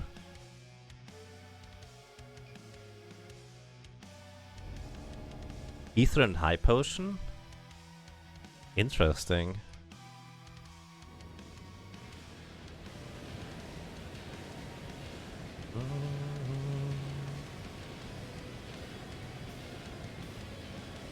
Man, XDev, you're putting so much work into putting everything into the void, you'll just have to put it back afterwards again once you're done playing.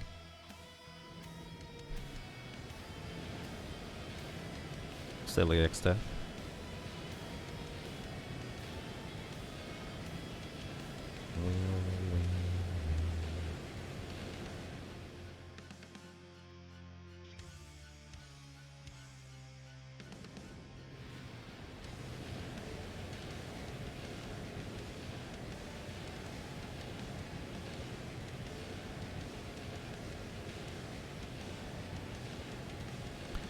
So, I think I would need to become immune to instant death and petrification to circumvent White Hole.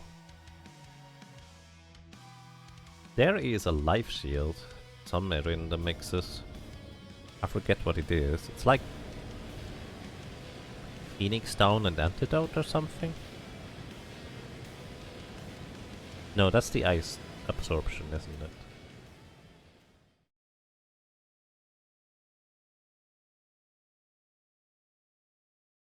Eye drops and Phoenix Stone?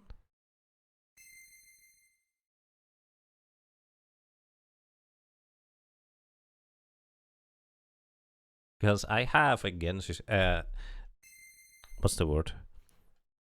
The petrification shield thingy. The Aegis shield.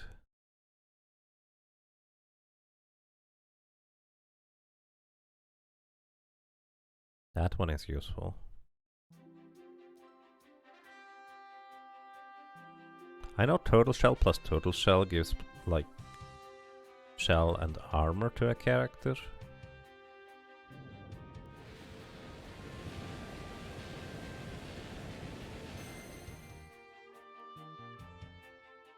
Alrighty, so the way we're gonna do this is we're gonna do the oldest trick in the book. If you have ever seen like somebody do competitive Pokemon, we do setup on an enemy that cannot defend itself anymore and cannot switch out, not by its own volition anyways, and then sweep. Alright, but before that, bone mail. Good thing I remembered. We're also gonna give you the Aegis shield, so you're immune to petrification, and we're gonna give you the Genji shield, so you have really high physical evasion. In fact, your physical evasion is pretty ridiculous anyways right now. And besides that, what did I forget? I probably forgot something. I always forget something. Let's see what it is. I'll remember. Turtle Shell plus Turtle Shell gives you 2 unhappy turtles. Right, but they tried to bite me first. Just want to point that out. Alright, Masamune... What? No,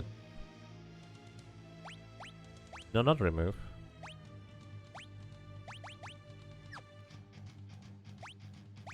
Ah, there we go. Now I can use the Masamune as is equipped. That's weird. Alright. We're gonna summon first of all Golem to prevent physical attacks from hitting us. Then next, we're gonna... Actually not do anything with you, apparently. You're gonna sing the Hero's Rhyme to increase our levels. And you're going to go ahead and cast Osmose Blade. You're gonna start mixing us antidotes plus...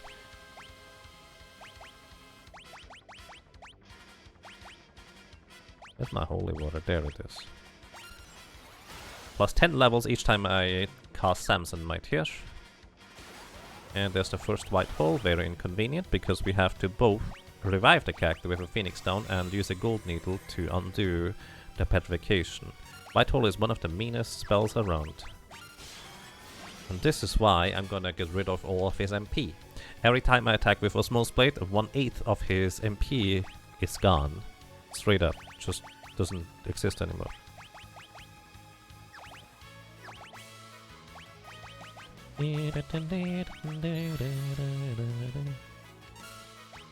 So, and in his first phase, right now he has 49,001 HP. In his very first phase, he does not get to do anything aside from either do nothing, 1 out of 3, do a regular physical attack, 1 out of 3, or white hole, 1 out of 3. White hole is really annoying, but it's not the worst technically speaking. Because it does cost him MP, and eventually I will run him out of MP. And sing Heroes Rhymed, so we level up. Cure! Mix some more Antidote plus Holy Waters. Also, the Hero's Song also gives us additional levels. Which technically those are separate counters, but I don't know whether the Pixel Remaster does that separate as well. For gaining maximum levels, that is.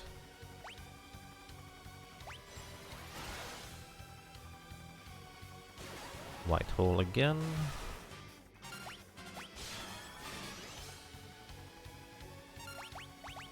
Alright, then we Phoenix down here. You keep attacking to reduce the things.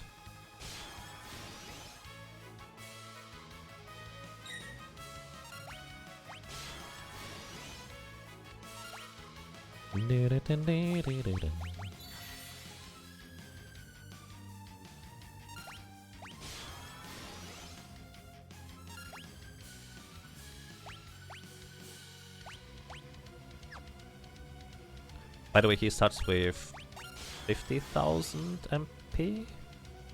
Really not entirely sure how much he starts with. But as you can see, we are kind of chipping away at that pretty heavily. Can also start using Black Magic Osmos as well.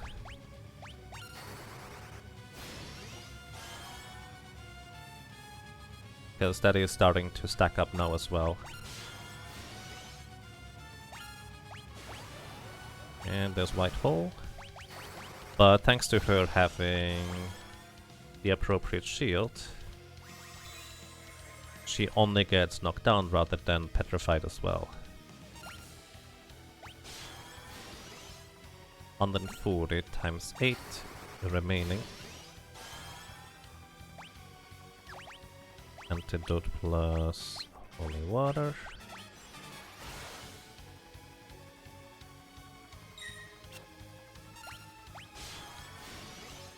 $65 times 8 remaining.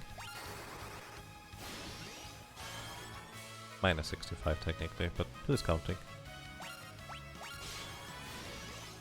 2 remaining. And not enough MP for White Hole, and more importantly, he also does not have enough MP for the very end. Alright, wake up. More importantly, he also does not have enough MP for the very end to cast Meteor in his first phase. It's kind of a big deal for us. So what we're gonna do here is we leveled up probably to the maximum already with the song. We're gonna cast Mighty Much. This is going to give everybody regeneration, so we will get gigantic regeneration ticks very soon here. And we're also gonna cast Swift Song, so we're gonna keep getting more and more speed as well. So we're gonna get like 5 turns for him getting 1, or something of that equivalent. Recharge Earthen Wall, and then we wait for Faris to start singing.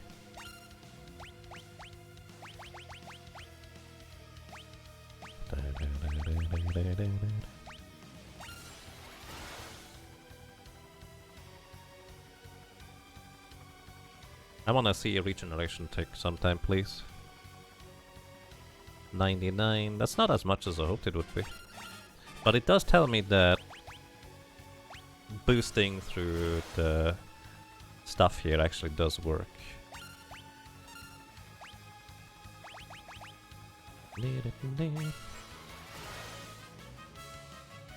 At least the levels from singing don't wear off as the character dies. Do they from mix?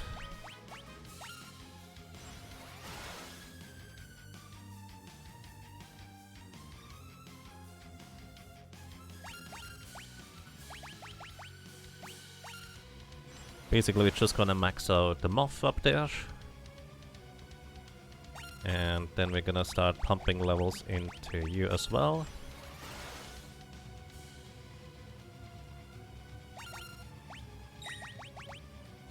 Because if you remember, Golem gets stronger the higher level we are. And so that physical shield is gonna get absolutely massive at this point.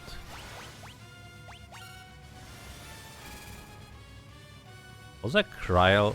Wait, did they re-implement the equipment bug? Because Krile is not getting regeneration ticks right there.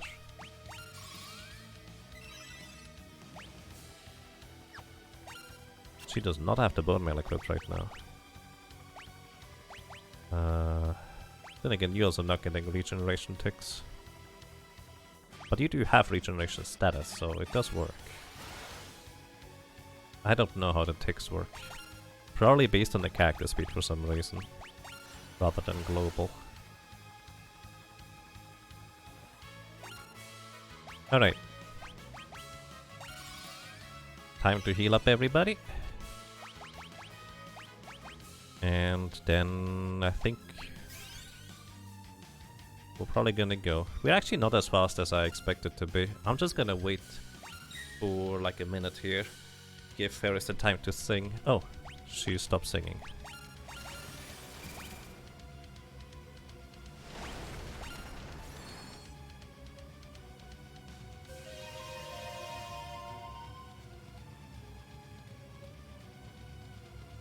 Maybe I maxed out the speed already. Like, there could be a cap to how fast you can get.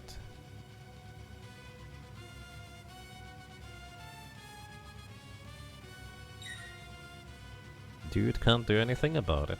Actually, I'm gonna put you in the front row. Might as well, right?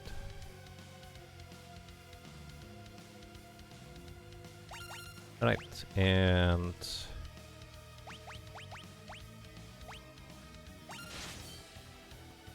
it's not that much damage. Like, I would expect this to be much... oh, you know what it is?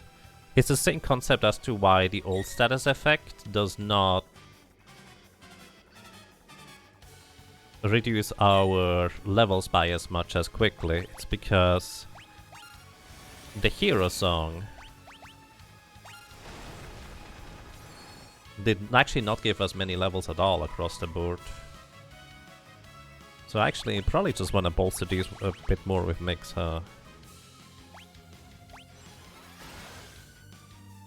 Oh wait, Faris is still singing.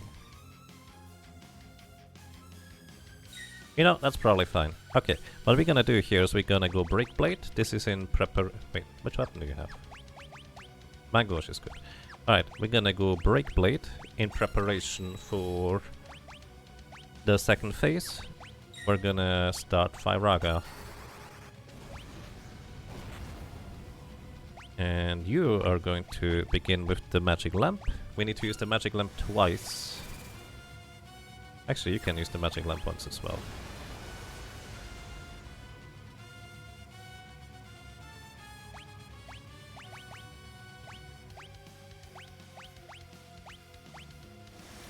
That's not nearly as much damage as I expected it to be. Which means we don't actually have the levels yet.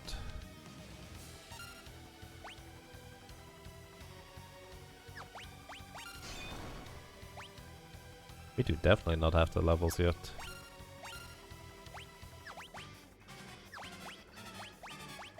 Maybe there's just a cap to it, which I guess is fair. I'm just gonna mix a few more holy waters and antidotes. Because I want to kind of hit the damage cap of 9,999. And whether I still get levels from this, the best... what? Holy water antidote. The best indication whether I still get levels from this is whether I get higher regeneration ticks than before.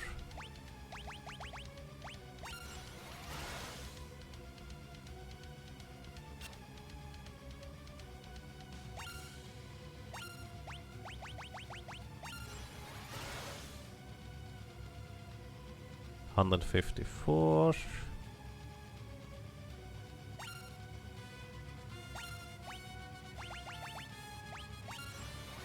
Maybe there's just a cap on how much you can boost the characters in the first phase, which is fair. Bit unfortunate, but fair.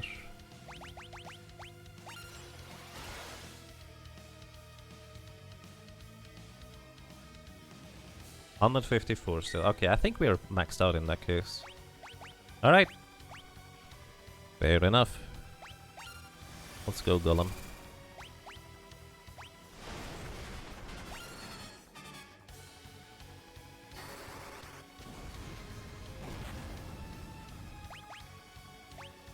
I mean, it's pretty good damage. Just not as much as I hoped it would be. Fairy stopped singing, that's arguably a good thing.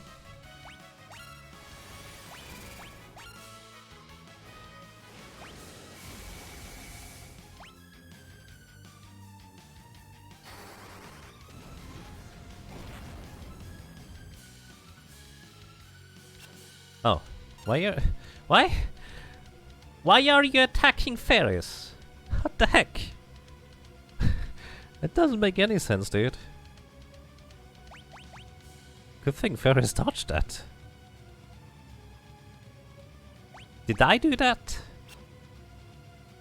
Probably did that, right? Must have. Can't always blame the game.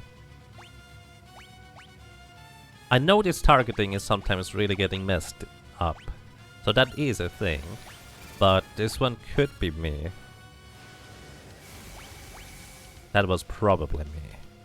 Cursor memory is aggressive. That's a way to put it. Alright, we can start throwing stuff.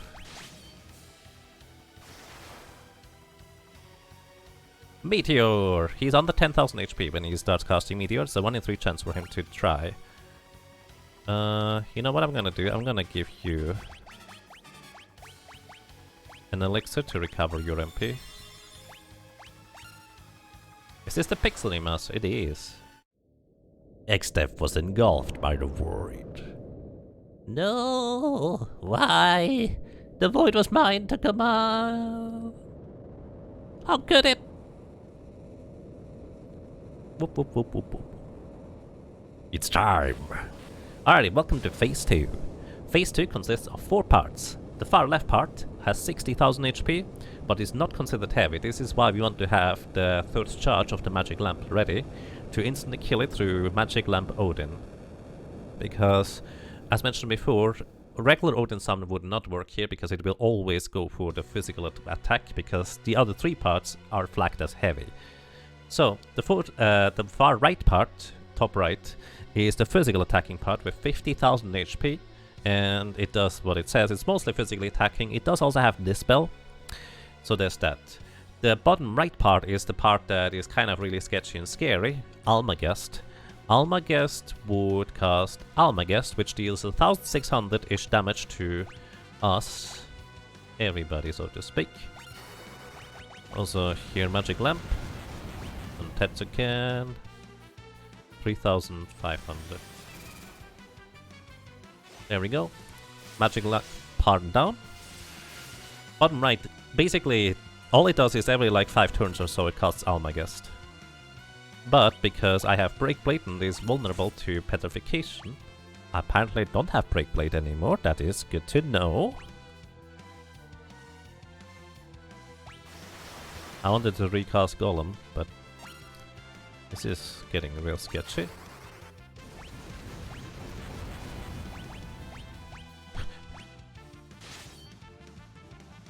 Also, I need the top left part is Grand Cross.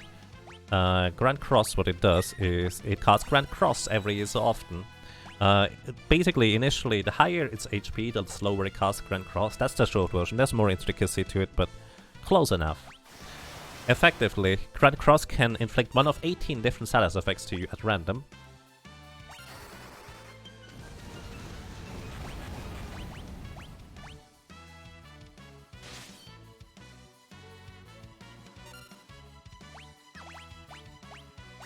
Alright, he's dead now. But it's not gonna stop shaking, so the shaking normally indicates that Almagest is about to arrive. But it's not gonna arrive anymore, so it's gonna continue to shake forever! Alright, we're gonna throw the Excalibur. It's 100 attack power, 6,000 damage, which is good actually, because the top left part, Grand Cross, has 55,000 HP, so it needed to take 5,000 more damage than the top right. And let me actually see how much Seninage does for damage. It's probably pretty expensive, but it's also pretty good. 5,000 damage? Pretty good, yeah. And we're gonna summon Golem here again to refresh the physical absorb. Because technically we can still die to stuff. the Grand Cross part could, in theory, just cast death on all of us. It's very unlikely, but technically possible. I hope it doesn't happen. But yeah, this is kind of all we do. We just try to nuke them both more or less at the same time. And I have absolutely no clue how far we are into nuking this thing at this point. Dispel. There goes your haste. That's actually kind of mean. Alright, Libra. Level 83. 15,626 HP remaining. A decent amount. Alright, this is now... If I do 2 more Zaninagas, it's very, very close to death, but not quite. I want to see how much HP the other part has remaining. Oh, it's just under 15,000, so that means it just reset its AI routine. 11,000. Okay, 2 more Zan... Oh, this is... You know what? We probably can just nuke them actually right now. Wait for everybody to get a turn. And knock them out before they can do anything.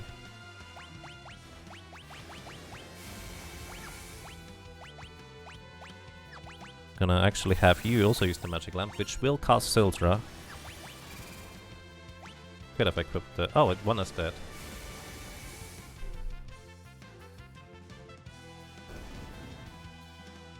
No effect.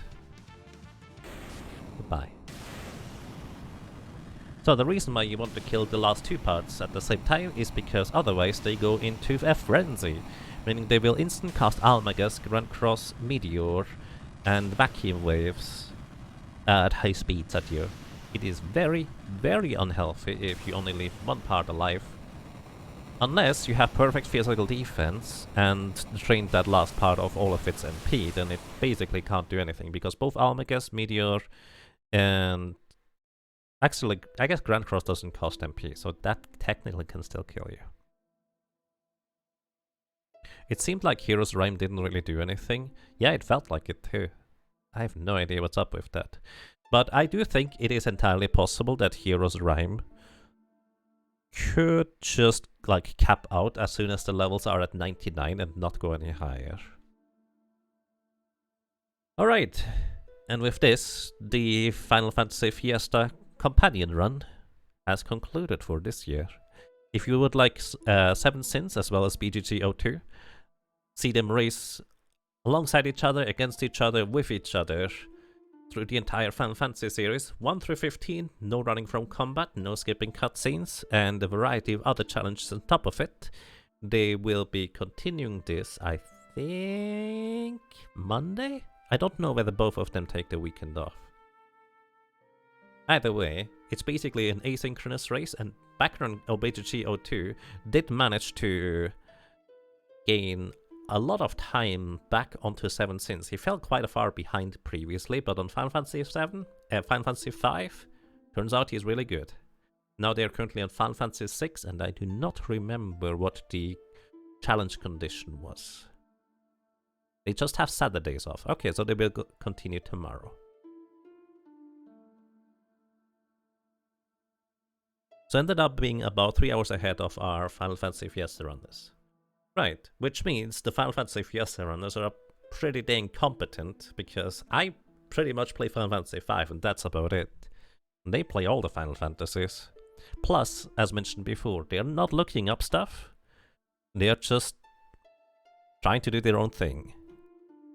And I respect it. Do I need to advance the dialogue here? I do. I didn't realize that. Oh no, I was just sitting here waiting.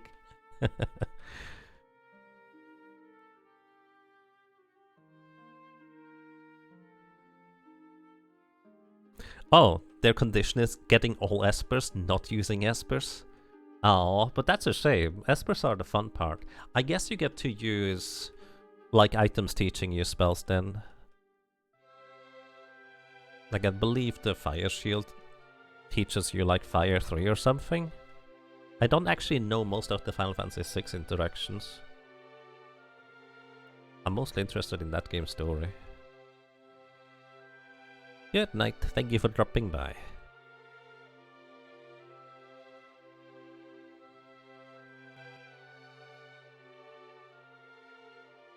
So I will say that if you were to properly plan ahead and actually use like all the characters to their full potential, this kind of run here could probably be like 2-3 hours faster. Like I didn't use the Thief's Dash at all. I kind of took my time in certain sections here and there. I gathered a lot of things that I definitely did not need in the end. But at the same time, it was in the spirit of the Final Fantasy Fiesta. Just play and don't worry too much about it. Which is nice. I personally do hope they are going to play the not Final Fantasy Repixel Master version next year. Maybe the PlayStation version. That one could use a bit of love, because it actually has a really, like, the soundtrack of the Final Fantasy V PlayStation version, in my opinion, is one of the really good ones. Like, the PlayStation version gets a lot of flack for justified reasons, like the translation and the loading times for battles. But besides that, especially over here in Europe, this is the first time you could officially play that game with the anthology version.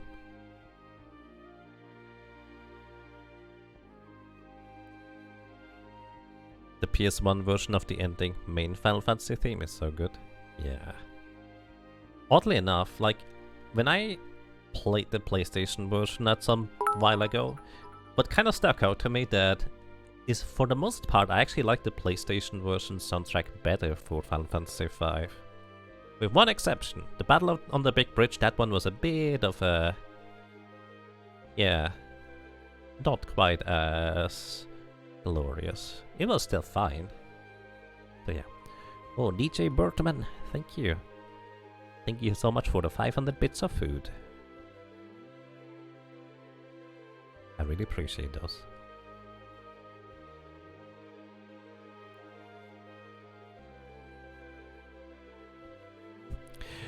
Funnily enough, that was about like probably 6 or 7 years after Final Fantasy V Anthology came out, when I actually just kind of completely randomly saw it laying on like a second-hand store. Like, they were selling mostly chairs and desks and lamps and all kinds of things, and they were just kind of these random 2 PlayStation games. One was Breath of Fire Dragon Quarter, and the other one was just Final Fantasy Anthology on the tails. Like, huh, I'm just gonna pick those up because they were also reasonably cheap. Like, it's not anything I would have expected in that kind of store. But that's how I got my Anthology version. Hello, and welcome, Multicyto. It was pretty fun. Nice. And especially if you're just kind of looking to relax and chill and you're not trying to rush through the game. The intro sequences to the battle, sure, they are slow, but they also kind of look really fancy, so... My first playthrough on the PlayStation version was with Quad Berserkers.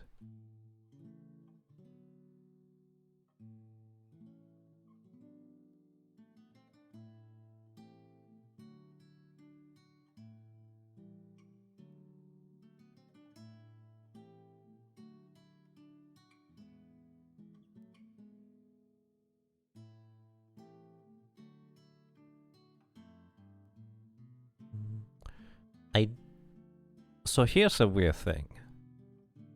I'm the kind of person who always complains that the text is going by too quickly if it auto-scrolls. But in Final Fantasy V, in the other versions, I've gotten so used to just leaning back, relaxing, maybe getting up and even walking around for a bit while the endings are playing out, that I'm kind of missing the automatic scrolling text here. Because you have to keep tapping in order to get through the text.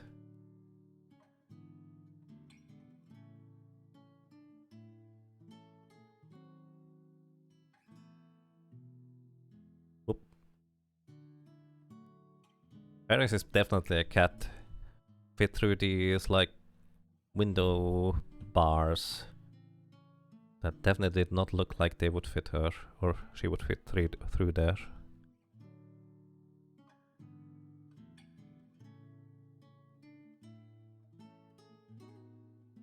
You might have to do your own Forge Fiesta run now. Well, I wish you good luck and have fun. If you're streaming it, let us know.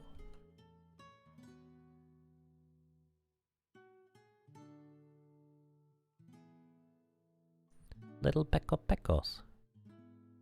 I don't know why I thought of Pecco Pecco rather than Chocobo. That was not intentional.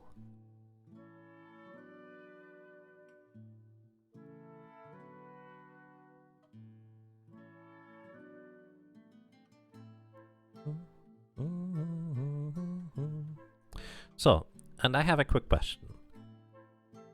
Has anybody seen Unchained Echoes? And if so, would you be interested in me playing this? I can't guarantee a full playthrough, but it does look really interesting.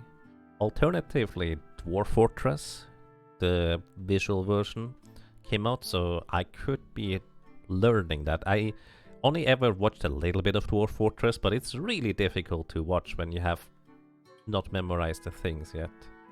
So I feel like the graphical version, if you will, of that could be kind of interesting to try and get into.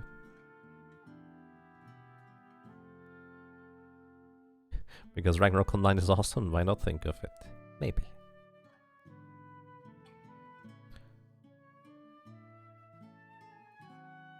Dwarf Fortress is great, but play what you like. So here's the thing, I am actually quite motivated by what people like to watch, so if people have an opinion, I will usually just still do my own thing, but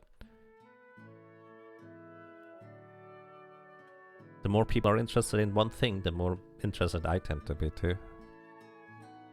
2022 has been so good for games. It has been, I agree.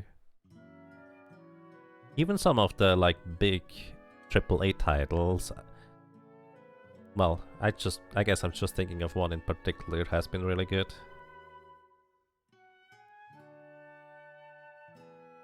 Was Crystal Project released this year? I think it was, right? That one was crazy good.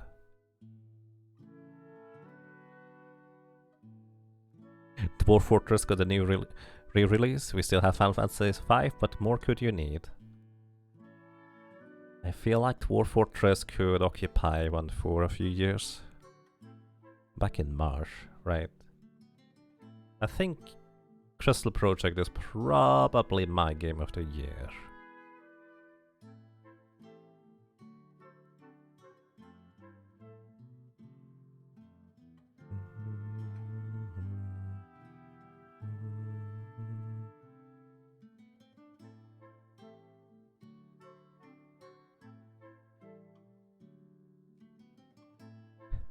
You're afraid to get Dwarf Fortress? You've got 1,300 plus hours in the RimWorld. You think you'd lose yourself in Dwarf Fortress? Correction, 1,200 plus. Well, it's getting close to 1,300 then.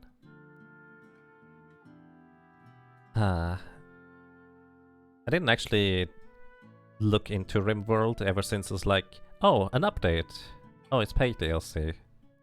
I'm interested, but I'm not that interested. And I guess I haven't really looked into it yet.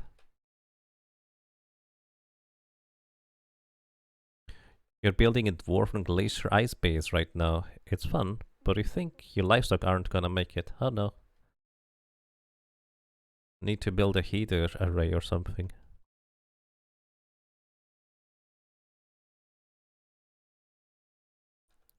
If you only get one DLC, the new one is the one to get.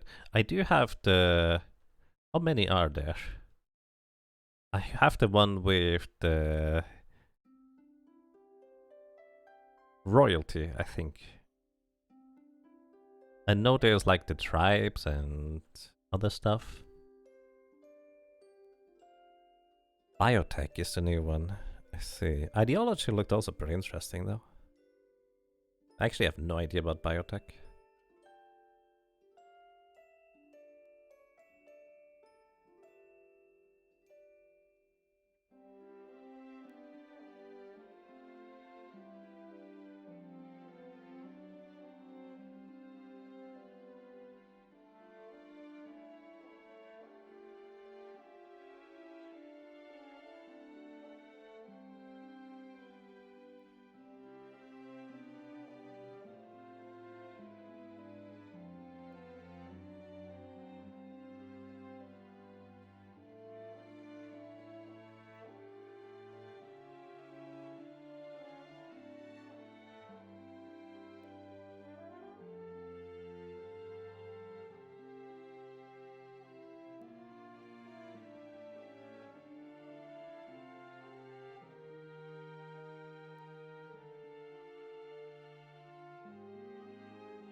No! Well, it's not reading dialogue anymore loud or Unchained Echoes, but very understandable.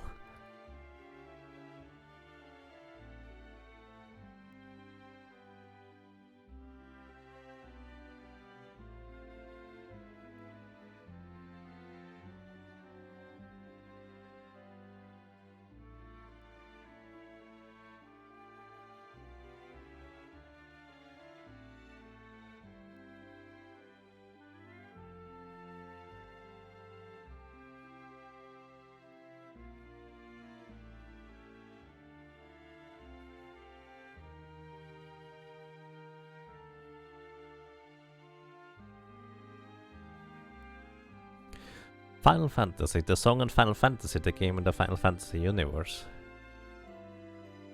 Yep, that one. I like this version.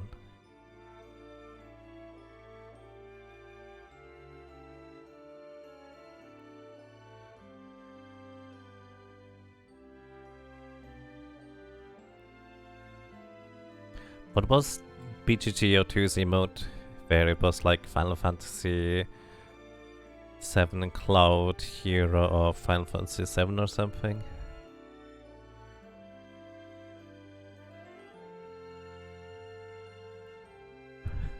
That one. Cloud's Drive Hero of Final Fantasy 7. There we go. And you can actually pretty much recognize him, right?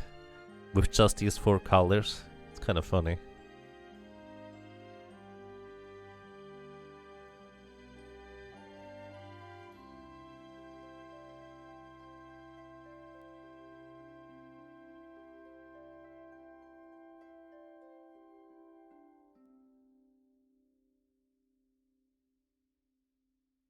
It looks exactly like him. It's 4 pixels.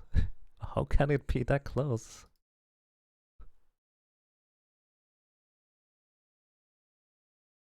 Actually, I guess it's not technically a pixel because it's many pixels to have 4. So is it like... what's a larger version of a pixel? A poxel? Actually, that doesn't sound like something...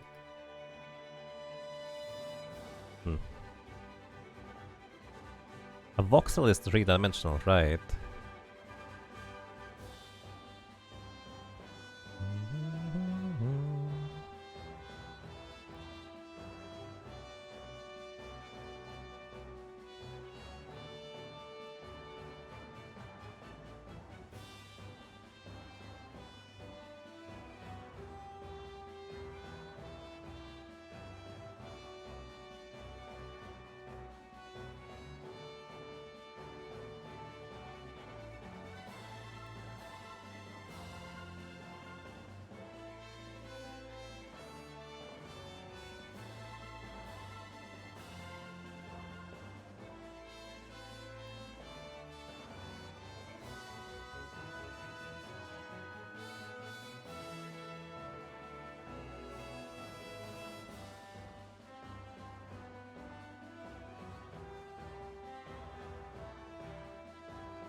A voxel, but that's 3-dimensional. Alright. A pixel is, like me, only 2-dimensional. It has no depth.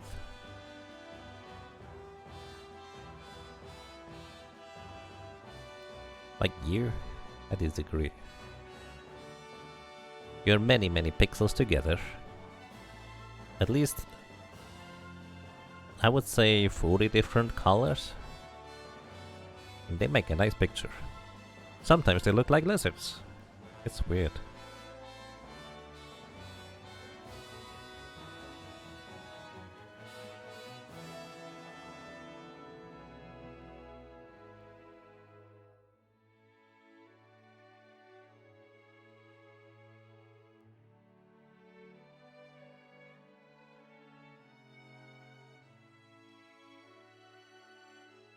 You're like an onion. Onions are tasty. I'm not sure that's what you were going for.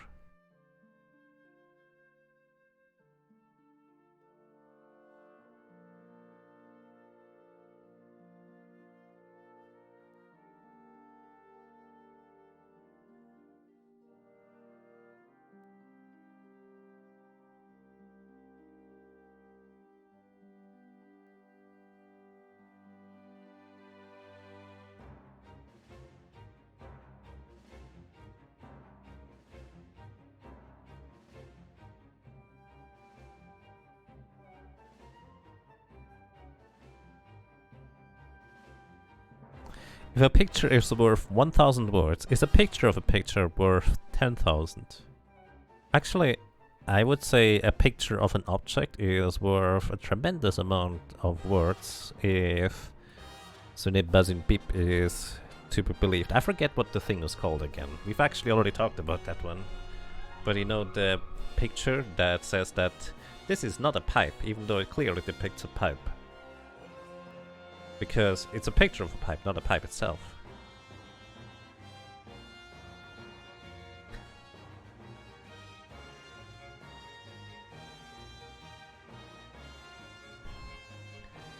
Oh.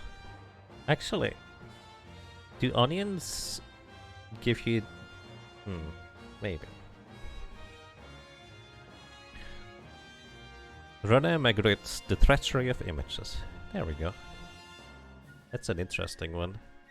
It's actually... So, the funny thing to me is... There's not a whole lot of stuff I remember from any artsy classes. Or philosophy, or history, or anything like that.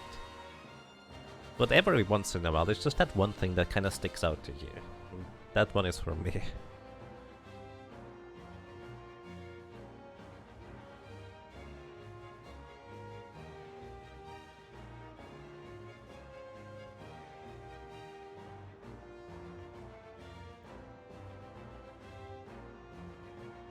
That painting comes up a lot in discussions with your colleagues because you always have the same conversations. I mean, if you have the same conversations, do they always go the same way? Or do they occasionally take a different turn?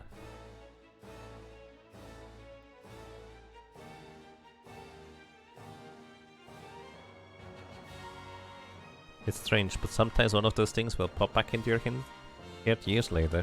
Yeah.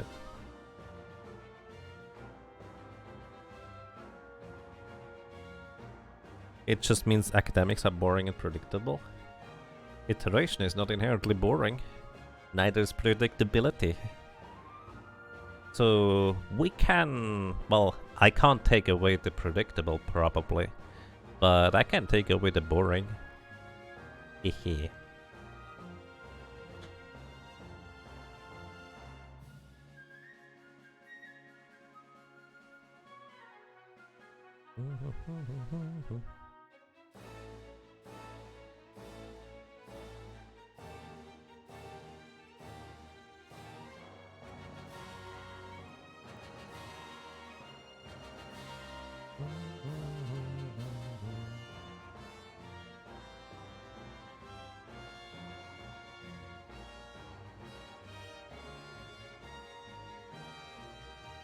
That's a lot of people, by the way. So many people working on this thing. But it's actually also kind of an interesting point about games nowadays. Like the standard of what is acceptable or even good has risen so dramatically. You kind of need a lot of people involved in order to even make a quote-unquote simple pixel game. They are anything but simple.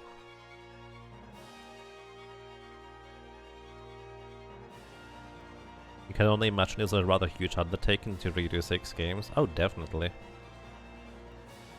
And they're not perfect, but much better than previous attempts.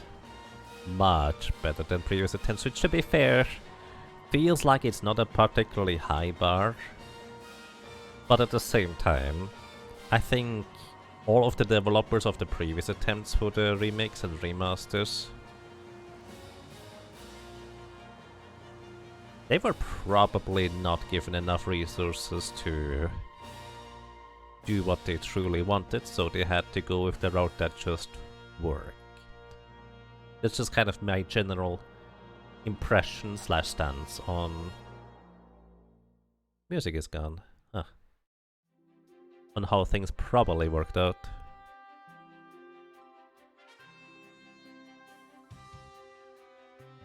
Because I haven't really met any developer that wouldn't like for their game to be just much better.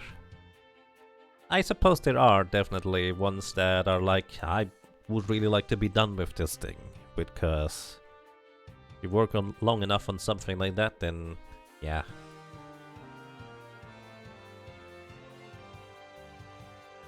Aww. I don't remember reading this one. I guess I usually just space out at the end. Also, I've only played through this one version like 3 times? 3 times? 2 or 3. It's not my favorite, but it's pretty good.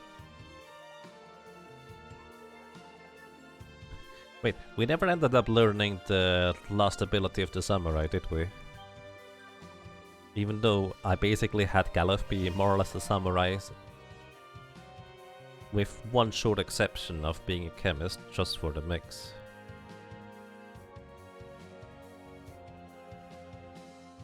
It's also hard to remake games like this, but walk that thin line to please the mass audience. Right, that's an interesting point. Like, you can be incredibly faithful to the original, but you still kind of want the more modern audience to be able to play these things. I will keep coming back to the remaster of Saga Frontier. That game is so weird. They were, however, incredibly well. They just remade the original, literally, and added like a final cherry on top of it.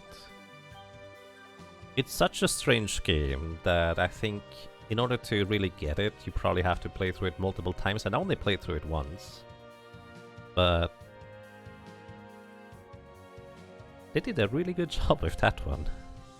The end! Alrighty everybody, we have arrived at the credits end. Thank you so much for watching, thank you so much for listening, thank you so much for listening and for lurking, thank you so much for lurking and being around, and sometimes I say stuff twice. That's alright. So, I wish you all a most pleasant evening, a good night, a good morning, whatever it might be for you. Maybe see you tomorrow, maybe see you next weekend, maybe not again, but regardless of what it is, even if you happen to go your own way, I wish you a good time and wish you all the best.